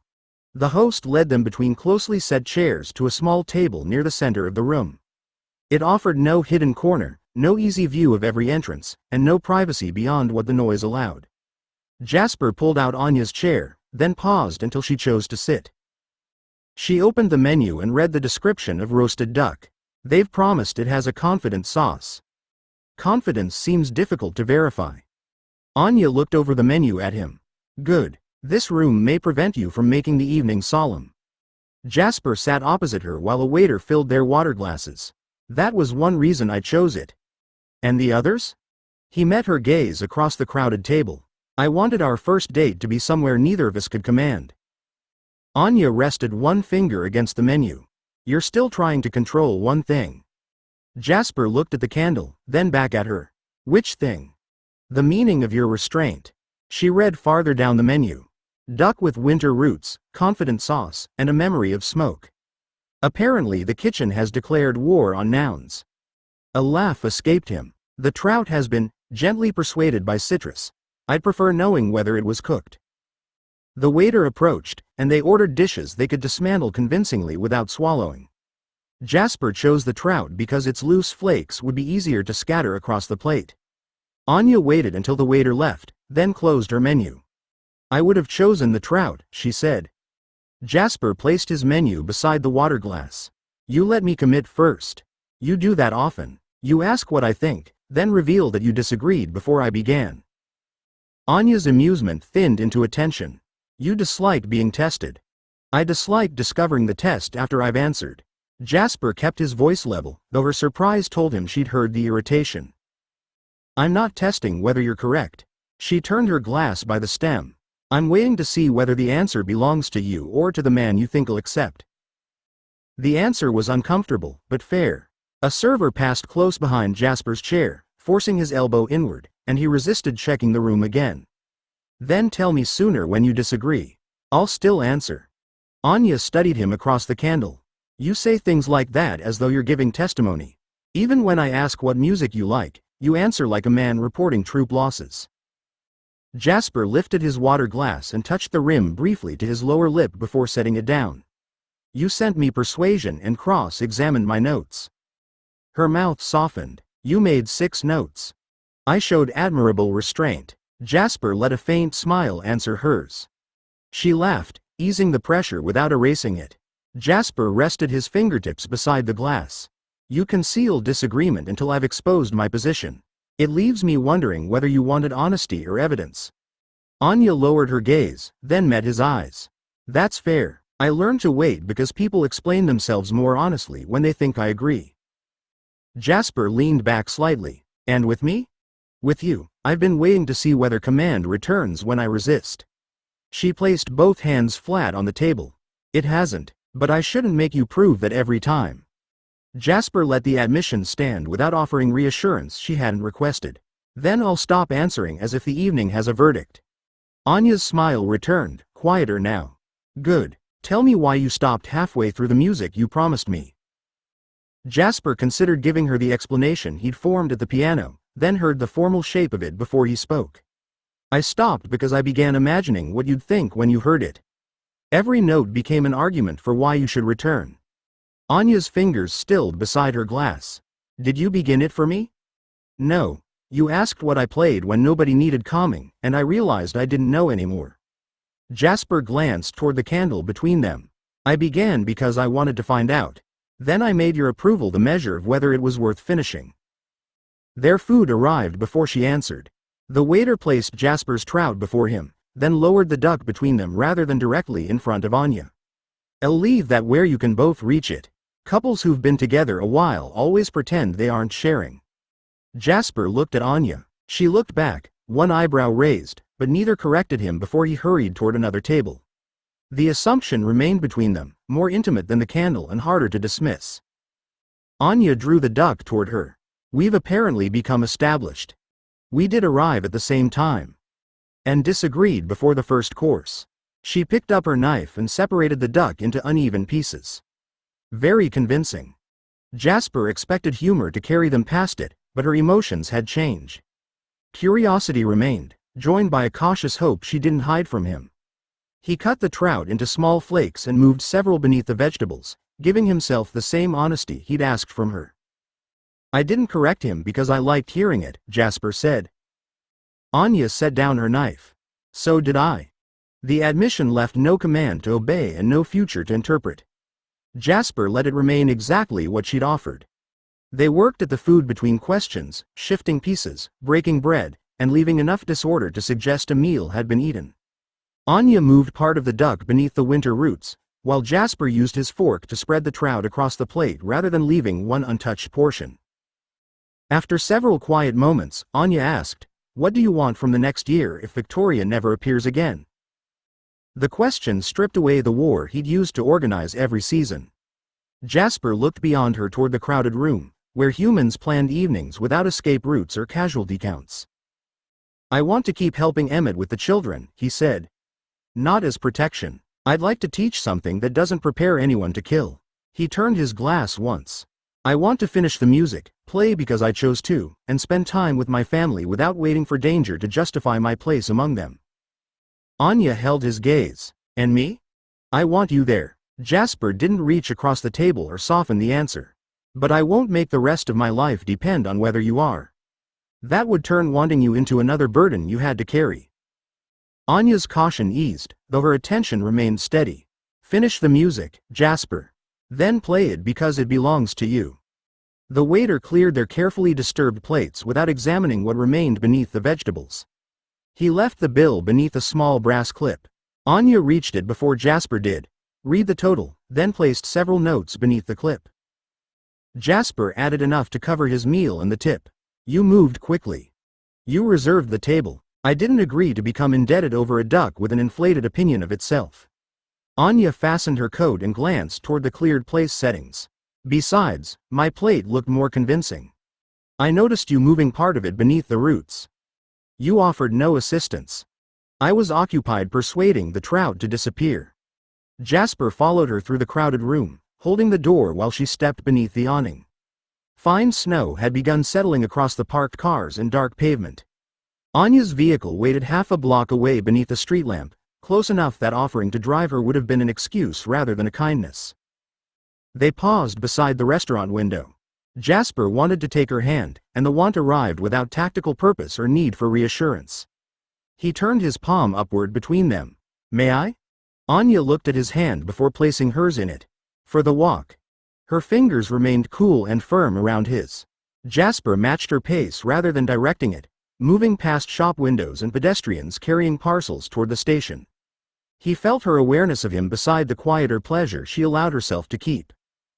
At her car, Anya stopped without releasing him. Jasper faced her, close enough to see the softened color the glamour laid across her cheeks. Her attention dropped briefly to his mouth, and hope tightened beneath his ribs. He waited. Anya lifted her free hand and rested it against his coat. "I'm not going to kiss you tonight." Disappointment came cleanly, without anger. Jasper didn't hide it from her or make it larger than it was. "All right. I wanted one evening that remained exactly what I chose when I called you." Her thumb moved once against the fabric. "One date, no mate certainty rushing ahead, and no kiss becoming an answer I haven't given." Jasper nodded. "Then that's what tonight was." Anya studied his face, perhaps searching for the persuasion he hadn't offered. Her caution eased. "Take me hunting tomorrow night." He glanced toward the traffic moving beyond her shoulder. "Is something wrong with your control?" "No." Anya released his coat but kept his hand. "No patrol, no lesson, and no hunger test. I want to run somewhere difficult, choose something worth chasing, and enjoy myself with you." Jasper's disappointment gave way to a quieter anticipation. "You choose the ground." "I intended to." Anya squeezed his hand before letting go. "Tomorrow at 8. Jasper stepped back while she unlocked the car. The date ended without the kiss he'd wanted, but she had chosen another evening before this one was finished. 43. A hunt without purpose. Jasper reached Anya's hotel at 8 and found her waiting beneath the entrance canopy in boots, dark trousers, and a coat she wouldn't need once they left the city. She opened the passenger door before he could cross around the car, then glanced into the rear seat, where he had placed nothing except 2 folded blankets and a paper road map. "No weapons?" she asked as she settled beside him. "No patrol kit." Jasper started the engine and pulled away from the curb. "You said this wasn't a lesson." Anya fastened her seatbelt beneath the glamour ring's softened reflection. "I also said I wanted difficult ground. You may discover those aren't the same promise." Traffic carried them west between wet pavements and crowded lights. Jasper let 2 possible routes form in his mind, then a third when roadworks narrowed the lane ahead. Each offered places to turn, stretches without cameras, and approaches an enemy could block. He caught himself counting the seconds between exits and loosened his grip on the wheel. Anya watched him through the side window's reflection. "You've planned 3 retreats already." 4. The answer escaped before he could improve it.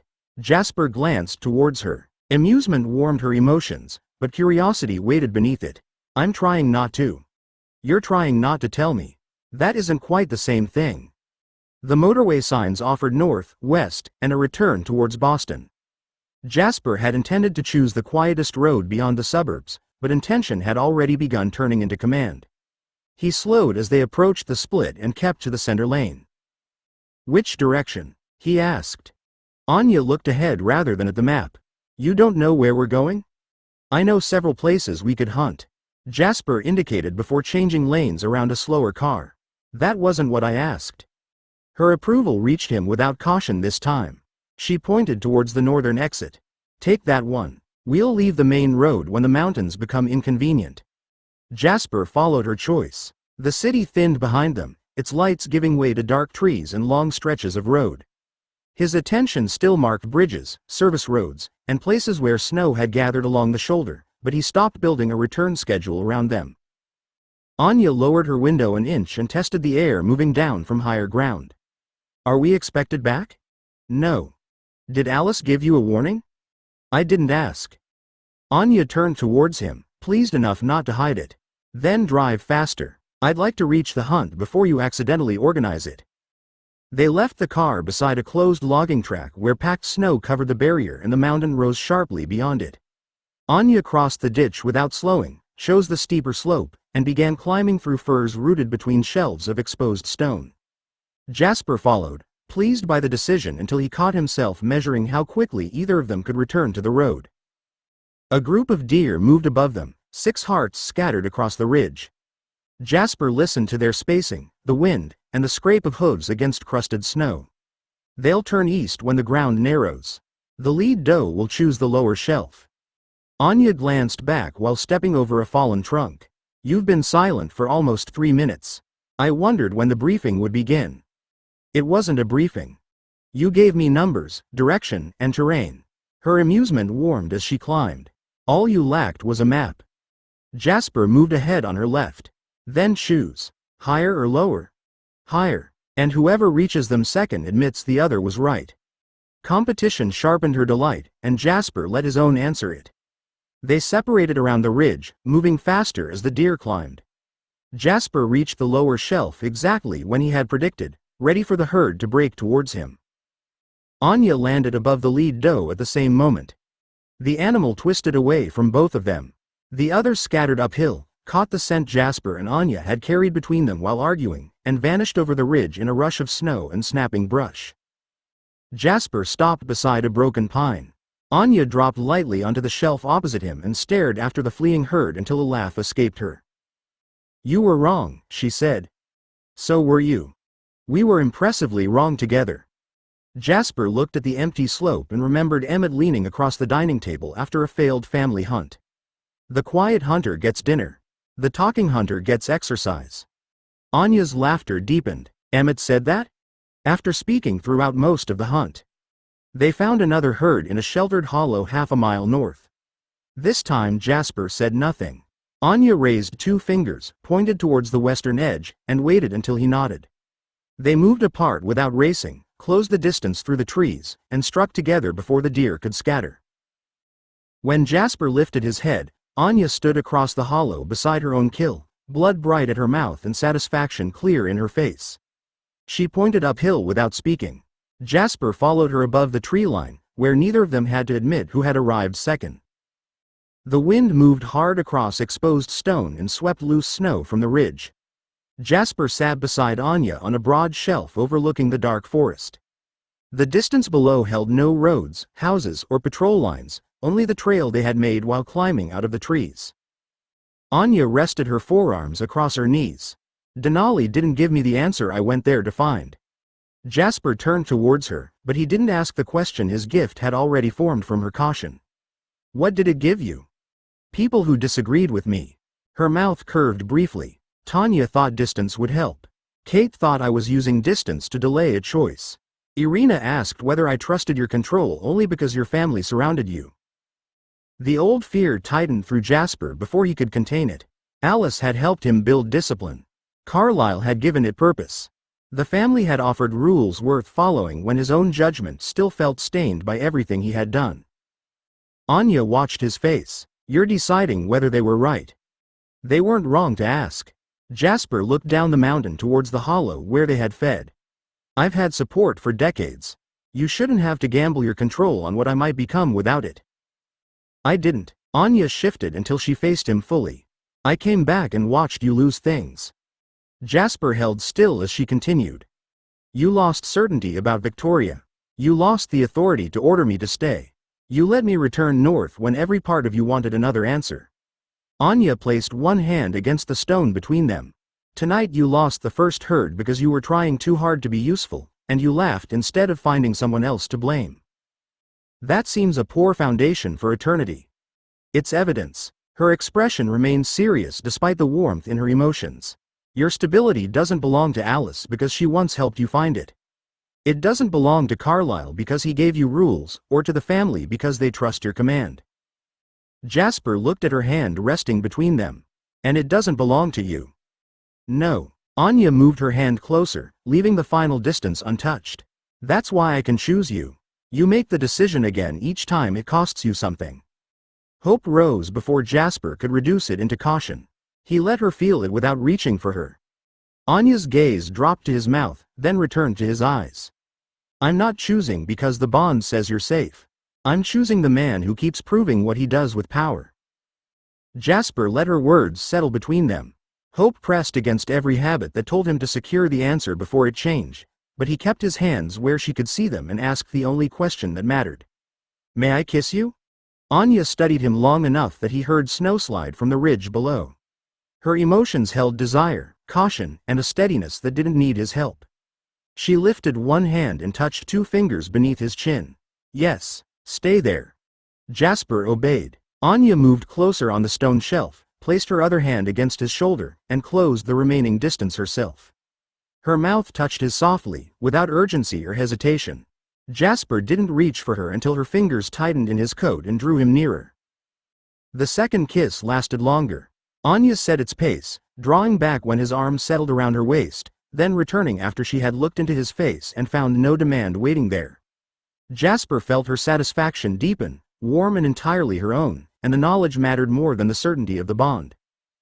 When she leaned away, she kept one hand against his chest. "You can stop looking as though you're waiting for instructions." Jasper smiled. "I've found instructions useful tonight." Her smile widened. "Then here's another. Kiss me again, and don't analyze it while it's happening." Jasper laughed before he kissed her. The sound startled both of them, but Anya's hand slid behind his neck and kept him close until the ridge, the abandoned hunt, and every question waiting in Boston stopped requiring an answer. They descended by the longer western slope because Anya chose a narrow ravine that returned them to the logging road 2 miles above the car. Jasper didn't suggest the faster route. They walked beside one another through the trees, shoulders brushing whenever the track tightened, and stopped twice simply because neither had decided to hurry. The dashboard clock read 1:43 when Jasper opened the passenger door for her. He took out his phone, saw no missed calls, and paused over the message screen. Anya rested one arm on the roof. "Do you need to report that we survived?" Jasper put the phone away. "No, they know where we went. They don't need the night translated for them." She looked towards the empty road, then closed the passenger door without getting inside. "Good. I'm not ready to return yet." Jasper joined her against the car. No patrol waited, no report had to be written, and neither of them offered a reason to leave. 44. What Alice carried forward. Jasper returned shortly before dawn without offering anyone a report. Lucas saw him at breakfast, seated beside Anya with a quiet ease that hadn't been there the day before. Alice looked at them once, smiled when Anya reached for the coffee pot near Jasper's hand, then continued discussing train times with Lucas. She didn't ask where they'd gone or why Jasper seemed unable to hide his happiness. By late morning, Lucas and Alice sat together on a daylight train into Boston. Winter sun crossed the carriage windows and rested harmlessly across their hands. Their glamour rings softened everything human passengers might have questioned, leaving them free to occupy 2 ordinary seats among shopping bags, newspapers, and tired commuters. Alice leaned against Lucas's shoulder. "You've checked the exhibition leaflet 4 times. I'm making sure it doesn't contain a hidden request for ring research." "It's an exhibition about family archives." She took the leaflet from him and folded it closed. No jewelry, no supernatural optics, and no workshop notes. Lucas linked his fingers through hers. "Then I'm officially off duty." The archive occupied a renovated municipal building near the river. Alice moved slowly through displays of letters, household accounts, recipe books, and photographs donated by Boston families. She laughed over a child's handwritten complaint about boiled cabbage and spent several minutes reading a woman's diary entry describing her first ride in a motorcar. Near the final room, an archivist stood with an elderly couple beside 6 boxes arranged on a trolley. A small sign identified the collection as 63 years of shared correspondence, travel journals, photographs, and household papers. The elderly man touched the uppermost box. "She kept every letter I sent, even the foolish ones." His wife adjusted the scarf around his neck. "Especially the foolish ones. Those were the most honest." Visitors laughed softly. The archivist thanked them and asked how they wanted the collection described. The couple answered together, then looked at one another with the practiced amusement of people who had spent a lifetime speaking over the same moments. Alice's hand tightened around Lucas's S. Her smile remained, but her attention fixed on the paired names printed across the donation form. Lucas stepped closer without turning her away from them. "Do you want to leave?" "No. Alice drew a careful breath she didn't need. I want to see what they chose to keep. They followed the couple into the display room, but Alice no longer paused over every label.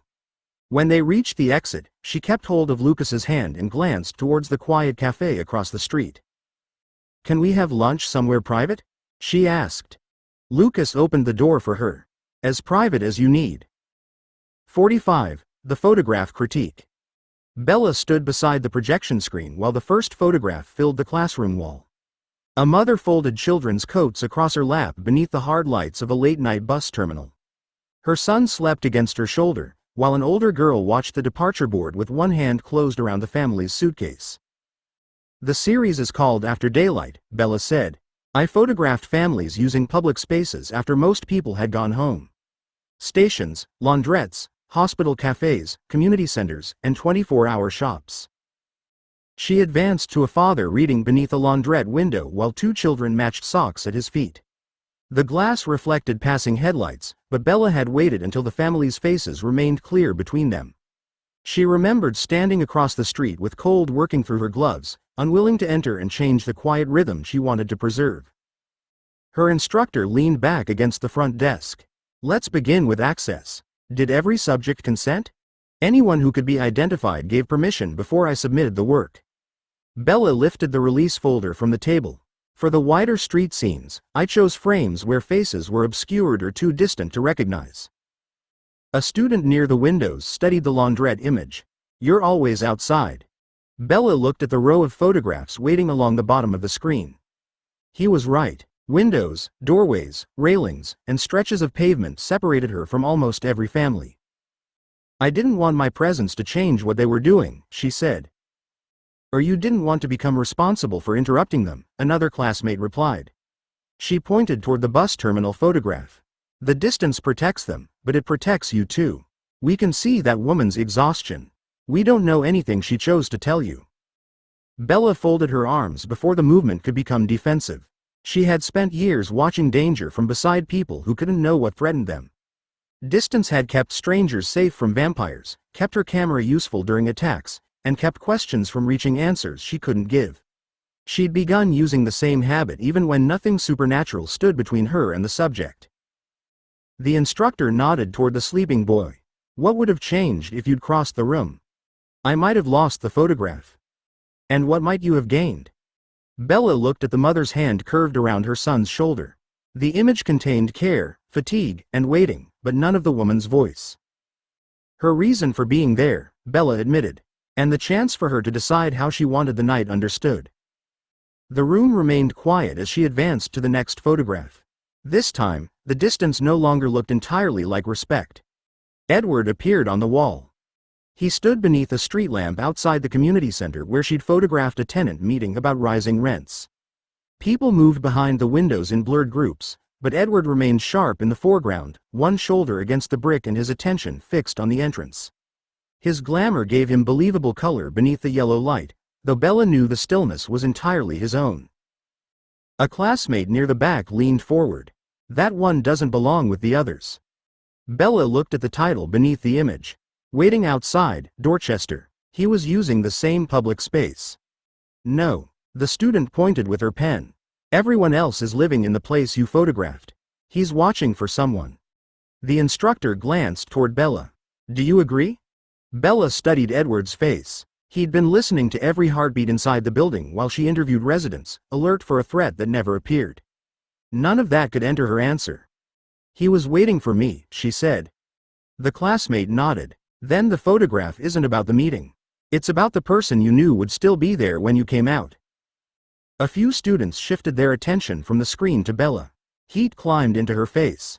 She'd chosen the frame because Edward's patience had seemed connected to the other families waiting in stations, cafes, and laundrettes. Now his place at the edge of the picture looked less like observation and more like a confession she hadn't intended to make. He wasn't part of the assignment, Bella said. I noticed him while I was leaving. But you photographed him instead of the people coming out, the classmate replied. Why? Bella remembered lifting the camera. Edward had turned at once, his gaze finding her across the pavement. He hadn't smiled or approached. He'd simply remained where she could see him. Because he looked as though waiting mattered, Bella said. The instructor folded her arms. To him, or to you? Bella's first answer would have protected the series. Composition, available light, the contrast between movement and stillness. All of it was true, and none of it reached the reason she'd pressed the shutter. To me, she admitted. I'd spent the evening listening to people explain what they were afraid of losing. When I came outside, he was still there. The classmate looked again at Edward's image. Then keep it, but don't pretend your distance made you absent. You're in this photograph, even though we can't see you.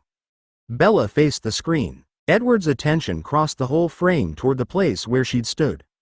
The photograph had recorded his vigilance, but it had also recorded the certainty that she would eventually walk back to him. While Bella remained in the classroom, Alice stopped beside Jasper's map table with one hand pressed against its edge. Her eyes lost focus, returned to him, then slipped away again before she spoke. The carriage house is burning. Jasper moved the patrol markers aside. When? I don't know. Alice closed her eyes and followed the vision until frustration tightened her face. Sometimes it happens tonight. Sometimes after Bella leaves for the coast.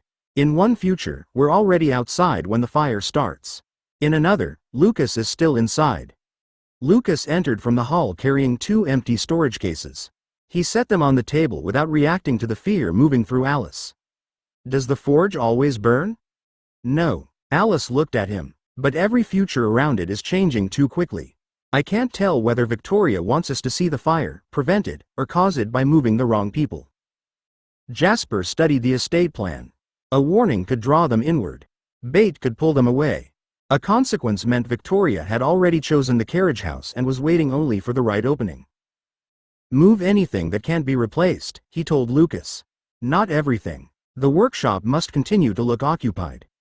Lucas nodded once. The fine gravers, the personal dyes, and the museum pieces awaiting return.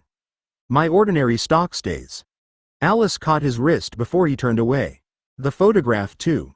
Lucas's expression softened. I was already taking it. They crossed to the carriage house together, while Jasper followed far enough behind to watch the approaches. Lucas opened the concealed floor cabinet and lifted out wrapped tools one tray at a time. He placed them into the cases without haste, separating his unfinished conservation work from the equipment that could be purchased again. Alice removed the framed photograph she'd once given him from the wall and wrapped it in a clean polishing cloth before laying it between 2 padded boards. Rosalie entered carrying her phone. My project supervisor wants confirmation that I'll attend the summer materials review. Jasper looked toward her. Can it be postponed? It can be cancelled. Her thumb rested above the reply. Postponed means they hold the equipment and expect me later. She typed the message before he answered. Emmett appeared in the doorway behind her. The coaching center's running a summer program. I told Avery I'd confirm by Friday. Don't, Jasper said. Emmett's disappointment reached Jasper before the humor covered it. The children will survive without my passing drills. Edward cancelled 2 conservatory sessions from his own phone. Carlisle called the hospital and withdrew from an optional weekend rota. Each decision removed one more ordinary obligation Victoria could use to separate them. Lucas closed the second case but left his apron hanging beside the bench and several practice bands beneath the lamp. I'm not abandoning the forge. Jasper looked from the preserved signs of work to the empty spaces only the family would recognize. Good. We're not giving her proof that the vision frightened us. We're deciding what the fire is allowed to take. By the time Bella and Edward left the photography building, weak winter sunlight crossed the campus. Edward walked beside her without scanning every roof or doorway, though she knew the habit hadn't vanished. His hand remained loose around hers, and the glamour ring gave his skin believable color where the light touched it. Bella stopped near the stone steps outside the library and opened her camera bag. Stand there. Edward glanced toward the students moving between buildings. That sounded alarmingly like an order. It was a request delivered efficiently. She fitted the lens and raised the camera. You said you liked being visible in my work. I'm checking whether you meant it. He moved beneath the bare branches but didn't arrange himself into the elegant stillness that appeared whenever he knew someone was watching. Instead, he slipped his hands into his coat pockets and looked directly at her. Bella lowered the camera. Don't pose. I'm standing. You're standing like someone carved you for a very expensive grave. His mouth lifted. That criticism wasn't offered in class. It would have improved the discussion. Bella raised the camera again. Look at the students, not me. Edward turned as two young men passed carrying instrument cases. His attention followed their argument about rehearsal space, and Bella pressed the shutter when amusement softened his face. She took another as he glanced back at her, no longer prepared for the photograph. That one, she said. You haven't looked at it. I know what I saw. Edward crossed to her and held out his hand. My turn. Bella tightened her grip on the camera. You don't know how to use it. I've watched you adjust it hundreds of times. That isn't reassuring. He waited without reaching for the strap.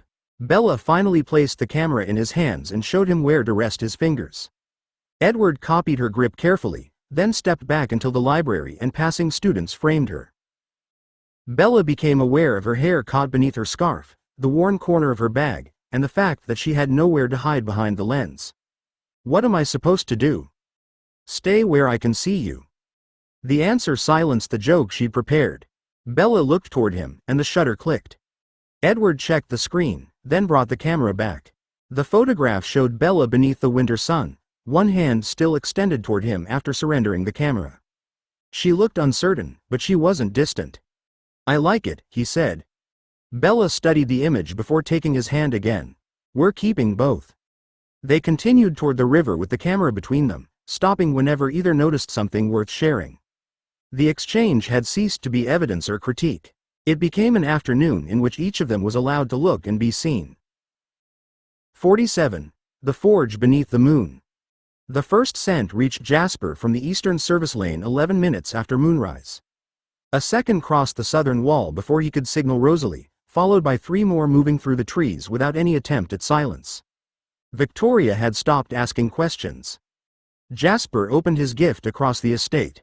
Fear tightened around Lucas inside the carriage house, held steady by Alice's fierce concentration. Emmett's anticipation surged near the southern drive, while Carlyle and Esme waited beneath the northern trees with grief already threaded through their resolve. 5 east, 3 south, Edward called from beside the forge. His head turned sharply toward the woods. More behind them. I can't hear Victoria. Don't search for her, Jasper said. Hold Lucas's wall. The first newborn cleared the eastern boundary at a run. Jasper let him reach the open lawn before pressing Dread into his path. The vampire faltered, lost half a step, and Emmett struck from the side with enough force to carry them both through a stone border. Rosalie intercepted the second attacker before he could follow, driving him away from the southern exit rather than pursuing when he broke toward the trees. Flame climbed the carriage house roof. The fire hadn't begun inside. A glass bottle shattered against the western eaves, spreading burning liquid across the old timber before Lucas could smother it. 2 more bottles followed from beyond the wall. Alice, get him out, Jasper ordered. Lucas appeared through the side door with the decoy case in one hand and Alice beside him. Smoke rolled after them, lit orange beneath the roof. Jasper pointed toward the main house. Follow the marked route. Don't stop for the workshop. Lucas looked back once at the flames reaching above his bench windows. Alice pulled him onward before loss could become hesitation. The largest group entered from the east exactly as Jasper had intended. 6 newborns crossed the open service lane and angled toward the false departure road, where tire marks and Bella's planted route suggested she'd returned for the case. They ignored Lucas in the yard. Victoria's lie held them more firmly than any command Jasper could have forced upon them. Edward's face hardened as he caught their thoughts. They believe Bella's in the eastern car. Let them, Jasper said. He raised 2 fingers, sending Edward toward the eastern wall while Alice took Lucas north. They've committed to an empty road. Now we close it behind them. A crash sounded from the southern drive. 3 more newborns struck Rosalie and Emmett together, and another shape vaulted the carriage house roof through the fire. Jasper turned toward the new breach. Victoria hadn't brought 1 cell. She'd brought all of them. Jasper widened his gift until the attacker's rage struck him from every side. The southern group wanted Rosalie's throat. The vampires crossing the roof wanted Lucas.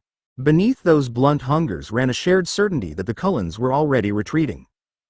He gave them proof. Emmett, yield the drive, Jasper ordered. Rosalie, fall back to the lawn. Make them believe the southern exit is open. Rosalie broke an attacker's arm before stepping away. Emmett released the newborn he'd pinned against the stone wall and moved with her, resisting the urge to finish what he'd started. 3 vampires rushed through the space they surrendered, only to find Carlisle and Esme closing behind them from the northern boundary. The carriage house roof collapsed inward with a shower of sparks. Lucas twisted toward the sound, but Alice kept both hands around his arm. "My dies are still in there," Lucas said. "You chose what mattered yesterday," Alice replied. She pulled him behind the main house as another burning bottle struck the workshop doors. "Don't let Victoria make you choose twice." A newborn dropped from the roof between them in safety. Edward reached him first, driving one shoulder into his chest and carrying him through the open carriage house wall. Fire rolled through the gap behind them. Jasper felt another presence at the western boundary. Then 5 more. Their emotions carried discipline rather than newborn frenzy, and the relief that rose inside him nearly cost him sight of the attacker charging from the eastern road. Anya cleared the quarry wall at a run. She struck the eastern vampire before he reached Jasper, caught his arm, and used his momentum to throw him across the lawn. Kate followed through the breach with Tanya close behind her. Eleazar and Carmen came over the quarry route next, carrying the cold night air and the distance from Denali beneath the smoke as they divided toward the north exactly as the contingency map required. Anya turned toward Jasper. "Where do you need me?" The question offered trust without surrendering choice. Jasper pointed toward the burning forge, where 2 attackers had separated Edward from Lucas's escape route. "The western wall. Hold it with Edward." Anya looked once at the flames and chose the more exposed path beside the building. "Kate, with me." Tanya reached Jasper after crossing half the lawn at full speed, the first moments of her arrival in Boston already swallowed by battle. "You said 3 lights, pause, then 1. "I didn't know whether you'd come," Jasper said. "We didn't answer because Anya told us Victoria might be watching every response." Tanya faced the trapped newborns. "But we chose before you called." Jasper closed his gift around the divided force. The Denalis hadn't rescued a broken defense. They had entered the positions he'd left waiting for them, and Victoria's certainty began to fail. Victoria entered through the opening her newborns had torn beside the burning carriage house. She moved lower than the others, red hair darkened by smoke, her attention fixed on Lucas rather than the fighters closing around her cells. Jasper felt no surprise from her at Denali's arrival. Only calculation shifted beneath the fury. "She's here," Edward called from the western wall. He wrenched an attacker away from Kate and turned toward the forge. "She wants the case." Lucas stood near the rear corner of the main house with the reinforced transport case still in his hand. Alice moved in front of him as Victoria crossed the lawn, but Jasper caught the decision forming before either of them acted. "Lucas, eastern route," Jasper ordered. "Carry the case where she can see it. Alice, stay between them." Lucas ran toward the service lane, matching the path Bella's staged departure had made visible. Victoria changed direction at once. She left 2 newborns fighting beside the forge and followed the case, trusting the lie she'd spent months constructing from photographs, roots, and fear. Anya saw the movement from the western wall. "She's abandoning her center." "She thinks Bella's ahead of Lucas," Jasper said. He pushed urgency through the eastern attackers, sharpening their need to reach the road before the case disappeared. "Let her believe it." Victoria reached the service lane before Lucas cleared the estate wall. Alice struck her from the side, but Victoria twisted free and drove an elbow into Alice's shoulder. Lucas stopped instead of continuing, the case swinging in his grip as he turned back. "Keep moving," Alice shouted. She caught Victoria's wrist before the next blow landed. "Luke, don't make this real." The command reached him where Jasper's authority might not. Lucas backed toward the false road, holding the case against his chest as if its contents mattered more than the fire consuming his workshop. Victoria tore free and smiled at him. "You carried the rings out, but you left your sister waiting." "She isn't here," Lucas said. Victoria's certainty flared rather than weakened. "Not here. Ahead." She lunged for the case. Jasper struck her with fear at the instant Lucas released one handle. Victoria recoiled just enough for the heavy box to fall between them. The locks burst against the road, spilling scrap bands, ruined practice pieces, and ordinary tools across the gravel.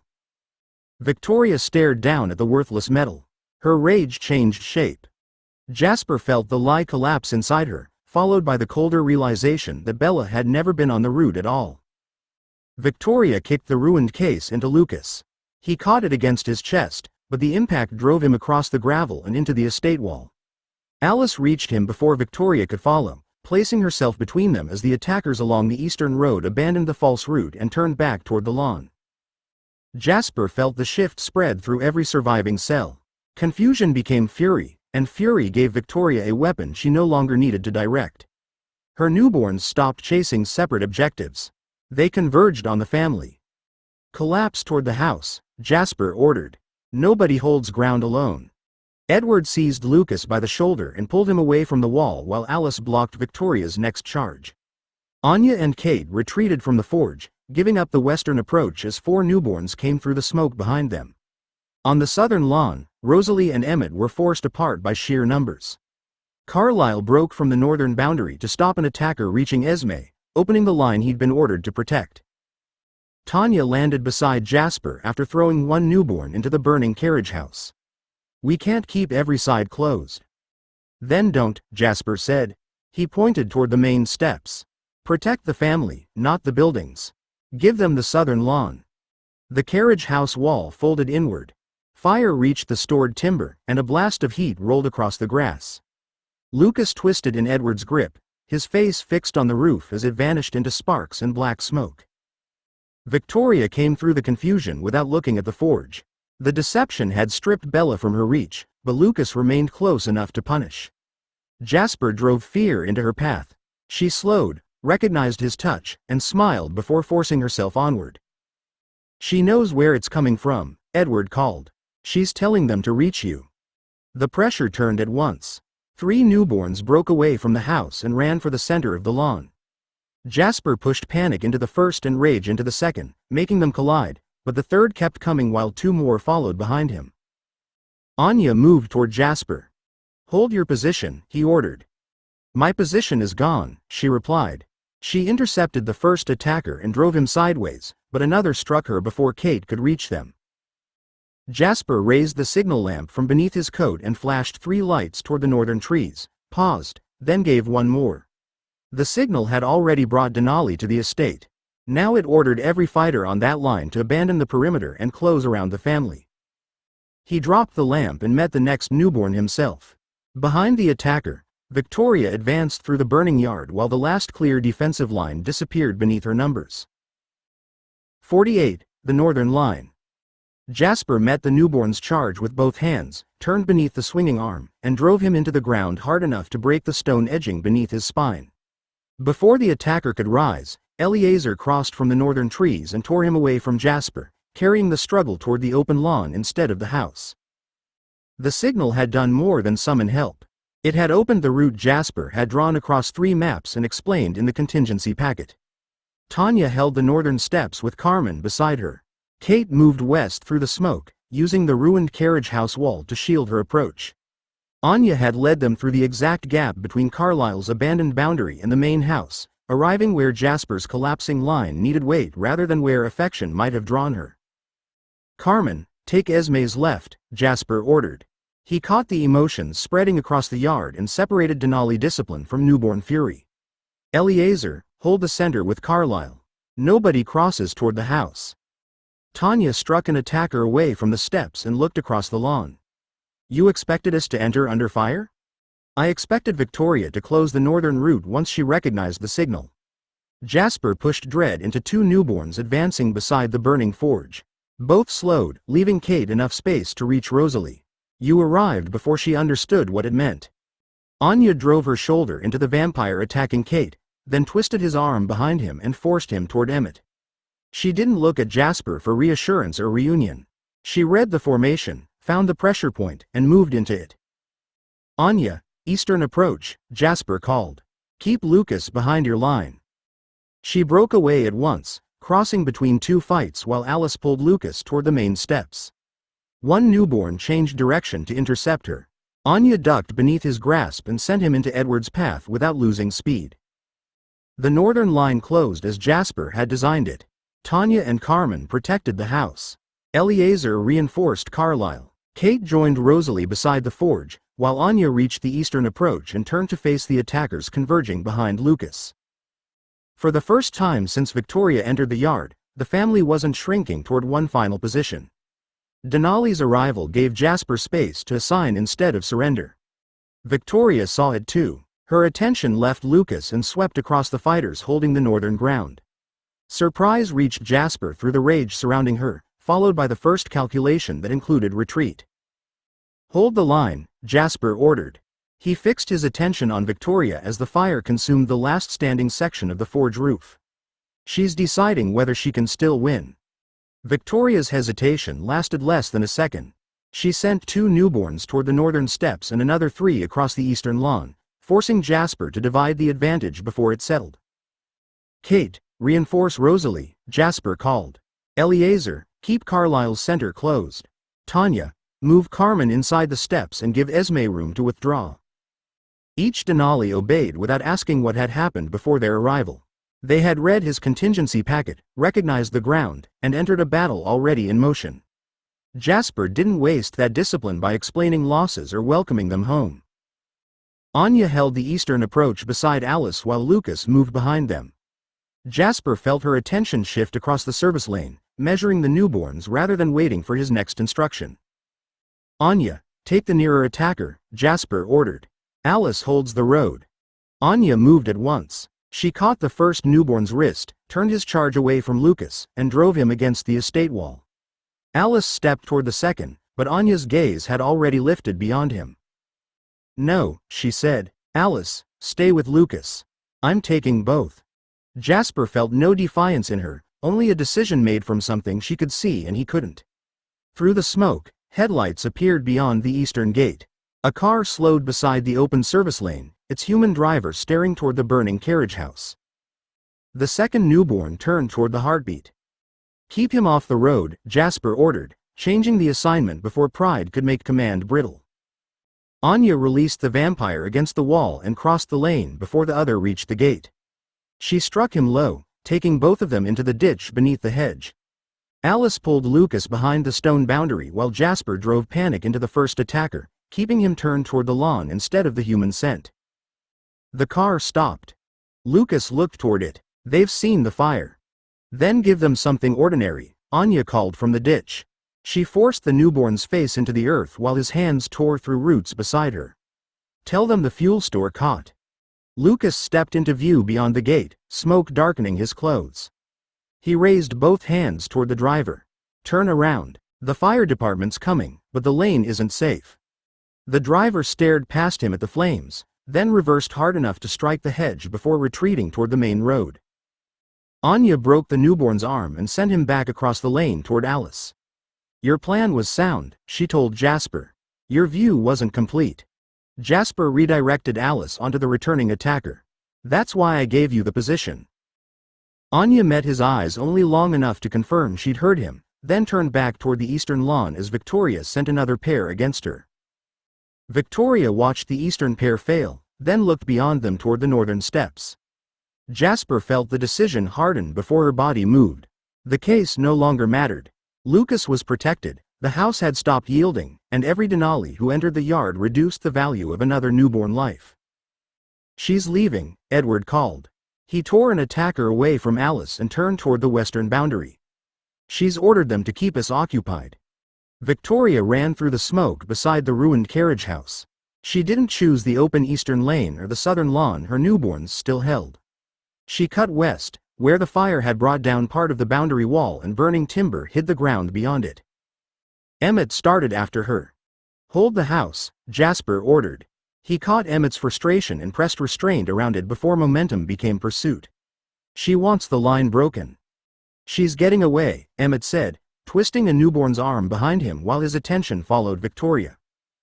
"Not yet." Jasper drove rage into the attacker facing Rosalie, turning him away from her exposed side. "She's choosing an exit. Let her show us which one." The remaining newborns surged at once.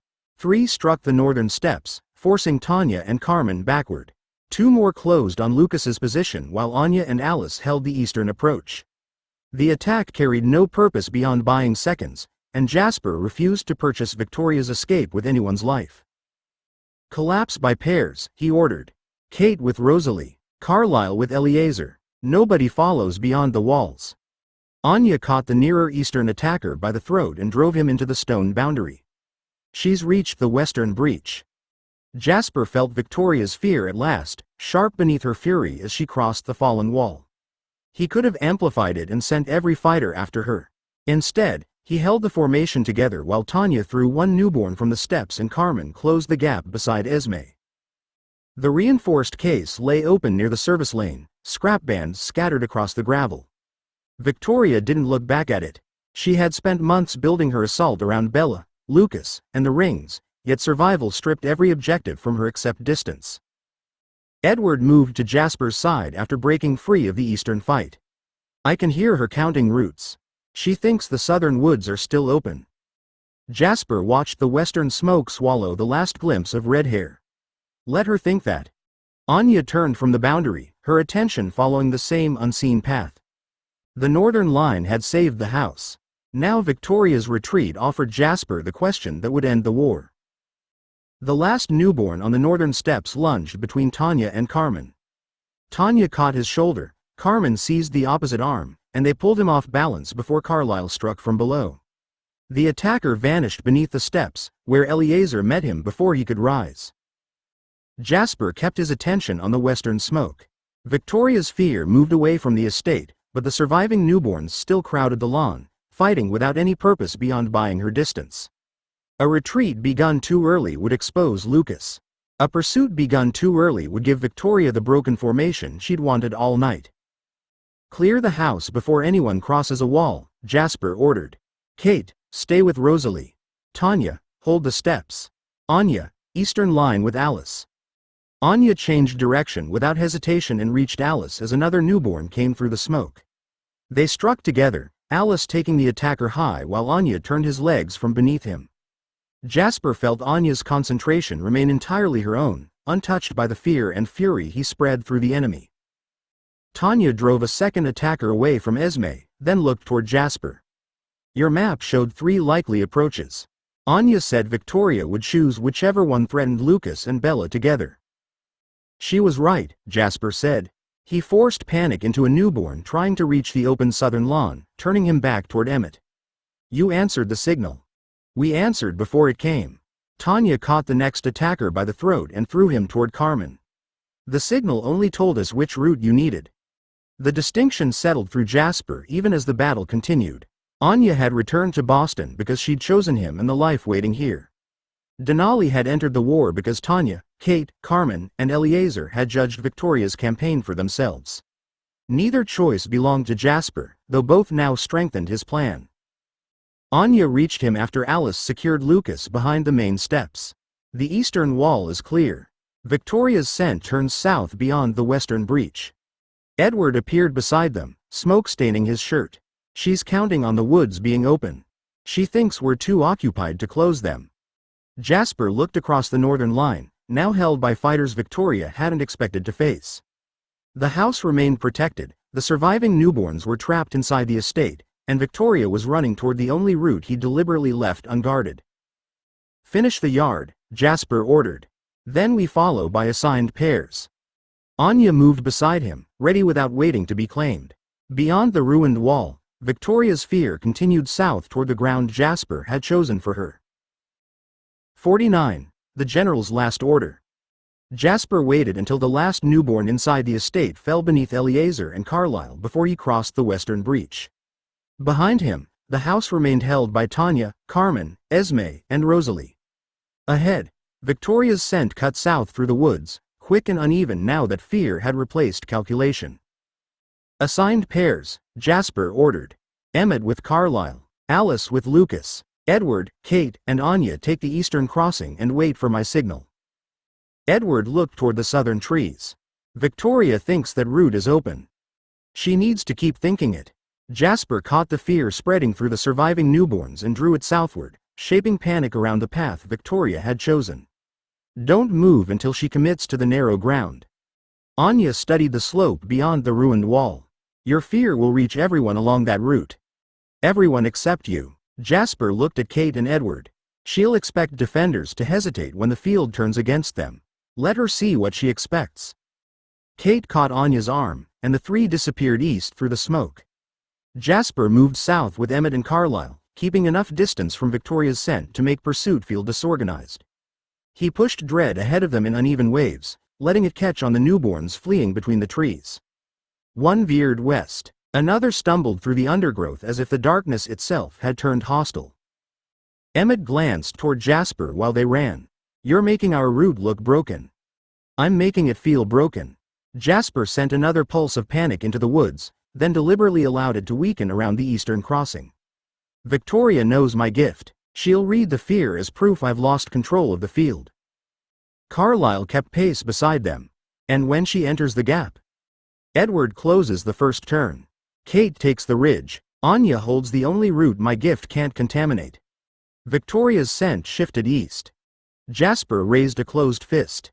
Emmett and Carlisle stopped beside him without argument.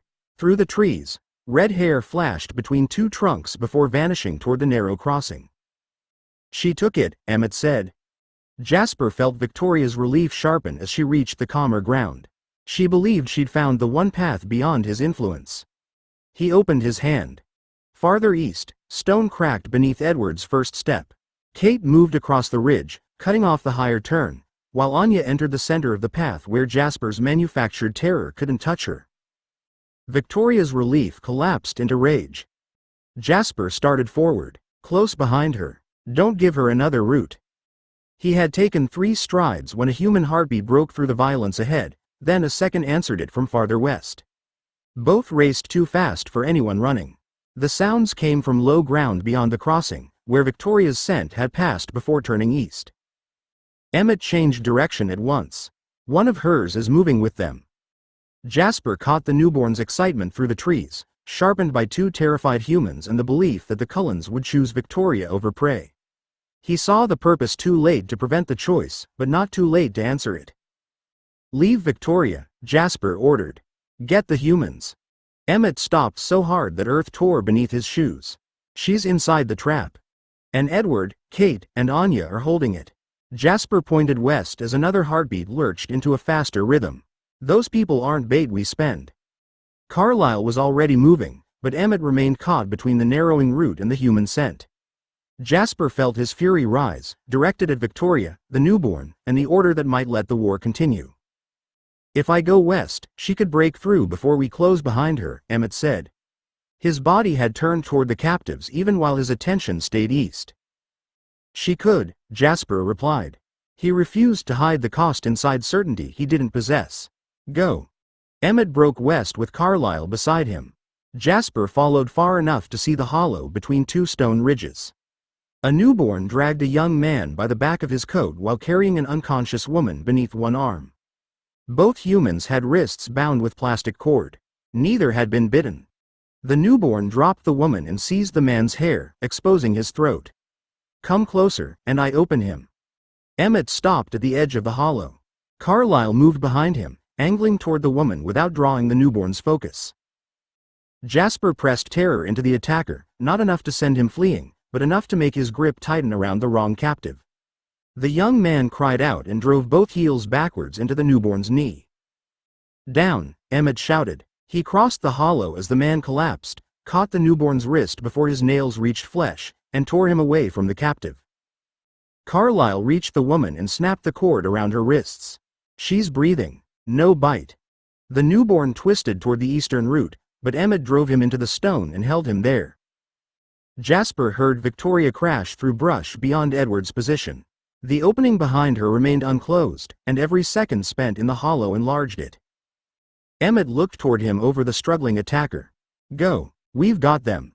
Jasper turned east. Saving the captives might cost him Victoria, but abandoning them would have cost the reason the family deserved to win. He reached the eastern crossing as Victoria struck Edward hard enough to drive him through a dead cedar. Kate dropped from the ridge before Victoria could follow, forcing her back toward the narrow channel between 2 shelves of stone. Fear crowded the woods behind Jasper, carried by every fighter still caught inside his field. Ahead, Anya stood beyond it, untouched and waiting. Victoria turned toward the second opening. Anya stepped into it. "You brought her back for this?" Victoria demanded. Her gaze flicked between Jasper and Anya, searching for the weakness she'd spent years teaching herself to expect. Another woman to place where Alice used to stand. Anya lowered her weight and blocked the passage without looking at Jasper. I chose the position. You're the one who walked into it. Victoria lunged. Anya met her shoulder to shoulder, caught one arm, and turned the attack toward the rock wall. Stone split beneath Victoria's hand as she twisted free. Edward recovered behind her, closing the first turn before she could retreat. Jasper crossed the remaining ground and stopped at the final opening. He could have flooded Victoria with terror until instinct emptied her thoughts. Instead, he held the fear around the root and left her anger, judgment, and knowledge intact. She would understand the trap that ended her campaign. Victoria faced him. You abandoned the chase for 2 humans. Yes. Her mouth curved, though no amusement reached her eyes. Then you still haven't learned. Mercy leaves doors open. Jasper glanced towards the path behind him. Emmett and Carlisle hadn't returned, which meant the captives remained alive and required care. The delay had nearly given Victoria the gap she needed. It had also proved the family's limits weren't decorations discarded at the edge of victory. You built your army from people you considered expendable, Jasper said. He stepped fully into the opening and removed the last route south. You expected us to make the same choice. Kate descended from the ridge behind Victoria. Edward moved left, taking away the space she needed to gather speed. Anya stayed on the right, calm within the fear pressing against everyone else. Victoria turned once, measuring each defender and finding no direction unguarded. You think this ends because you surrounded me? No. Jasper felt the family closing through the trees, each pair arriving without breaking the assignments he'd given them. It ends because every answer you bought was wrong. Victoria crouched to spring towards Anya. Jasper closed the distance and caught her wrist before she moved. No more openings. Victoria tore against his grip, twisting hard enough to split the stone beneath his feet. He turned with the motion instead of resisting it and drove her towards Edward. Edward caught her other arm, but Victoria kicked free of the rock channel and struck him across the face. Kate closed from behind before she could recover, forcing her back between Jasper and Anya. Jasper felt every fighter waiting for him to choose who finished it. The old answer came easily. He could flood Victoria with terror, tear her apart beneath his own hands, and claim the end of a war he had commanded through every loss. He tightened his hold once, then released her and stepped clear. Finish it, Jasper ordered. Together. Victoria lunged for him as though the refusal insulted her more than death. Anya intercepted her, caught her around the waist, and drove her into the narrow wall. Kate seized Victoria's left arm while Edward took the right. Stone broke around their feet as Victoria fought all three, her rage burning through the fear Jasper held across the route. You think sharing the kill makes you merciful? Victoria spat. She drove her heel into Anya's knee, but Anya kept her grip and forced Victoria upright again. No, Jasper said. He moved behind her and caught her hair before she could bite Kate's wrist. Saving the humans was mercy. This is the consequence. Alice and Lucas reached the crossing from the north. Tanya followed with Carmen, while Rosalie came through the trees beside Esme. They didn't crowd the trap or abandon their assigned positions. Each closed the remaining approaches until Victoria stood inside the family she had spent years trying to divide. Victoria's gaze found Lucas. You were never worth what they lost. Lucas stopped beside Alice, his clothes darkened by smoke. You never knew what anything was worth. Victoria surged towards him. Jasper pulled her backwards, and the movement gave Edward the opening. He tore one arm free at the shoulder. Kate took the other before Victoria's scream finished, while Anya drove her down and held her against the broken stone. Jasper could have taken the head. Instead, he looked towards Alice, Lucas, Edward, Anya, and every person Victoria had tried to turn into a predictable weakness. Now, he ordered. They moved as one. Jasper held the field, but the family ended the fight. Victoria's body came apart beneath many hands, and the rage that had shadowed Boston vanished from his senses. Jasper released the fear surrounding the woods. Hold your pairs. The yard still needs clearing. 50. Red hair in ash. Jasper kept the pairs in place until every approach had been checked twice. The last newborn surrendered near the western wall after Carlisle promised restraint, while Emmett and Kate destroyed two others who refused to stop fighting. Beyond the trees, Carmen stayed with the rescued humans until an ambulance could be summoned without exposing what had happened. Only then did Jasper return to Victoria. Her remains lay among broken stone where the family had ended her. Strands of red hair clung to one pale fragment, bright beneath the smoke. Jasper gathered the pieces with Edward and Kate while Anya carried dry timber from the ruined boundary fence. Nobody spoke of honor or revenge. They worked because leaving any part of Victoria behind would invite another danger. Alice approached from the north with Lucas beside her. "The carriage house is going," she said. Her eyes shifted towards the burning roof. "Nothing we do reaches it in time." Lucas stopped when the western beam gave way. Fire poured through the opening, exposing benches, cabinets, and the black outline of the forge before the roof dropped lower. He didn't run towards it. Alice held his soot-darkened hand, but the choice to remain was his. Jasper looked towards him. "The personal dies?" "Safe," Lucas replied. His voice stayed level, though grief cut through the calm Jasper sensed from him. "The museum pieces too. Everything we decided mattered most." Rosalie came out carrying one warped steel box against her chest. She set it on the grass, opened the lid, and revealed rows of failed rings fused together by heat. "These were near the outer wall. The rest are buried under the northern bench." Lucas crouched beside the box. He lifted one misshapen band, turned it between his fingers, then placed it back. "Leave the rest." Rosalie watched the fire reflected in his face. "Some could be recovered. They already taught me what they had to." Lucas closed the lid. "Don't risk anyone for mistakes I kept because I couldn't bear to throw them away." Jasper carried Victoria's final remains to the pyre Anya had built. Edward set his burden beside them, and Kate stepped back as Jasper struck the match. Flame caught along the timber and spread across the body that had directed years of fear towards his family. Behind them, the carriage house roof collapsed inward. Sparks rose through the smoke as shelves, rejected prototypes, notebooks, and years of ordinary labor vanished beneath the burning beams. Jasper watched Lucas bow his head against Alice's temple. Victory had saved the family, but it hadn't returned the home they'd possessed before the war. Anya stopped beside Jasper. "Is it finished?" He looked across the wounded estate and the people still holding their assigned places. "The battle is," he said. "Now we learn what survived it." The flames had begun to settle when Lucas crossed towards the house. Alice stayed beside him, while Rosalie carried the warped steel box beneath the covered terrace. Jasper followed after checking that Carlyle and Emmett still had the surrendered newborn secured beyond the western wall. Esme stood inside the damaged entrance hall with soot across her pale dress.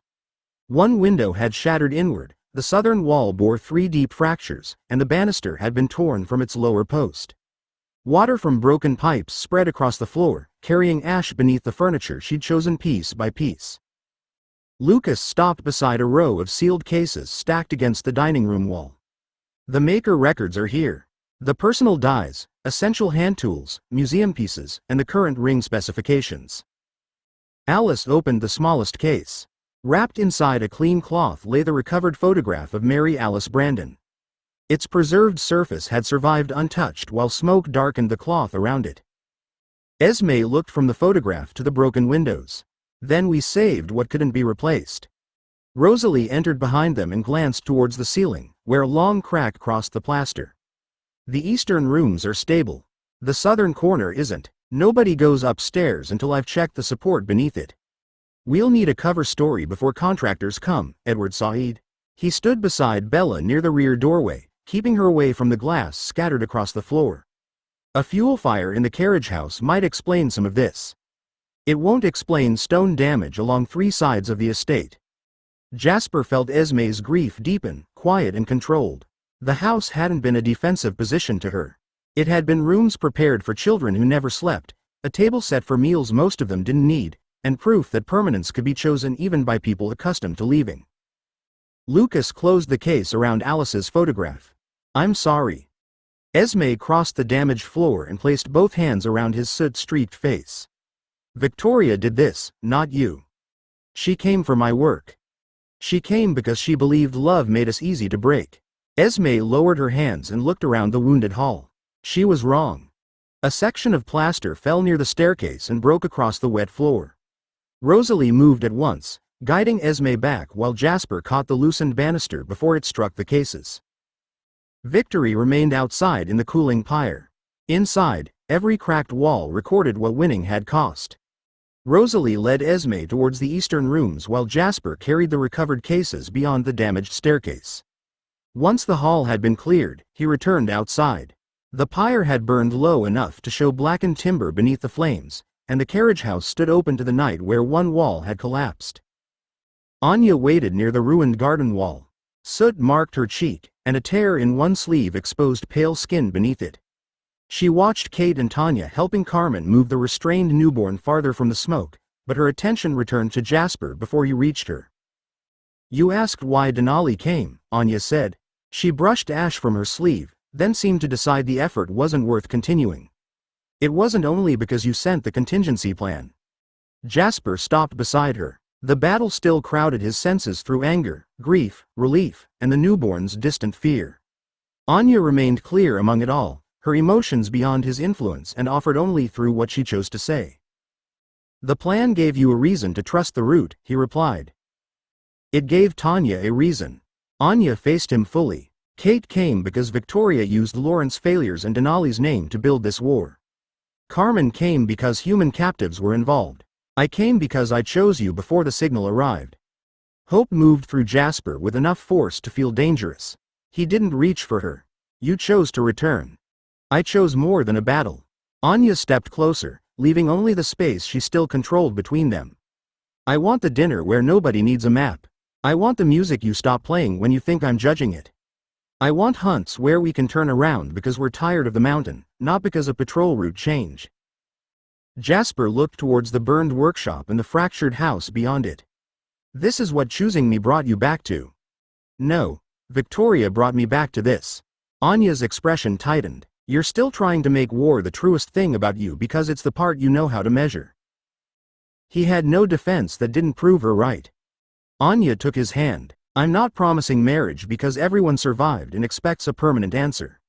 I won't use a ceremony to prove I meant what I chose." Jasper closed his fingers carefully around hers. "What are you promising?" "A life," she said. "One we build without pretending we already know its final shape." The general in him wanted terms, certainty, and ground that could be held. Jasper let the questions remain unanswered and drew her closer when she lifted her free hand towards him. "That's enough," he said. Anya rested her forehead against his. "It had better be. It's what I'm offering."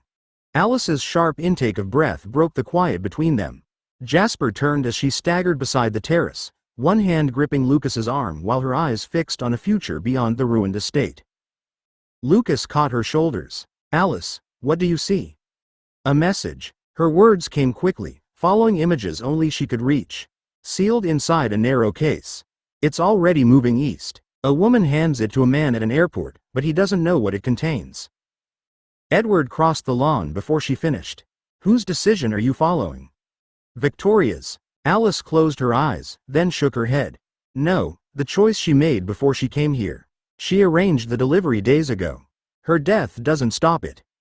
Jasper released Anya's hand only long enough to signal the others closer. Carlyle joined them from the western wall, while Rosalie and Esme emerged from the damaged entrance. The pyre cracked behind them, sending a brief rise of sparks above Victoria's remains. Alice's grip tightened on Lucas. "The case changes hands twice. The last courier reaches Italy. Volterra." Carlyle's expression hardened. "Can you see who receives it?" "Not clearly." Alice stared past Jasper towards the dark trees. A stone room. Red robes at the edge of the vision. Someone opens the seal, and then every future around Lucas begins changing. Lucas stood very still beside her. Soot marked his face and collar, but the loss of the workshop no longer held his full attention. "She sent them information about the rings." "And about you, Edward Said." His gaze remained on Alice, as though another detail might be forced from the vision by concentration alone. Jasper looked towards the low pyre. Victoria had entered the final battle knowing she might die. While he'd shaped routes, assigned pairs, and prepared the ground, she had placed one decision beyond the reach of victory. Killing her had ended her command, but it hadn't erased what she'd already released. Anya moved back beside him. "Can the courier be intercepted?" Alice's eyes unfocused once more, then cleared with frustration. "I can't find a reliable route. Too many people handling something they don't understand." Jasper had commanded enemies who wanted territory, blood, revenge, or escape. Volterra wanted obedience preserved across centuries, and Lucas's work offered change no battlefield formation could contain. He looked around the family waiting for another order. No pursuit, he said. We protect Lucas, preserve the records, and learn exactly what Victoria sent before we answer anyone. The general had ended his war. What approach next would require more than a general? 51. The answer without danger. Bella framed the ruined carriage house through the gap where the garden wall had collapsed. Morning light revealed every detail the fire had left behind: blackened beams, warped roof panels, and pale stones stained by smoke. She adjusted the focus, waited until Lucas and Rosalie crossed the opening with a salvage tool chest between them, then pressed the shutter.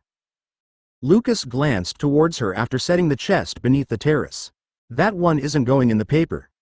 None of these are. Bella lowered the camera and checked the image. Lucas looked exhausted in ways no human viewer could have named. Rosalie stood beside him with soot still caught in her hair, one hand resting on the box as though daring the fire to claim anything else. They're ours. Across the lawn, Esme sorted broken furniture into piles while Emmett carried damaged stone away from the entrance. Alice followed Lucas with a clipboard, recording what had survived. Jasper and Anya stood near the western wall, no longer directing anyone, though people still glanced towards Jasper whenever something shifted or cracked. Bella photographed that too. Edward remained behind her, close enough that she felt the cool shape of his presence without needing to turn. You don't have to record all of it today. If I wait, they'll clean it up. Bella moved towards the house and photographed Esme lifting a cracked picture frame from the wet floor. The walls will be repaired. Lucas will build another workshop. Everyone will start calling this the night Victoria died instead of the night our home burned. Esme looked towards the lens but didn't hide the frame. Then take one properly. Bella raised the camera. Esme stood among broken plaster and water-darkened furniture, holding the empty frame against her dress. The shutter clicked once. Thank you, Esme said before carrying it towards the salvage table. Bella reviewed the photograph, then lowered the camera. The war had ended without asking anything more from her body. Nobody needed her faster, stronger, or immortal before the next attack.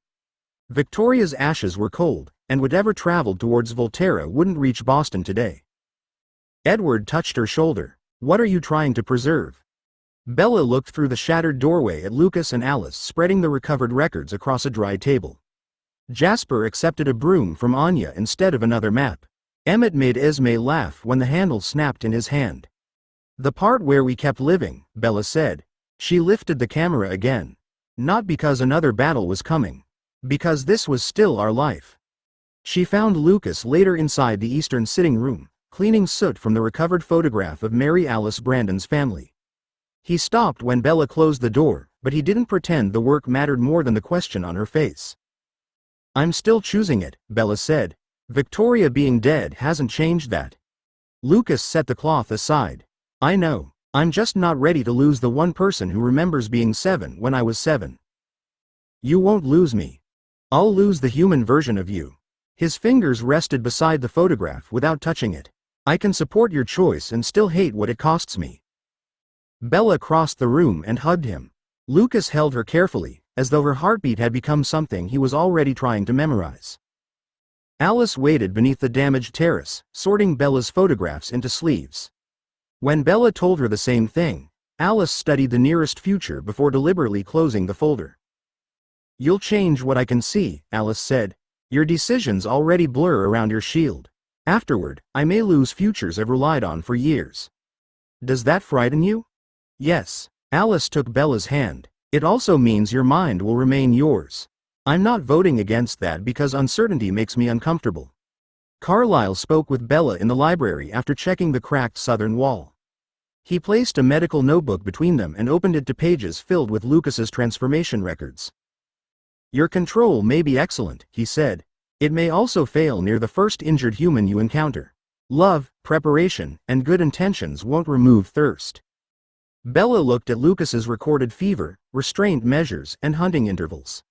Then teach me before I need the lesson. I will. Carlyle closed the notebook. But you must choose knowing that remorse won't restore anyone you hurt. Rosalie found Bella last, standing beside the warped steel box beneath the terrace. She lifted one fused ring from inside and turned it between her fingers. "You'll become stronger, faster, and difficult for humans to ignore," Rosalie said. "People will call you beautiful as though that pays for never changing again." "You resent it." "I resent that I didn't choose it." Rosalie returned the ruined ring to the box. "Don't borrow my answer. Make sure yours is strong enough to survive becoming what I wanted to refuse."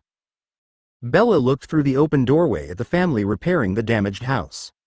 Nobody had approved her. Nobody had forbidden her. They had given her costs instead of permission, and the choice remained entirely in her hands. Edward waited beside the broken garden wall after the others returned to the house. He had placed her camera case on the surviving stone ledge, cleaned the ash from its clasp, and arranged the strap so it wouldn't drag through the dirt. The care in the gesture made his silence harder to accept. Bella stopped in front of him. "You heard all of it." "I heard what they thought." Edward looked towards the damaged house. "I also heard Carlyle considering what Arrow may do when he learns a human knows about us, the rings, and Victoria's campaign." Bella folded her arms. "And you've decided that means I should disappear somewhere safe. It means we shouldn't make an irreversible choice because a message is moving towards Volterra." Edward picked up the camera case but didn't offer it to her. "We can leave Boston. Carlyle can arrange another identity for you. You could finish your degree somewhere no one connects you to Lucas." "You're describing hiding me. I'm describing keeping you alive." Bella took the case from his hand. "I wanted this before Victoria followed us to Boston." Edward's jaw tightened. "You wanted it before you understood what it would cost." "I watched Lucas burn. I watched him wake thirsty enough to fear my heartbeat. I've seen Rosalie mourn the life she never chose, and Carlyle leave rooms because a cut finger became dangerous." Bella fitted the strap across her shoulder. "I understand more now than I did in Forks, and I still want it." Arrow changes the danger. He changes the timing. Bella stepped closer until Edward had to look directly at her. Victoria didn't create this choice. The rings didn't create it. Arrow didn't create it by learning my name. Edward's hand lifted towards her face, then stopped short. "What did?" "You." Bella caught his wrist and brought his palm against her cheek. His skin remained cold against her warmth. "Lucas, Alice, Charlie and Renee too, because loving them is part of what this costs. I want a life where I don't grow old while you stay exactly as you are. I want to remain Lucas's sister when decades stop meaning anything to his body. I want the strength to live among this family without everyone building their future around my mortality." Edward closed his eyes. "And if you hate me afterward? Then I'll hate you because of what I chose, not because you overruled me." Bella held his hand in place. "I wanted eternity before the war. Surviving it didn't make that less true." Edward opened his eyes, but his hand remained against Bella's cheek. The fear in his face had changed. It no longer looked like an argument he expected to win. "When the final semester is finished," Edward sighed slowly. "After you graduate." Bella's heartbeat stumbled, but she didn't mistake agreement for relief. "Yes." Edward turned his palm beneath her hand and linked their fingers. "I'll do it." The words settled between them without joy erasing the fear in his face. Bella held his gaze, making sure he understood that she had heard an answer rather than another carefully shaped delay. "Because you believe I've chosen it?" she asked. "Because refusing would mean deciding that my fear carries more authority than your life." Edward's fingers tightened around hers. "I don't know whether I'll ever believe I deserve what you're asking me to do." "This isn't about what you deserve." "I know." He looked down at their joined hands. "That may be the hardest part." Bella sat on the surviving section of the garden wall and opened the front pocket of her camera case. She removed a folded sheet covered with notes she'd made during earlier conversations with Carlyle. "Then we start properly," she said. "Graduation happens first. Charlie and Renee attend. I finish my portfolio, collect my degree, and leave my human life without pretending none of it mattered." Edward sat beside her and accepted the paper when she offered it. "Location? We decide with Carlyle. Somewhere controlled, but not a room chosen to make me feel trapped." "Carlyle should be present." "Yes. Lucas too, unless he decides it'll interfere with his control." Bella pointed to the next line. "Alice can stay, but she doesn't use a vision to change the date unless I ask her." Edward read farther. "And afterward?" Hunt before I'm brought near humans. No visits from Charlie or Renee until Carlisle says I can control myself. Bella touched the ring on Edward's hand. Lucas can fit my glamour ring after I'm stable. It helps me return to public life. It doesn't become an excuse to rush me back into it. Edward folded the paper along its existing crease. And forks? After graduation, transformation, and recovery. Not before. Bella rested her shoulder against his. We return when I can go home without making Charlie the test of whether I'm safe. Edward pressed his lips to her hair. Neither of them celebrated. They sat beside the ruins and began deciding how her chosen life would actually begin. 52. The last human semester. Bella returned to campus carrying 12 photographs and the knowledge that she wouldn't look the same when spring arrived. Professor Hale had spread the class portfolios across 3 joined tables, leaving each student to arrange the sequence that would face the review panel. Bella placed her first image beneath the fluorescent lights. A woman opened a bakery before sunrise, flour marking both forearms as she lifted trays from an industrial oven. Beside it went a bus driver waiting while an elderly passenger found her seat, followed by 2 students sharing takeaway noodles on the library steps. Mara Chen paused beside Bella's table. Where's the fire? Bella looked up from the photograph of a father fastening his daughter's bicycle helmet. Which fire? The carriage house series. The ruined walls, the salvage work, your family rebuilding. Mara tapped the empty space at the center of the sequence. Those were the strongest images you brought to workshop. They weren't taken for publication. You said they documented recovery. They did. Bella adjusted the bicycle photograph until its lower edge aligned with the others. That doesn't make the people in them public property. Professor Hale approached before Mara could answer. She studied the sequence without touching it. What holds these together? Bella had once relied on captions to explain what her photographs failed to say. Now she looked at the baker's bent shoulders, the bus driver's patient hand on the wheel, and the child trusting her father to tighten the strap beneath her chin. Ordinary work, Bella said.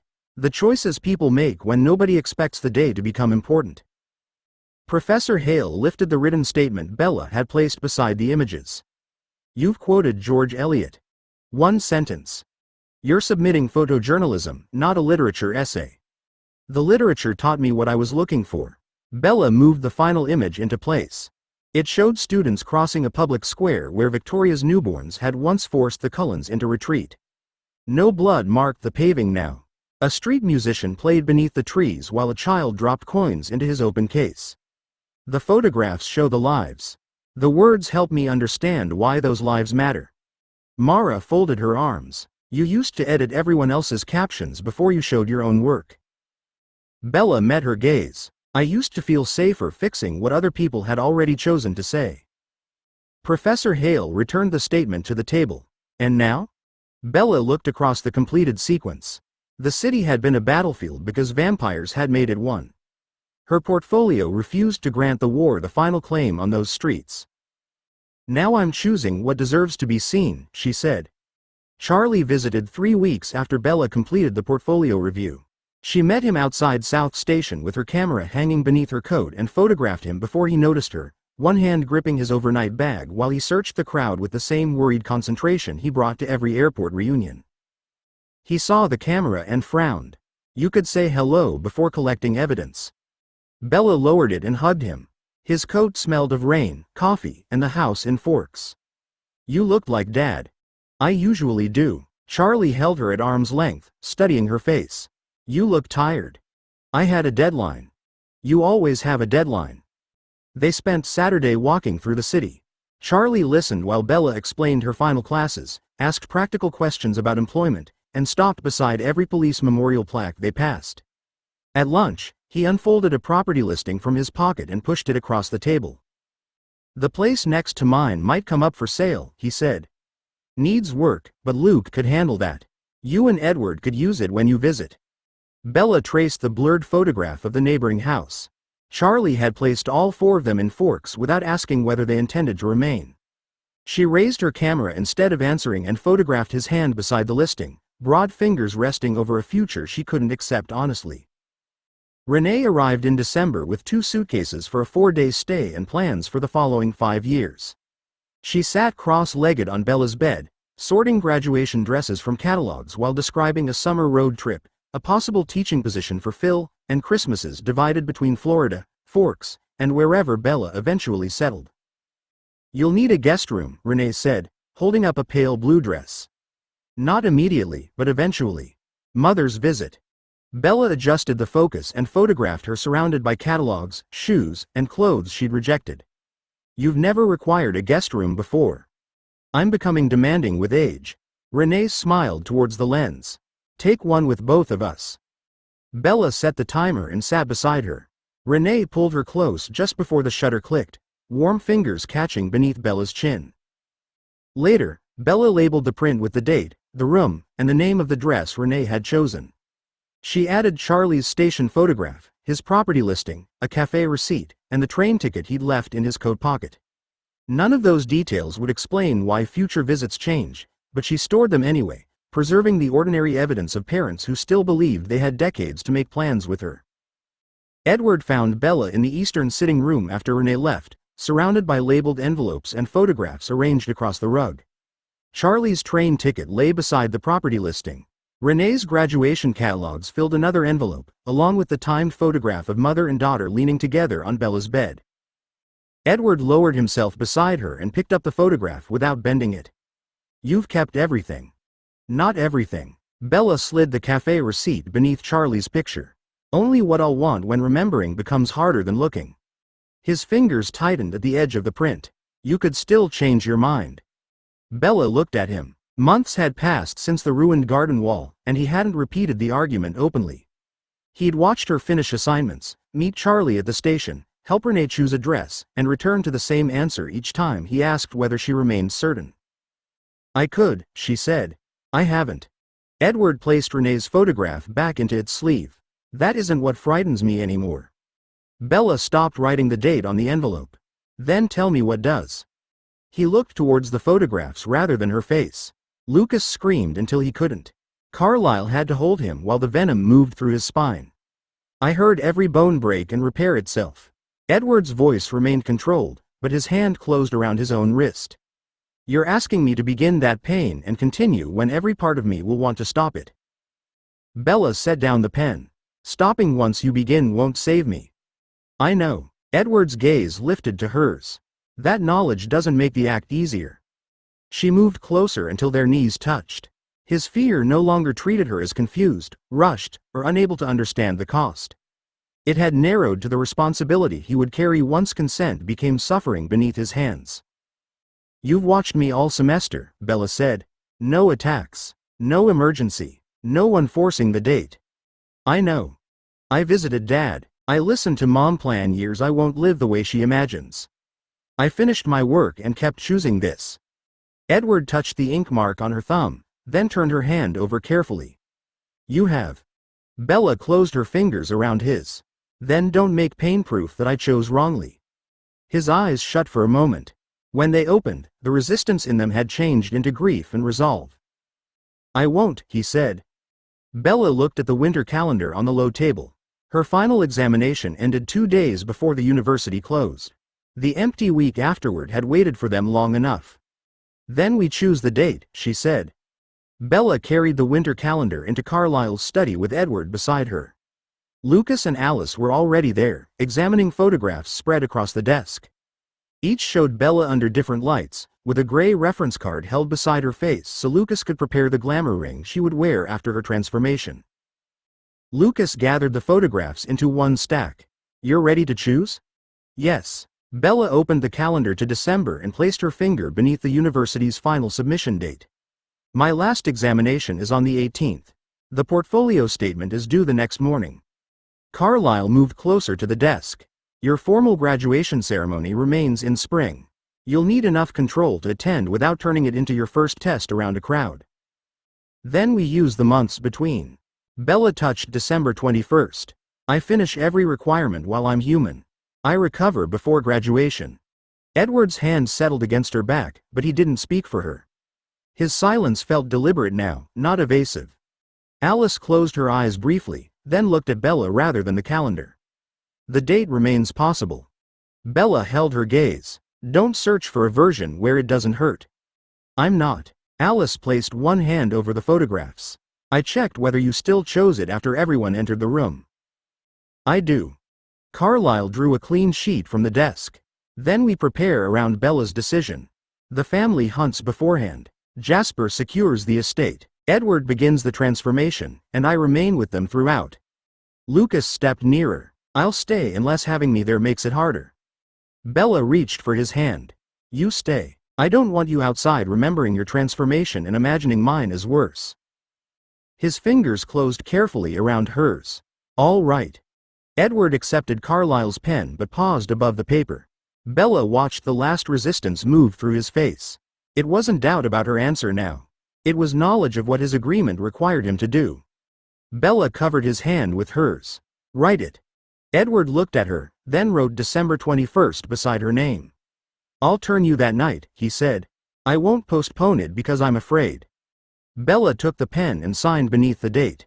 Graduation still waited in spring, along with Charlie, Renee, cameras, robes, and a public ending to the life she had completed.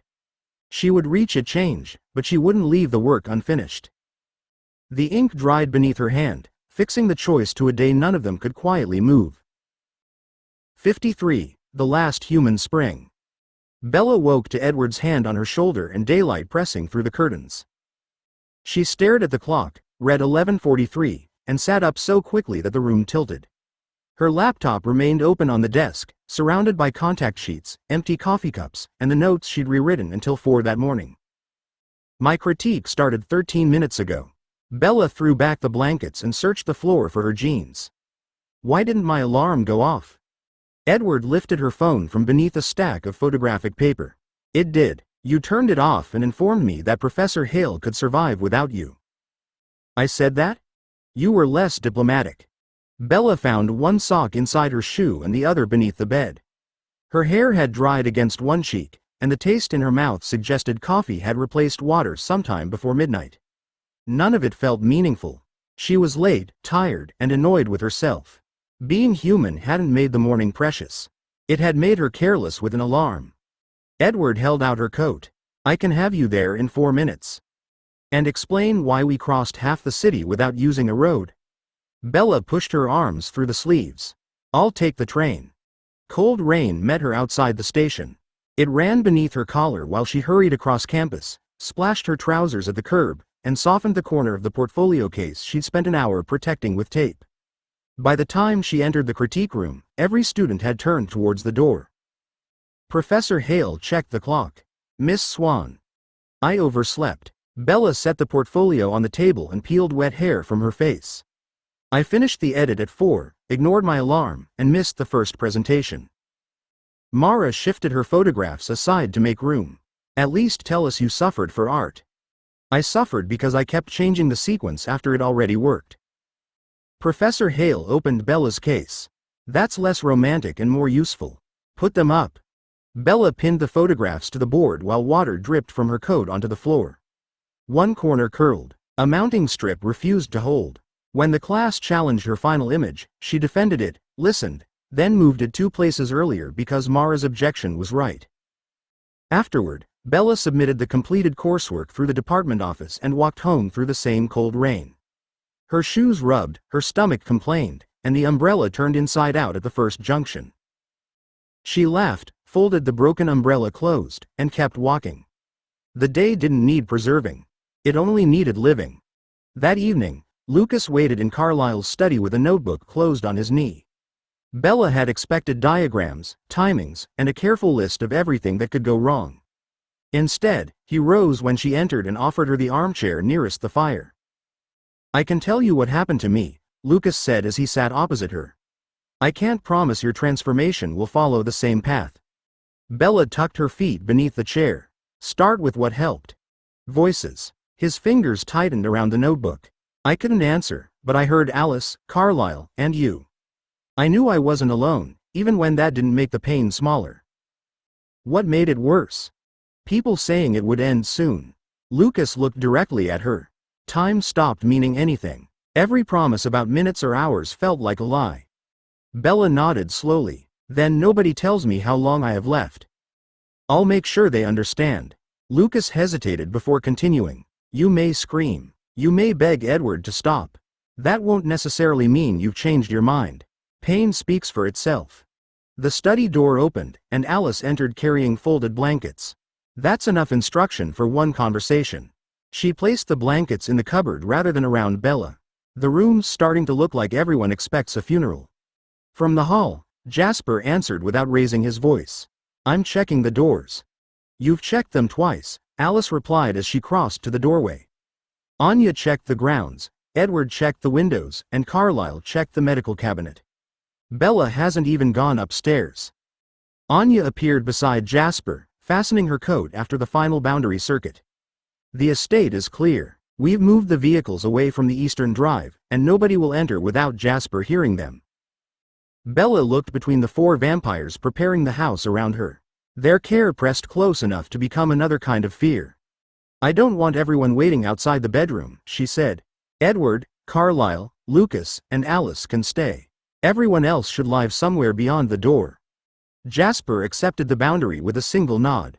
Anya and I will keep the grounds secure. Alice picked up Lucas's unopened notebook and handed it back to him.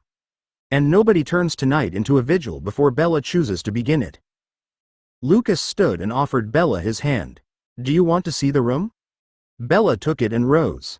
Yes. Then I want dinner with everyone before they start treating me like I've already disappeared. After dinner, Lucas carried 2 photograph boxes into Bella's room and set them beside the bed they'd prepared for her transformation. The clean sheets, closed curtains, and medical supplies in the adjoining room had left everyone speaking too carefully, so Bella sat on the rug and pulled the first lid free. Those weren't part of Carlisle's preparations, she said. No. Lucas lowered himself opposite her. Charlie sent them after Christmas. I thought we could sort them before he asks why half his family photographs vanished into Massachusetts. Bella lifted the first print.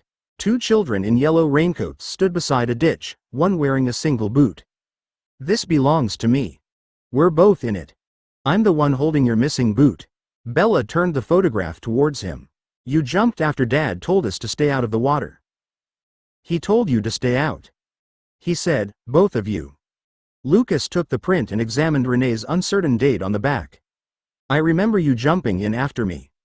Because you'd lost a boot and started crying. I wasn't crying. You were making a noise only frightened dogs could hear. His laugh broke through the restraint that had followed dinner. Bella placed the photograph between them, then drew out school concerts, Phoenix birthdays, Forks fishing trips, and a sandcastle Lucas insisted she'd destroyed before he sat on it. They corrected dates, argued over ownership, and made a third pile whenever neither memory could defeat the other. Lucas grew quiet over a photograph of them asleep against opposite car doors. His thumb rested against the white border without touching their faces. After you change, we won't remember these the same way. Bella stopped writing on the back of another print. We don't remember them the same way now. You know what I mean. He looked towards the prepared room beyond the open door. Your memories will sharpen. Mine already did. We'll stop losing pieces at the same speed. Bella followed his gaze, then reached across the photographs and took his hand. Your transformation changed us. You stopped sleeping, eating, aging, and letting me win arguments through endurance. You never won that way. I won constantly. She tightened her fingers around his. We won't be human twins anymore. We'll still be twins. Lucas studied her face as though he could preserve it by attention alone. Then he placed the raincoat photograph in the shared pile. Bella wrote both names beneath Renee's uncertain date. Shared memory? Lucas's mouth lifted. Shared argument. 3 days later, the portfolio panel met beneath the 12 photographs that had occupied Bella's final human semester. She entered the review room carrying nothing but her notebook, because the department already held the prints, statement, captions, and release forms she'd submitted after the critique. Professor Hale sat between 2 visiting reviewers beneath Bella's completed sequence. The bakery worker opened the arrangement, followed by the bus driver, the child's bicycle helmet, and the street musician playing Where Violence Had Once Claimed the Square. Bella recognized every adjustment she'd made during the final workshop, including the image Mara had persuaded her to move. One reviewer removed his glasses. Your statement says ordinary life deserves documentation before anyone decides it was historically important. Why? Bella looked at the photographs rather than searching for an answer designed to impress him. Because people usually notice ordinary life after it's gone. I wanted to photograph it while the people living it still thought they were having a normal day. Professor Hale rested one hand on Bella's written statement. You've withheld the Carriage House Recovery series. Do you still believe that was the correct decision? Yes. Bella met her gaze. Those photographs are strong, but the people in them didn't consent to become evidence for my career. Keeping them private cost me material. It didn't cost me the right to make the choice. The second reviewer leaned towards the image of two students sharing noodles. What would you change if you continued this project? The question caught Bella harder than any criticism. Not what would she have changed before her life ended, but what would she do next? I'd stay with the same streets longer, she said. Return to the same workers, families, and public spaces. One photograph proves someone was there. A series can show how life changes. Professor Hale exchanged a glance with the reviewers, then closed the assessment folder. The portfolio is accepted with distinction. We'd also like your permission to include 6 images in the graduate exhibition. Bella's fingers tightened around her notebook. Yes, provided the captions and release conditions remain unchanged. They will, Professor Hale said. Congratulations, Bella. Outside the room, Edward waited beside the window. He read the answer in her face before she reached him, but he let her speak it. They accepted it, Bella said. With distinction. Edward smiled and drew her into his arms. You finished. Bella looked back through the glass at the photographs still hanging beneath the review lights. She had completed them while human, with tired eyes, cold hands, deadlines, and choices no one else had made for her. They want 6 for the exhibition, she said. I need to start deciding what comes after. 54. Graduation Light. Bella's graduation dress had survived 3 years in the back of her wardrobe and 12 minutes in Renee's hands. It needs shaping, Renee said, gathering fabric at Bella's waist while holding 3 pins between her lips. Not changing. Shaping. It fitted before you started helping. Bella stood barefoot beside the bed, watching her mother alter a dress that had already been ironed, inspected, and declared suitable twice. Renee removed the pins. It fit like you'd borrowed it from someone who didn't expect photographs. Charlie waited near the window in a dark suit that seemed to restrict his ability to speak. He'd checked his watch 4 times without reading it and kept looking at Bella whenever he thought she wouldn't notice. Bella caught him doing it again. Dad, I'm graduating. I'm not being deployed. Charlie cleared his throat. I know what graduation is. Lucas entered carrying Bella's shoes, a sewing kit, and the camera bag she'd left downstairs. He took in Renee's gathered fabric and Charlie's expression, then handed Bella the shoes. We leave in 20 minutes. Anyone who cries before we reach campus has to sit beside Emmett. Charlie straightened. I'm not crying. Good. Emmett's already saving you a place. Renee laughed and released the dress. Bella stepped into her shoes while Lucas checked the camera bag, removing 2 spare batteries she'd packed despite charging the first 3. You don't need 5, he said. I might. You're graduating, not photographing a siege. Bella reclaimed 1 battery and slipped it into the side pocket. The ceremony could run long. A knock sounded against the open door. Edward stood in the hall wearing a dark suit and the glamour ring Lucas had completed years earlier. Morning sunlight crossed the landing window and rested against his face without revealing anything impossible. Warm color softened his skin, and his eyes appeared brown enough that Charlie glanced at him without concern. Edward's gaze settled on Bella. His expression changed so quietly that Renee stopped adjusting the dress. You look beautiful, he said. Bella felt heat rise into her face. Tomorrow, her body would never answer praise that way again. She accepted the blush without trying to preserve it. Lucas closed the camera bag. That was dangerously solemn. Edward smiled. I'll try again. Your mother has pinned the left side higher. Renee turned Bella towards the mirror. I knew it. The room filled with argument over half an inch of fabric. Charlie complained about parking, Lucas protected the departure time, and Edward moved beside Bella in the mirror. Graduation waited beyond the house, bright and public, with her whole family prepared to watch her finish what she'd begun. The university hall smelled of polished wood, warm fabric, and too many people gathered beneath bright lights. Bella sat between Mara and a student from the literature program while families shifted in the tiered seats above them. Her cap pressed awkwardly against her hair, and the sleeves of her gown trapped heat against her arms. Mara leaned closer. Your mother has taken 17 photographs since we sat down. Bella glanced towards the family section. Renee lowered the camera too late to pretend innocence. Charlie sat beside her with both hands around the program, while Lucas and Alice occupied the next 2 seats. Edward watched Bella openly, his face warm and human beneath the glamour. 17 seems restrained, Bella murmured. The speeches began. Bella listened as the dean spoke about responsibility, curiosity, and lives that rarely followed the plans made for them at 18. Around her, classmates adjusted caps, whispered names, and tried not to look towards the exits. The ceremony moved slowly enough for anticipation to become physical, gathering behind Bella's ribs each time another row stood. When the graduates from journalism and English were called, Mara caught Bella's hand. Don't trip. Bella rose. That was my advice to you. They joined the line beside the stage. Bella's shoes clicked against the floor as she moved forward one place at a time. Above the audience, 6 of her photographs hung as part of the graduate exhibition. The bakery worker stood beneath dawn light. 2 students shared noodles on a stone wall. The street musician played in the square where people had once run from violence. Professor Hale waited beside the dean with the degree folder in both hands. When Bella's name was announced, applause broke across the hall before she reached the steps. Lucas whistled sharply. Renee called, "That's my girl," while Charlie's voice disappeared beneath Emmett's enthusiastic shout from farther along the row. Bella climbed the steps without falling.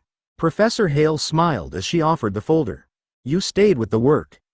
Bella accepted it with both hands. You kept making me defend it. That was part of my work. They shook hands, and Bella crossed the stage beneath the exhibition lights. For several seconds, she could see everything at once. Her photographs above the crowd, Mara waiting behind her, Charlie standing despite everyone else remaining seated, Renee crying without embarrassment, and Edward smiling as though the future had arrived without erasing the road to it.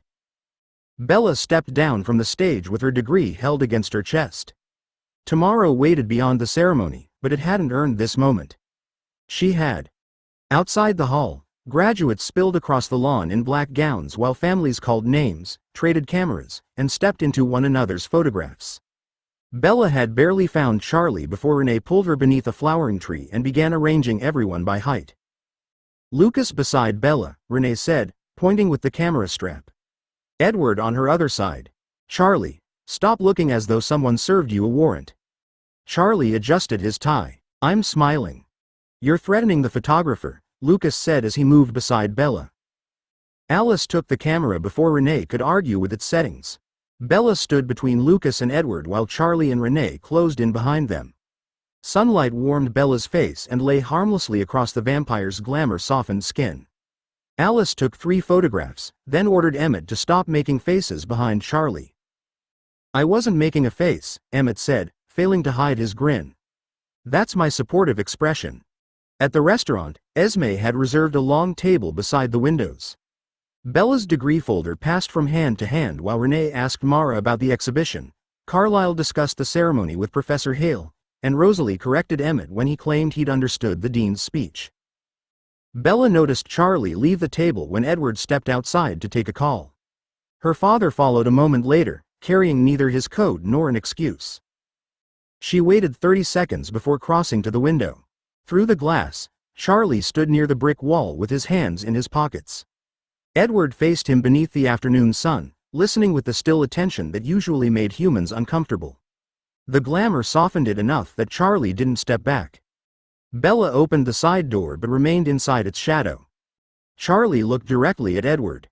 She's going to build a life with you. Edward's voice stayed quiet. I'll protect her.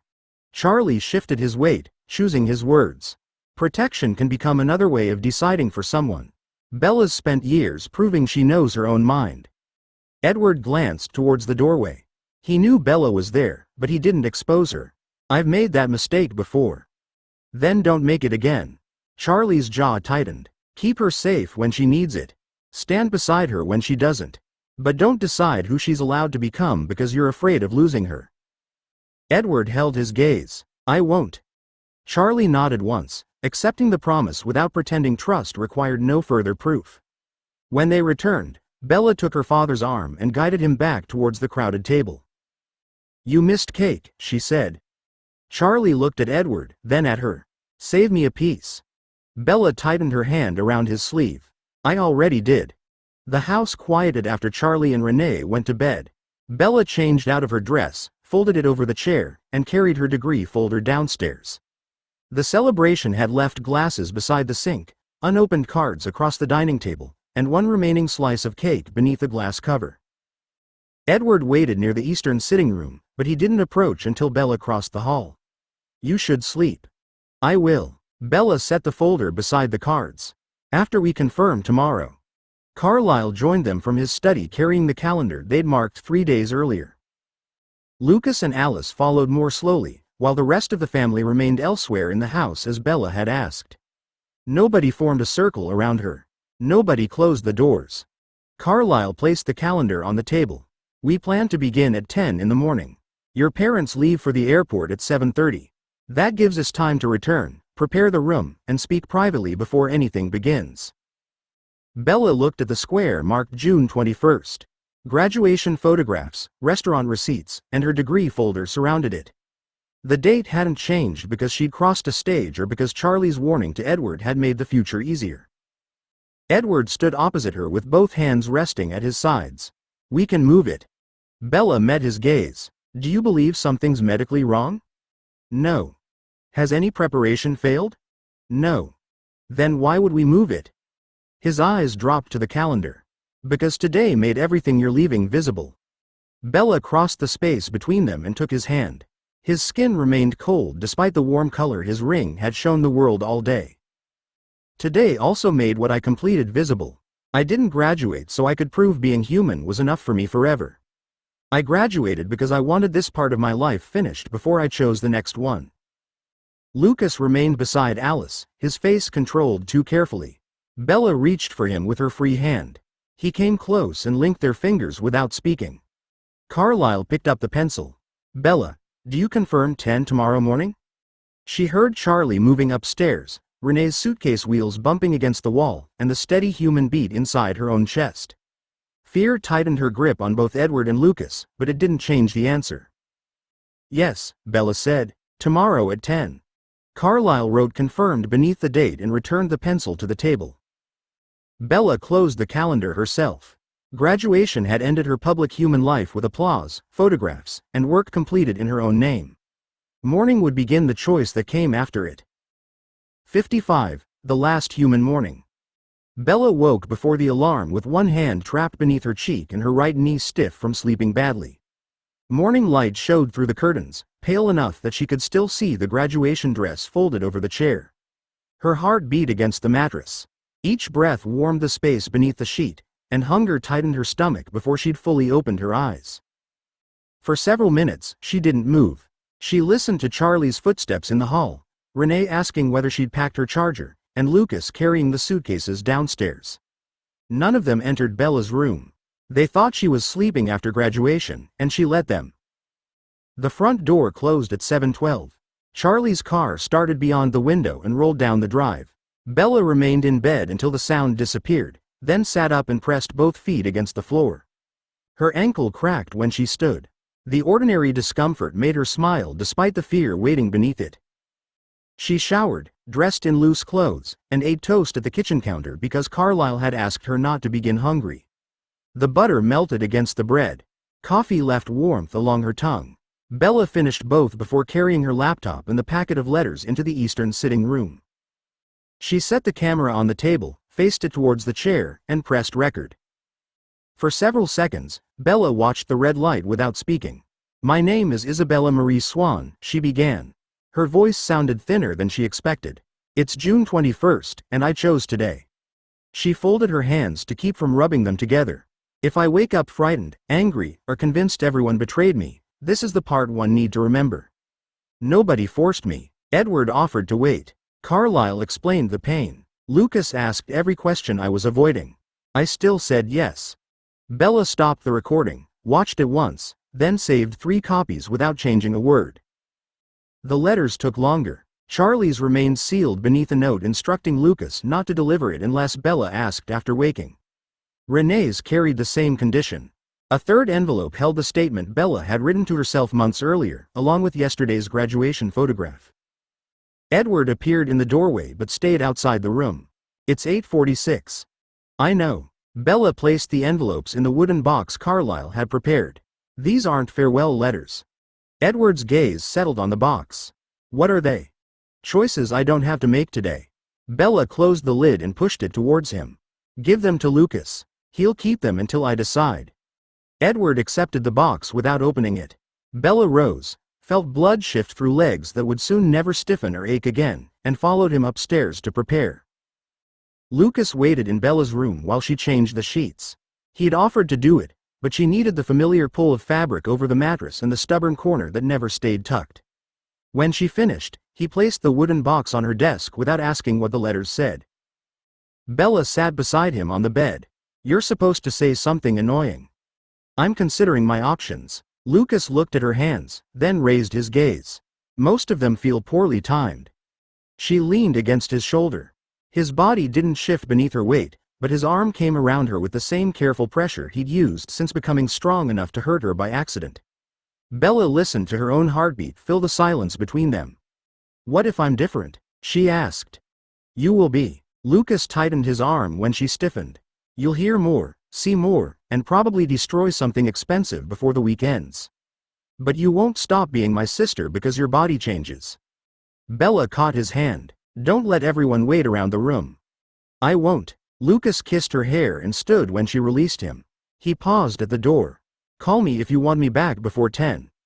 Alice entered after him carrying no vision, warning, or reassurance Bella hadn't requested. She sat at the dressing table while Bella checked the camera recording once more. I can't see through the transformation clearly, Alice said. Too many choices stop being human choices once it begins. Bella closed the laptop. Does that frighten you? Yes. Alice met her eyes in the mirror. I'm still leaving when you ask. Bella smiled faintly. Then I'm asking.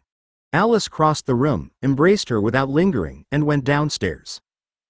Carlyle arrived last with a glass of water and the calm attention of a doctor who refused to hide behind calmness. He checked Bella's pulse, listened to her heart, and asked whether she'd eaten. Toast and coffee, Bella said. Enough to satisfy your instructions, not enough to make this feel normal. It shouldn't feel normal. Carlyle removed the stethoscope from his ears. You may stop this until Edward begins. Once venom enters your body, I can't safely reverse it. Bella placed the empty glass on the bedside table. I understand. Carlyle waited until she nodded towards the door. Then he left her alone in the room she'd chosen, with 20 minutes remaining before 10. The clock beside Bella's bed reached 9:58 before Edward entered. He closed the door softly and remained beside it, giving her the whole room between them. His face carried none of the warm color the glamour had shown Charlie yesterday. Without the ring, he looked pale, beautiful, and frightened enough that Bella's own fear no longer felt like a private failure. Carlyle is ready, Edward sighed. His hands stayed loose at his sides. Everyone else is downstairs or outside, where you asked them to be. Bella nodded towards the chair near the window. Sit with me until 10.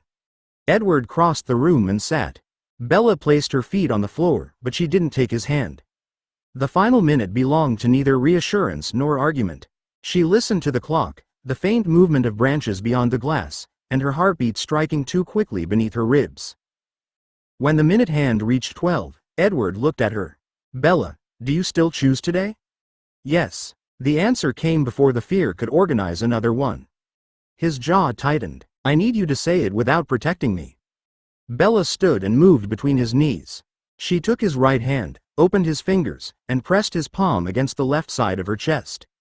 His skin felt cold through the thin fabric of her shirt. Beneath it, her heart stumbled, recovered, and continued beating against him. I choose today, she said. I choose you to begin it. I know it will hurt, and I know you'll want to stop when you hear me suffering. You can't.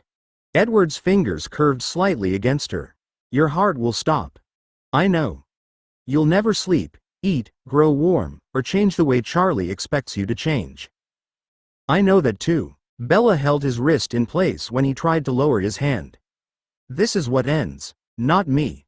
Edward closed his eyes. His face tightened with each beat beneath his palm, as though he were counting something he couldn't bear to lose. Bella counted with him until her fear became too large to hide beneath steady breathing. "I'm scared," she admitted. Edward opened his eyes. "So am I." The honesty eased nothing, but it left no false courage between them. Bella bent and pressed her forehead against his. "Then don't ask me again." "I won't." Edward lifted his free hand to her face. "The next choice is yours." Bella turned towards the bed, lay down on the clean sheets, and drew her hair away from her neck. "Call Carlyle." Edward rose and opened the door. Bella kept one hand over her heartbeat while the doctor's footsteps approached. Carlyle entered carrying a small medical case and closed the door behind him. He set the case on the bedside table, checked the clock, then placed 2 fingers against Bella's wrist. Edward remained beside the bed, his attention fixed on the pulse beneath Carlyle's hand. "Your heart rate is elevated, but steady," Carlyle said. He looked directly at Bella. "I'll monitor your circulation while Edward introduces venom at the agreed points. He'll begin at your neck, then your wrists. Are those still acceptable?" Bella's mouth had gone dry. She swallowed before answering. "Yes." Carlyle opened the case and removed folded towels, gauze, and a stethoscope. Every object looked ordinary. Bella watched him place a towel beneath her left arm, then another beneath her head, protecting the clean sheets from blood that wouldn't remain hers for much longer. Edward sat beside her hip. "Look at me." She did. His eyes had darkened, though he'd hunted that morning. Hunger wasn't the expression tightening his face. Bella reached for his hand and found his fingers rigid beneath hers. "You have to do all of it," she said. "Don't stop after the first bite because I scream." Edward bent over their joined hands. "I promised." Carlyle fitted the stethoscope into his ears and rested the cold disc against Bella's chest. "Begin when she tells you." Bella drew one final breath without pain in it. "Now." Edward moved to her neck. His lips touched her skin with unbearable gentleness, followed by the hard pressure of his teeth. Pain broke through her before she could name it. She cried out and seized his shoulder as his teeth pierced deeper. Heat entered the wound, small at first, then vicious enough to make every muscle pull tight. Edward withdrew. Bella dragged in air that scraped against her throat. "Heart rhythm remains strong," Carlyle said. His calm voice came from too far away. "Continue." Edward caught her left wrist. Bella saw blood brighten against his mouth before his teeth closed over the pulse. The second bite struck while the first burn was already spreading beneath her jaw. She kicked against the mattress, unable to keep still, and heard herself beg without knowing what word she used. "I'm here," Edward saw it as he moved to her right wrist. His voice shook. "Bella, I'm here." His teeth entered again. The separate fires found one another beneath her skin. Venom raced up both arms and down through her chest, turning her heartbeat into a hammer-driving pain through every vein. Bella had understood that transformation would burn. Understanding had been a sentence. This was her body learning what the sentence meant. Carlyle called her name and asked whether she could hear him. Bella tried to answer, but the fire reached her lungs before her voice did.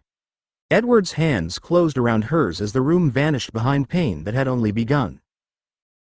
56. The burning. The fire reached Bella's lungs and kept going. It poured through her chest, climbed her throat, and spread beneath her ribs until breathing became another source of pain.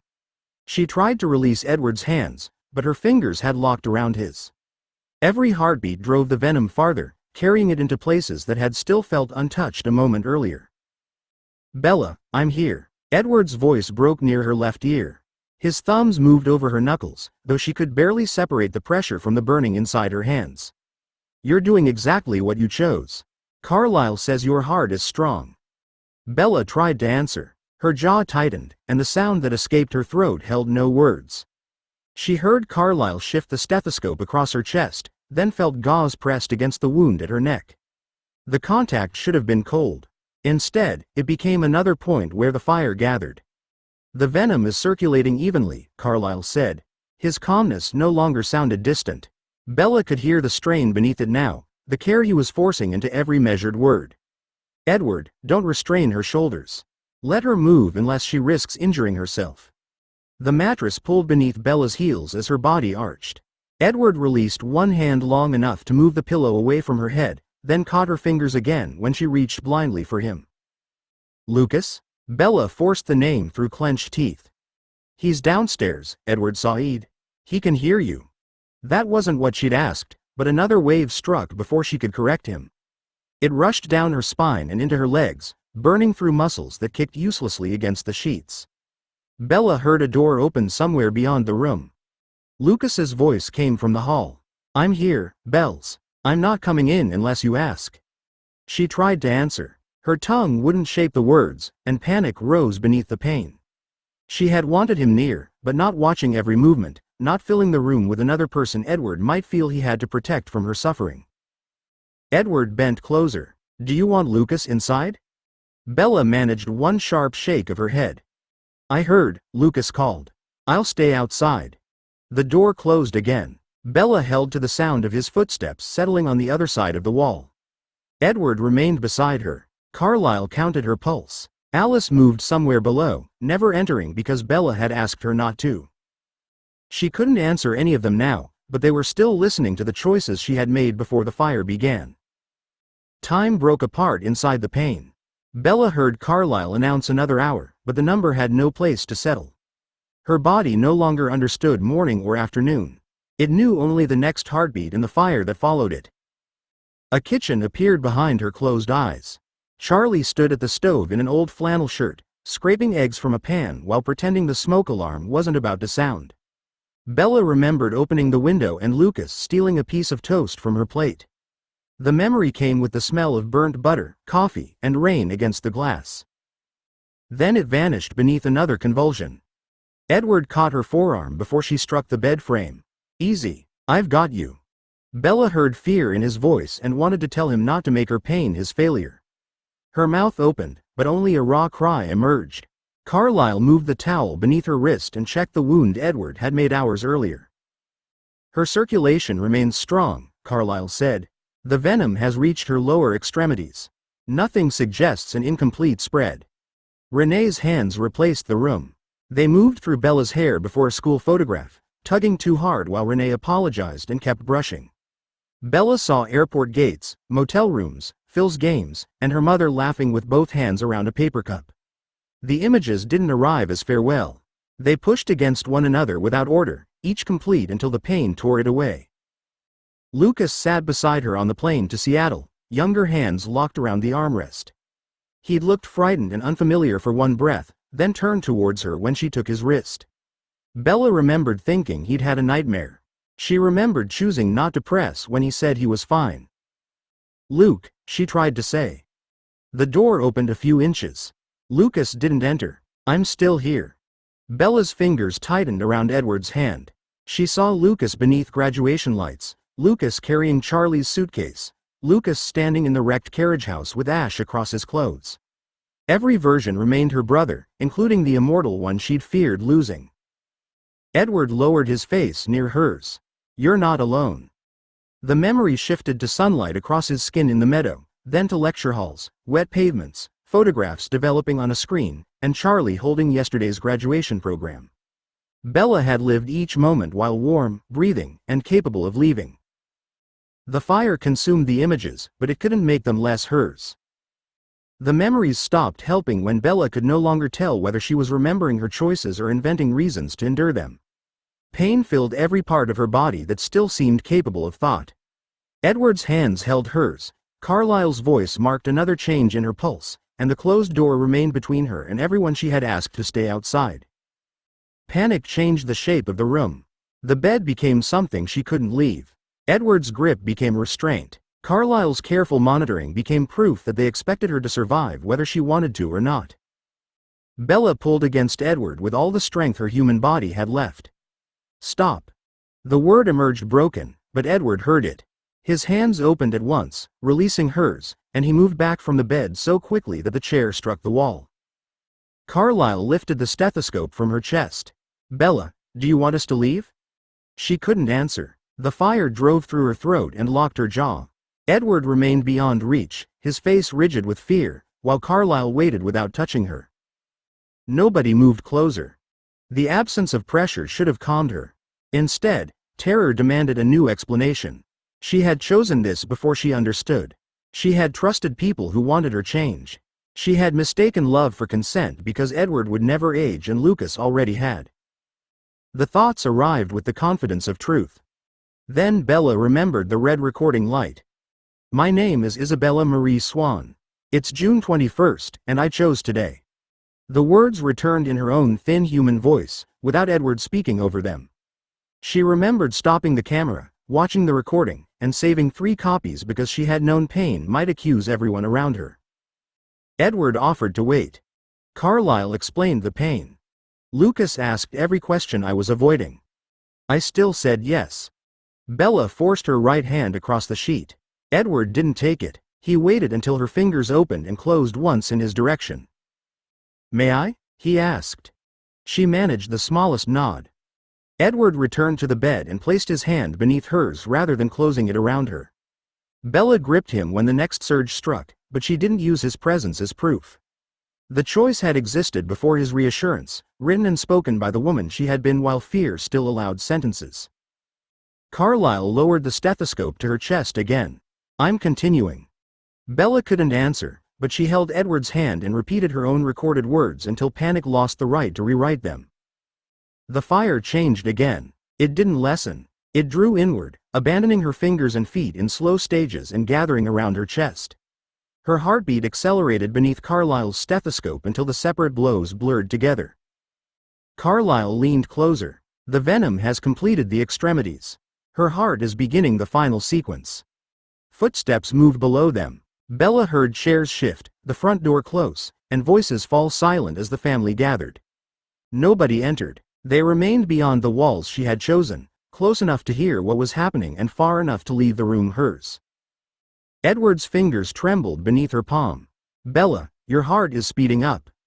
She knew. Each contraction forced the remaining fire through her chest, and every beat felt too violent for the next one to follow.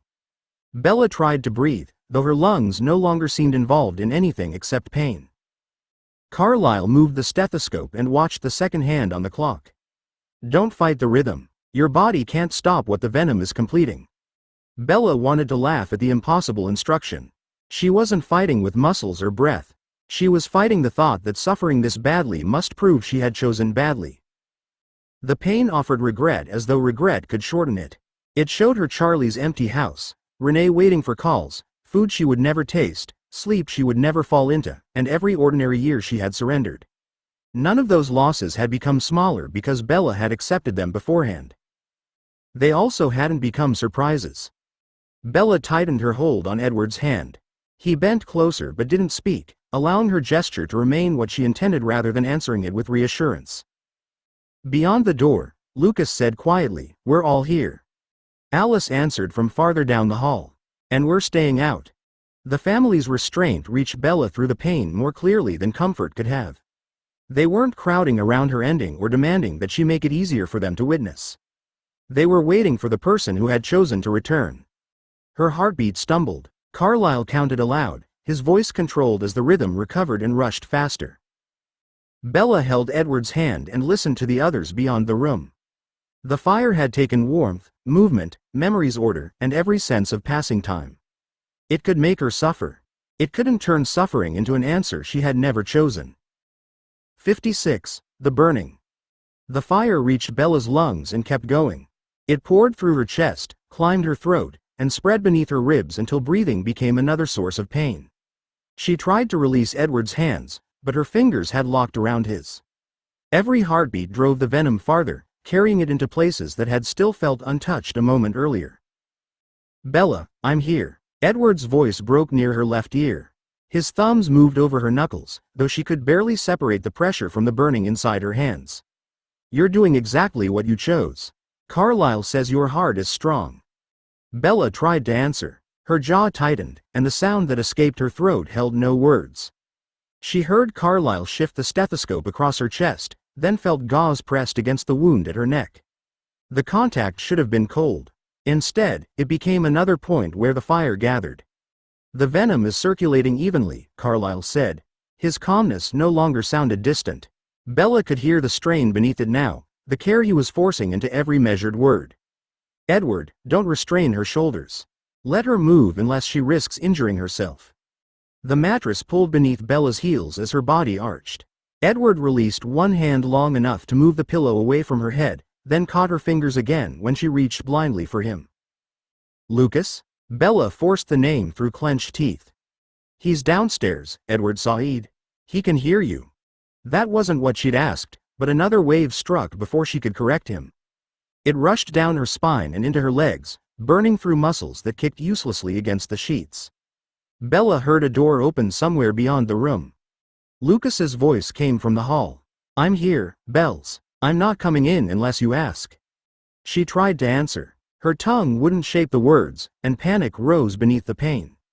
She had wanted him near, but not watching every movement, not filling the room with another person Edward might feel he had to protect from her suffering. Edward bent closer. "Do you want Lucas inside?" Bella managed one sharp shake of her head. "I heard," Lucas called. "I'll stay outside."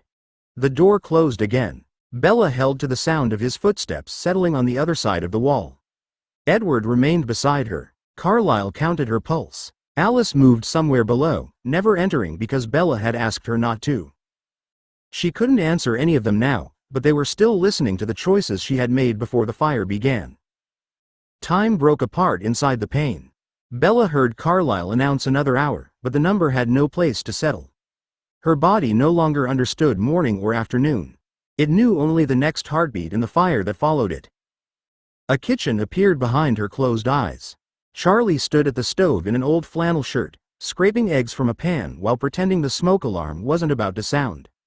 Bella remembered opening the window and Lucas stealing a piece of toast from her plate. The memory came with the smell of burnt butter, coffee, and rain against the glass. Then it vanished beneath another convulsion. Edward caught her forearm before she struck the bed frame. "Easy, I've got you." Bella heard fear in his voice and wanted to tell him not to make her pain his failure. Her mouth opened, but only a raw cry emerged. Carlyle moved the towel beneath her wrist and checked the wound Edward had made hours earlier. "Her circulation remains strong," Carlyle said. "The venom has reached her lower extremities. Nothing suggests an incomplete spread." Renee's hands replaced the room. They moved through Bella's hair before a school photograph, tugging too hard while Renee apologized and kept brushing. Bella saw airport gates, motel rooms, Phil's games, and her mother laughing with both hands around a paper cup. The images didn't arrive as farewell. They pushed against one another without order, each complete until the pain tore it away.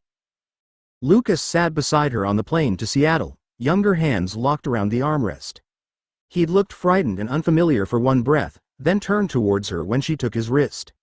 Bella remembered thinking he'd had a nightmare. She remembered choosing not to press when he said he was fine. "Luke," she tried to say. The door opened a few inches. Lucas didn't enter. "I'm still here." Bella's fingers tightened around Edward's hand. She saw Lucas beneath graduation lights, Lucas carrying Charlie's suitcase, Lucas standing in the wrecked carriage house with ash across his clothes. Every version remained her brother, including the immortal one she'd feared losing. Edward lowered his face near hers. "You're not alone." The memory shifted to sunlight across his skin in the meadow, then to lecture halls, wet pavements, photographs developing on a screen, and Charlie holding yesterday's graduation program. Bella had lived each moment while warm, breathing, and capable of leaving. The fire consumed the images, but it couldn't make them less hers.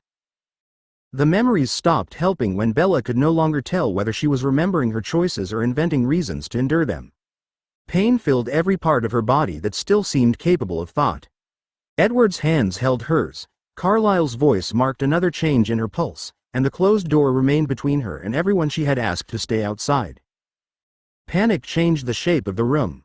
The bed became something she couldn't leave. Edward's grip became restraint. Carlyle's careful monitoring became proof that they expected her to survive whether she wanted to or not. Bella pulled against Edward with all the strength her human body had left. "Stop." The word emerged broken, but Edward heard it. His hands opened at once, releasing hers, and he moved back from the bed so quickly that the chair struck the wall. Carlyle lifted the stethoscope from her chest. "Bella, do you want us to leave?"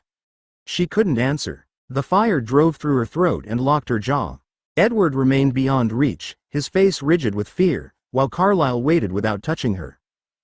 Nobody moved closer. The absence of pressure should have calmed her. Instead, terror demanded a new explanation. She had chosen this before she understood. She had trusted people who wanted her change. She had mistaken love for consent because Edward would never age and Lucas already had. The thoughts arrived with the confidence of truth. Then Bella remembered the red recording light. My name is Isabella Marie Swan. It's June 21st, and I chose today.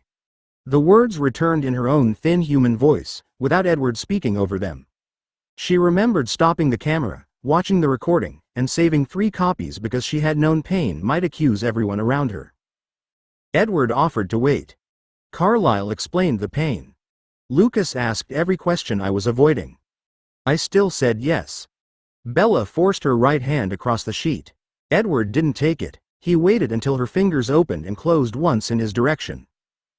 May I? He asked. She managed the smallest nod. Edward returned to the bed and placed his hand beneath hers rather than closing it around her. Bella gripped him when the next surge struck, but she didn't use his presence as proof. The choice had existed before his reassurance, written and spoken by the woman she had been while fear still allowed sentences. Carlyle lowered the stethoscope to her chest again. I'm continuing. Bella couldn't answer, but she held Edward's hand and repeated her own recorded words until panic lost the right to rewrite them. The fire changed again. It didn't lessen. It drew inward, abandoning her fingers and feet in slow stages and gathering around her chest. Her heartbeat accelerated beneath Carlyle's stethoscope until the separate blows blurred together. Carlyle leaned closer. The venom has completed the extremities. Her heart is beginning the final sequence. Footsteps moved below them. Bella heard chairs shift, the front door close, and voices fall silent as the family gathered. Nobody entered. They remained beyond the walls she had chosen, close enough to hear what was happening and far enough to leave the room hers. Edward's fingers trembled beneath her palm. Bella, your heart is speeding up. She knew. Each contraction forced the remaining fire through her chest, and every beat felt too violent for the next one to follow. Bella tried to breathe, though her lungs no longer seemed involved in anything except pain. Carlyle moved the stethoscope and watched the second hand on the clock. Don't fight the rhythm. Your body can't stop what the venom is completing. Bella wanted to laugh at the impossible instruction. She wasn't fighting with muscles or breath. She was fighting the thought that suffering this badly must prove she had chosen badly. The pain offered regret as though regret could shorten it. It showed her Charlie's empty house, Renee waiting for calls, food she would never taste, sleep she would never fall into, and every ordinary year she had surrendered. None of those losses had become smaller because Bella had accepted them beforehand. They also hadn't become surprises. Bella tightened her hold on Edward's hand. He bent closer but didn't speak, allowing her gesture to remain what she intended rather than answering it with reassurance. Beyond the door, Lucas said quietly, "We're all here." Alice answered from farther down the hall. "And we're staying out." The family's restraint reached Bella through the pain more clearly than comfort could have. They weren't crowding around her ending or demanding that she make it easier for them to witness. They were waiting for the person who had chosen to return. Her heartbeat stumbled. Carlyle counted aloud, his voice controlled as the rhythm recovered and rushed faster. Bella held Edward's hand and listened to the others beyond the room. The fire had taken warmth, movement, memory's order, and every sense of passing time. It could make her suffer. It couldn't turn suffering into an answer she had never chosen. 57. The world returned. Bella's heart struck once more beneath Carlyle's stethoscope. The blow drove fire through her chest, hard enough to arch her back from the mattress. Edward's hand remained beneath hers, steady despite the tremor in his fingers.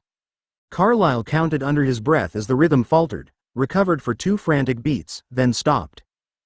The fire vanished. Bella waited for another contraction. None came. Her chest remained still, her lungs empty, yet no need to breathe followed. The silence inside her body was so complete that she mistook it for death until the room crashed into her awareness. The clock on the wall thundered through each movement of its second hand. Fabric shifted against Carlyle's sleeve. Edward's fingers slid less than an inch beneath her palm, skin brushing skin with the sound of stone dragged over glass. Beyond the closed door, Lucas stood motionless in the hall, but Bella heard the faint pressure of his shoes against the floorboards. Farther away, Esme's hand closed around someone else's. Alice whispered Bella's name downstairs. Bella opened her eyes. The ceiling sharpened above her. She saw individual brush marks beneath the white paint, dust caught along the light fitting, and a tiny crack spreading from one corner where the plaster had settled. Color crowded every surface. The curtains weren't merely blue. Threads of gray, silver, and faded green crossed through the weave. Edward leaned over her, and she saw every impossible detail of him at once. His golden eyes held darker rings around the pupils. His hair separated into thousands of bronze strands. Fear had frozen his face, though relief began moving through it as her gaze found his. Bella? His voice carried layers she'd never heard before, each one clear enough to separate. Can you hear me? She tried to answer, but the room demanded attention faster than thought could organize it. The house creaked. Water moved through pipes. A bird landed on the roof and shifted its claws against the slate. Scents arrived with equal force: wood polish, clean linen, Edward, Carlisle, wet earth through the closed window, and something sweet beneath all of them that tightened her empty throat. Bella's fingers closed around Edward's hand. The bed frame cracked. She released him at once and stared at the splintered wood beneath her other hand. Her body had moved without effort, yet the damage remained beneath her palm. Carlisle lowered the stethoscope. Your transformation is complete. Don't try to stand yet. Bella looked from the broken frame to Edward's waiting face. The fire had ended, but the world had returned too loudly for relief to reach her. Carlisle's warning reached Bella, but another scent struck before she could answer. It came from a covered container on the table near the wall, sweet and hot despite the sealed lid. Her throat tightened with such force that her hand rose to it. The room narrowed around the blood, every other scent pushed aside by the certainty that she needed what waited inside. Bella turned toward it. Edward moved with her, then stopped when Carlisle lifted one hand. Nobody blocked the space between Bella and the table. Nobody reached for her arms or ordered her back onto the bed. That's donated human blood, Carlisle said. His voice carried easily through the crowded sounds. We kept it here in case you woke unable to leave safely for a hunt. You can have it, but I want you to choose before I bring it closer. The container's lid seemed louder than his words. Bella could hear liquid shift inside the stored bag when the floor settled beneath Carlisle's weight. Her fingers dug into the mattress, and another crack opened through the wooden frame. Edward stood close enough to touch. His scent reached her beneath the blood, familiar but transformed into something richer than memory. Bella wanted to turn toward him, yet the hunger kept dragging her attention back to the table. Why can't I think? She asked. Her voice startled her. It rang through the room with a clear, musical strength that belonged to no sound she'd ever made. Carlisle didn't react to her shock. You are thinking. Thirst is demanding priority, but it hasn't taken choice away from you. Look at Edward. Bella forced her gaze from the container. Edward hadn't moved nearer. Fear remained in his face, joined now by patience so deliberate that she understood what it cost him to wait. I wanted to touch you, she said. You still can. Edward held out his hand without closing the distance. But you don't have to prove anything to me. Beyond the door, Lucas shifted once. Bella heard his jacket brush the wall, then his feet retreat several steps along the hall. She looked toward the sound. Why is Luke leaving? He isn't leaving the house, Carlisle said. He thought hearing him this close might pressure you to ask for him before you were ready. Bella's throat burned harder. The stored blood remained impossible to ignore, but Lucas had understood the boundary without being reminded. Move it farther away, she said. Not out of the room. I need to know I'm choosing not to reach for it. Carlisle carried the container to the far corner. Bella followed every step with her eyes, then turned back toward Edward and lifted her open hand. Edward placed his palm against hers. She closed her fingers carefully, but the pressure still made his knuckles shift beneath her grip. He didn't pull away. His face softened as she loosened her hold, though the blood in the far corner kept burning through every cent between them. I don't know how much is safe, Bella said. Her voice filled the room again, smooth and bright enough that she glanced toward the walls as though someone else had spoken. That doesn't sound like me. Edward's mouth lifted slightly. It does to me. No, it doesn't. Bella touched her throat, feeling skin that gave no warmth beneath her fingers. The movement happened too quickly. Her hand struck her collarbone with a sharp crack that would have bruised or broken something yesterday, but she felt only the impact. I can't tell where anything stops. Carlyle moved the chair away from the bed and cleared the path to the center of the room. Then we'll begin with standing. Put your feet on the floor one at a time. Don't push against the mattress. Bella shifted her left leg over the edge. The motion carried farther than she intended, and her heel struck the bedside table. One carved leg snapped away. The table tilted, sending a glass and folded cloth toward the floor. She reached for them. The glass broke in her hand before she understood she'd caught it. Fragments pressed against her palm without cutting. Bella stared at the crushed pieces, then opened her fingers over Carlyle's waiting tray. I was trying to save it, she said. Carlyle set the tray aside. Your intention was correct. Your strength wasn't calibrated to it yet. Bella placed both feet flat and rose without pushing. The room dropped beneath her. She crossed the space in one startled step and struck the wardrobe hard enough to split the door along its hinge. Edward caught the falling panel before it reached her. You're all right. The furniture isn't. Bella stepped back with exaggerated care. Even that small movement carried her nearly to the bed. Frustration sharpened the thirst until the blood scent became a command again. She fixed her eyes on Edward instead. Beyond the door, Lucas remained farther down the hall. Bella could hear Alice speaking to him too softly for any human ear, then Lucas answering that the choice belonged to her. Bella turned toward Carlyle. I want Luke. Edward went still beside the broken wardrobe. Carlyle didn't look to him for agreement. Now? Carlyle asked. Bella listened to her brother's silence beyond the wall and tested the answer against the hunger in her throat. Yes. Tell him to come in slowly, and nobody decides for me when I'm ready to see him. Carlyle opened the door and stepped aside. Lucas waited several paces down the hall, exactly where Bella had heard him. Alice stood farther back near the stairs, one hand closed around his wrist without holding him in place. Bella recognized her brother before he moved. His scent, face, and body had all changed from the human boy beside her on the plane, yet the certainty came without comparison. Luke remained Luke. The thought struck harder than the thirst, and Bella crossed half the room before she understood she'd moved. Lucas lifted both hands. Slowly, Belle's. She stopped with her fingers inches from his coat. The floorboards had cracked beneath one foot, and the air displaced by her movement stirred his hair. Bella stared at the narrow distance between them. She'd embraced him thousands of times without considering how much strength the act required. I nearly hit you, she said. You stopped. Lucas kept his hands raised, letting her choose the next movement. That matters more. Bella looked at his face. Vampire sight exposed every detail she'd never been able to see before, the fine marks left by tools across his fingers, the pale line beside his jaw from the battle, and the faint darkening beneath his eyes that showed he hadn't hunted recently enough. None of it made him unfamiliar. May I touch you? She asked. Lucas lowered one hand and offered it palm upward. Yes. Bella placed 2 fingers against his palm. Cold skin met cold skin, and the absence of warmth should have felt like loss.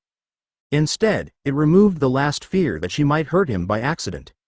She closed her hand around his, increasing the pressure until his fingers held firm against hers. Lucas smiled, still showing off. A laugh escaped Bella before she could stop it. The sound came out brighter than memory, but the annoyance beneath it belonged entirely to her. You're still irritating. Carlyle said personality usually survives. Bella stepped closer. She lifted her arms, paused when Lucas's smile faded into careful attention, then placed them around him without pulling. Lucas completed the embrace slowly, one arm across her back and the other resting between her shoulders. She tightened her hold by degrees. His body didn't yield, and he didn't brace as though expecting her to fail. I thought you might feel different, Bella said against his shoulder. I do, Lucas replied. So do you. The answer hurt less than reassurance would have. Bella released him before hunger or strength turned the moment into another test. Lucas remained close, but neither of them pretended careful contact was the same as the easy embrace they'd shared before. Behind her, Carlyle lifted the container of blood. Bella, it's time to decide whether you can hunt. Bella kept one hand around Lucas's and faced the scent burning through the room. Then I want to try. 58, First Hunt. The stored blood remained behind when Bella stepped through the front door. Its scent followed her across the veranda, but the night opened around it with rain-damp leaves, distant animals, and hundreds of smaller lives moving beneath the soil. Edward stayed at her right shoulder. Jasper waited several paces ahead, dressed for the woods rather than battle, though nothing in his stillness felt casual. Jasper looked from Bella to the dark tree line. We'll keep far from roads and houses. If either of us says stop, you stop. If you smell a human, you tell us before you move. Bella's throat tightened at the word human. And then you drag me back? No. Jasper's attention remained steady on her face. Edward warns you. I place myself between you and the scent if you keep moving. What happens after that still requires a choice from you. Edward's hand hovered near hers without closing around it. We can return inside and use the blood Carlyle prepared. Bella heard the fear beneath his careful tone. He wanted her fed, safe, and beyond the first danger before either of them had time to understand what had changed. She also heard Jasper waiting without preference, refusing to turn caution into command. I said I wanted to try. Bella faced the trees. I still do. Jasper nodded once. Then choose the direction. Every path seemed equally crowded with scent. Deer had crossed north of the house. Something smaller and sharper moved near the creek. Farther west, a large animal had torn bark from a tree and left a heavy musk hanging beneath the wet branches. Bella pointed west. That way. You set the pace, Jasper said. Don't copy ours. She stepped from the veranda and crossed the lawn before deciding to run. The ground vanished beneath her. Trees rushed forward with impossible speed, yet each branch remained sharply visible. Bella turned around the first trunk, pushed off too hard, and sailed across the creek instead of landing beside it. She struck the opposite bank shoulder first. Earth burst around her, roots snapping beneath the impact. Bella rose from the shallow crater before Edward and Jasper reached the water's edge. Edward stopped across the creek. Are you hurt? No. Bella stared at the torn ground around her. Humiliation reached her before pain could. I was aiming for the stone beside the water. Jasper crossed in one controlled movement and landed several feet away. Then we slow down until your body goes where you intend. He glanced west, where the large animal scent waited among the trees. Do you still choose that target? Bella brushed soil from her sleeve and faced the scent again. Yes, but I'm walking until I stop breaking the landscape. Bella walked until the broken creek bank disappeared behind them. Each step required more attention than running ever had. Her feet found stones beneath the leaves before she consciously saw them, and her body kept trying to answer every slope with speed. She shortened her stride, placed each foot deliberately, and followed the heavy animal scent west. The trail climbed between pines. Bella could distinguish crushed fern, old claw marks, and hairs caught against rough bark. The animal had passed less than an hour earlier. Its scent grew stronger until thirst tightened her throat and stripped patience from every movement. There, Edward saw Ede quietly. He pointed toward a shallow print beside a fallen branch. It turned north. Bella saw the print, but the scent seemed to continue straight ahead.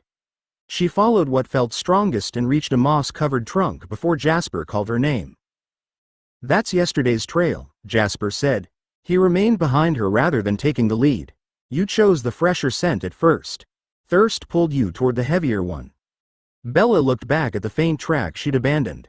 I can smell both, but I can't tell which one matters. You can, Jasper replied. You noticed the print before Edward spoke. You stopped trusting what you saw when the older scent promised more blood. Humiliation sharpened her hunger. Bella turned north and tried to run at half the speed she'd used before. The intention lasted 3 steps. The animal's scent surged around her, and she launched forward hard enough to tear bark from the nearest tree when she used it to change direction. A dark shape moved across the ridge. Bella pursued without deciding to. She cleared the rise, struck the ground beyond it, and closed both hands around warm fur. The body collapsed beneath her grip.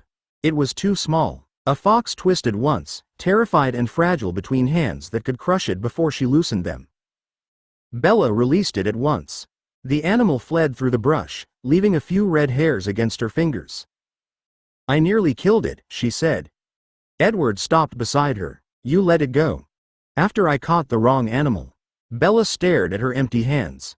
I didn't choose any of that. Jasper crouched beside the disturbed leaves and touched the fox's tracks. You chose to release it. Now choose whether embarrassment sends you home hungry or teaches you to slow down.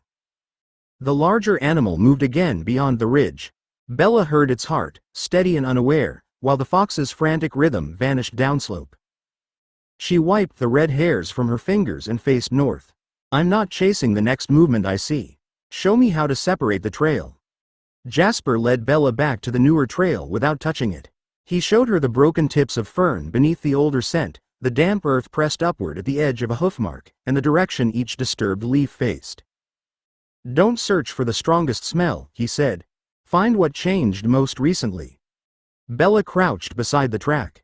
The animal's scent still burned through every other detail, but she forced herself to notice crushed moss, fresh sap, and soil that hadn't yet settled. The trail climbed north, exactly where the print had pointed. I have it, she said. Edward remained several yards to her right. Take your time. Bella followed at a walk until the animal's heartbeat returned, slow and heavy beyond the ridge. Hunger tightened around the sound.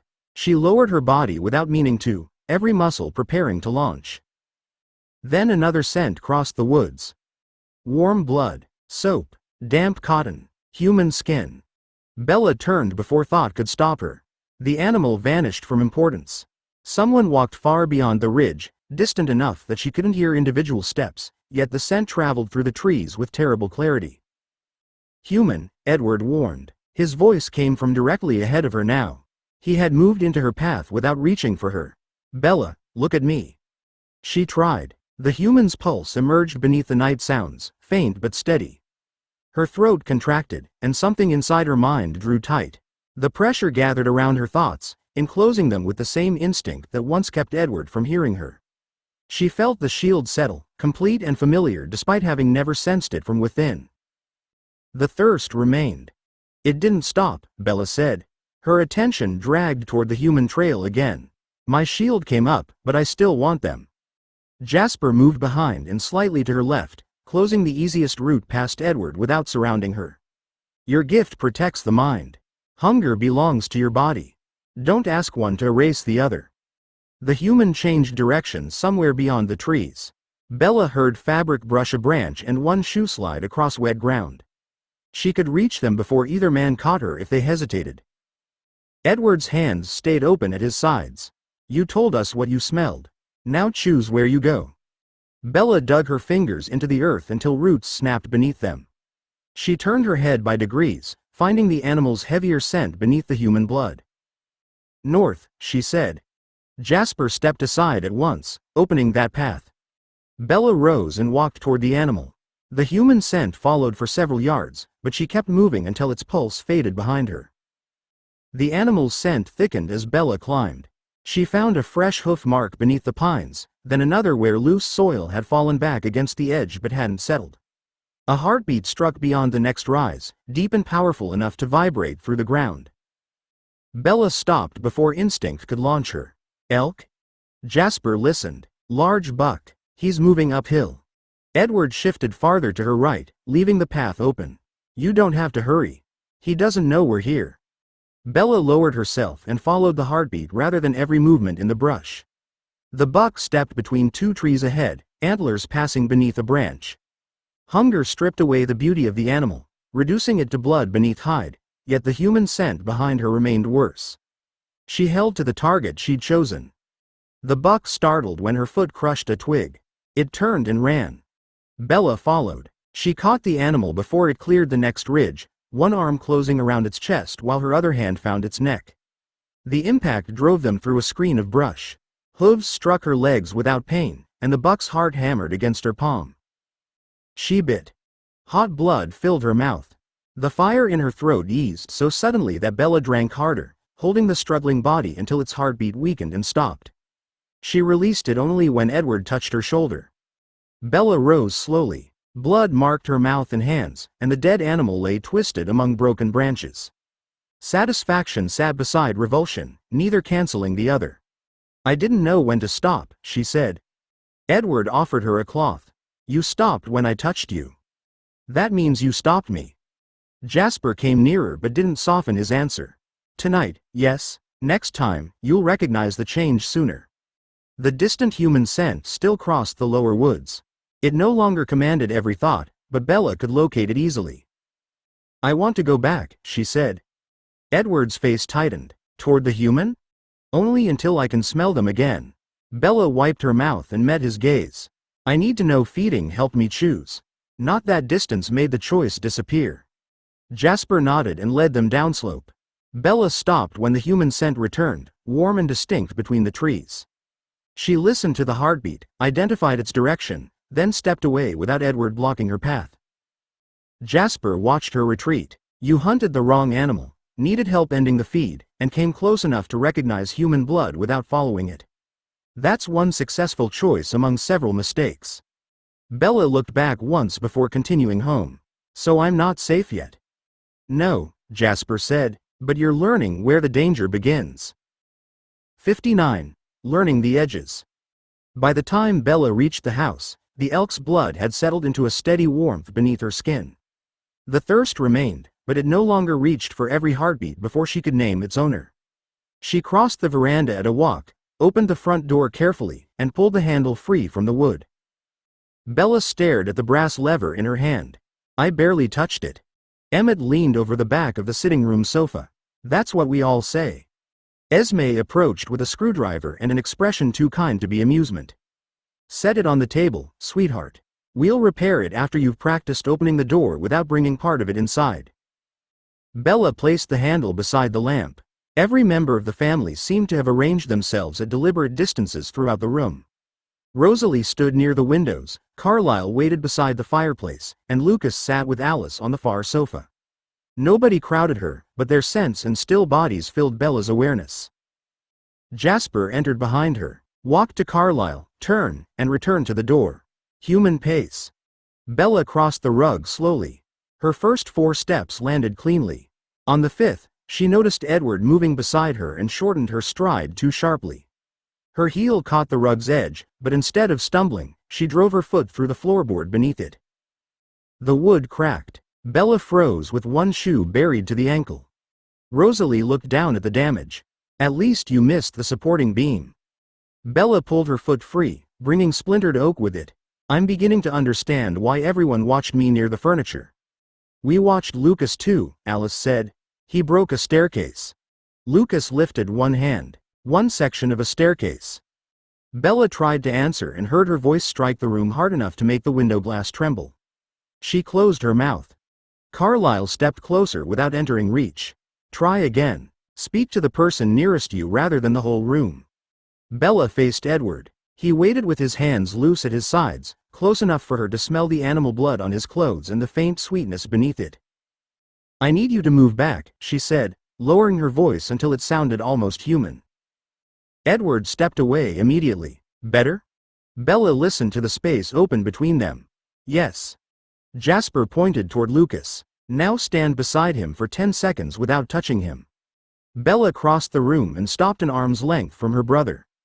Lucas didn't retreat, but the care in his stillness hurt more than fear would have. Bella folded her hands behind her back. "You can breathe. I know it's pretend." Lucas drew an exaggerated breath through his nose. "I'm trying to make you comfortable. You're making me want to check whether you've malfunctioned." His smile came naturally, and Bella's answering laugh escaped at the right volume. 10 seconds passed without broken wood, seized clothing, or anyone intervening. It wasn't Grace, but it belonged to her. Edward waited until Rosalie had removed the broken floorboard before asking Bella to continue. He stood near the fireplace while Carlisle remained beside the sofa, leaving the center of the room open. Edward met Bella's gaze. "May I try to read Carlisle?" Bella felt her shield resting close around her mind. Until the hunt, it had been something she understood only through Edward's silence. Now it pressed against her awareness, a boundary she could reach. "Yes," she said, "tell me before you feel anything." Carlisle sat and placed both hands on his knees. Bella moved beside him without touching him, then tried to push the shield outward. It resisted direction. The protection widened around Carlisle's shoulder but slipped away from his legs, as though she were trying to cover him with cloth she couldn't see. Edward tilted his head. "I can't hear what he's thinking about you, but I can hear him wondering whether the damaged board can be matched." Carlisle glanced down at the open section of floor. "That's accurate." Bella tightened her attention around him. The shield drew closer, enclosing his head and chest before thinning again near one arm. Edward's expression changed. Now I can hear nothing. Satisfaction loosened Bella's concentration. Carlyle's thoughts returned to Edward at once. I lost it, she said. You changed what you were feeling, Edward replied. You stopped building the boundary and started judging whether you'd succeeded. Bella tried again. This time, she pictured Carlyle as someone inside her protection rather than an object she needed to cover. The shield expanded more evenly, but Edward's face tightened when she included him by accident. I can't hear Carlyle, Edward sighed. Or Jasper. You've reached halfway across the room. Bella pulled back too quickly. The shield collapsed against her mind, and every protected person became audible to Edward again. Frustration rose before she could contain it. You make it sound simple because you can tell exactly when I fail. Edward stepped nearer, then stopped before entering reach. Would you rather I leave? The question hurt more than correction. Bella's shield surged around him, Carlyle, and half the room. Edward's eyes widened as the minds he normally heard vanished together. Bella felt the boundary tremble under anger and fear. I don't want you gone. I want to stop needing everyone to stand carefully around me. Edward didn't cross the space between them. Then don't use the shield to prove you're already finished learning. Bella held the uneven protection for another second, then released it deliberately instead of letting emotion tear it away. The room returned to Edward's hearing, but he kept his attention on her. Again, Bella said, only Carlyle this time. Bella held the shield around Carlyle until Edward nodded, then released it by choice. The success should have satisfied her. Instead, her attention shifted to the camera bag waiting beside the bookcase, where Esme had placed it after clearing the damaged floor. I'm finished being examined for a while, Bella said.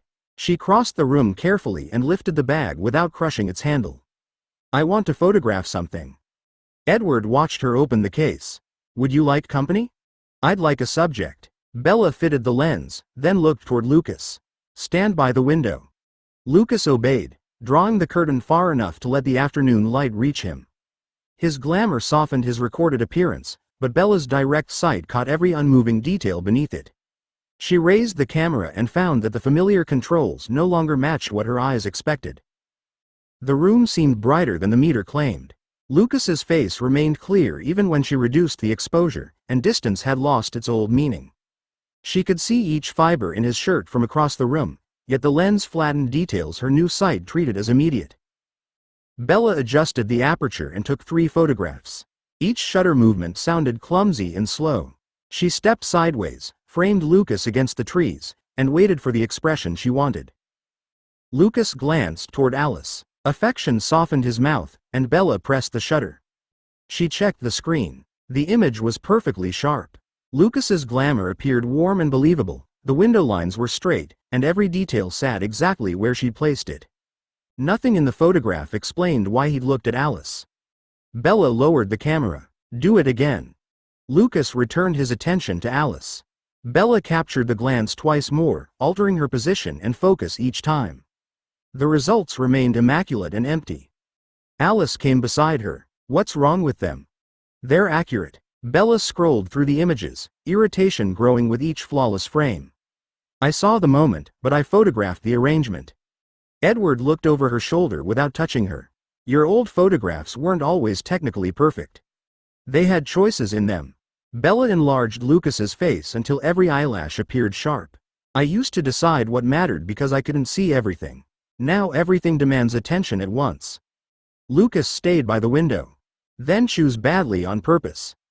Bella looked up. That sounds like advice from someone who doesn't use a camera. It's advice from someone who keeps mistaking control for judgment. She changed the focus point from Lucas's eyes to Alice's hand resting near the window frame. The next photograph blurred his face slightly while preserving the small space between their fingers.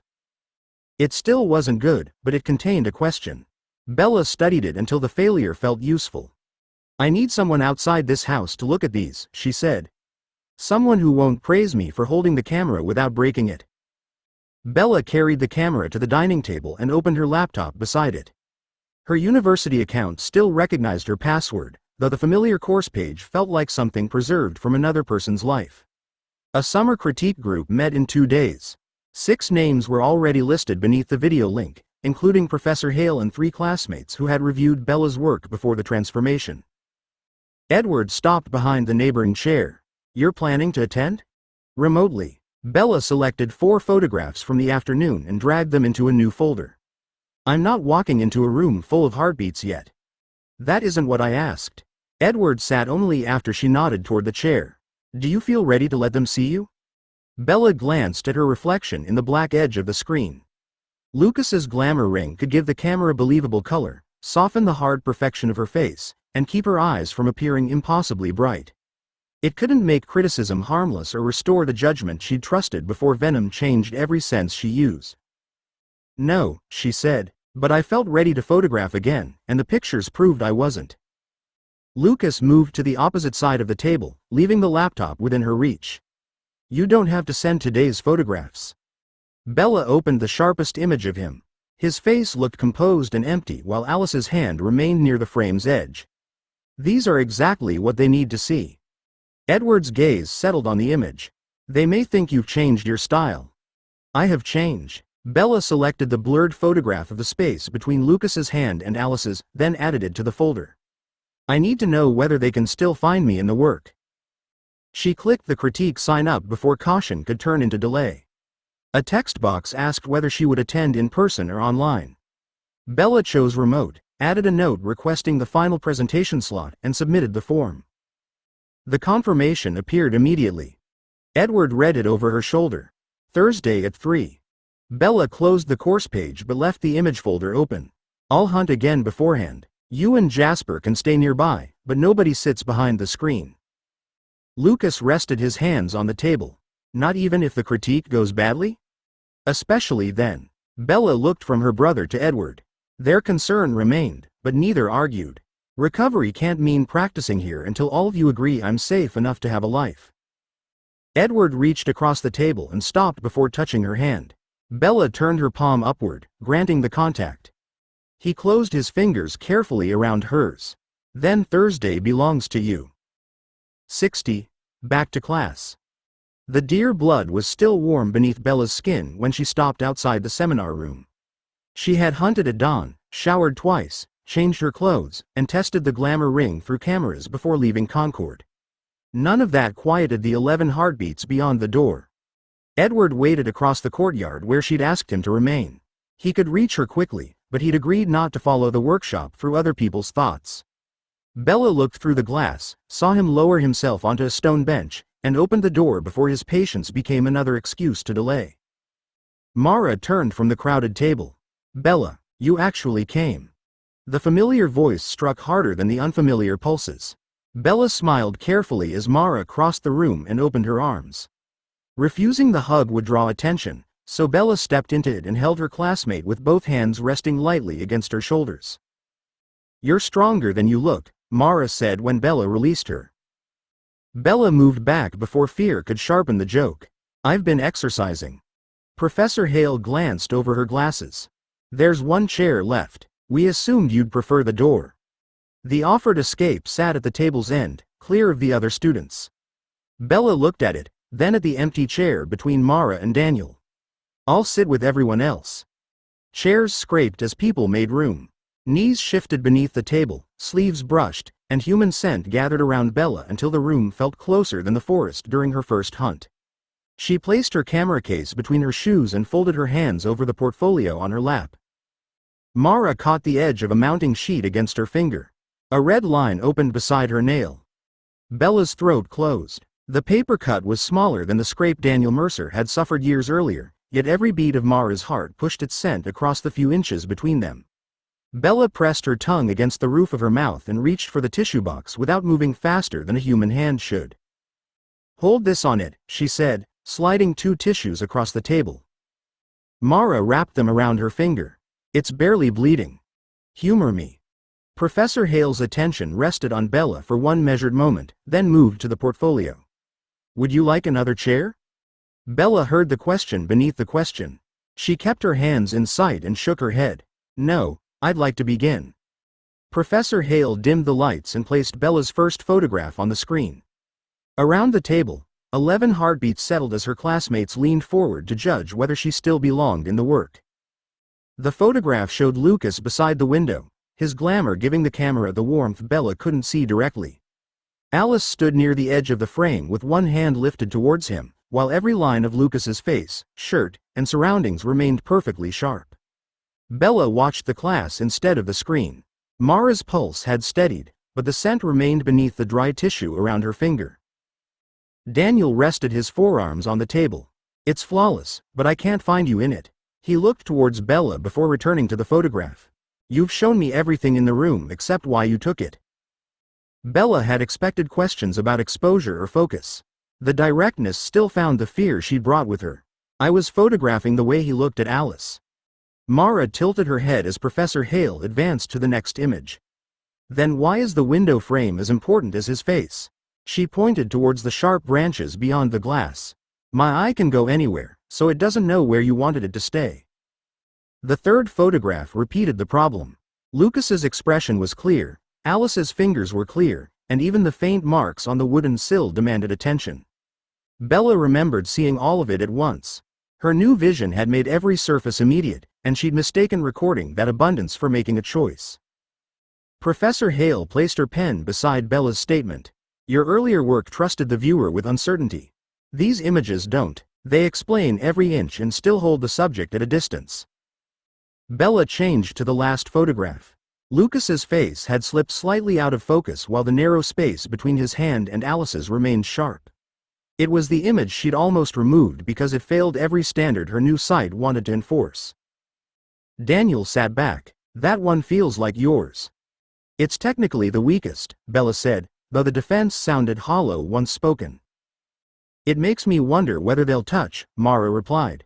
She flexed her wrapped finger, then rested her hand beside the print. The others leave nothing for me to discover. Bella studied the blurred face and the waiting hands. Before her transformation, limitation had forced her to choose what mattered. Now she could see everything, and technical perfection let her avoid exposing which moment had moved her. She closed the first 3 files and left the imperfect photograph on the screen. I thought seeing more would make the work more honest. Bella faced the table and made herself accept their attention. Instead, I've been using detail to hide the decision. Professor Hale picked up her pen again. Then show us where you chose not to hide. Bella opened the next image rather than ending the presentation early. All right, keep going. She left the imperfect photograph on the screen while the discussion continued. Daniel questioned the framing, Mara defended the empty space between the hands, and Professor Hale asked Bella which detail she would sacrifice if the image could keep only one. Bella answered without protecting the photographs from criticism. By the time Professor Hale closed her notebook, Mara's paper cut had dried beneath the tissue and the scent no longer commanded Bella's attention. Professor Hale gathered the printed statements. That's enough for today. Bella, thank you for bringing work that wasn't already solved. Bella placed the camera in its case and secured the clasp with careful pressure. I thought it was solved when I arrived. That's why workshops exist, Professor Hale said. Her smile softened the words without turning them into praise. We're meant to make certainty uncomfortable. The others began collecting bags and cups. Through the window, Bella found Edward seated across the courtyard with a book open on one knee. He hadn't waited beside the door, watched through the glass, or entered when Mara cut herself. He looked up only when Bella stepped into the corridor. Daniel pulled on his jacket. We're getting coffee. You've been absent long enough that we're allowed to interrogate you. Mara lifted her wrapped finger. We'll avoid dangerous paper. Bella could have crossed the courtyard to Edward and ended the afternoon with a successful return. Instead, she adjusted the strap on her camera case. I can't drink coffee, but I'll come. Edward rose when she approached, then stopped before meeting her halfway. His gaze moved over her face and settled on the classmates waiting near the stairs. How did it go? They found the part one was hiding. Bella glanced back at Mara. I'm going with them.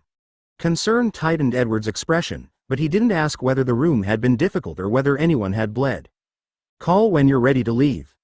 Bella touched his hand briefly. Thank you for staying outside. At the cafe, she took the chair Daniel offered between him and Mara rather than choosing the wall. When the server came, Bella smiled. Nothing for me, thanks. Daniel raised his cup. You came to a coffee shop and refused coffee. That's hostile. I came for the interrogation, Bella said. They talked about exhibitions, abandoned projects, and places that felt unfamiliar after months away. Bella didn't lift an empty cup or copy anyone's breathing. She listened, argued, and laughed at Mara's complaint about her parents reclaiming her old bedroom. When the conversation turned to returning somewhere and discovering it had changed, Bella opened her notebook. Mara's room still existed, but the bed had become a sewing table, her schoolbooks had been boxed, and only the pencil marks beside the door remained untouched. Bella turned the notebook towards her. Would your parents let me photograph the room? Mara paused with one arm inside her coat. Why would anyone want pictures of my mother's sewing supplies? Because it used to be yours. Bella tapped the words familiar places beneath her notes. I'm thinking about people who return somewhere they know and discover it's being used differently. Bedrooms, old workplaces, neighborhood shops, anywhere the place stayed while their relationship with it changed. Daniel leaned over the table to read. That sounds better than 4 perfect photographs of Lucas standing beside a window. Bella closed the notebook before he could take it. Your support is overwhelming. Mara considered the idea, then pulled out her phone. My parents are home. I'll ask. An hour later, Bella followed her upstairs in a narrow house outside Cambridge. Edward remained in the car, where Bella had asked him to wait. Mara's former room held folded fabric, storage boxes, and a sewing machine beneath the window. Pale rectangles showed where posters had once covered the walls. My mother offered to move everything, Mara said. She set her coat over the banister. I told her not to. That would defeat the point, wouldn't it?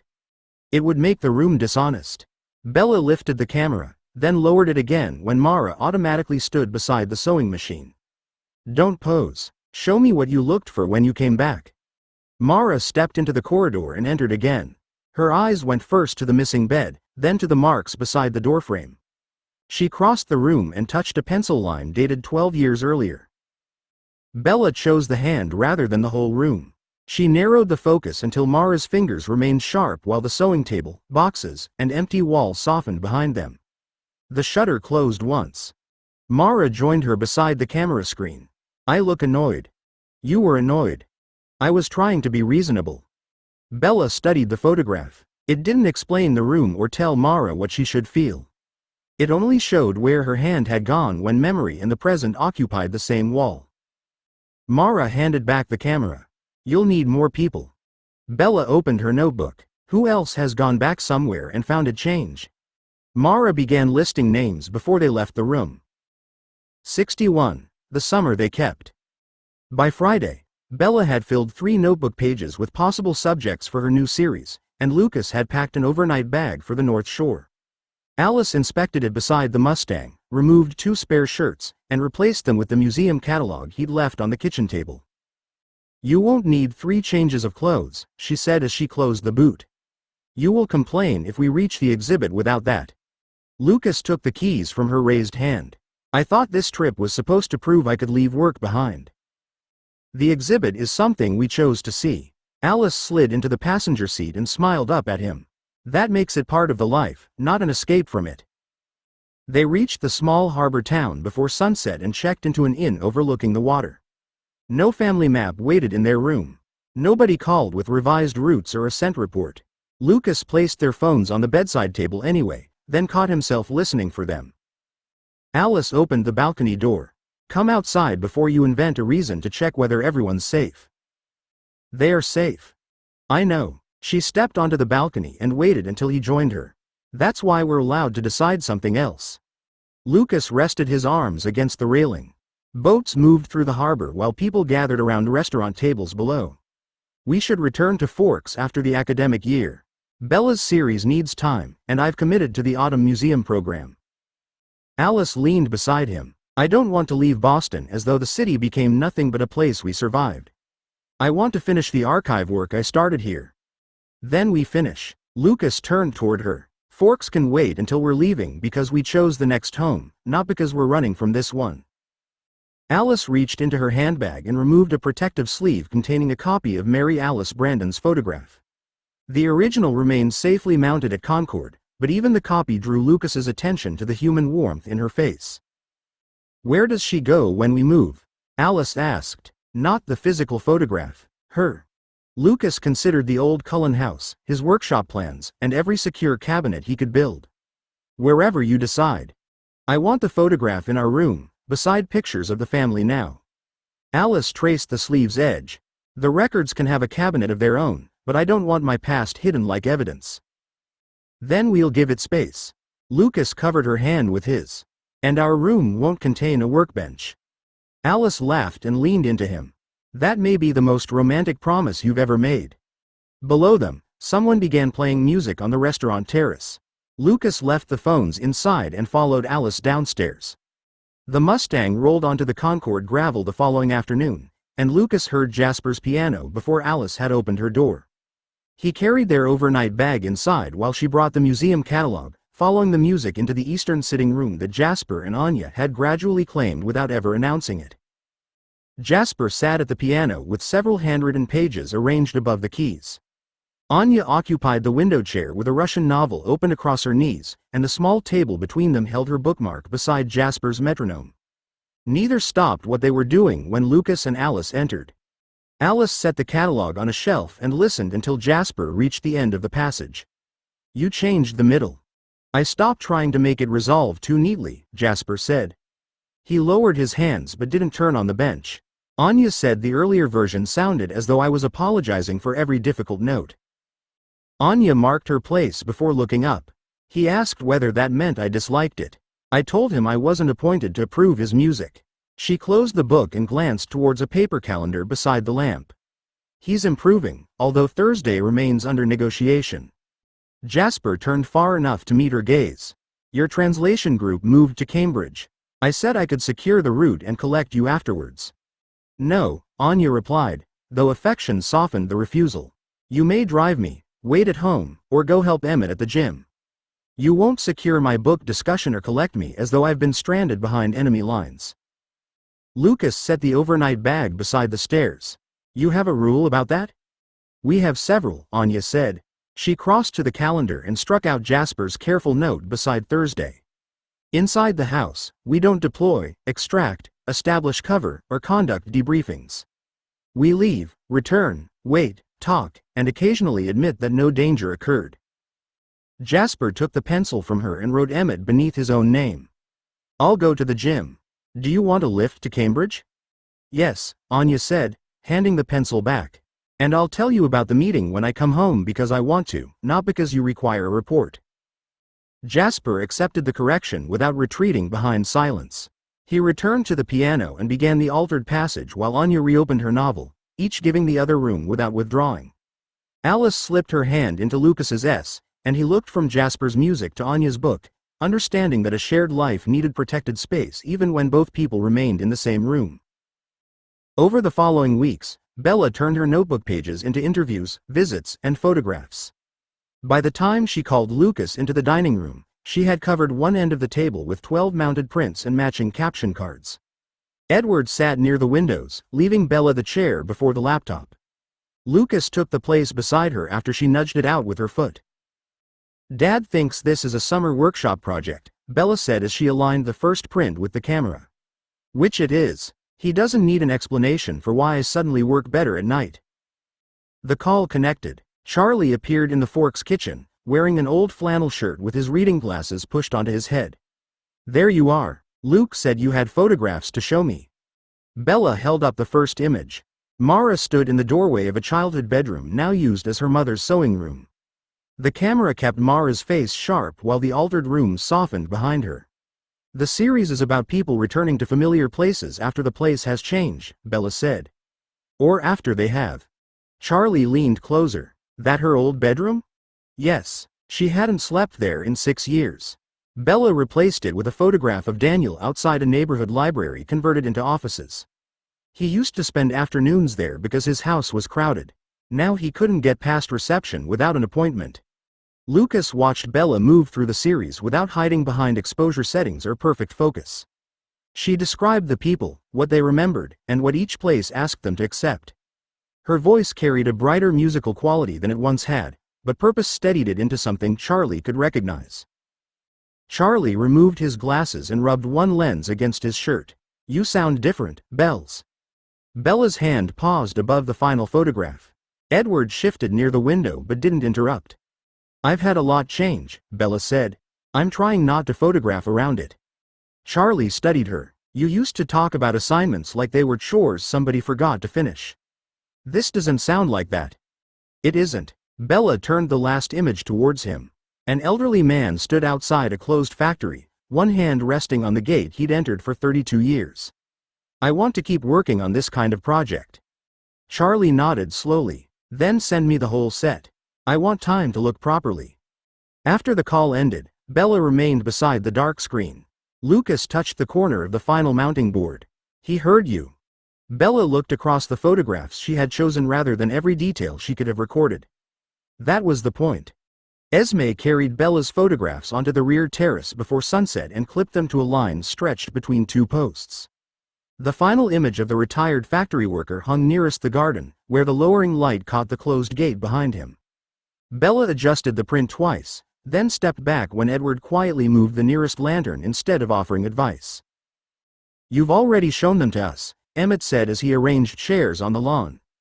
Does this mean we're supposed to become more impressed outdoors? Bella checked the spacing between two photographs. It means Esme wanted an end-of-summer gathering, and my work was available before you found a volleyball. I found one, Emmett said, producing it from behind his chair. I was waiting for the serious part to end. Carlyle arrived from the hospital as Jasper carried an electric keyboard onto the terrace. Anya followed with her novel tucked beneath one arm, though she placed it on a table rather than opening it. Rosalie brought the Mustang around from the carriage house and parked it near the lawn, where its polished body reflected the lanterns as evening deepened. Lucas stood beside Alice near the steps. Every person he loved occupied the grounds without a patrol assignment or fallback route. Jasper glanced once towards the western trees, then sat at the keyboard with Anya beside him. Esme raised her hands before Emmett could serve the volleyball.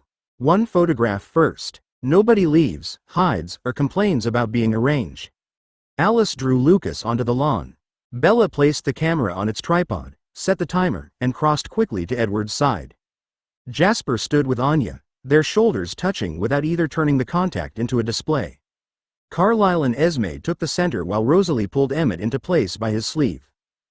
The shutter clicked. Bella returned to the camera and studied the screen. Again, Emmett looked at the ball. It was moving, Emmett protested. It was on the grass. That's where movement begins. The second photograph caught Rosalie laughing at him. Bella lowered the camera with satisfaction, and Jasper began playing the unfinished melody from the sitting room. Anya listened beside him while Emmett finally claimed his game and persuaded Carlyle to join. Alice took Lucas's hand and drew him between the lanterns. Dance with me. Lucas heard the music, Bella's instructions, Emmett's argument over an imaginary boundary line, and Esme asking Rosalie for another photograph beside the Mustang. Nothing moved beyond the trees. No vision interrupted Alice's smile. He stopped listening for what wasn't there and placed his hand at her waist. Alice guided him across the grass while the family's voices continued around them, filling the evening they had chosen to keep. 62. The road home. The museum laboratory looked smaller with Lucas's drawer empty. He stood beside the workbench while Professor Whitcomb checked the final inventory sheet against the cleared storage spaces.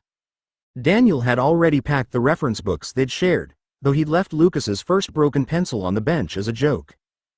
Whitcomb signed the bottom of the page and handed Lucas the pen. Your program requirements are complete.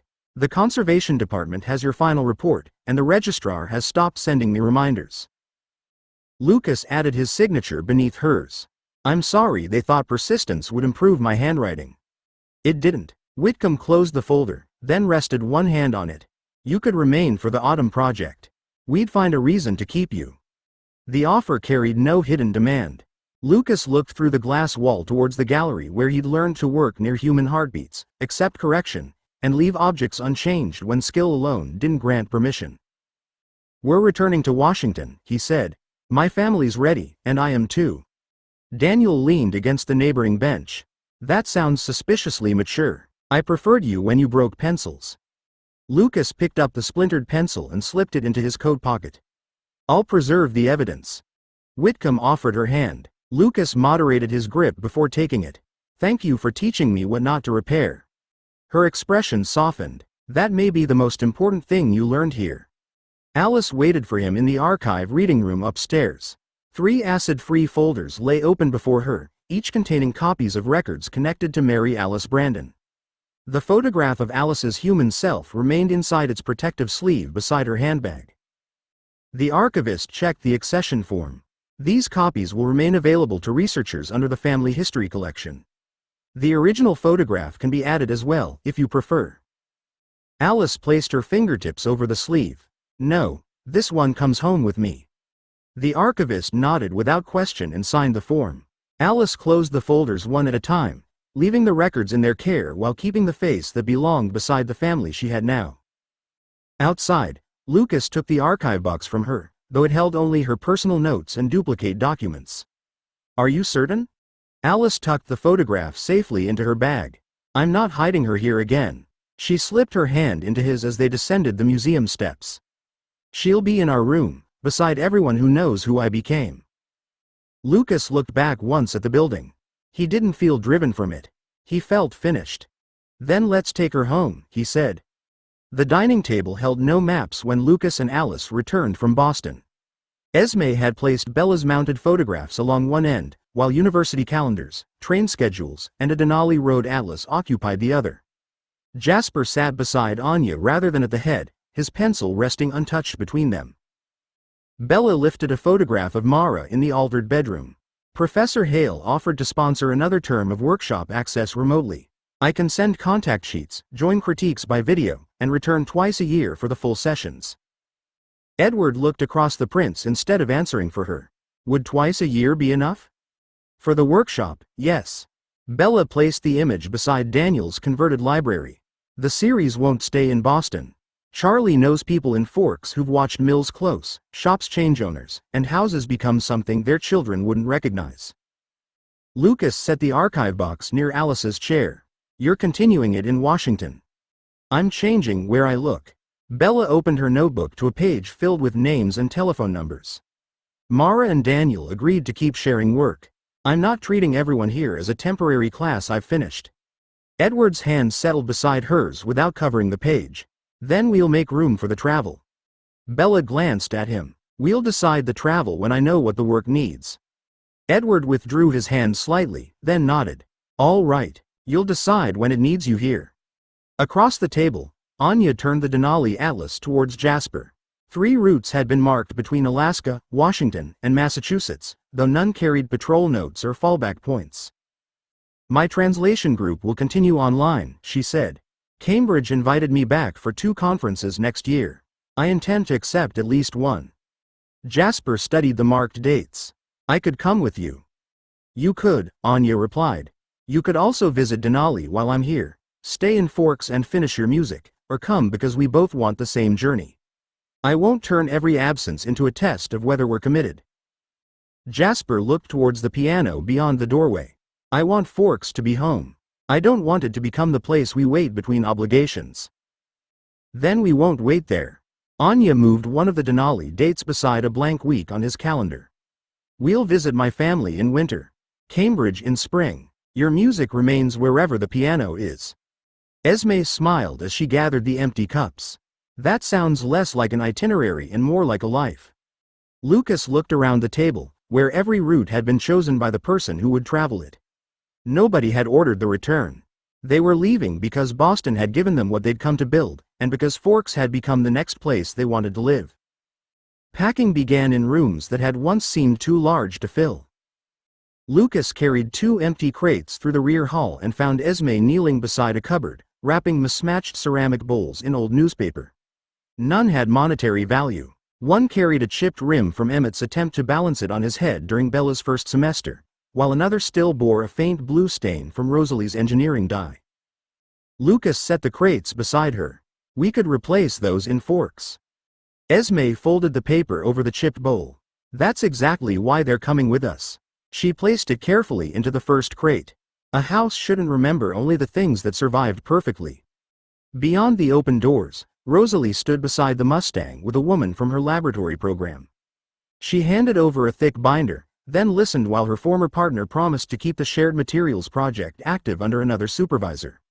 Near the lawn, Emmett loaded donated coaching equipment into a parent's estate car while 3 children argued over who would inherit his whistle. "You can't divide one whistle," Emmett told them as he shut the boot. "You'll have to earn a new one by terrorizing the next coach." The smallest boy hugged him around the waist before anyone could laugh. Emmett's hands hovered, then settled gently across the child's back. Inside, Bella had covered the dining table with labeled portfolio boxes.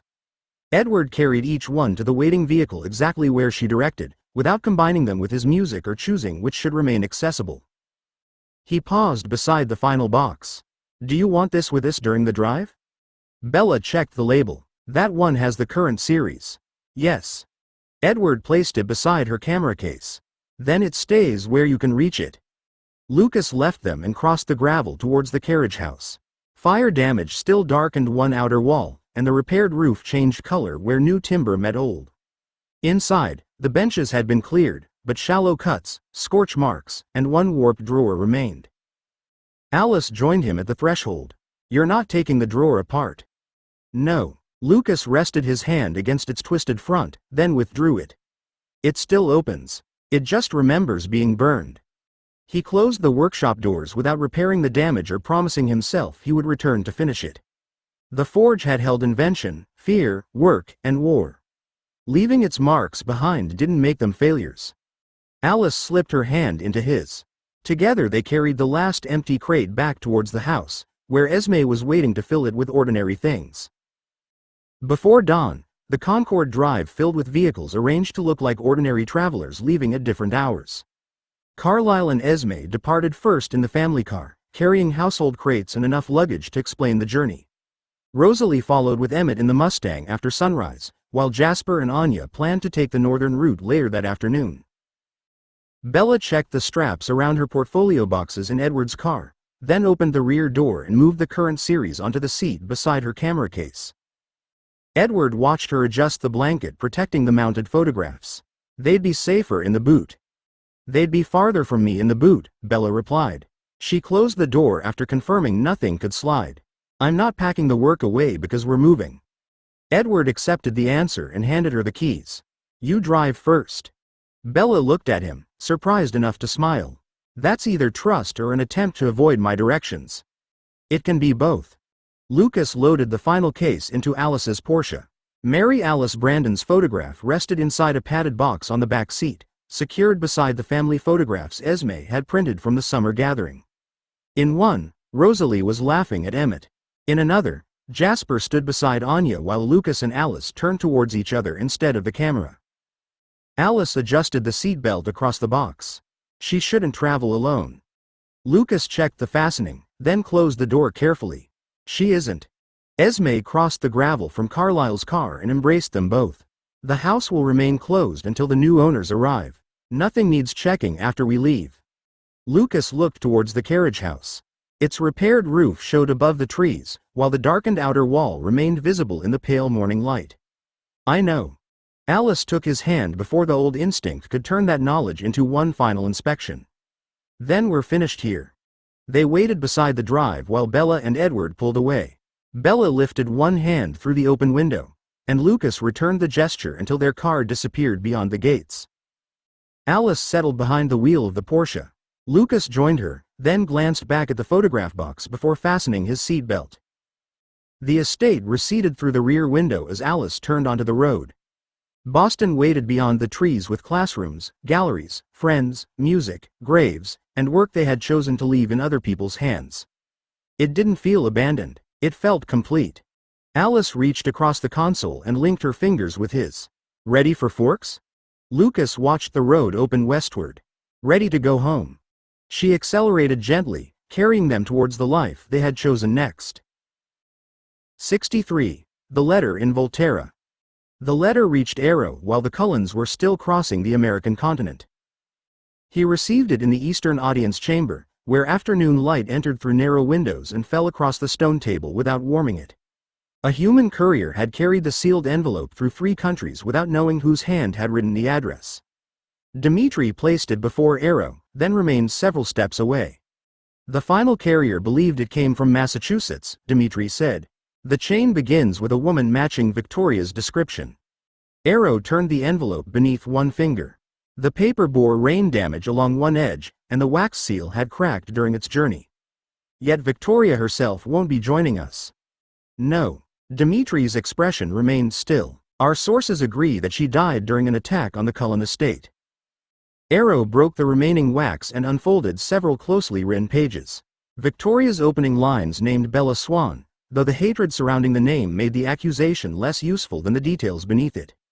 He read past claims of stolen vengeance and Cullen interference until another name appeared twice in the same paragraph.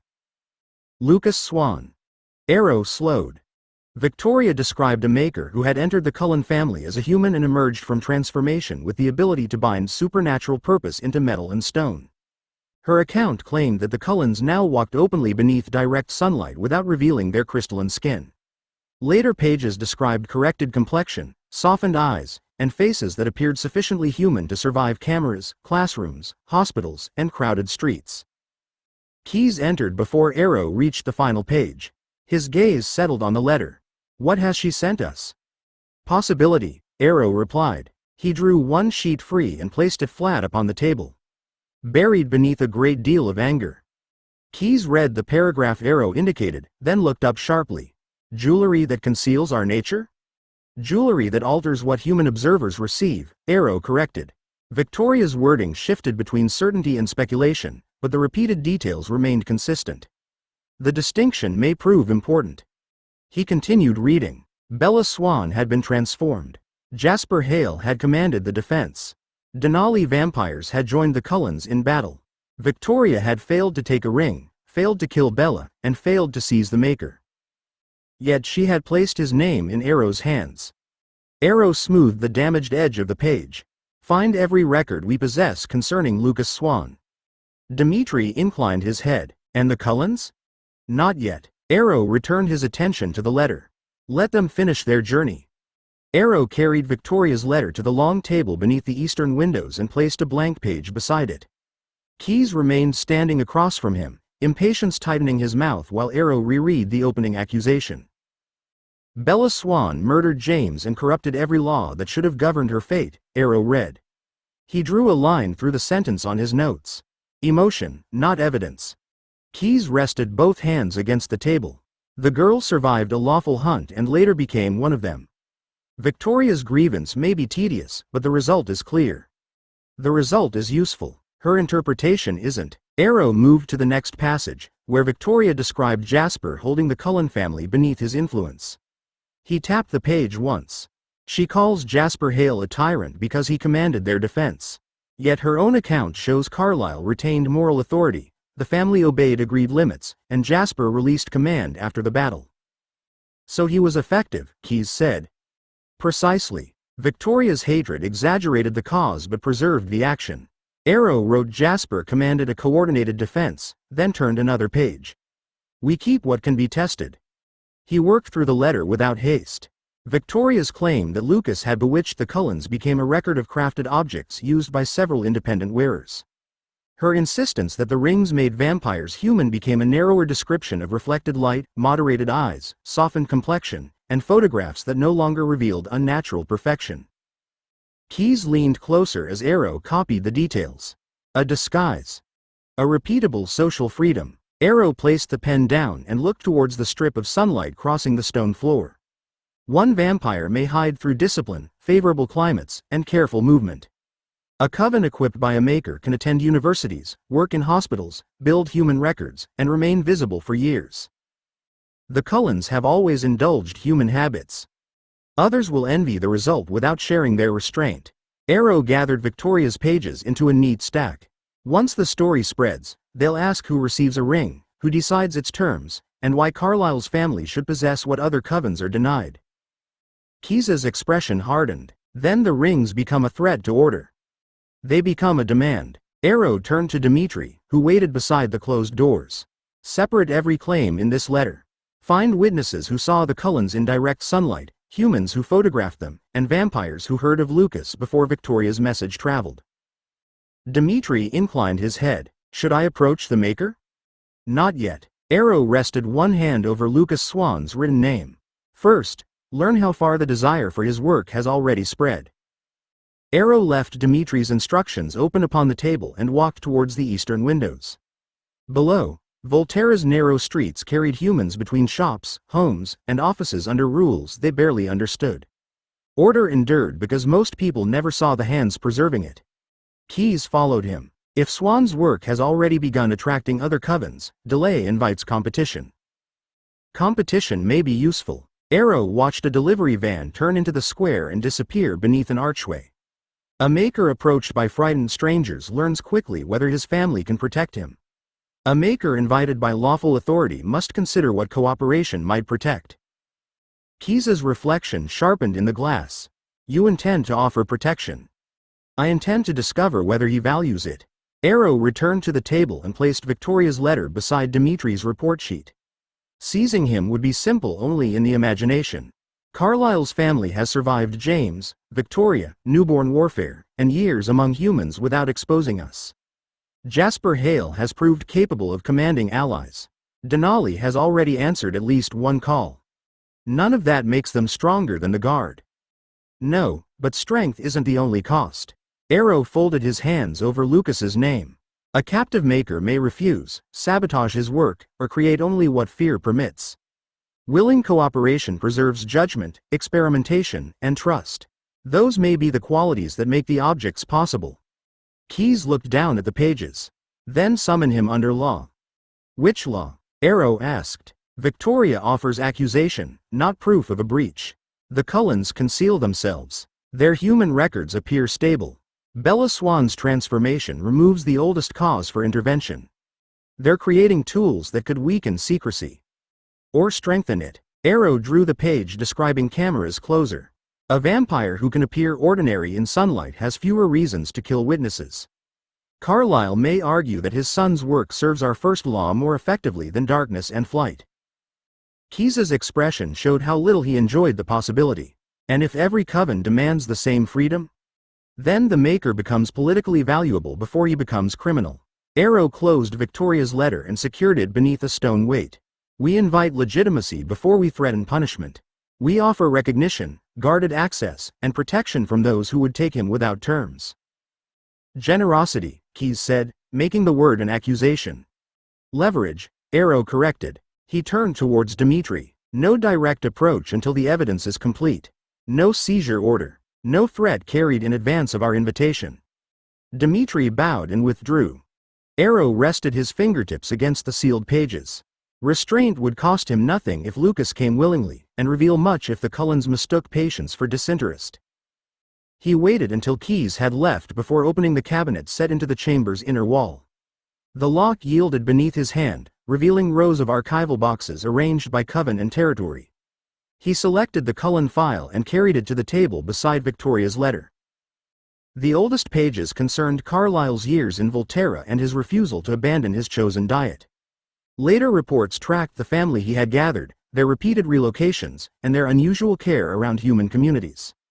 Forks appeared several times, first as a remote town in Washington state, then as the place where Carlyle's household had lived openly enough to establish work, property, school records, and friendships without exposing what they were. Arrow placed Victoria's letter beside those reports.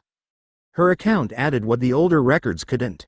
Lucas Swan had entered Carlyle's family as a human, survived transformation, and developed objects that allowed vampires to remain visible where caution had once required absence.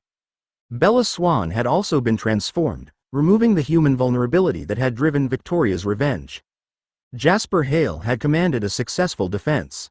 Denali had answered the Cullens' need. The family had changed, but its habits remained recognizable. They built lives among humans, protected one another fiercely, and returned to places carrying emotional value long after practicality should have sent them elsewhere. A knock interrupted his reading. Arrow closed the archive box before granting entry. Dimitri crossed the chamber carrying a folded report. The Concord estate is being vacated. Household property has been assigned to carriers traveling west, and several Cullen vehicles left Massachusetts on separate routes. Arrow accepted the page. Do we know their destination? Not with certainty. The transport records name Washington State. Carlisle Cullen still owns property near Forks. Arrow looked towards the older file. The answer fit too neatly to ignore, though confirmation mattered more than elegance.